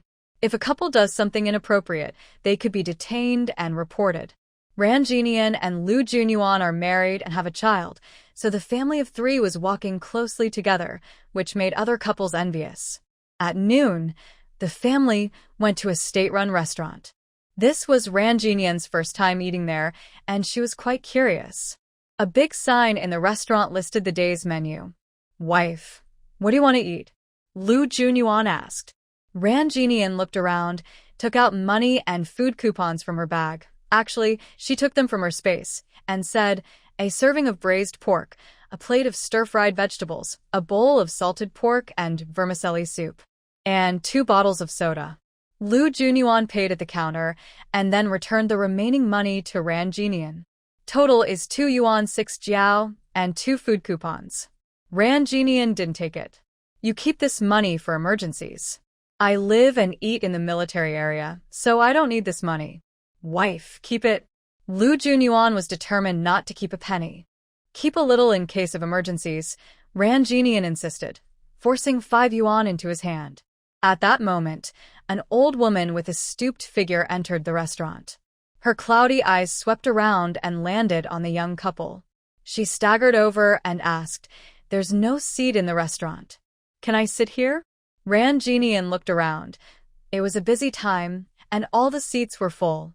They were sitting at a large round table, and 2 more people could sit there. "Sit here," Ran Genian said. The old woman showed her 2 teeth and said, "Thank you, young lady. You're very kind." Ran Genian ignored her. Soon, the waiter brought out the dishes, each with generous portions. As the young couple picked up their chopsticks, the old woman moved quickly, grabbing a piece of braised pork with her chopsticks. Ran Genian and Lu Jinyuan exchanged a glance. Neither of them expected someone to come and join them for a meal now. Look, that old woman is freeloading again. So shameless. She took advantage because she saw the young couple with strangers. The young couple is really unlucky. They're being robbed of their meal. The scattered voices around them made Ran Genian realize that this old woman often did such things. Foam Suehong looked proud as she glanced at the 2 of them. She was a woman in her 60s, and she hadn't stolen or robbed anyone. Even if they reported her to the police, there was nothing they could do. Foam Suehua took a piece of braised pork and reached for more. Who are you? Ran Genian, not used to being polite, directly knocked her chopsticks apart. Foam Suehong's eyelids fluttered, and she said straightforwardly, "Girl, I haven't eaten for several days. I'm starving. Let me have a little." "All right, there are only 2 pieces of pork and 2 ration tickets here. You're old, and I know it's not easy for you, so I'll give you 2 pieces. I'll treat you to the rest." Ran Jinian extended her hand. Foam Suehong looked speechless. This young girl didn't respect elders or care for the young. Lu Jinyuan thought about letting the old woman eat a bit, but since his wife didn't want to, he naturally wouldn't say anything. "I have no money. If I had money, I wouldn't be begging for food," Foam Suehong said stubbornly, as if she didn't care. Young people these days don't respect their elders or care for the young. "Are you going to let me starve to death in front of you?" When she said this before, some young people would give in and let her eat. Sure enough, someone spoke up. "Why are you so petty, young man? She's just an old woman. How much can she eat? Just let her have some. Don't be so stingy." Seeing someone speak up for her, Foam Suehong immediately straightened her back. Exactly. Ran Jinian was amused. She stood up and walked directly to the person defending the old woman. "Since you're so generous, why don't you share your food with her?" After saying that, Ran Jinian took her braised pork and handed it to Foam Suehong. The other person was stunned. He hadn't expected Ran Jinian to directly serve his food. "My braised pork." He was anxious and upset. Foam Suehong saw him trying to eat back and quickly spat into the bowl. "Thank you." The other person was furious, pointing at Ran Jinian. "How dare you give my food to her?" As he scolded, Lu Jinyuan's calm gaze fell on him. He immediately backed down. "You're young, and you're arguing with an old person. Sometimes, taking a loss is a blessing." Ran Jinian handed the words back to him. "You." The other person was momentarily speechless. Ran Jinian then said to Foam Suehong, "Someone gave you a bowl of braised pork, and you don't even say thank you? You're not even related to him, but he gave you this delicious food." Foam Suehong was momentarily stunned. She had eaten at the state-run restaurant many times without ever saying thank you. "Thank you, young man," Foam Suehong said, noticing everyone was watching her. Ran Jinian asked, "Is the braised pork enough for you?" Although Foam Suehong was still confused, she replied, "No, it's not enough. I need more to fill my stomach. There are so many kind people here. You can take whatever you want." "No one will mind if an old person takes some," Ran Jinian said. Everyone was surprised when she spoke. "What are you talking about? She's not related to me. Why should I give her food? That's funny. I don't even know her." Eating out at a restaurant was already hard enough, and they barely had enough for themselves. How could they give food to someone they didn't know? Lu Junyuan smiled slightly. His wife's trick was good, bringing everyone's interests into the picture meant no one could criticize them. Sure enough, When everyone saw Fong Suehong staring at their dishes, they got upset and started demanding the waiters to ask the old lady to leave. Fong Suehong was speechless.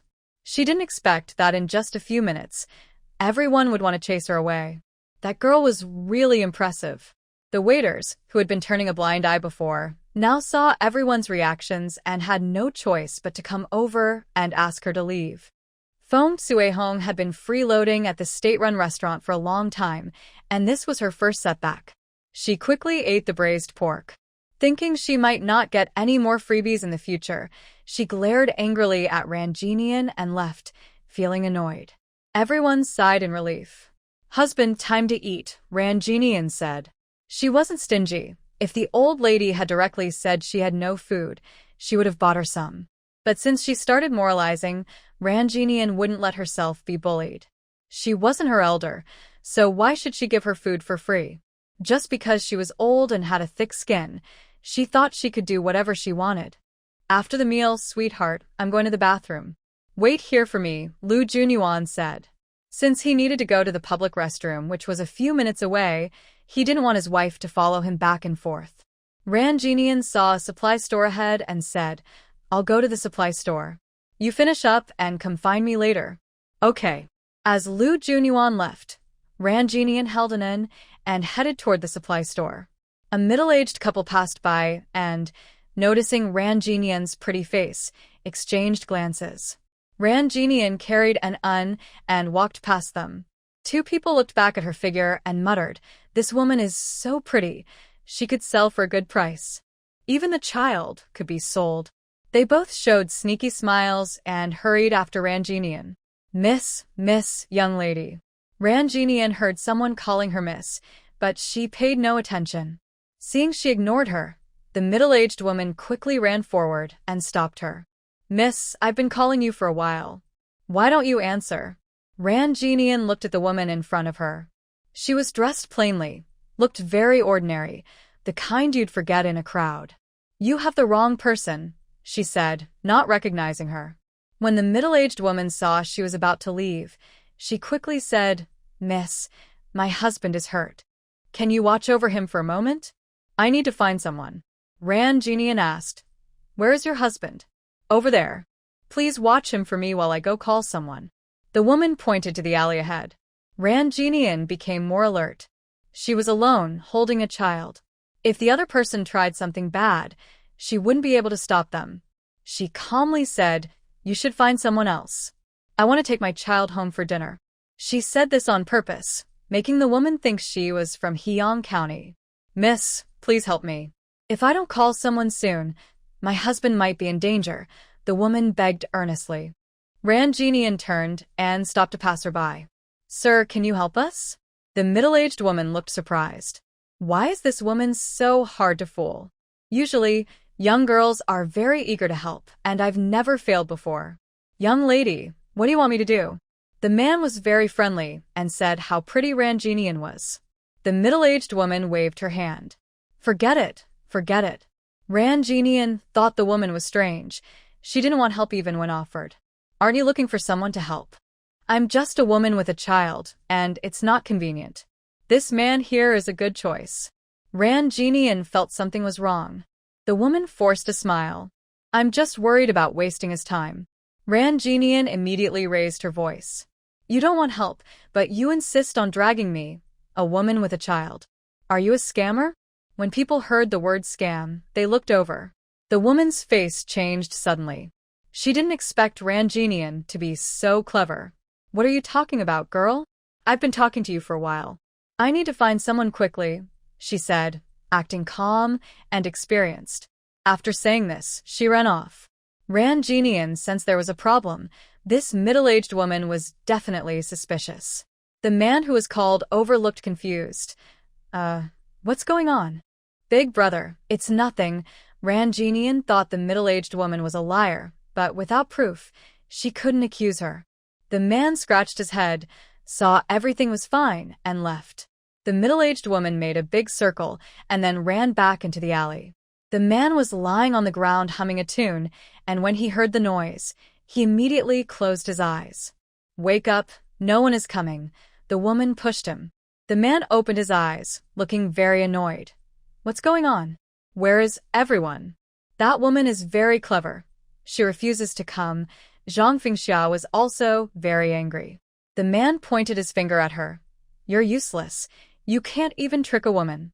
Zhang Fengxia winced in pain. I'm following the old method. If she refuses to come, what can I do? Don't you know to try a different way? Li Gui pinched her heart again. Zhang Fengxia could only come for him. This woman isn't suitable. There are other women, just find a different one. This woman is so pretty, and her price isn't something ordinary people can compare to. Doing this deal with her is worth 10 deals. Li Gui didn't want to do this too often, as it might attract police attention.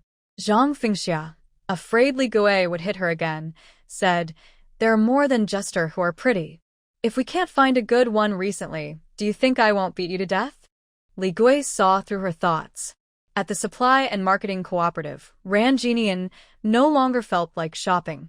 She stood at the gate waiting for Lu Jinyuan. Soon, the man's figure appeared in front of her. Jinyuan, Ran Jinian happily stepped forward. Lu Jinyuan hugged Nin. Why are you waiting outside for me? I just met a middle-aged woman. I think she's a human trafficker, Ran Jinian whispered. Don't think that human traffickers don't exist in this era. They are just fewer than in later times. Lu Jinyuan asked, Are you hurt? No, it was broad daylight. She didn't do anything to me, Ran Jinian explained the situation. Darling, it's best not to go alone when you encounter this kind of thing, especially with a child. You did very well. Lu Jinyuan praised her strongly. He couldn't imagine what might happen to his wife and child if she went alone. Ran Jinian was both amused and moved by his praise. I'm not a kid. Let's report this to the police. Ran Jinian felt uneasy about not telling the authorities when she found a bad person. Lu Jinyuan nodded. Okay. The two went straight to the police station. The police listened carefully to their story and took it seriously. Currently, the country is working to maintain social order, protect citizens' rights, and promote social harmony. Crime is being strictly punished. If there are really human traffickers in Heian County, their jobs are probably at risk. Rest assured, we will focus on publicity and increase patrols. We will definitely not let bad people succeed, said the police officer. Ran Jinyan and Lu Junyuan finished their official tasks, and the two of them did not delay further. They left Heian County within. Because the young couple reported their whereabouts, Heian County paid close attention, and in the end, they were caught. Though that is another story. At the family compound, as soon as the young couple returned, everyone greeted them warmly. Captain Liu, Xiao Ran, you're back. Oh, Enin looks a bit chubbier after 2 days. When Zhou Hongying heard Ran Jinyan had returned, she quickly ran out. Jinyan, I received your letter yesterday, but you weren't home. Ran Jinyan asked, Was it sent from my family? No, it was from Hongxing Magazine, Zhou Hongying replied. Hongxing Magazine? That's the biggest magazine in the country. How did they send you a letter? Xiao Ran, did you submit an article? Everyone gathered around curiously. Ran Jinyan hadn't received the letter herself and didn't know what it was about. I haven't received the letter yet, she said. Just then, a mail carrier riding a bicycle with 2 large bundles arrived.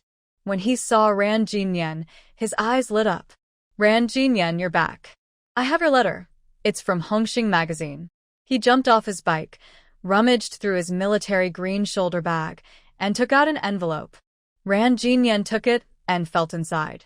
She sensed there might be money, but she didn't say anything. Thank you, she said politely. How did Hongxing Magazine send you a letter? Did you submit an article? The mail carrier asked curiously. Having delivered mail for years, he could tell just by touching the envelope that it contained something valuable. Ran Jinyan smiled. Yes, I submitted an article. Congratulations. Your article was accepted, the mail carrier said with envy. Everyone listened to the mail carrier and looked at Ran Jinyan in surprise. She had submitted her first article to Hongxing Magazine, and it was accepted. Everyone was women, yet the difference was so great. Ran Jinyan signed her name, and the mail carrier went back to deliver the rest of the mail. Xiao Ran, how much money did you get for your article? Everyone asked eagerly. Dear sisters, we just got home. I need to feed Nin now, so I'll go first, Ran Jinyan said, knowing that if she stayed too noticeable, she might attract jealousy. Hearing this, everyone hesitated to ask further. Writing a few articles is nothing special. Look at that look of disdain on their faces. Yu Xiuji stood among the crowd, feeling very jealous. It's impressive that she can write. I can't do that. If you could write, you should submit your work too. Ran Jinyan's close sisters-in-law immediately responded unkindly. Yu Xiuji clenched her teeth. This Ran Jinyan really has talent. So many people support her since she moved into the military housing. Of course, some people like Ran Jinyan, while others dislike her. She just writes some stories and submits them. What's so special about that? Her flirtatious look clearly shows she's not a good person. She always tries to be the center of attention. She looks glamorous outside, but is full of bad intentions inside. These women, all friends of Yu Xiuji, secretly talked behind her back about Ran Jinyan. Of course, they were jealous. They wondered why Ran Jinyan married a good man, and why she received so much praise when she arrived at the housing estate. In the small courtyard, Ran Jinyan didn't rush to open her letters, but Fed and Lu Junyuan also didn't touch her letters. They belonged to her. Wife, what do you want to eat tonight? Lu Junyuan asked as he entered the kitchen.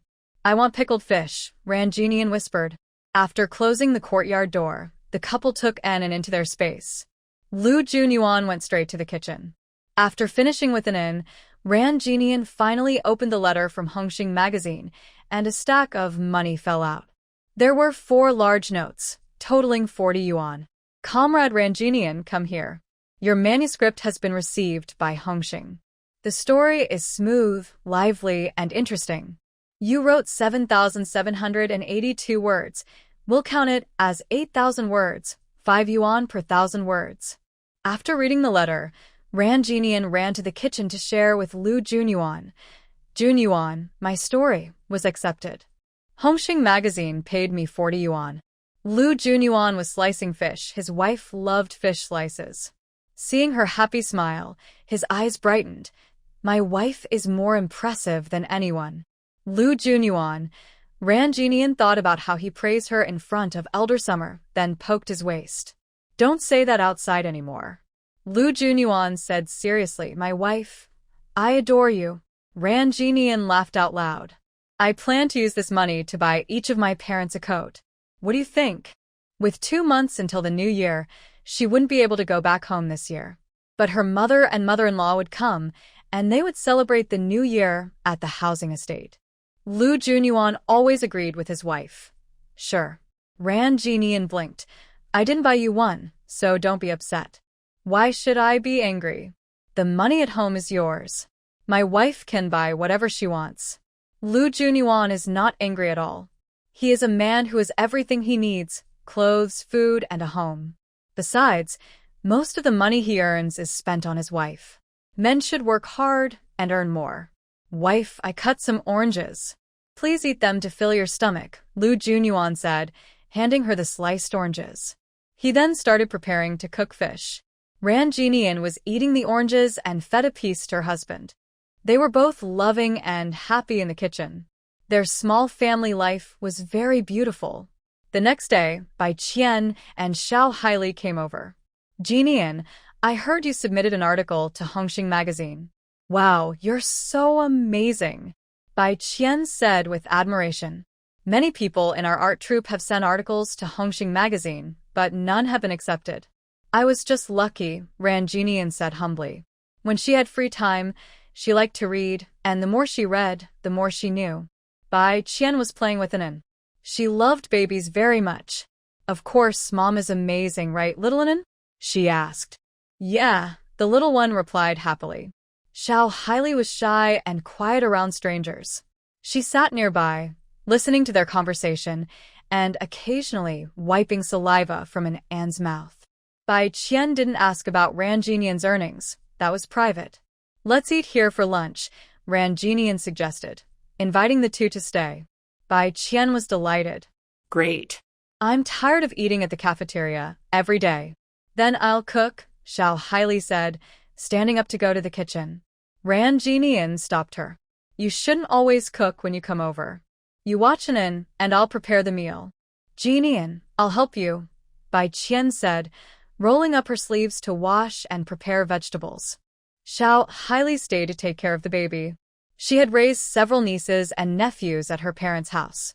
Although she hadn't had children herself, she was very experienced with childcare. Ran Jinian and Bai Qian worked in the kitchen for a while, cooking cured meat, spicy and sour potato strips, and a vegetable soup. It's so delicious. I wonder when I can taste it again, Bai Qian said happily. You can come any time if you want to eat, Ran Jinian replied. Bai Qian took a bite of rice and said, Our art troupe will perform at the headquarters military district during the new year. We need to rehearse quickly. Maybe the next time you see us, it will be after the new year when things are more relaxed. Ran Jinian suddenly understood. I see. Then you should eat more today. After finishing their meal, the three of them, noticing the good weather outside, took Anan for a walk. I'll hold him, Bai Qian said, loving to carry Anan. The smell of milk and the adorable baby made her very happy. Unknowingly, they walked outside the courtyard. In front of the notice board, a group of people was gathered. Ran Jinian was a bit curious. What did you post? I'll go check. Xiao highly squeezed in and soon returned. The military district is about to hold a cultural and sports event. The logistics department needs more staff, so they hope military family members will volunteer. A cultural and sports event? Ran Jinian had never participated before. Bai Qian, a performer in the arts troupe, had been at the military district for several years. It's a lively and colorful activity. It helps soldiers unite, boost morale, relax, and build friendships. Ran Jinian understood. Basically, it was an event, but also a competition. So, why are family members being asked to sign up? Ran Jinian asked again. Bai Qian explained, the event is a large-scale activity at the military district, and almost all soldiers participate. During this time, the logistics department is very busy, and since they are short-staffed, they ask family members to help out. Ran Jinian, now with her child, decided just to watch. Xiao highly asked, will the school be on holiday for this event? Of course, such big events usually mean a holiday. Jinian, if you want to go, I can watch the kid, Xiao highly offered. Ran Jinian shook her head. I won't sign up. My child is too young and needs me. It wasn't that she didn't trust Xiao highly, but she cared deeply for her own child. It's just Ran Jinian, that's all. At this moment, an auntie with a female officer approached. Seeing Ran Jinian, she immediately turned and spoke to the officer. Ran Jinian heard the voice and looked over, just as the woman came closer. Hello, are you Ran Jinian? Yes, I am. May I ask who you are? Ran Jinian didn't recognize the female officer. My name is Sun Miling. I am Director Sun from the Southern Military District Propaganda Department. The woman introduced herself simply. Director Sun, hello. Is there something you need from me? Ran Jinian was unsure why the propaganda department was looking for her. Sun Miling smiled and said, Comrade Ran, here's the thing. The military district is about to hold a cultural and sports event. The cultural content for this event aims to enrich the soldiers' spiritual and cultural life, pass on the red heritage, and promote historical culture. The propaganda department is asking you to write the promotional material for this issue. Ah. The people nearby gasped in surprise. Ran Jinian was very surprised. Director Sun, are you mistaken? The propaganda department of the military district is very important. The promotional content for the event must be clear, focused, and have a strong theme. The article should be professional and formal, reflect the event itself, and also serve the basic purpose of publicity based on the news. She is not a professional writer in the propaganda department. Writing stories alone is not enough. The story you wrote was turned into a play, and the article you submitted to Hongxing magazine was accepted. You have great potential in writing. We believe you can do it, Sun Miling said, boosting Ran Jinian's confidence. She quickly replied, Director Sun, writing is just a personal hobby of mine. I just came to the military district and am not familiar with the work of cultural activities. I may not be suitable for this. Yu Xiuji, standing in the crowd, felt very pleased when she heard this. Look, she can only write stories. She doesn't know anything else. Thought she was good at everything, but turns out she's just SOSO. It's what my husband said. She can't handle big scenes.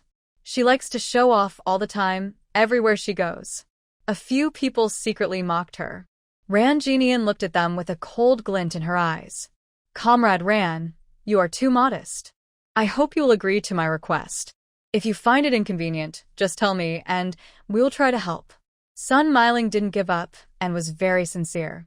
Seeing this, Ran Jinian said, Director Sun, I can try, but I might not write well. She said this, so, if her work wasn't good enough, she wouldn't blame herself. After all, she had never done this kind of work before. Sun Miling sighed in relief, smiling happily. There are only half a month left for the cultural activities. If you have any questions, just come to the propaganda department. She thought of something else. I'll have someone bring you some of the previous year's promotional materials this afternoon. Take a look first. Okay. Since Ran Jinian had already agreed, she decided to do her best. Sun Miling didn't stay long. I have other things to do, so I'll go first. After she left, Ran Jinian went straight to Yu Xiuji and the others. She knew they liked to talk behind her back. She hadn't heard it before, but today she heard it with her own ears and wouldn't let it go. Seeing her unfriendly attitude and the lively scene, everyone quickly gathered around. Bai Qian and Xiao Haili, worried she might suffer, hurried over. Ran Jinian looked coldly at the people in front of her, finally resting her gaze on Yu Xiuji. Had you been gossiping for years? You really know how to talk. Ran Jinian, what are you talking about? Yu Xiuji saw Ran Jinian scold them right away. The others looked angry at her. Ran Jinian raised her eyelids slightly and coldly said, That's just how I speak. Sisters-in-law, be generous. Don't take it to heart. Ha ha ha, some people started laughing. Yu Xiuji. She started insulting others right away and told them not to take it to heart. She knew she heard what they said, but she wouldn't admit it. Ran Jinian, I didn't talk to you at all. You started insulting me first. Are you crazy?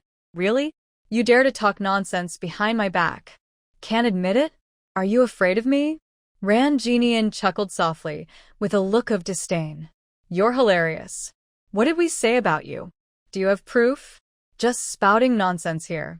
Are you a dog? Yu Xiuji's words were sharp too. No wonder you like to talk behind people's backs. Turns out you're just the same as everyone else. Ran Jinian not only denied calling her a dog, but also called her a dog herself. Everyone was stunned. The cultured person's way of insulting was different, hard to argue with. Yu Xiuji blushed with anger, but Ran Jinian easily defused the situation with a light remark. You're talking nonsense and falsely accusing me. I'll go tell the women's director. What did I say? Fine, I won't say anything, so some people don't jump the wall, Ran Jinian said innocently. Yu Xiuji. She was again called a dog. Ran Jinian, she shouted angrily, rushing forward to grab Ran Jinian's hair. Ran Jinian dodged quickly and shouted loudly, Help! Help! Someone is hitting me. Yu Xiuji, what are you doing? Stop! Zhou Hongying, Yao Yurong, and Huang Pingping just happened to arrive and saw Yu Xiuji hitting her. They rushed over to stop her. Yu Xiuji was furious. She started insulting me first. Everyone here heard it. I didn't curse at all. Instead, you said I'm a dog and tried to hit me. Ran Jinian hadn't even cursed. Everyone looked at each other, unsure what to say. Yu Xiuji. This woman was playing dirty. Ran Jinian, you shameless person, taking advantage and then pretending to be innocent. Yu Xiuji couldn't hold back and started cursing again. Everyone heard it, right? She was insulting me. Let's go to the women's director and settle this, she said. Ran Jinian smiled slightly, grabbed Yu Xiuji's arm, and tried to take her to see Director Li. Everyone didn't expect Ran Jinian to look gentle and fragile, but be tough when needed. Bai Qian immediately stepped forward to help. Xiao Haili was holding in and could only stand aside. What are you doing? Let me go, Yu Xiuji panicked. Ran Jinian sneered. What? Going to see Director Li for justice? I don't want to go. Yu Xiuji naturally didn't want to. If this got to Director Li, she would be the one to suffer. Wait. Clearly, Ran Jinian was the first to scold someone, so how did it become her fault? Yu Shioji realized. Stop fooling people here. It was obviously you who started insulting first. What did I say? You said our mouths smell bad, Yu Shioji said. I didn't say that, Ran Jinian denied. You said our mouths are foul. Another sister-in-law saw Yu Shioji being pulled to see directorly and decided to speak up for her. I didn't say it was foul. You just think your own mouths smell bad, Ran Jinian said innocently. That's just arguing unfairly. Yu Shioji was so angry she almost jumped. How could this woman be so shameless? You saw me hit her just now, Ran Jinian suddenly said, hurting her again. Yu Shioji instinctively spoke. Don't talk nonsense. I didn't hit you. Everyone heard it. She admits she fought, Ran Jinian loudly declared. Yu Shioji. Her temples throbbed with anger. Let me say a few words. An older sister-in-law stepped forward. Yu Shioji was wrong to hit her, but this isn't a big deal. We shouldn't make a fuss over family matters in the compound to keep the peace. The sister-in-law suggested. Yu Shioji, apologize to Ran Jinian and let's forget about this. We see each other every day. It's not a big deal. Since we all live in the family compound and are women, let's all take a step back, others agreed. Zhou Hongying, Huang Pingting, and Yao Yurong sided with Ran Jinian. Ran Jinian sneered inwardly, refusing to apologize just because it was easy. She kept a calm face. Sister-in-law, you're right. As military family members living together, we should love and help each other. I haven't been here long, but I really like the atmosphere. The sisters-in-law are very friendly, and I enjoy being with them, she said sweetly, making everyone feel happy. Yu Shioji glared. This woman was so sweet-talking. She was good at pleasing people. Ran Jinian then changed her tone. Sister-in-law Yu, I don't know why she has a grudge against me. She's been talking behind my back and even tried to hit me earlier. Yun Shioji, if I've done anything wrong, please tell me directly, she said sincerely. Everyone thought Ran Jinian was difficult, but reasonable. Yu Shioji, apologize to Ran Jinian and stop this endless arguing. Yu Shioji, just apologize quickly. Yu Shioji, just say sorry. Ran Jinian is generous and won't argue with you, everyone advised Yu Shioji. Seeing everyone urging her to apologize to Ran Jinian, Yu Shioji felt annoyed. Apologize? Why should she apologize? What did she do wrong that requires an apology? Ran Jinian, you heartless person, stop pretending here. Yu Shioji's cheeks puffed up with anger. Bai Qian endured for a long time and finally said, What is wrong with you? Jin Nian has forgiven you. Yet you're still insulting her. Are you taking my sister to be easy to bully, so you're acting so arrogantly? This is the military district, not your territory. Yu Shioji's anger flared up. She was already furious, and now she exploded. Who does she think she is?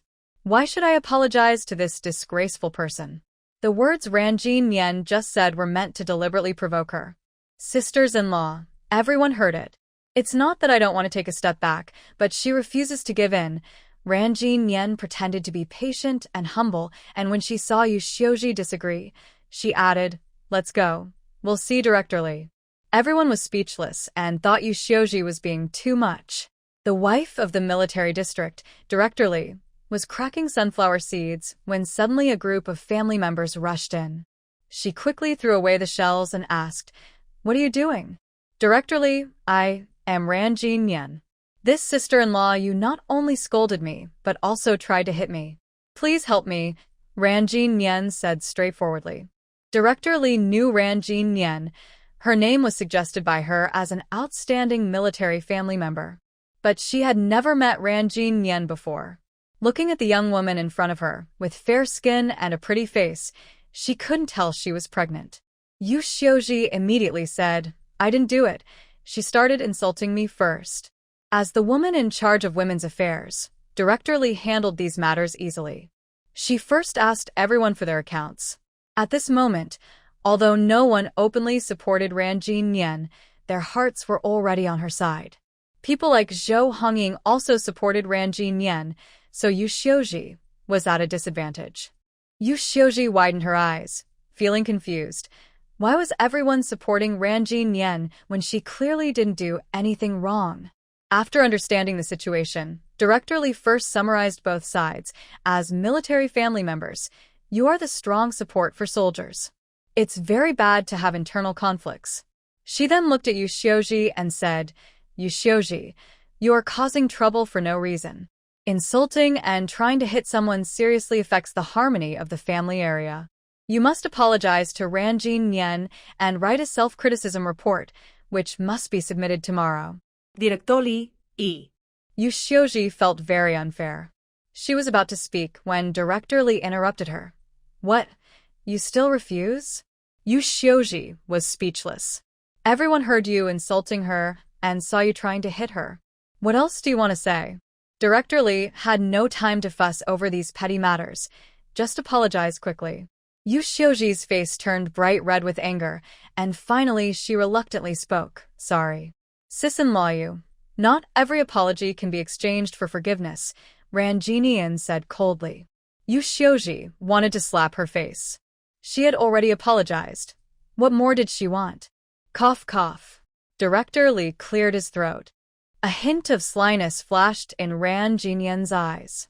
Sisin-Law Yu, I speak more directly. Please don't mind. Yu Xiuji. She was about to get furious. Ran Jinyan reminded her, and don't forget the self-criticism letter, Sisin-Law. Yu Xiuji's face darkened and looked very fierce as she left. Jinyan, did you see her face? It's as black as coal. Bai Qian laughed so hard, she almost cried. Ran Jinyan also smiled. She brought it on herself. Today, she wanted them to see that she was not someone to be messed with. As they left, they heard Anan crying loudly. Xiao Haili was anxious and sweating profusely. Jinyan, you finally came out. And An is crying so badly. I've tried everything, but nothing works. Is she hungry? Or does she feel unwell? It was the first time she encountered such a difficult child to soothe. Ran Jinyan was used to it. No, she's just like that. Others cry after being held for a while. Xiao Haili. Sure enough. Ran Jinyan held Anan for a while, and the little one, smelling her mother's scent, stopped crying and started to make noise again. Little one is very smart. She knows I'm not mom, Xiao Haili said with a mix of laughter and tears. Hey, Ran Jinyan suddenly sighed. What's wrong? Bai Qian asked. I don't know why Director Sun asked me to write the promotional content. I've never done this kind of thing before, Ran Jinyan said, feeling unsure how to start. Bai Qian suddenly remembered, yeah, why did they ask you? The publicity department's usual person is Ding Siyue. Ding Siyue? Ran Jinyan thought the name sounded nice, like a talented woman.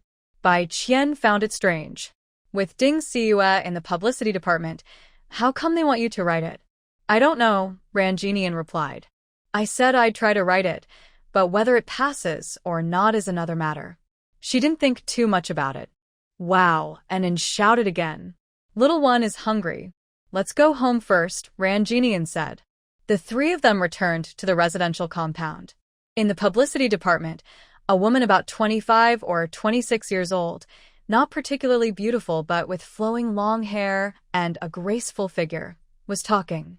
Director Sun asked someone else to write this promotional piece for the activity, she said. That's a slap in your face. Ding Siyue's face darkened. Did that Ran Jinyan agree? She asked. She didn't expect Director Sun to pull this move. She agreed. Ding Siyue sneered. I want to see how capable this Ran Jinyan really is. Don't you know? The other person asked when Ding Siyue didn't seem worried. Know what? Ding Siyue asked. This story written by Ran Jinyan caught the attention of the Capital Drama Troupe, and they even turned it into a play. Her manuscript was also accepted by Hongxing magazine. Really? Ding Siyue frowned. Ran Jinyan seemed quite talented. Yes, it's true. Writing stories and articles are different. Even if she writes something, it doesn't mean she'll do it well, Ding Siyue said confidently. The other person saw she wasn't thinking too deeply and said, no matter how good Ran Jinyan's writing is once she finishes, what if Director Sun recruits her into the propaganda department? Ding Siyue's face stiffened. She hadn't thought of that. Currently, She was in charge of cultural promotion and event planning in the propaganda department, giving her significant influence. Because most of the staff in the propaganda department were older and society lacked new talent, she was very popular there due to her professional background. If Director Sun recruited Ran Jinian into the department, she wouldn't be the only one. She didn't write the recent cultural promotion because she wanted Director Sun to dismiss her rival. After all, no one else in the department could do it but her, but Director Sun refused. She deliberately claimed she had injured her hand and couldn't write recently, hoping to use this to force Director Sun to agree. She never expected that a family member of the compound, Ran Jinian, would appear. Ding Siue felt a bit anxious. She couldn't let her position in the department be shaken. "I'll go see Director Sun," she said, and strode out. Director Sun was busy with cultural and sports activities in her office. When she saw Ding Siue come in, she kept her composure and asked, "Xiao Ding, is something the matter?" "Director, I wanted to ask about the theme of this cultural and sports event. How about focusing on the mission? Aren't you in pain?" Director Sun asked with a half-smile. "The cultural and sports activities are important for the military district." "My pain isn't a problem," Ding Siue said confidently. "I've already asked someone else. You should rest well." Director, I've already started organizing." "Who did you find?" Ding Siue pretended not to know she had found someone. Director Sun took a sip of water and said, "She's an excellent military family member. I believe with her ability, this cultural promotion will be outstanding." Ding Siue hesitated, realizing Director Sun was teasing her. "Director, I'm already working on it. She's not from the propaganda department, so there's no need to trouble her. Although the other person is not from the propaganda department, she is a military family member and also part of the military district." Ding Siue. When she heard this, she immediately agreed, truly a wise and loyal military spouse. Director Sun intentionally said this to Ding Siue because Ran Jinian initially refused. Ding Siue. Her face felt a bit hot. This military spouse deserves praise. Yes, I wonder why I even asked her to stop writing. Director Sun wanted Ding Siue to know she could find someone else for this task. She didn't want her to think she was superior. Ding Siue forced a smile. Isn't that just letting her write for nothing? Seeing her goal achieved, Director Sun said, "All right, you and she each write one. Whoever's better gets to use theirs." Okay. Ding Siue was confident it would be her. After she left, someone in the office said, "Director, you asked that military family member to write, but then you won't use it. Isn't that a bit unfair?" She didn't say this aloud. "It's simple. We can just say her writing isn't up to standard." Director Sun was mainly trying to manipulate Ding Siue. Now that Ding Siue was in control, what Ran Jinian wrote didn't matter. In the afternoon, Ran Jinian received some materials sent by someone from Director Sunday. After reviewing them, she thought there were also materials in her space. She planned to look at them later that evening. "Jinian, just write whatever you want. Anyway, you probably won't do well, and if your writing isn't good, no one will criticize you," Bai Qian said, sensing something was off. Ran Jinian smiled and said, I'll give it a try." "Jinian, will you go back to your hometown for the new year?" Xiao Haili was thinking about the upcoming holiday. Ran Jinian shook her head. "I can't go back this year, but my mom and mother-in-law will come to the military district to celebrate." "That's great." Xiao Haili looked at her with envy. She had come to the military district without a family of her own. "When you come to the hospital, we can celebrate the new year together," Ran Jinian said. Xiao Haili nodded. Bai Qian cheerfully said, "I'm going to perform at the headquarters military district. When I come back, I'll bring you some delicious food." "Yeah." Anan also cheered. Bai Qian teased the little one, saying, "Of course," Anan gets a share too. When Lu Junyuan returned home, he saw guests there. The little one was causing a fuss, so he held Anan and spun around in the yard. Bai Qian thought the usually cold-faced leader had changed. Captain Lu is so gentle with the kids. He's always been gentle. "I really don't understand why you all say he's the cold-faced king," Ran Jinian had always wondered. Bai Qian pointed out, "That's because he's gentle with you." Ran Jinian just smiled and said, "Lu Jinyuan, time to eat." Usually, when someone is around, Ren Jinian calls him by his name. When Lu Jinyuan entered, his tall figure made the room feel much smaller. He placed the little one on the bed, but the child didn't want to. Lu Jinyuan had to hold his son with one arm and eat with the other, showing he was experienced with taking care of kids. Ren Jinian had steamed multigrain buns and stir-fried cabbage with eggs for dinner. Everyone ate happily. After dinner, Xiao Haili and Bai Qian left. Lu Jinyuan cleaned up the dishes and Ren Jinian told him what happened today. She hit you? Lu Jinyuan's eyes sharpened. No, she didn't hit me. Ren Jinian shook her head. After confirming she was okay, Lu Jinyuan said, later, we'll go into the space, and I'll teach you a few moves. Ren Jinian was surprised. Why do you want to teach me now? She asked. So if you face this kind of situation again, or meet a bad person, you'll be able to protect yourself. Lu Jinyuan felt he had thought about it too late. Ren Jinian listened and said, I want to learn. She then reminded Lu Jinyuan, I've also had a falling out with you, Xiaoji. You should be careful, so her husband doesn't retaliate. He wouldn't dare, Lu Jinyuan said confidently. Today, Director Sun from the publicity department came to see me. Ren Jinian mentioned another matter. Lu Jinyuan was surprised. Why did she come to see you? Ren Jinian felt helpless. It's about your cultural activities.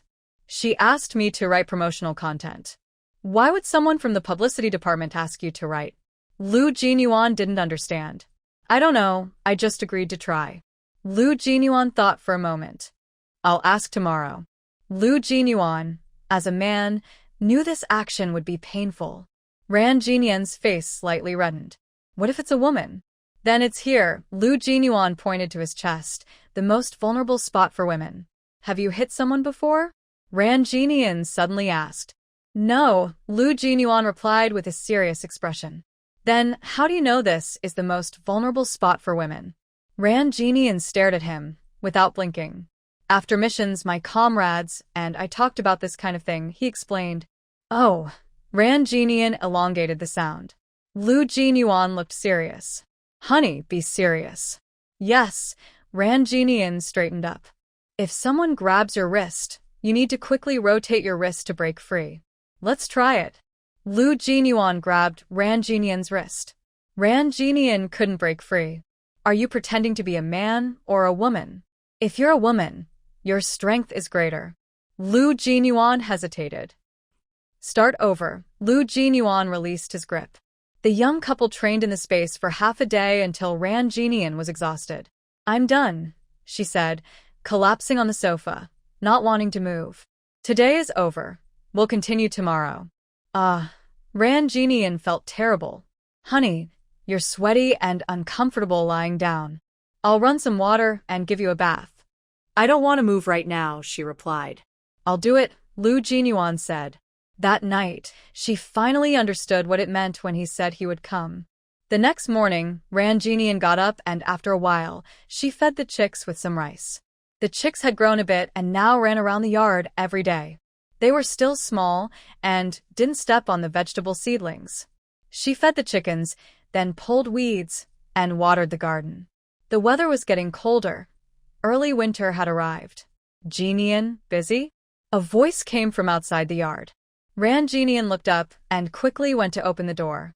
Sisters-in-law, come in and sit. Why don't you check the notice board? Zhou Hongying asked.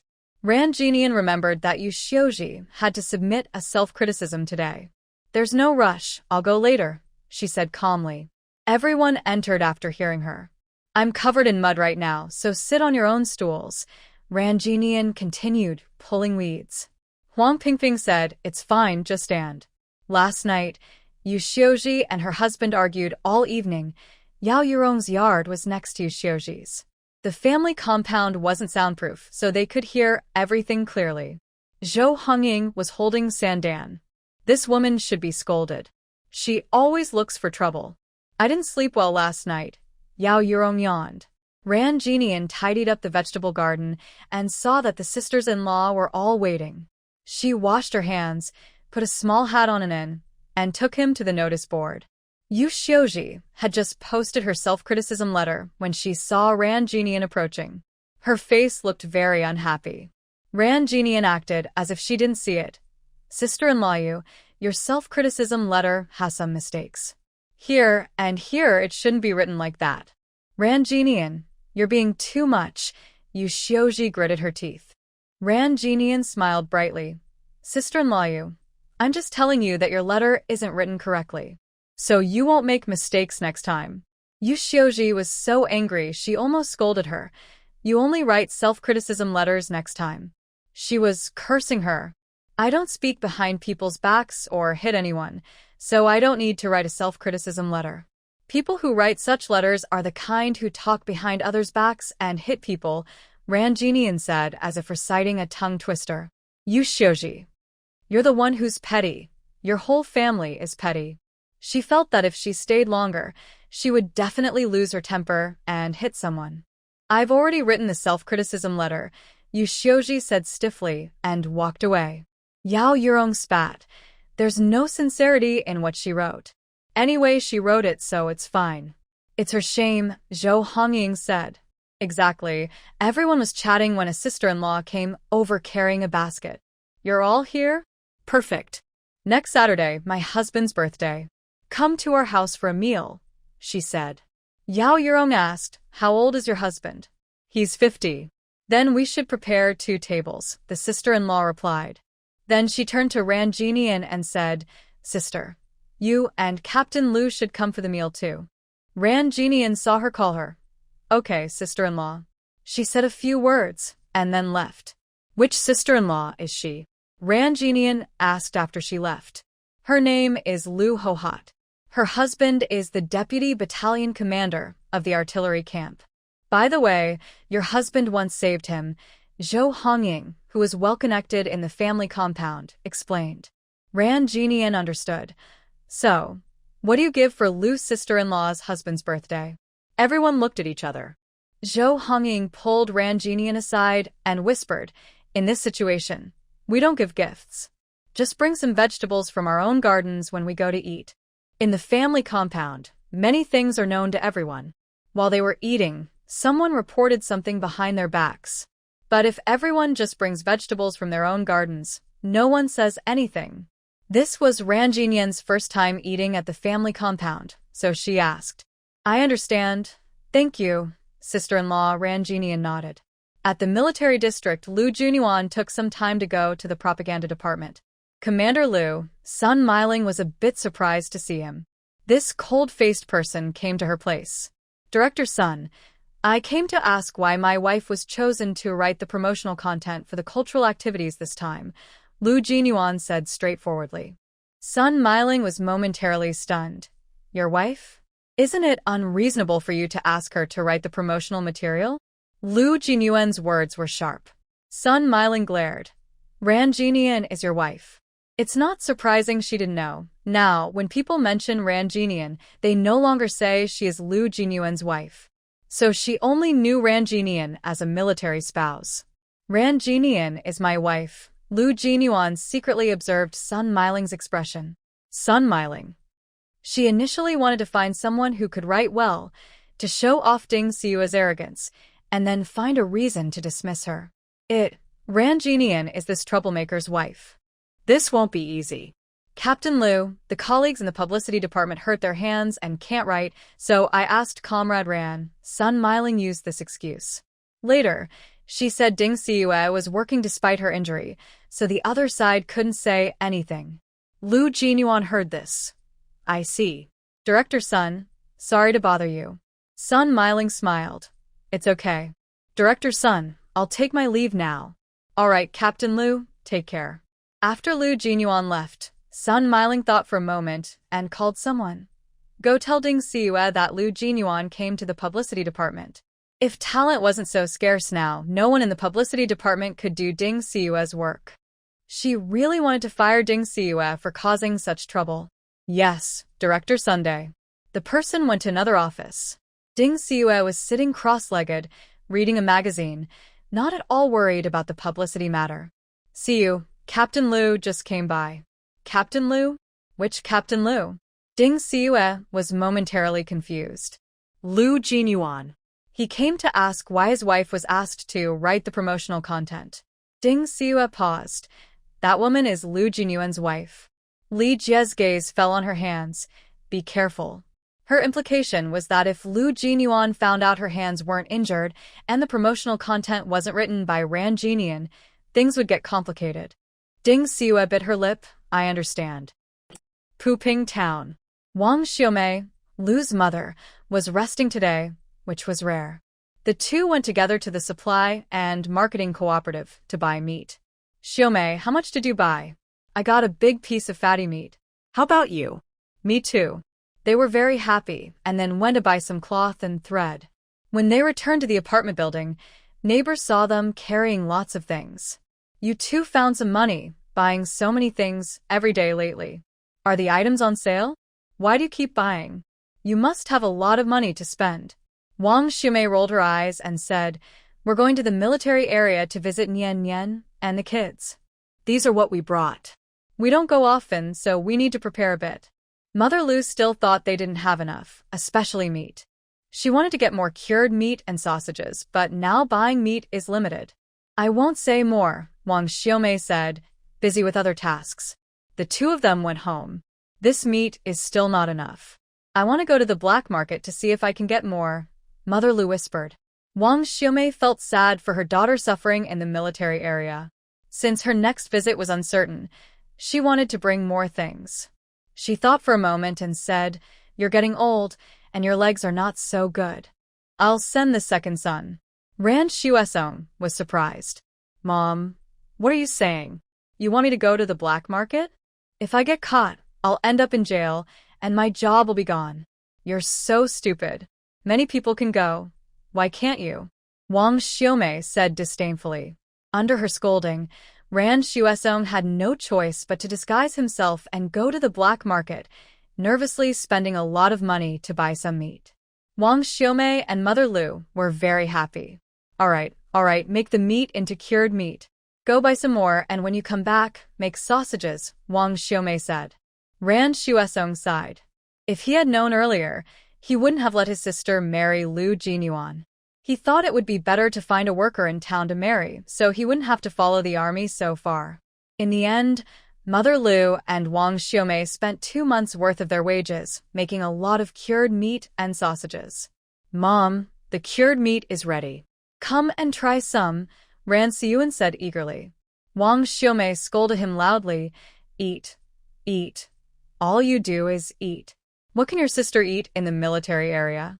Ran Siyuan was speechless. Lu Jinyuan is a regimental commander, and your sister shouldn't be suffering in the military area, he argued. Wang Xiaomei snapped. The military area is so remote. How good can life be? Your sister has suffered so much since she was young. With just this little meat, you, as her brother, still want to keep an eye on her. Meanwhile, the daughter who was supposed to be suffering in the military area was enjoying roasted meat in her space. Lu Jinyuan sliced a lot of meat, beef skin, lamb, pork belly, chicken, seafood, and more. The young couple was eating happily. Ran Jinian felt grateful for having space. Otherwise, she wouldn't dare to eat like this every day. If the aroma wafted out, she might get reported.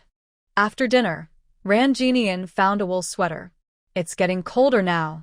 Wear this wool sweater underneath. I don't need to. You wear it, Lu Jinyuan replied cautiously. He trains every day and worries about accidentally revealing something. Ran Jinian thought for a moment. Then I'll knit you a wool blend undershirt. Although southern winters don't snow, they are very cold. The temperature has dropped sharply in recent days, making it easy to catch a cold. Honey, training is starting. Ran Jinian had been training these days and was very sore. Persistence is victory. Lu Jinyuan is never one to give up. Once he starts, he keeps going. The couple continued training in the space.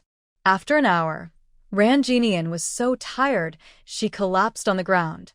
Lu Jinyuan was about to pick her up. No need, I can get up myself. Ran Jinian remembered what happened every time he carried her, so she stood up on her own. Lu Jinyuan looked at her silently. The next day, it rained and the sky was dark. Ran Jinian quickly moved the chicks indoors. As soon as they entered the house, the chicks ran around in the room. Worried about stepping on them, she kept them in the kitchen. She chatted softly with the little ones for a while, then gave them a toy to practice grasping. She started writing promotional content at her desk. Over the past few days, she had gone through the materials sent by Director Sun and many from the space. She had written quite a bit and would finish soon.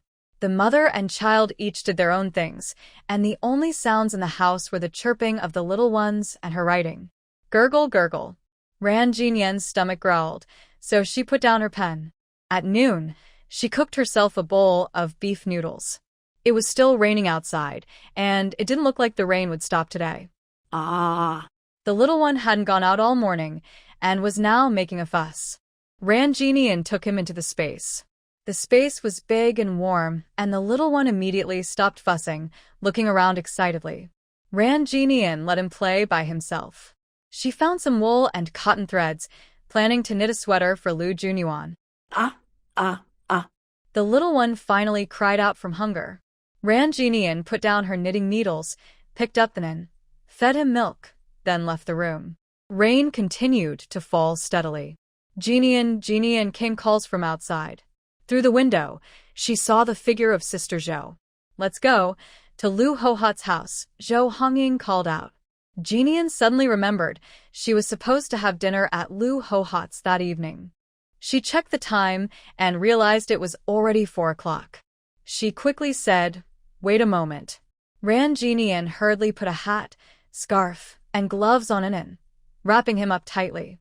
She also packed a diaper, a bib, and his clothes on his back. She ran to the kitchen, grabbed a basket with some potatoes and cabbage, then opened an umbrella, held Inan, and hurried out. "Here, let me carry that for you." Zhou Hongying saw her carrying the basket and reached out to take it. Jinyan didn't refuse. "I almost forgot," she said. Diya and Arya, with their younger brother, called out Auntie Ran. "Be good," Jinyan replied. "It's okay, we're neighbors. I'll definitely call you when I leave," Zhou Hongying said while scolding. "This weather is cold, and it looks like it might rain soon." Jinyan held Inan, who was dressed warmly, with only his big eyes visible. Zhou Hongying praised, "Inan looks so lively." "He's not as sleepy as before," Jinyan said. Kids are like that. As they talked and walked, they arrived at a house where some people were gathered. Because of the heavy rain, everyone was inside, a bit crowded. Yu Xiuji was there too. When she saw Jinyan blink her eyes, she turned to talk to someone else. Everyone greeted Jinyan warmly. "Jinyan, sit down," they said. "Have some dried sweet potatoes," they offered. "Sit here, have some hot water. Are you cold?" Yu Xiuji felt a bit jealous. When Jinyan arrived, everyone's attitude changed. Some flattered her. Others looked down on her. "Thank you, sister-in-law," Jinyan said, taking the dried sweet potatoes. "I'm not cold." Zhou Hongying rubbed her hands. "This cold weather is really freezing. Come, let me light a fire." Hearing Jinyan say she wasn't cold, she touched her hands. "Wow, your hands are so warm." Being young is great. Jinyan felt a bit guilty. She wore a plain cotton padded jacket, but inside, she had replaced the cotton with goose down, making it very warm. "The little one is really adorable," someone said. "He's so cute, I just want to kiss him," another added. "He looks so lively," someone commented. It seemed the little one understood the praise and kept smiling happily. Everyone reached out, wanting to touch Inan. Ran Jinyan looked at everyone's darkened fingernails. She quickly hugged Inan and stood up. "I've been here for a while and haven't seen Sister Lu.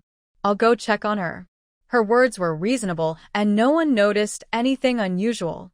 "Hello, Sister Lu," Ran Jinyan said as she carried her basket inside. Lu Guohua was busy in the kitchen. When she saw Ran Jinyan come in, she quickly wiped her hands. "Girl, you just came, and you're bringing vegetables too?" "Sister Lu, these are just homegrown vegetables. Nothing special," Ran Jinyan said as she placed her basket on the stove. Lu Guohua took out the vegetables. "All right, remember to take the basket back later." "Sister Lu, do you need any help?" "No need, just take care of the kids." "Go sit outside quickly," Lu Guohua replied. Ran Jinyan carried Inan outside. She saw a few men smoking and had to hold Inan and step further away. But it was raining outside, and the house was small. She could only step forward and say, "Big brothers, there are many children inside. Please don't smoke here." "Thank you." The men looked surprised, took a puff of their cigarettes, and glanced at Ranjinian, then continued smoking. Ranjinian took a deep breath and said loudly, "The children are growing, and the strong smoke smell can affect their development." The women looked over. The men frowned, thinking she was overreacting. "What's the big deal if we smoke a little?" "My kids grew up fine," one man said. "Yeah, my children are very healthy." "Don't talk nonsense," another added. "Just a little smoke won't affect development. That's impossible," someone else said.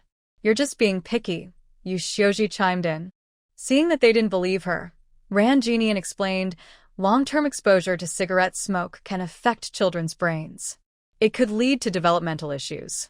"Come on, that's just talk. A little smoke won't turn kids into disabled," a man said dismissively. "We smoke every day, and none of our children have problems," another man said. "You're exaggerating," they all agreed, feeling she was just making trouble. "Girl, they'll stop smoking after a while," one sister-in-law said as she approached Ranjinian. "Do you dare to make a bet with me?" Ranjinian's eyes flashed with a hint of determination. The men looked curious. "Bet. "What about?" "First, put out your cigarette butts, and I'll tell you," Ranjinian said patiently. The men found it interesting and put out their cigarettes. Ranjinian saw they had extinguished their cigarettes. "If I'm right, then from now on, you can't smoke in front of the children." Given the special situation, she naturally couldn't suggest betting money. But since there was no actual wager, it was fine. "But what if you're wrong?" someone asked. "If I am wrong, I apologize to all of you."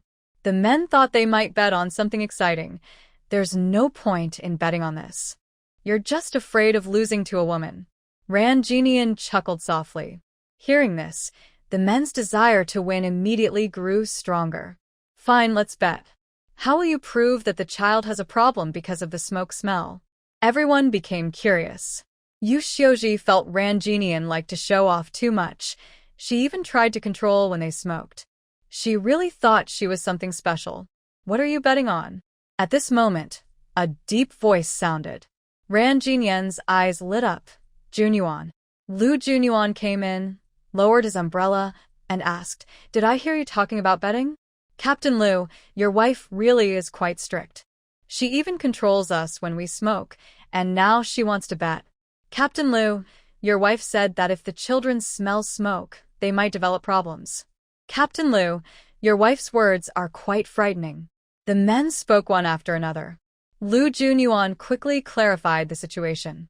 He looked at everyone with a calm expression and said, "My wife is right." Everyone. They all knew how much Captain Lu spoiled his wife. They thought their own wives exaggerated. But today, seeing her, it was clear she was very doting. "Captain Lu, we all know you spoil your wife, but you shouldn't let her say whatever she wants." Yu Shioji couldn't help but speak up. "Yes, I've never heard that smoking around children can cause problems like developmental issues." Suddenly, a woman said, "That's superstitious nonsense." Since they were trying to eliminate old customs, if Ranjinian's words were proven true, it would cause trouble for the couple. Ranjinian's eyes darkened, and her voice became sharp. "As a young person in the new era, born under the red flag, I have always firmly followed the party." Lu Junyuan's gaze was intense. "As a soldier, I have always worked hard to improve myself and strive for a better country. I know the road ahead is long and difficult, but I will keep moving forward, always remembering the party's principles and ideals." The couple firmly expressed their stance. The others couldn't argue. Ranjinian then approached the woman with a sharp look.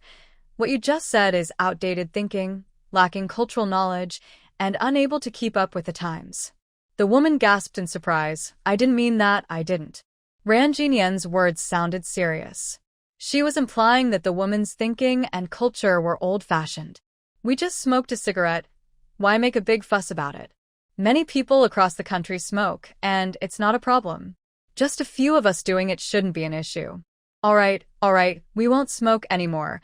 Everyone quickly spoke as the situation became serious. Yu Shioji saw that Ranjinian quickly turned danger into safety after just a few words, and she thought this woman was very clever. She refused to give up. Ran Jinian, you just said that the kids smelled smoke and there was a problem. How can you prove that? It's simple, Ran Jinian blinked. We can go to the hospital and ask the doctor.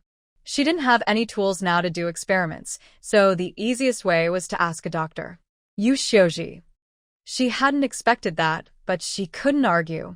When everyone heard about asking the doctor, they felt it was a bit troublesome. There's no need, someone said. We have to go to work tomorrow, another added. We believe what you said. The men thought there was no real need. Since they had made this bet, they had to follow through. Let's forget about this bet, someone suggested. Yeah, Lu Jinyuan smirked. We're all men, so what? Are you afraid? Why would we be afraid?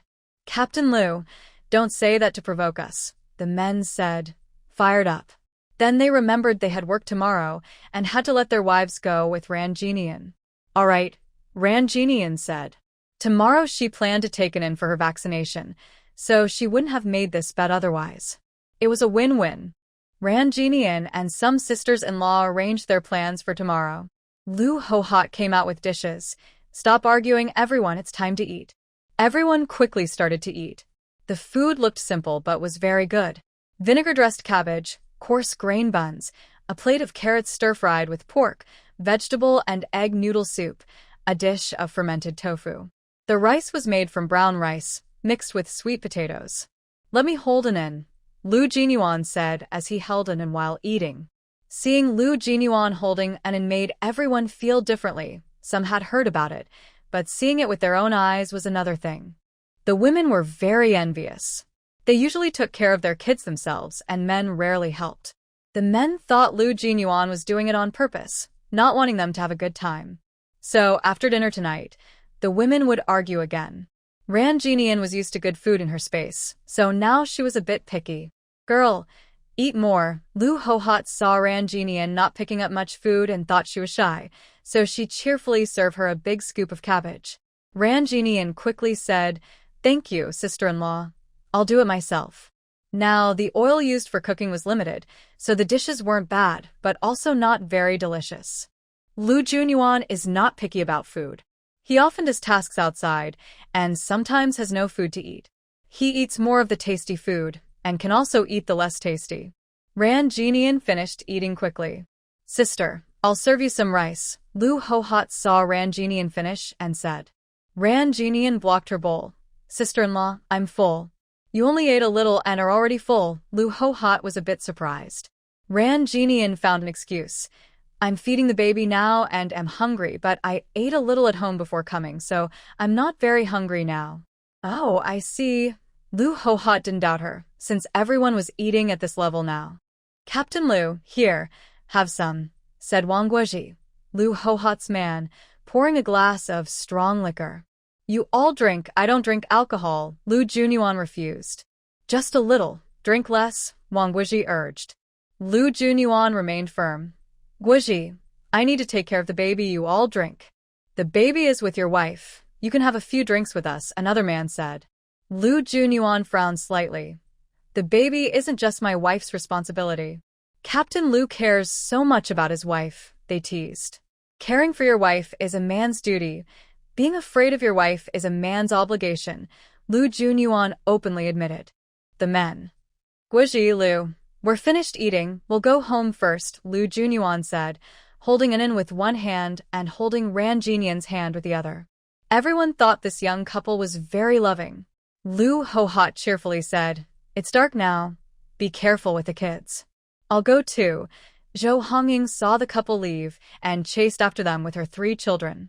The group was lively walking together, but with Zhou Hongying around, the young couple didn't feel comfortable talking. Luckily, the distance wasn't far, and they arrived soon. Uncle Lu, Auntie Ran, goodbye, the 3 little ones waved. Everyone returned to their courtyards. When Ran Jinian got home, she first changed Anan's clothes and put him in a warm, thick pajamas. The little one was hungry and kept snuggling into Ran Jinian's chest. Don't worry, Ran Jinian, ignoring the bath, had to quickly wipe and feed the hungry little one. While the baby was eating, Lu Junyuan started a fire with coal and the house quickly warmed up. After feeding, Anan fell asleep soon after. Lu Junyuan boiled some hot water, and the couple washed their faces and soaked their feet in warm water. Husband, do you think I made a wrong bet? Ran Jinian's feet rested on Lu Junyuan's big foot. Lu Jinyuan bent down to rub her feet, his voice full of affection. You're doing the right thing. He knew that his wife did this because she didn't want him to smell cigarette smoke. Lu Jinyuan, do you think you're spoiling me too much? Ran Jinian felt that whatever she did, the man would always spoil her unconditionally. You are my wife. If I don't spoil you, who will? Lu Jinyuan squeezed her leg again. Ran Jinian smiled happily, sweet-talking. Then, wife, you should taste how sweet it is. This guy probably belongs to the snake zodiac, always trying to climb higher. That night was intense and passionate. The next morning, Ran Jinian woke up early. She changed in An's clothes and put the pajamas into the space. Little sister, a voice called from outside. Ran Jinian held her baby and walked out with her backpack. Several sisters-in-law stood at the gate. They were the wives of the men she bet with yesterday. Good morning, sisters-in-law. Ran Jinian opened the gate and stepped outside. One sister-in-law looked a bit resentful. There are still many things at home. Finish early and go back. It was really boring to spend a whole day just watching other people's men smoke. They even made a bet over it. Something's wrong with that. Everyone had this thought, but they didn't say it out loud. Their expressions showed some dissatisfaction. Ran Jinian didn't care about their feelings. She hugged in and headed to the hospital. It was about a 20-minute walk from the residential area to the hospital. Ran Jinian had become very strong in holding it in, so she didn't find the walk uncomfortable. At the hospital, Dr. Gao looked at everyone and focused on Ran Jinian. What are you all doing here? Dr. Gao, we have another question for you. A chubby sister-in-law spoke first. Dr. Gao was a bit surprised. She didn't know what these military wives wanted to ask her. Go ahead, she said. We heard that if children smell cigarette smoke, it can cause dizziness or even lead to cerebral palsy. Is that true? The chubby sister-in-law was clever and didn't mention that Ran Jinian was the one who told her. Ran Jinian also kept silent, afraid that others might think she was colluding with Dr. Gao. Actually, she was overthinking. Dr. Gao had worked at the military hospital for 8 years and was the most authoritative doctor there. Dr. Gao looked very surprised. She didn't expect these military wives to ask such medical questions. Most of the wives in the residential area were from the countryside and had little education. They only cared about their own men and children and daily household matters. Curious, she asked, "Why are you asking about this?" Dr. Gao, just tell us, does it really have an impact? Yes, we really want to know. Dr. Gao, please tell us. Dr. Gao straightened up and said, of course, it has an effect. Everyone was surprised. Oh, just smelling smoke really has an impact. Because cigarettes contain nicotine and other ingredients, they can affect our lungs. Dr. Gao pointed to her chest area and patiently explained not only that harmful substances in nicotine, when inhaled by children over a long time, can affect their brain development. Everyone listened to what Dr. Gao said, but felt confused. However, they understood one thing. Smelling smoke can influence children. Some children now have learning difficulties, which are often caused by long-term exposure to cigarette smoke, Dr. Gao said with deep concern. After speaking, she looked at everyone with reassurance and said, your ability to ask such deep questions shows how much your thinking has improved. Your progress is society's progress, she added passionately. Everyone was silent. They had never thought about this before and never considered that smelling smoke could be a problem. Dr. Gao continued speaking enthusiastically, but everyone felt overwhelmed. If Dr. Gao didn't need to see a patient, she might have kept talking. Thank you for your answers, Dr. Gao. We need to go now, Ran Jinian said, and everyone breathed a sigh of relief. Next time you have medical questions, feel free to ask me, Dr. Gao said excitedly. It was the first time everyone saw the usually reserved Dr. Gao so enthusiastic. After they left, Sister Pang spoke up. Ran, I didn't expect what you said to be true. The sisters all heard it, so tell your brothers not to smoke around the children. It's bad for them. Ranjinian said without needing to say more. She finished speaking and left the surprised sisters, taking Anan to the second-floor children's vaccination area. Luchinen, since not many children are born in the military district, even fewer come for vaccinations. Ranjinian waited for 2 minutes before she carried Anan inside. Here. Come, check the information. The health worker looked at the child's vaccination record, found no issues, stamped it, and prepared to give the vaccine. It was the polio vaccine, which requires 2 doses, with another dose at 3 months. The health worker explained while taking out the vaccine. The little one didn't know he was about to get a shot. His big, round eyes looked at the health worker, and he was still smiling foolishly. Such a cute little guy, the health worker sincerely praised, then said to Ranjinian, "Hold his arms and legs tight." Ranjinian held the child's limbs firmly. The little one thought his mom was playing with him and kept giggling happily. When the needle went in, his big eyes widened in surprise. Then she tilted her eyes and puckered her lips, crying out loudly. Okay, don't cry anymore. Ranjinian felt both sad and amused. The nurse also blew on her finger. It's done. It doesn't hurt anymore. The little one tilted his head in tears. The nurse widened her eyes. This little one is probably angry. Probably so. Ranjinian thought her son was indeed upset. The little one is so clever, the nurse was very surprised. She wanted to hold the little one, but he didn't want her to. Finally, the nurse brought a rattle. All right, sorry, baby, don't be angry anymore. Thank you, we have this toy at home. Ranjinian didn't take it. This is a gift from me to the little one. The nurse forcibly handed it to him. Ranjinian held Anan and watched for a while before leaving the hospital. At the family compound, as soon as a few sisters-in-law returned, many people gathered around. The story about the bet Ranjinian made with the men yesterday was spread by Yoshioji. Everyone was very curious. Did you ask how it went at the hospital?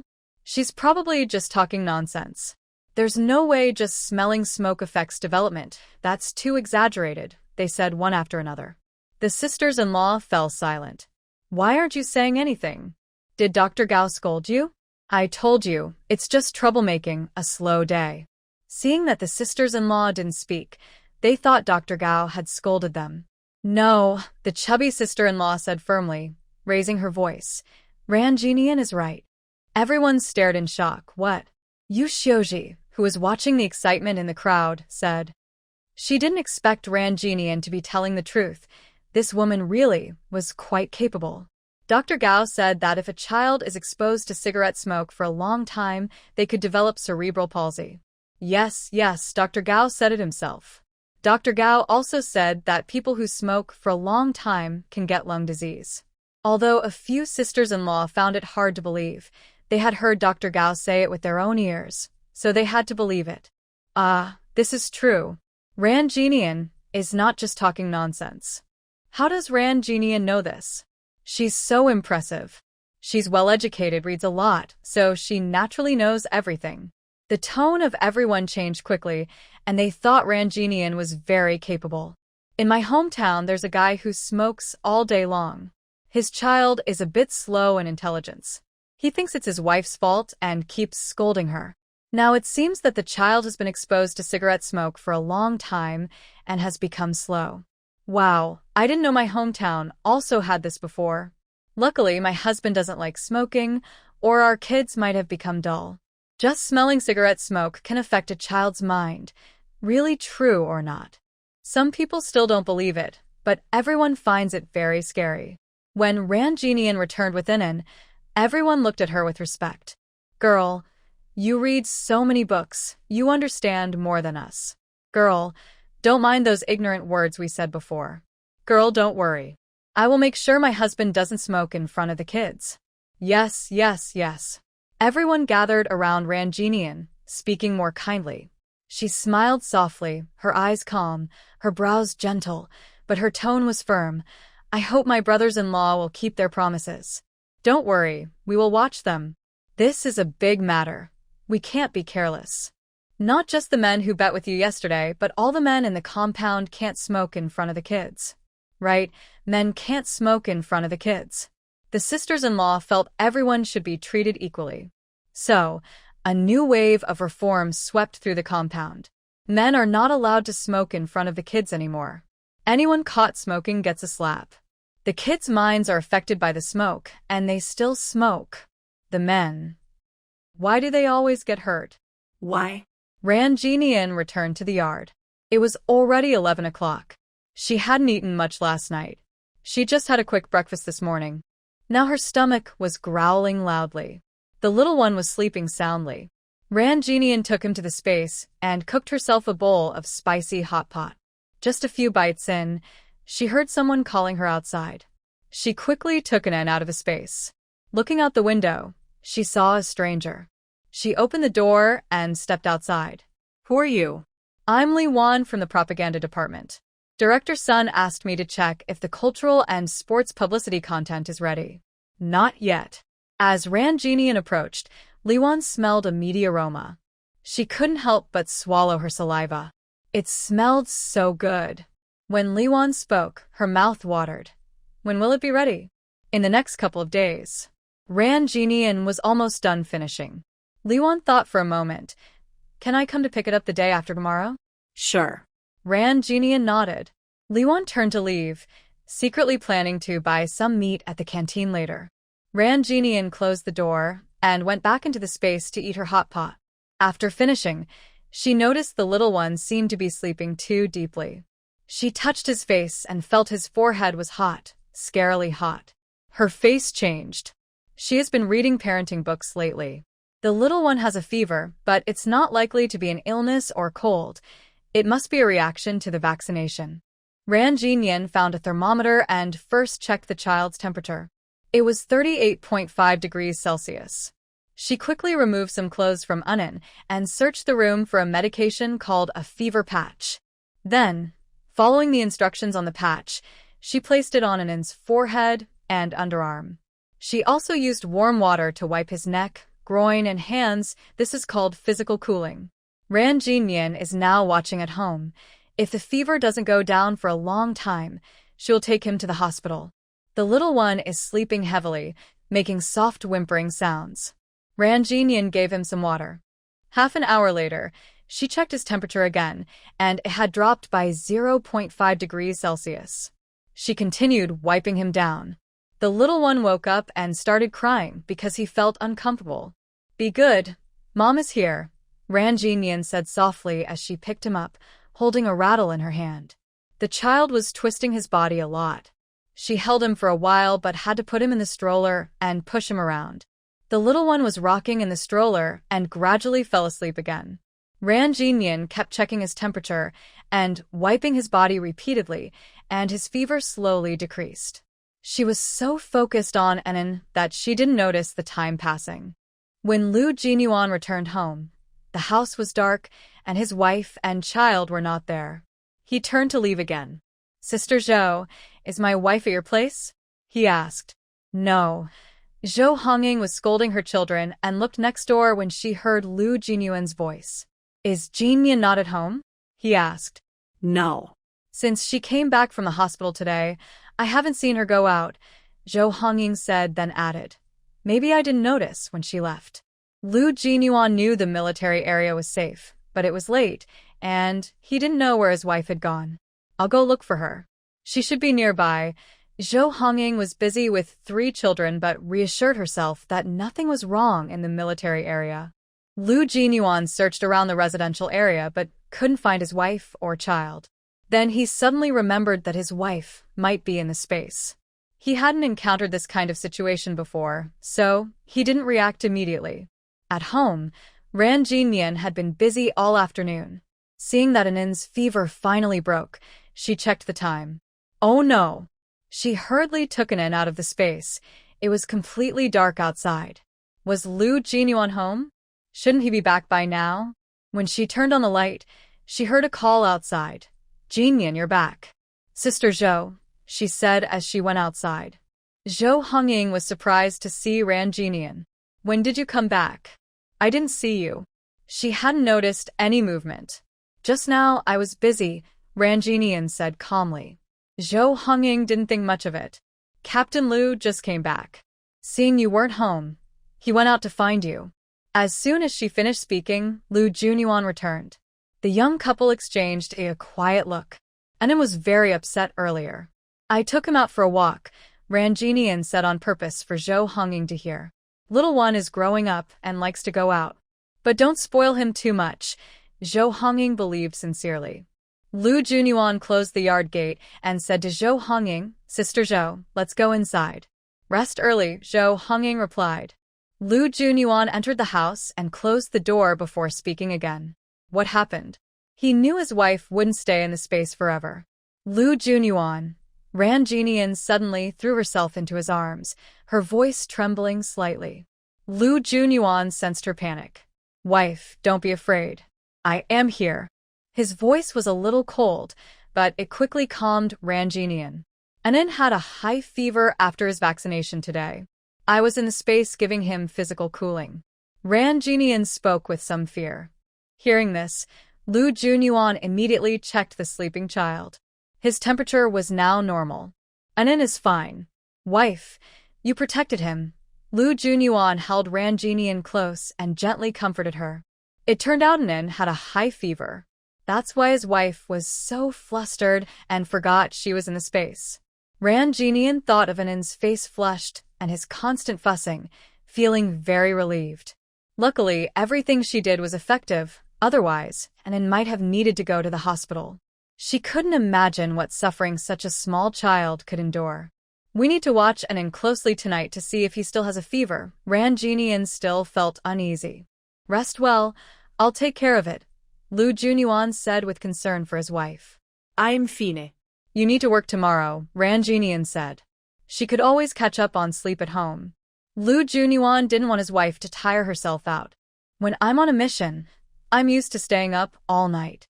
You said that's during a mission. This is your home. Ranjinian looked directly at him, her tone serious. I haven't done much at home, just taking care of the kids. I don't want you to be exhausted inside and outside the house, she said, feeling caring for her man. Lu Junyuan has very attractive features, but also a bit of a rebellious look. When facing his wife's gentle affection, he says, taking care of the kids at home seems easy, but it's actually more tiring. You need patience, care, and love. Not only that, you also have to cook, do laundry, and play with the children. From childhood to growing up, their education is also a concern. Every mother works very hard, he adds. Lu Junyuan's father died early, and he was raised by his mother. He speaks sincerely. Ranjinian's eyes turn red as she listens, and she leans her head on his shoulder. Lu Junyuan, I'm so happy to marry you in this life. I love you, he replies. In the past life, she didn't cherish him enough. This time, she won't let him down. His strong body trembles, and all his blood seems to freeze. He didn't expect his wife to say those 3 words. Wife, I love you, he silently thinks, and they hold each other tightly. Wife, what do you want to eat? Lu Junyuan asks after holding her for a while. I'm not very hungry, Ranjinian says, feeling no appetite. Seeing that she has no appetite, Lu Junyuan cooks some porridge and prepares some fresh vegetables. Wife, have a few bites, he urges. Ranjinian smells the rice and eats a little more. After the meal, Lu Junyuan asks Ranjinian to stay up for the second half of the night, and he takes the first half. You sleep by yourself, he says. As soon as she agrees, Ranjinian takes Anan into the space. Lu Junyuan. His wife has become quite cunning. After entering the space, Ranjinian places Anan in the crib and stays nearby. Throughout the night, she checks on the little one now and then, relieved that he has no fever after the previous one. She looks at the time, 5 a.m., and finally relaxes completely. As she relaxes, sleep quickly overtakes her. Worried about sleeping too long in the space and something going wrong, she takes Anan out of the space. Lu Junyuan is sleeping soundly when he suddenly senses someone appearing beside him. His body reacts instinctively, and he flips off the bed. It's me, Ranjinian says. He knows it's his wife in his heart, but his body reacts faster than his mind. He calmly turns over the bed, pressing her underneath him. Lu Junyuan, Ranjinian pushes him. Wife, are you wrong? His tone is dangerous. Ran Jinian feels wronged. I just want you to rest more. What did I do wrong? You left me outside alone. I couldn't see you, and I was worried, Lu Junyuan says, feeling more wronged. Ran Jinian. She hums softly. What are you worried about? I'm in the space, and there's no danger. I worry that if you fainted and I wasn't there, what would happen, he replies. I wonder how I fainted, she said confidently. Lu Jinyuan looked at her with a hint of worry and said, You took it in alone and stayed up late to take care of him. What if something happens? It won't. Ran Jinian thought he was overthinking. Lu Jinyuan's eyes showed a bit of fear as he said, My wife, you can't do this anymore. Last night, his wife took Anan into the space, and for some reason, he felt like everything was a dream, as if it could disappear at any moment. I'm sorry, I won't do that again. Ran Jinian sensed his fear. She also felt she was a bit impulsive last night, leaving Lu Jinyuan outside and making him worried. Lu Jinyuan held her tightly and said, No matter what happens, we will face it together. Yes, Ran Jinian nodded. Isn't it okay now? Yes, he's fine. It will rain these days, so it's better not to go out, Lu Jinyuan said after hearing the weather forecast from the military district. Okay, Ran Jinian also decided not to go out.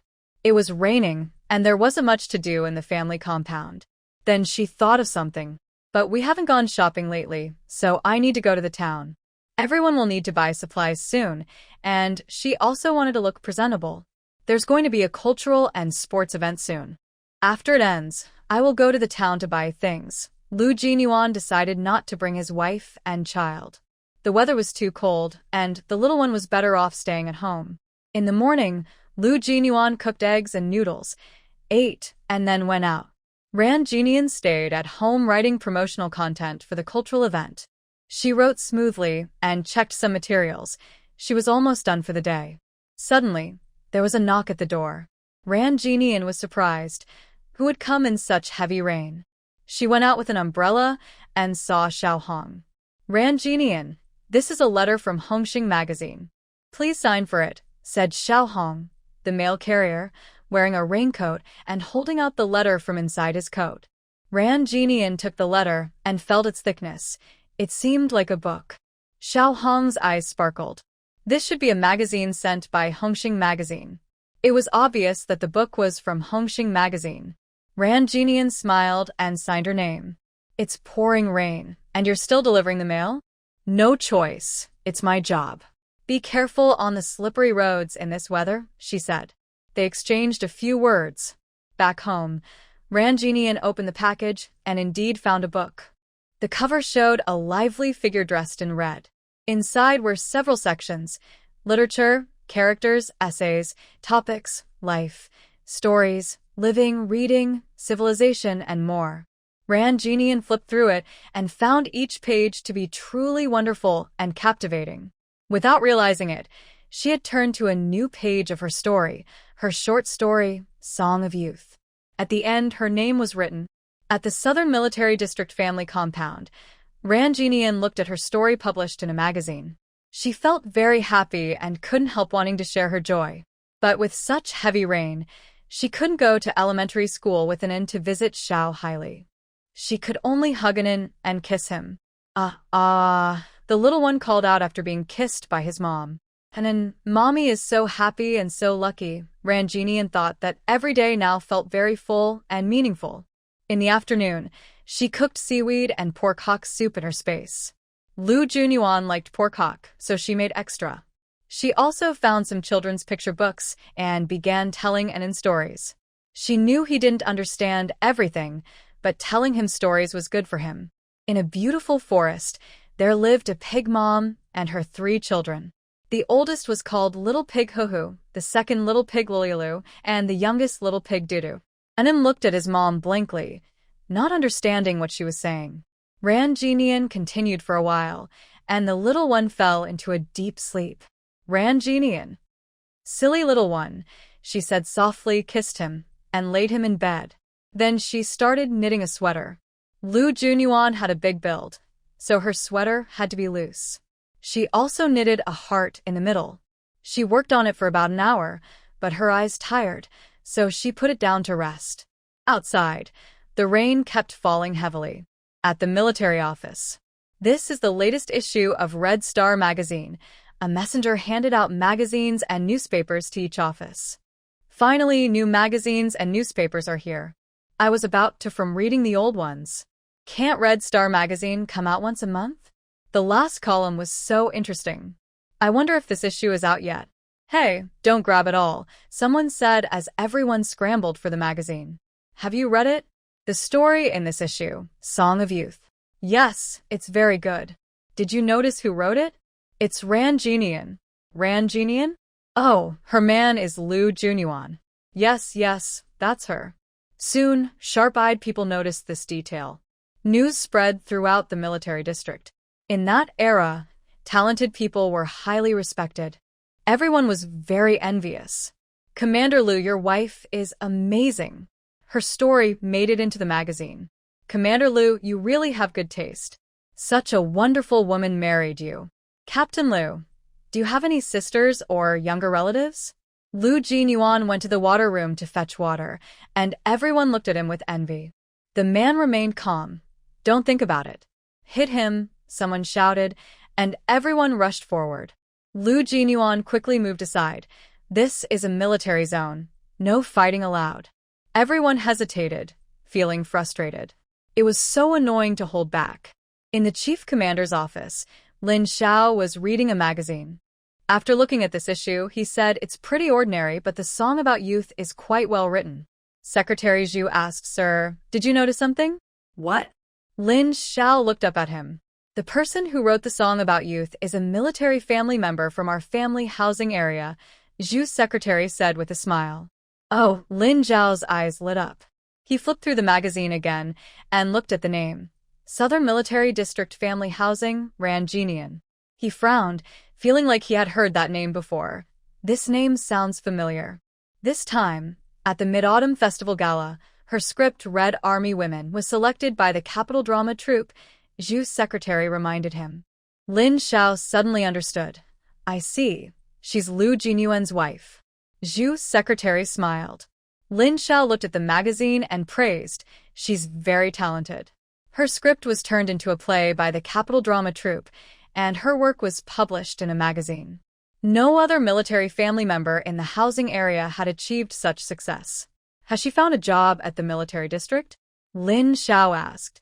Zhu's secretary shook his head. She just had a baby and is staying at home to take care of her. Lin Xiao frowned, thinking about how the country now needs all kinds of talent. Such an outstanding military family member should contribute to the nation. The military district is short of talent now. Have the women's director visit her, he suggested. Hopefully, she can find a job soon. Okay, Zhu's secretary nodded. At the arts troupe, Bai Qian proudly showed off a magazine. Jinyan's first submission was accepted. Who's more talented than her? Wow, so impressive, everyone nodded. Bai Qian felt proud. Not only that, her story script was adapted into a play by the Capital Drama Troupe. She's really talented. The handmade earrings and hairpins she made are also very beautiful. Everyone thought about the earrings and hairpins Rangenian made and believed she was very outstanding. Yen Qingxue stood nearby, pursing her lips. She thought Rangenian only relied on her childhood friendship with Lu Jinyuan, but she didn't expect her to be so talented herself. Compared to her looks, Rangenian was prettier. Compared to her education, she was no worse. The only thing she had over her was family background. Thinking of this, Yen Qingxue lifted her head proudly. One day, Lu Jinyuan would realize that family background was the most important thing. In the propaganda department, Ding Xiyue was cracking sunflower seeds. Are you still cracking seeds? How is your promotional article coming along? Why rush? It's just a few days away. Ding Xiyue was not worried at all. She figured she could just revise an old piece when the time came. Take a look yourself. The other person threw a magazine in front of her. Why? Ding Xiyue glanced at it. Flipped to the story page. Seeing the person's attitude was off, she put down her seeds and looked. What's wrong? Look here. The person pointed to the end of the article. Ding Xiyue read aloud. Southern Military District Family Compound, Ranjinian. Ranjinian. Her eyes widened suddenly. Ranjinian's article was published in Hongxing magazine. This Ranjinian is quite talented. If you don't do your best, she might surpass you. Hearing this, Ding Siue felt very upset. Just because she writes stories, she's so great? I can write too. The other person paused. You submitted your work to Hongxing magazine, but it hasn't been accepted yet. Just finish the promotional draft quickly, they said, and then left. After the person left, Ding Siue felt a bit anxious, worried that things might get out of control. That night, Lu Junyuan came home. Ranjinian had already prepared dinner: kelp and pork hock soup, spicy tofu, stir-fried lotus root slices. The rice was plain white rice. Ranjinian also made a spicy, dipping sauce. The couple ate happily. Wife, everyone saw the song of youth you wrote, Lu Junyuan said proudly. Ranjinian? The military district ordered magazines and newspapers from Hongxing. Ranjinian suddenly realized. That meant everyone had read her short story, and she felt a little shy. You wrote very well. Everyone is praising you. Lu Junyuan noticed her shyness. Really? Yes, he nodded. Ranjinian blushed. I will keep working hard. My wife is the best. After dinner, Lu Junyuan washed the dishes. Ranjinian played with Unan. Suddenly, a child's cry came from the neighbor's yard. Ranjinian stood up. That's Dia crying. Since the two families lived so close, she watched over the 3 children of sister Zhou every day, so she was quite familiar with them. Maybe she fell, or is being naughty. Lu Junyuan wiped the table. Wow. Dia's crying grew louder, accompanied by a man scolding. Ranjinian opened the door and looked out for a while. It's Dia's father hitting her. I'll go check, Lu Junyuan said, and went outside. After a while, the noise from the man next door quieted down, and the little girl stopped crying. Jinyuan, let's have a few drinks next time, Ranjinian heard the man next door say. Soon after, Lu Jinyuan returned. Ranjinian was holding Unan and feeding her milk. Why did her father hit her? She asked. He had a little to drink. Lu Jinyuan closed the door securely. He drinks and hits his daughter? Ranjinian frowned. Brother Zhenguo wasn't like this before. Something happened recently, and Dia's grades haven't been good. When he drinks, he gets aggressive. Lu Jinyuan boiled hot water to wash his wife's feet. What happened? She asked. Some military matters, Lu Jinyuan replied cautiously. His wife didn't press for details. Ranjinian knew she shouldn't ask too much, so she said, anyway, children shouldn't be hit easily. It can hurt them emotionally. I told Brother Zhenguo, and he will be more careful next time, Lu Jinyuan said as he wiped his wife's feet. Ranjinian took out a crib from the space and placed the little one inside. The couple lay on the bed. Ranjinian leaned against Lu Jinyuan and asked, Lu Jinyuan, are there any reliable young men in the military district? What's wrong? Hailey is too lonely by herself. I want to see if there's someone suitable to introduce to her. Ranjinian just had this idea. Lu Jinyuan thought for a moment. Honey, it's better not to introduce anyone. Why? If the person you introduce turns out to be not suitable, and after Hailey gets married, if things don't go well, will she blame you? Ranjinian hadn't thought of that. She just admired Hailey very much and wanted to find her someone, but she had been busy lately and forgot to mention it to Lu Jinyuan. Don't worry about her. The military district has many unmarried men. She will find her own partner eventually. When the time comes, we'll help her choose carefully. Ranjinian hugged his neck. Honey, you think so thoroughly. Then maybe I deserve a reward. This guy just can't get enough once there's some meat. The next day, Li Wan from the publicity department came to visit. Come in and sit for a while, Ranjinian invited. Li Wan stood at the door. No need, I still have to go back to the publicity department for other work. Ranjinian wasn't very familiar with her, just being polite. She took out the publicity draft and handed it to her. This is what I wrote.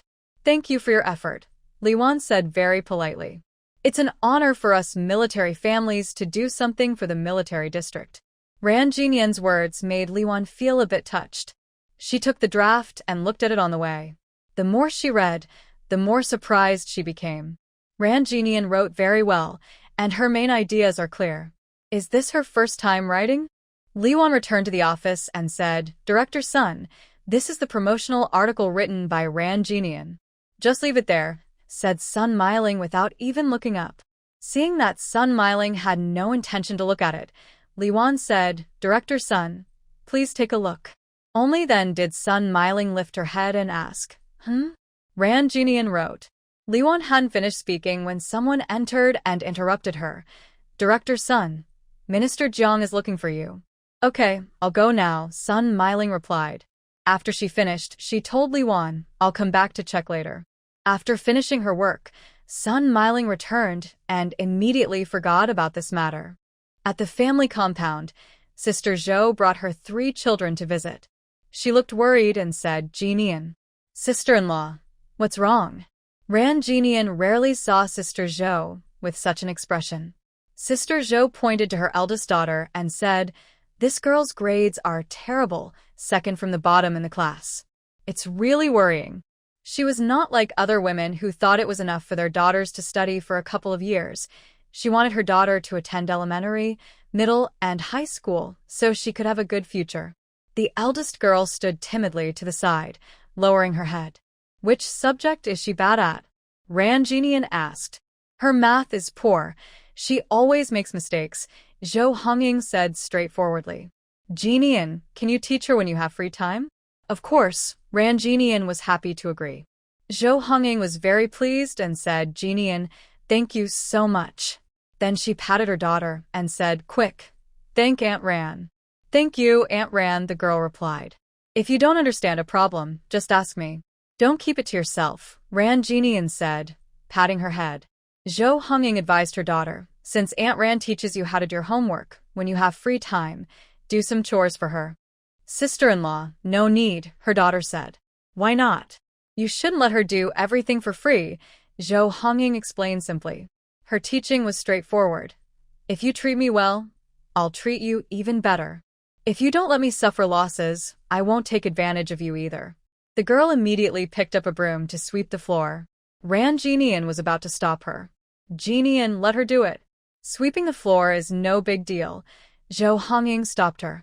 Ran Jinian thought that if she didn't let her do some things, she might feel embarrassed to ask. So she didn't say anything. Is someone there? A voice came from outside. Ran Jinian went out and saw that it was the woman director who was giving her an award. She wondered what she was doing here. Director Li, Ran Jinian said as she walked out quickly, with a hint of doubt in her eyes. Did you call me? May I come in and sit for a while?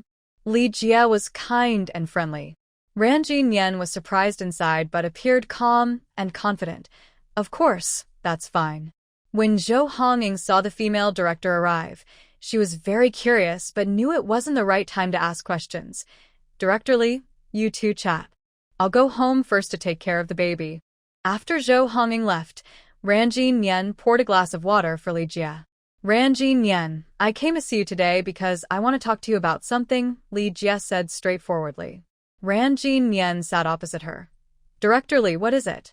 Based on what I know, you have a good education and writing skills. Have you considered finding a job at the military district recently? Director Li looked friendly and smiling. Ran Jinian thought it was something serious, but didn't expect it to be about this. Director Li, I just had a baby. The baby is very young, so I'm not thinking about working right now. Right now, her main focus was on Anan.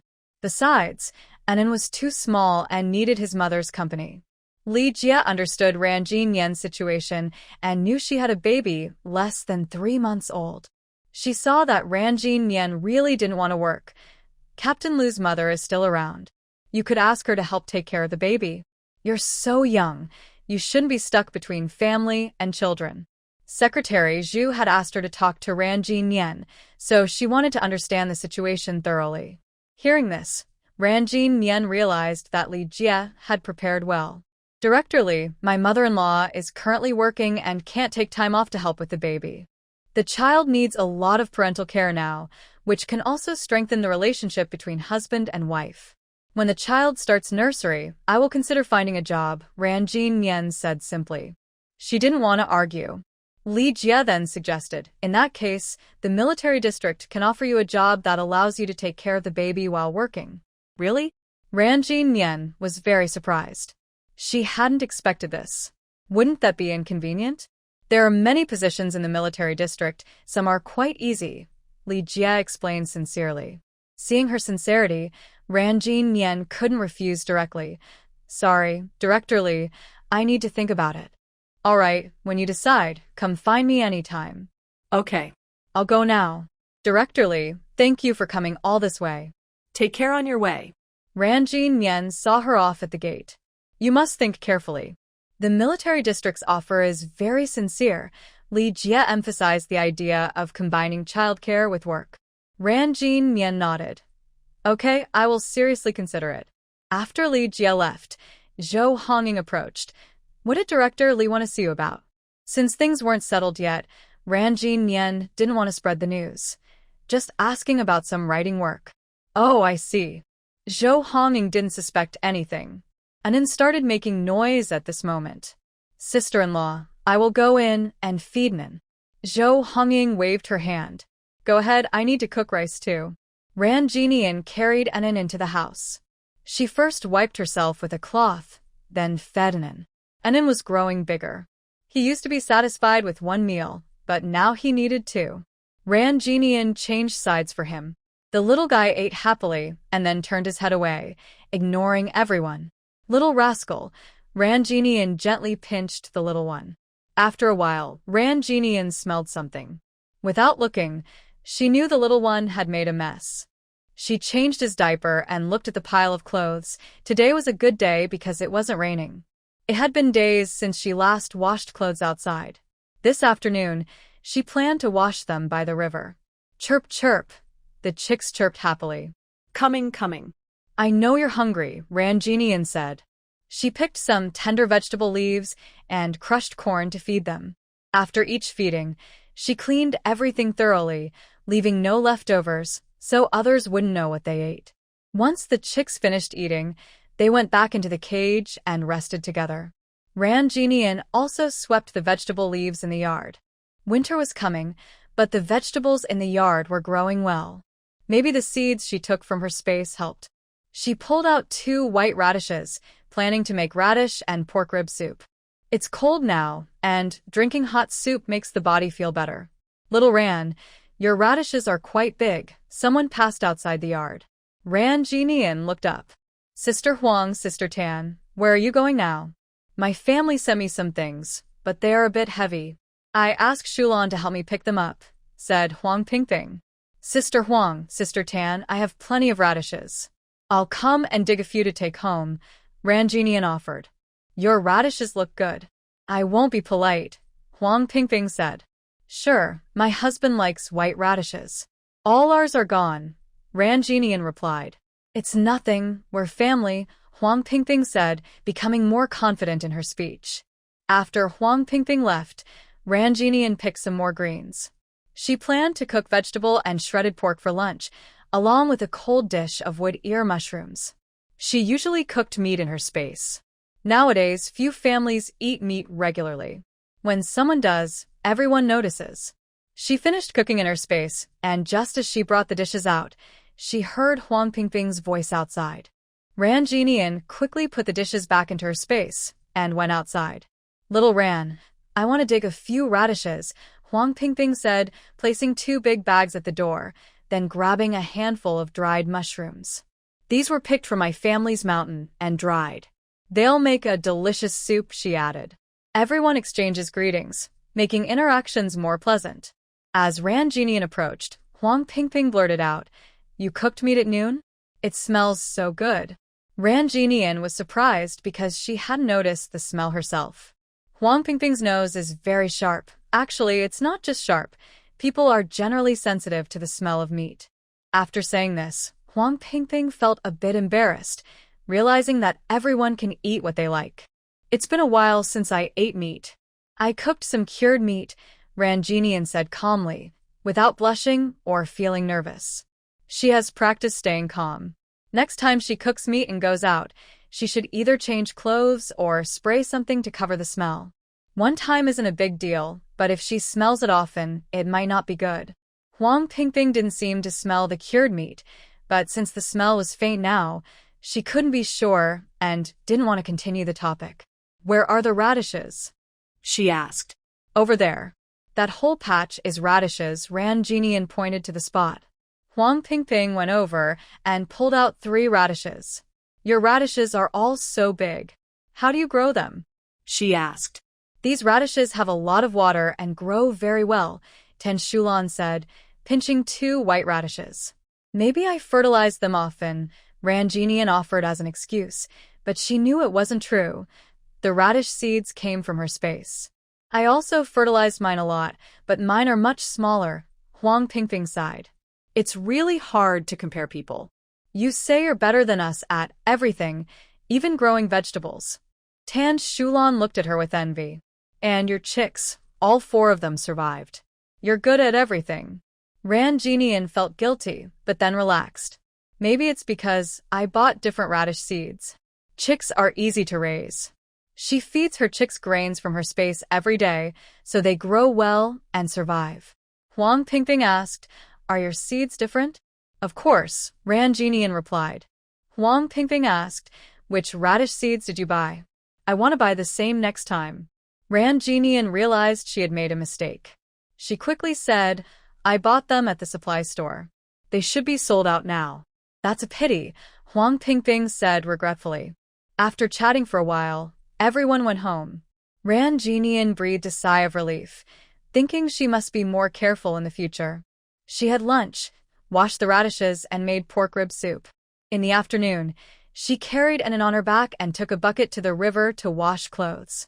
One of her sisters-in-law saw her carrying the child and washing clothes and said, Girl, it's getting cold. You should heat water at home and wash. Ran Jinian just wanted to make a small appearance and said, Sister-in-law, it's not that cold yet. You can still wash in the river now. Really diligent.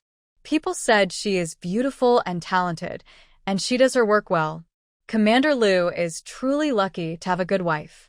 Everyone praised her. Ran Jinian washed for a while by the river, then carried her bucket home. In the afternoon, she continued knitting Lu Juanyuan's sweater. She had already finished a third, and in a few days it would be done. Annan played alone for a long time. Seeing that his mother ignored him, he cried unhappily. Ran Jinian had no choice but to put down her sweater and play with his toys. Suddenly, loud thunder roared outside. The sky turned dark. The weather changed quickly. Rain started pouring suddenly. Annan was frightened by the thunder and trembled, crying loudly. Seeing the storm outside, Ran Jinian quickly took Annan into her space. After a while, Annan calmed down and fell asleep peacefully. Ran Jinian also lost interest in knitting and picked up an unfinished book to read. At the military district, soldiers were training when an urgent assembly call sounded. Hurry, hurry. Everyone immediately ran forward. In less than 10 minutes, all soldiers stood neatly together. They whispered among themselves. What's the big emergency? How do you know it's serious? A new soldier asked. You wouldn't know, but when that bell rings, it means something major has happened. Quiet. The leaders of each unit blew their whistles. Lin Xiao appeared in front of everyone, looking very serious. The Yangtze River has experienced a major flood. Currently, 6 provinces in the middle and lower reaches are affected, with 107 counties and towns in trouble. Following the military headquarters orders, the eastern, western, southern, and northern military districts are mobilizing for flood control and disaster relief. Lu Junyuan knew his leave was over. Now, all married personnel have 15 minutes to say goodbye to their families, then gather at the military district gate. Lin Xiao knew this earthquake relief mission might cause casualties, so he allowed everyone to say farewell to their families. Everyone immediately ran to their family quarters and dormitories. At the family quarters, Ran Jinian was feeling uneasy while staying in her space. She suddenly had an idea and took the sleeping Annan out of her space. Outside, the rain continued heavily, with occasional thunder. It seemed like a sharp sound was heard in the air. She listened carefully, but it was gone. Clatter, clatter, clatter. Hurrying footsteps, mixed with rainwater, rushed inside. Honey! The man, soaked from head to toe, hurriedly embraced Ranjinian. Husband, what happened? When Ranjinian first saw him acting so strangely, she looked up and met the man's eyes. In that moment, she understood everything. You are going on a mission. Lu Junyuan's voice was filled with reluctance and trembling. Wife, take good care of yourself. Hubby, you must protect yourself. Ranjinian knew this day would come, but when it arrived, she only wished he would stay at home. She knew she was being selfish, but that was the honest feeling of every wife. Where is the child? Lu Junyuan thought of Anan. Ranjinian's mind was dizzy now, and when he spoke, she remembered. Anan is sleeping. Lu Junyuan strode into the bedroom, leaned over the bed to kiss the little one, then stood up and kissed Ranjinian again. Wife, I am leaving. He turned to go out. Wait a moment. Ranjinian grabbed his hand. She wanted to get something from the space to let him take along, but in her panic, she didn't know what to pick. Don't take anything, wife. Lu Junyuan touched her face. Going on a mission and bringing those things would be too obvious and could expose everything. Ranjinian was very anxious. Everything happened so suddenly, and she was unprepared. Wife, I am leaving. Lu Junyuan suppressed his emotions and turned to leave quickly. Ranjinian immediately chased after him. She stood at the door, tears in her eyes as she watched him disappear into the rain. Husband, you must come back safe. During this disaster relief at the military zone, 2/3 of the soldiers went out, and the area felt much lonelier. On the third day after Lu Junyuan left, Ranjinian felt distracted and restless. She learned about the great flood of the Yangtze River through the radio and was very worried about Lu Junyuan. In her past life, she never married Lu Junyuan, so she didn't know if he was in danger. But she knew this flood caused many casualties and was the biggest disaster in nearly 5 years nationwide. Every day, Ranjinian listened to the radio, hoping for news from the front, but it only reported good news and no real updates. She also bought newspapers like the People's Daily and Red Star, but the news from the front was similar. She was deeply worried. She really wanted to rush to the front lines, but she only thought about it. If she went, she would cause trouble. No, she couldn't lag behind while the men fought the disaster at the front. Ranjinian gathered everyone. Sisters-in-law, our soldiers are now fighting to save lives and protect the area. They're doing their best in difficult conditions. As their strongest support, we must get through this tough time together. Zhou Hongying cheered her on. Jinian, what do you want us to do? Ranjinian looked at everyone and said, our fellow people in the disaster areas have lost their homes, and many families are struggling to survive. I want to suggest we make a donation. Please rest assured, donating is completely voluntary and no one is forced. Donations? So we're being asked to donate? Everyone was surprised and a little uncomfortable, not expecting to be asked to give money. Seeing their hesitant whispers, Ranjinian spoke passionately.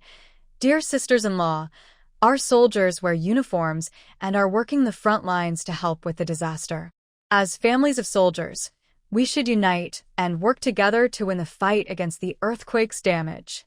Since I am a family member of a soldier, I can't be on the front lines like them, but I can do my best to contribute a small part.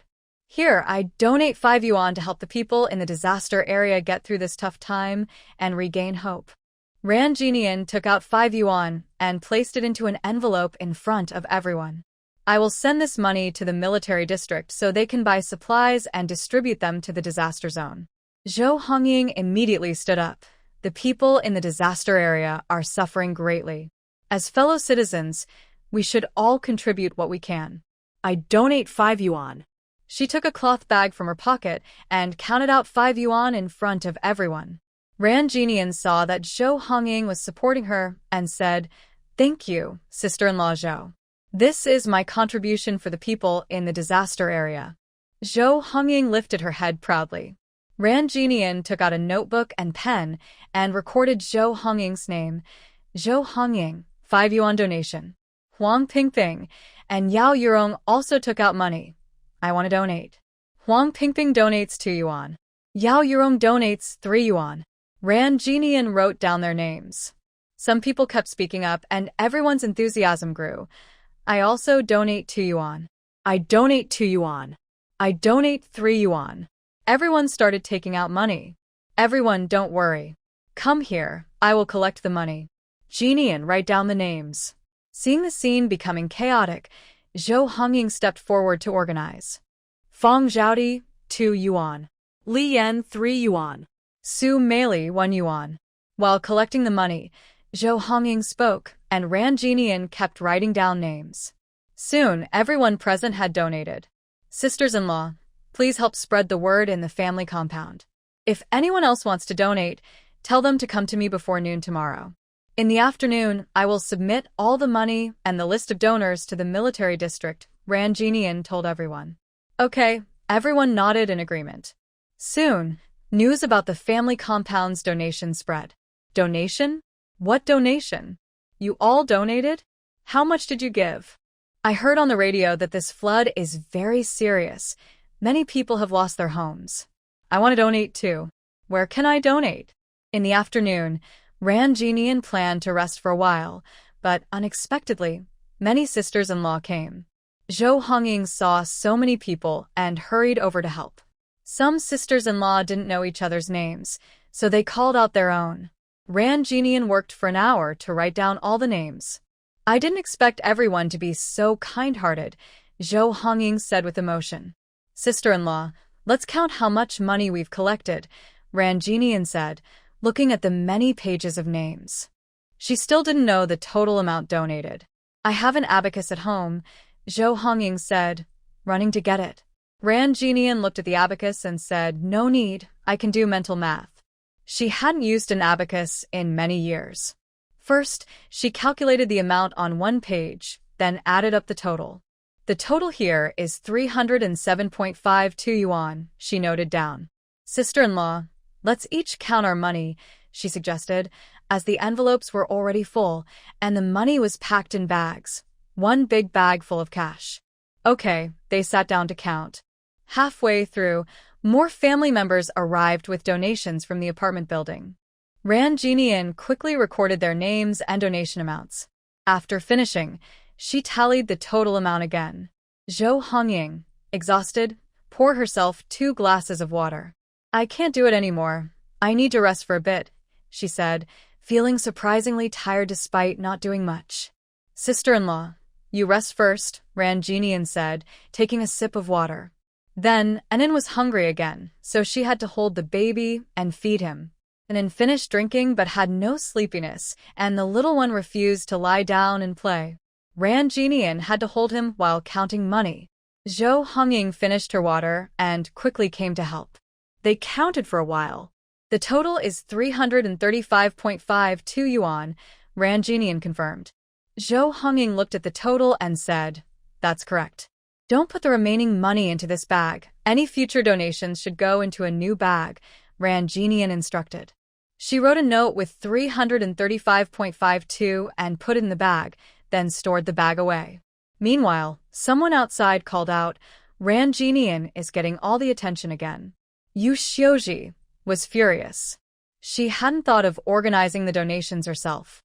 Now she could only watch Ran Jinian take the spotlight at the family compound. Xiuji, someone called from outside.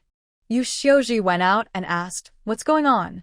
Come on, let's go donate to the disaster relief fund, the person said. Yu Xiuji. Her face darkened. Are you going to donate money? Everyone is donating. As family members of the army, we can't fall behind. She also didn't want to donate, since 1 yuan could buy more than a pound of pork. But since everyone was donating, it wouldn't look right if she didn't. Are you not going to donate? Everyone stared at Yu Xiuji intently. Yes. Yu Xiuji gritted her teeth. They went to Ran Jinian's yard. Although she had passed by many times, this was the first time entering. Even though it was winter, the vegetables in the yard grew well. The 4 little chicks looked fat and healthy, clearly well cared for. Ran Jinian heard the noise outside and knew someone was donating again. Sister-in-law, someone is here. Zhou Hongying was sitting in a chair, snoring. Hearing Ran Jinian's voice, she shivered and instinctively asked, "How much are they donating?" "We are donating," said some people Ran Jinian didn't know well but recognized. "I'll donate 1 yuan. I'll donate 2 yuan. Everyone took out their money. Ran Jinian remembered their names. Yu Xiuji watched silently from behind. Seeing Ran Jinian still writing down names and amounts, her records were very clear. It was hard for rumors to spread. "Yu Xiuji, how much are you donating?" Zhou Hongying saw everyone had finished donating, but Yu Xiuji was still standing there. Yu Xiuji initially wanted to donate 1 yuan, but when Ran Jinian looked at her, she immediately raised her chin. "I'll donate 3 yuan. "Xiuji, 1 yuan is enough." A friend pulled her back. "I'll donate 3 yuan and write my name." Yu Xiuji took out 3 yuan and placed it in front of Ran Jinian. Ran Jinian wrote her name. Yu Xiuji said proudly, "Is it my donation the most?" "No, many sisters-in-law donated 3 yuan. Yu Xiuji's face darkened. She thought everyone donated 1 or 2 yuan, and her 3 yuan was the most. But she didn't expect many sisters-in-law had also donated 3 yuan, so her donation seemed pointless. Her 3 yuan. Who donated the most? Yu Xiuji asked. Someone curiously replied, "Of course, Jinian. She donated 5 yuan. Yu Xiuji. Donating 3 yuan didn't make much impact. But in the end, Ran Jinian donated 5 yuan, gaining attention and reputation, and taking everything. Everyone was surprised. They didn't expect Ran Jinian to donate 5 yuan. That was a significant amount. Those who donated 1 yuan felt very reluctant. Everyone left the yard. "I think Ran Jinian is a good person. She has a good education, looks nice, and is very capable at work. She is truly outstanding. Every time she sees us, she greets us warmly and never holds a grudge." Everyone takes turns praising Ran Jinian, saying kind words about her. Yu Xiuji said, "You didn't used to talk like this before. Her vegetables grow really well, and I don't even know how she manages it. Her house is always very clean, and it smells fresh. Have you seen that shoe rack? Shoes are neatly arranged, which is very convenient." Everyone kept talking excitedly. Yu Xiuji couldn't listen anymore and said, "Ran Jinian is very fake. Don't be fooled by her." Everyone looked at Yu Xiuji together. "Why are you all looking at me like that? Didn't you also think she was fake before?" Yu Xiuji snorted. "We didn't spend much time with her before, so we didn't really know her. At first, we only heard you say she was bad, so we didn't have a good impression of her." "Exactly." Yu Xiuji felt a bit guilty and said, "You're blaming me now. We're just being honest. Fine, if you want to go play with her, go ahead." Yu Xiuji turned and left angrily. Yu Xiuji is really petty. Ran Jinian didn't do anything to her. Why does she keep holding a grudge? She just can't stand that someone is better than her. Since everyone had spent a lot of time with Yu Xiuji, they knew her personality well. That day, people kept coming to donate money at Ran Jinian's house off and on. She didn't dare go into the space to cook meat at night, worried someone might come unexpectedly and smell it. So she just boiled some noodles and ate a simple meal. After 7 p.m., strong winds started blowing again, and it looked like heavy rain was coming. Ran Jinian caught the 4 chicks and brought them inside, locking them in the kitchen. Outside, the rain was pouring heavily with the wind. Ran Jinian knew no one would come now, so she closed the door tightly. After a busy day, she boiled some hot water and soaked her feet comfortably, thinking she would sleep well tonight. But as soon as she lay on the bed, her mind was full of Lu Junyuan. She wondered how he was doing, whether he had eaten enough, and if he had been hurt. Her thoughts made her dizzy, and she didn't realize how long she had been asleep. Downstream of the Yangtze River, heavy rain was pouring nonstop for over a week, causing the water level to rise continuously. Dozens of towns were flooded, and the once lively and bustling streets now looked quiet and desolate. "Quick, there's an old person here. Here's a child. Here's a pregnant woman. There are people injured here." The soldiers are moving against the current in the floodwaters, which are rising steadily and have gone above their knees. Some are carrying people on their backs, others are holding children, and some are pushing small boats forward with effort. The soldiers repeatedly carry those who cannot move easily, despite the difficulty of the rescue, doing their best to move everyone to a safe place. Quick! Everyone check again for any missed people. A man with a stern face, covered in mud, orders. His uniform is almost unrecognizable, stained with black dirt everywhere. Commander, we've checked here several times. No one is left. Lu Jinyuan replies hoarsely. Check once more. Yes. The remaining soldiers begin to search again. Lu Jinyuan also checks each house, his throat burning, but he ignores it. No one here, no one here. Please respond if you hear me, he calls out. A weak cry for help comes from beneath some ruins, but it is too faint for anyone to hear. Lu Jinyuan pauses, seeming to hear a child's voice. Commander, no one is here. We need to leave quickly for the next place, a soldier calls from across. Coming, Lu Jinyuan responds. He looks around and sees the floodwaters rising more and more, realizing they won't have much time if they don't leave now. Help! Help! A faint voice calls out just as Lu Jinyuan turns to leave. He suddenly turns back, his eyes fixed on the ruins ahead. Bending down, he sees two elderly people trapped under a fallen beam, unable to move. Fortunately, this area is higher ground. The water continues to flow downward. Quick, there are still people here, Lu Jinyuan shouts loudly. Hearing this, everyone rushes over. He points to a large beam. Two elders are trapped under this beam. We need to move it. Everyone looks around. Commander, that's impossible. The beam is pressed down by the house. We can't move it. What should we do? The elders can't hold on much longer. Everyone is anxious. Lu Jinyuan speaks firmly. I'll go in first. You all work together to lift this side, and I'll try to rescue the elders. Commander, it's too dangerous, everyone exclaims, understanding his plan. They know this is risky and could cause the house to collapse. If the elders aren't saved and the house falls, the commander might be in danger too. People come first. Hurry, we can't waste any more time, Lu Jinyuan says seriously. Everyone follows his orders. Lu Jinyuan quickly rushed in, grabbing an elderly man. Hurry, he said. Everyone immediately used all their strength to lift the beam. They shouted loudly, and the beam was lifted slightly. Seeing this, Lu Jinyuan quickly grabbed two elderly men and pulled them out. The elders had been trapped for a long time and had little strength left, relying entirely on Lu Jinyuan's effort. Suddenly, there was a loud collapse sound. Lu Jinyuan's muscles tensed, and veins bulged on his forehead as he held one elderly man in each hand. He cried out. Captain! Everyone saw this scene, their eyes turning red with worry. The two elders were pulled out just in time. Boom! Lu Jinyuan was pushed down by the falling debris. Captain! Everyone shouted desperately. Captain! Sob, sob, sob. The crowd hurried to help, but the collapsed house made them helpless. Why are you crying? Just as they felt powerless, a deep voice sounded. Captain! Everyone looked up, seeing a dusty man emerge from another direction. Captain, are you okay?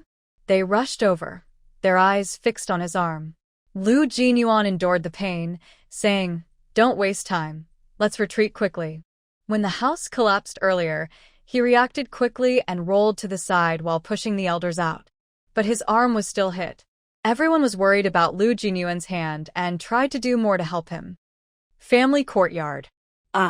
Anan's crying woke Ranjinian from her dream.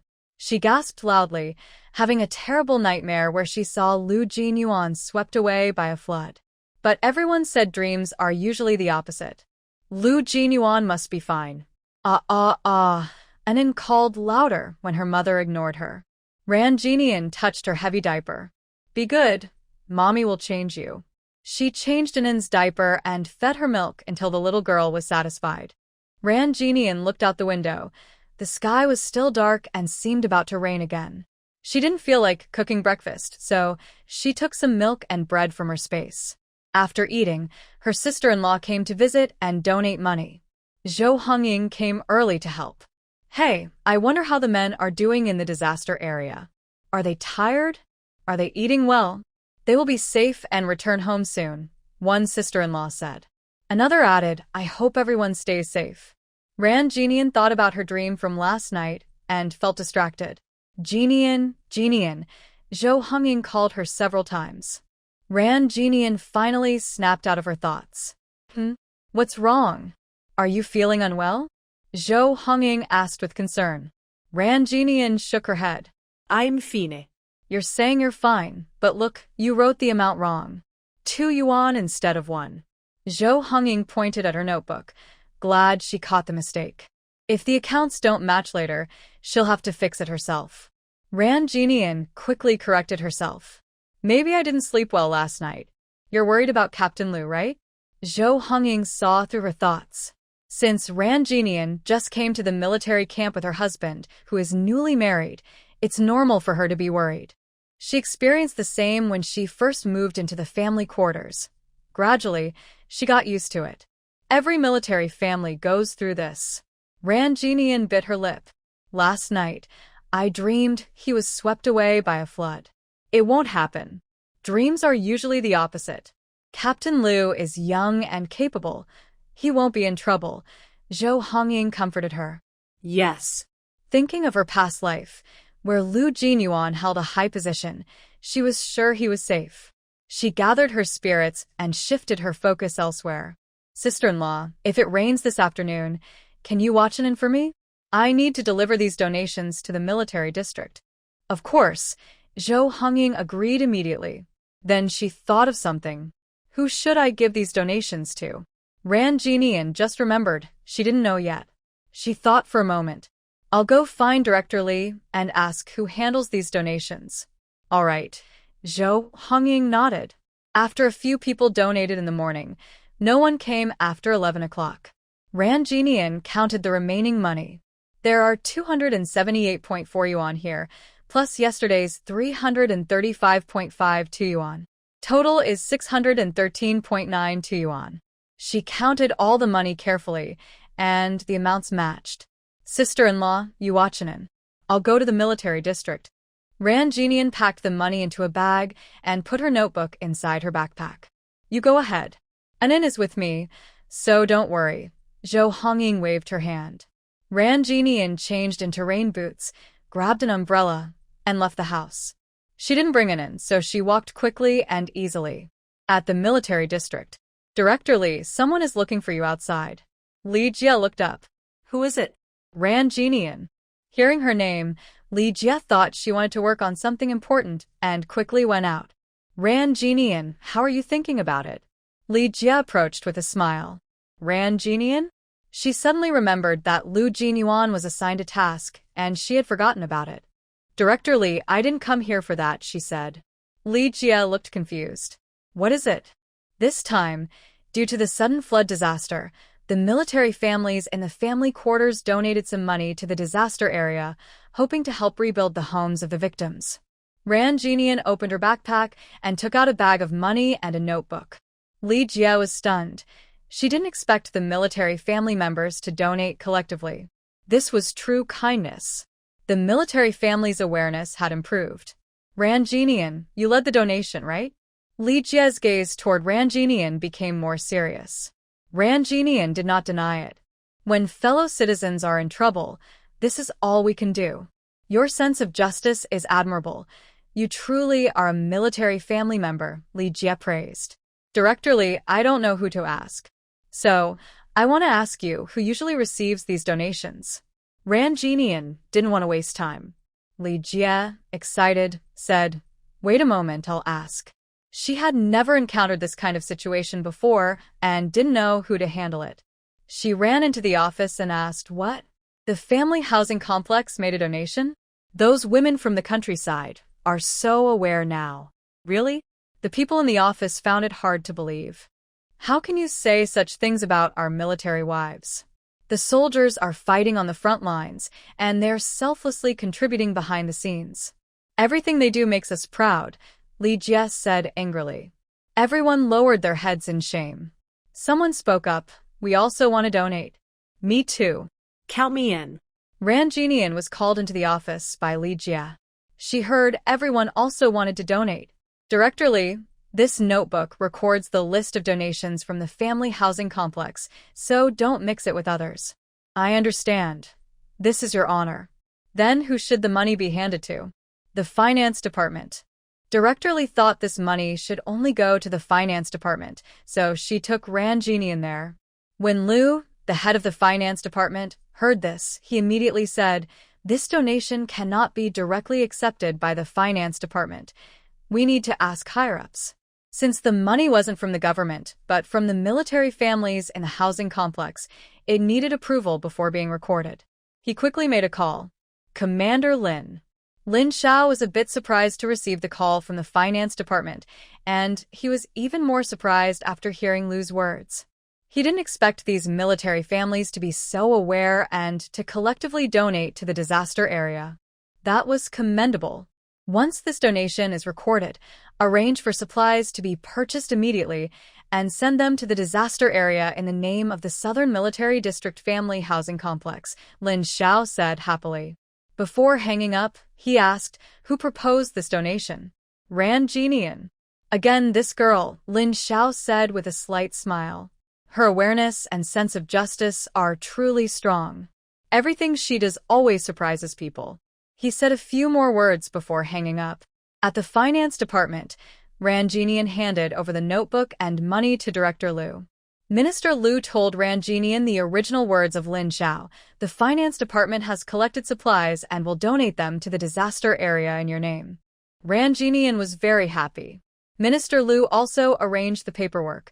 I will submit this notebook, and the donations from the family compound will be kept on file. Thank you, Minister Liu, Ranjinian said. Minister Liu raised an eyebrow. That's what you deserve. Minister Liu, you're busy, I'll go ahead. Ranjinian saw that everything was settled. Take care, Minister Liu said kindly. Ranjinian left the military district, and the sun peeked out from behind the clouds, making the sky clear.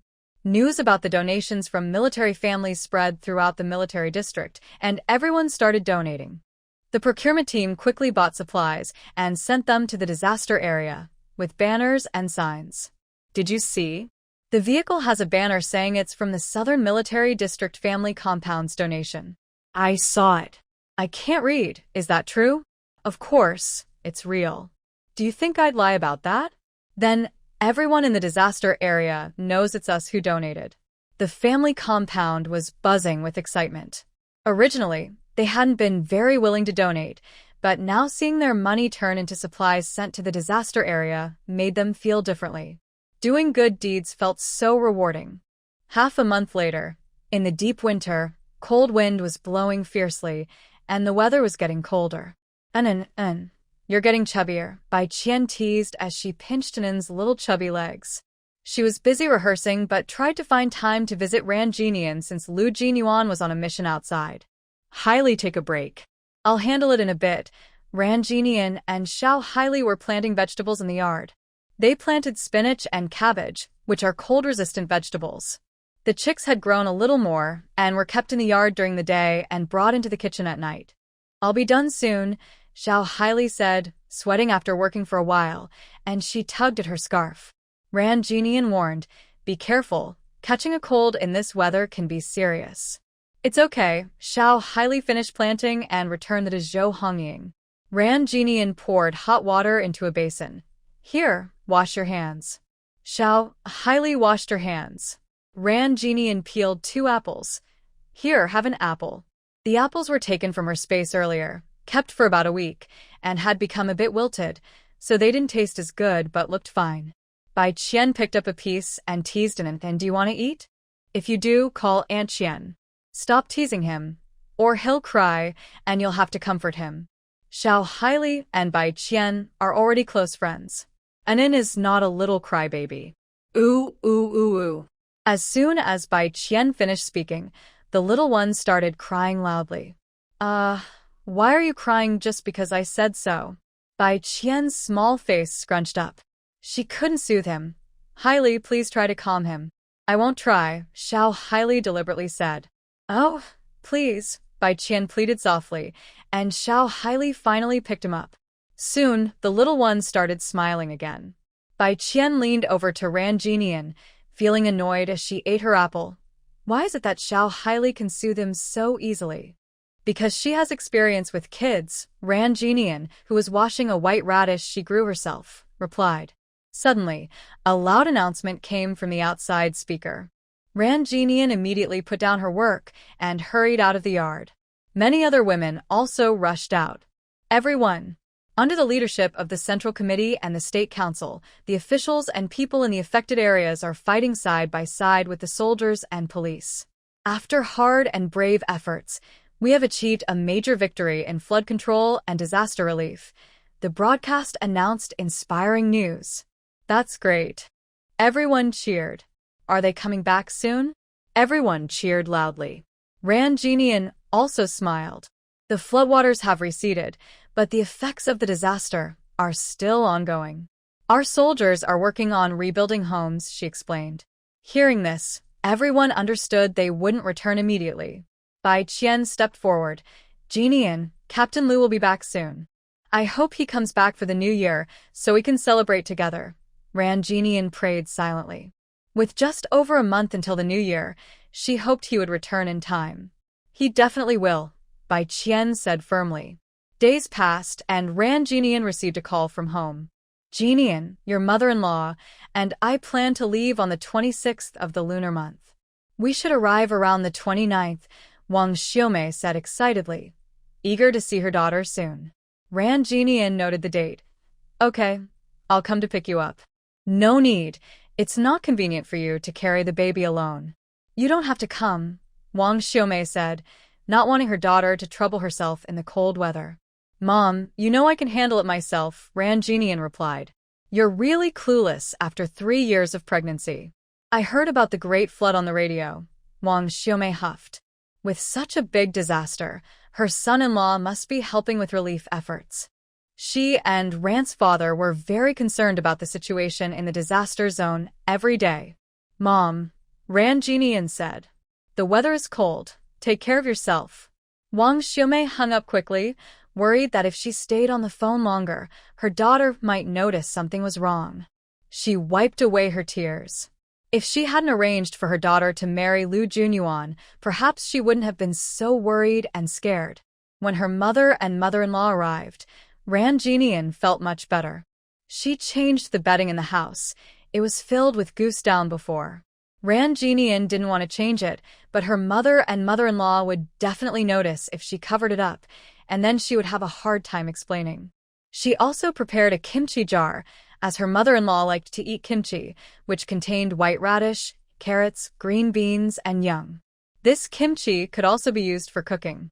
Besides that, she had already prepared sunflower seeds, peanuts, sweet canned fruit, and peach pastries. Ran Jinian also packed 2 cotton coats, both filled with new cotton. She had cotton shoes, slippers, and warm sweaters. The New Year atmosphere was growing stronger, and the family compound was preparing for the holiday. Since it was difficult for Ran Jinian to go out with the child, she asked Zhou Hongying and Yao Yurong to bring some supplies. Finally, it was the 29th day of the lunar month.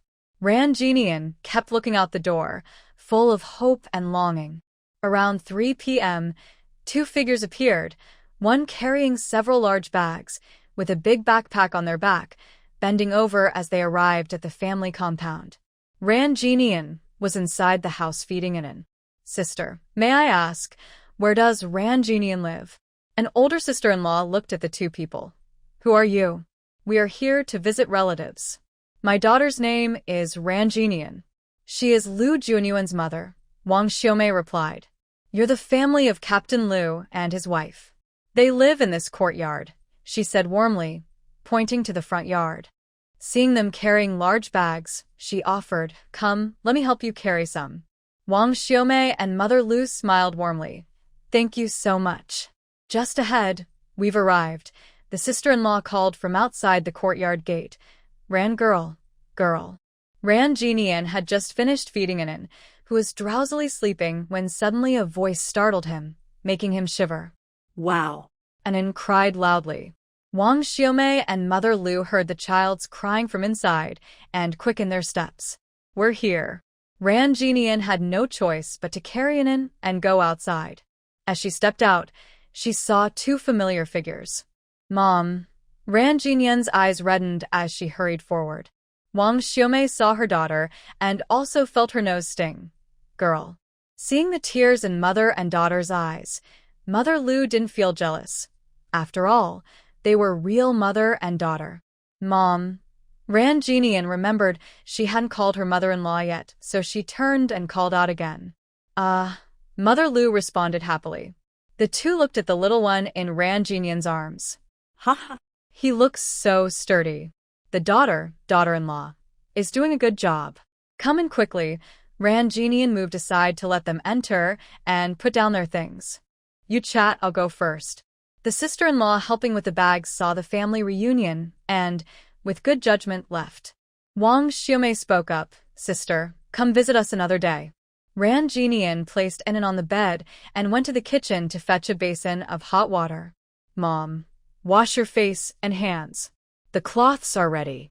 She had prepared 2 cloths, one for each mother.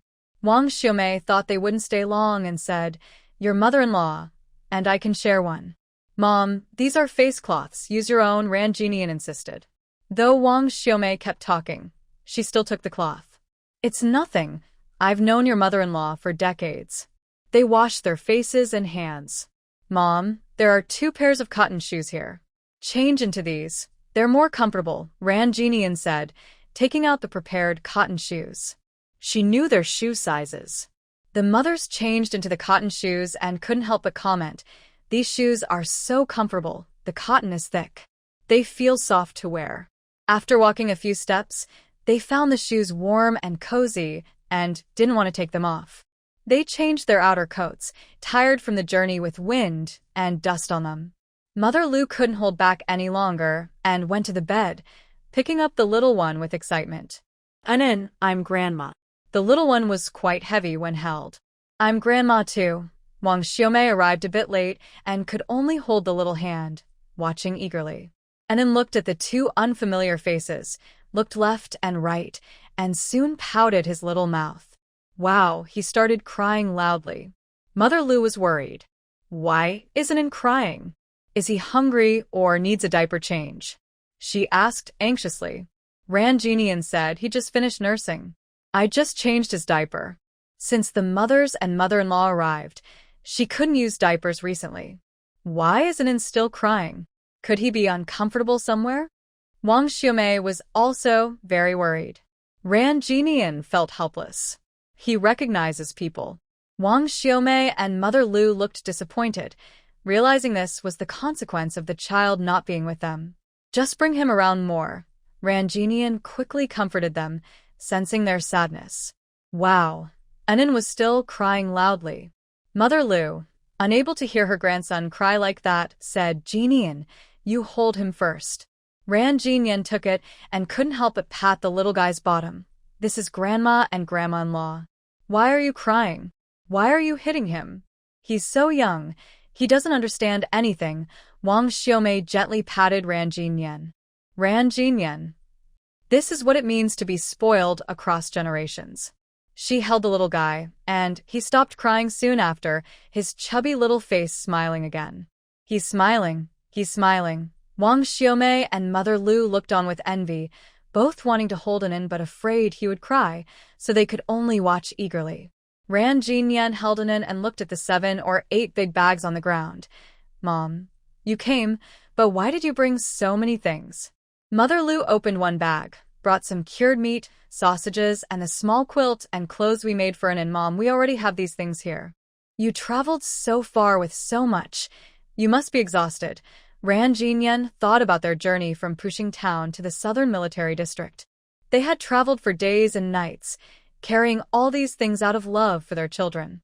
Her heart felt both sour and happy. Mother Lu took out a small bag from her chest. This is a silver lock sent back by Enin's aunt. She asked me to give it to him. Aunt Lu Jinyuan has a sister, Lu Lanlan, who married and went to the northwest for research. They couldn't come back for the wedding this time. Mother Lu took out the silver lock, which still felt warm because she kept it close to her chest. Enin, this is a silver lock from your aunt. Ran Jinyan put it on Enin. Ah, Enin exclaimed. Wang Xiumei, hearing her grandson respond, said, "This kid understands. My grandson is very smart." Mother Lu smiled happily. Ran Jinyan truly felt what it meant for grandma and grandma-in-law to love their grandson more and more. "Also, these meats are all made by me and your mom." Mother Lu opened 2 more bags filled with cured meat and sausages. Ran Jinyan didn't expect them to bring so much, but luckily, the weather wouldn't spoil it. "I'll hang them in the kitchen," Mother Lu said, and moved quickly.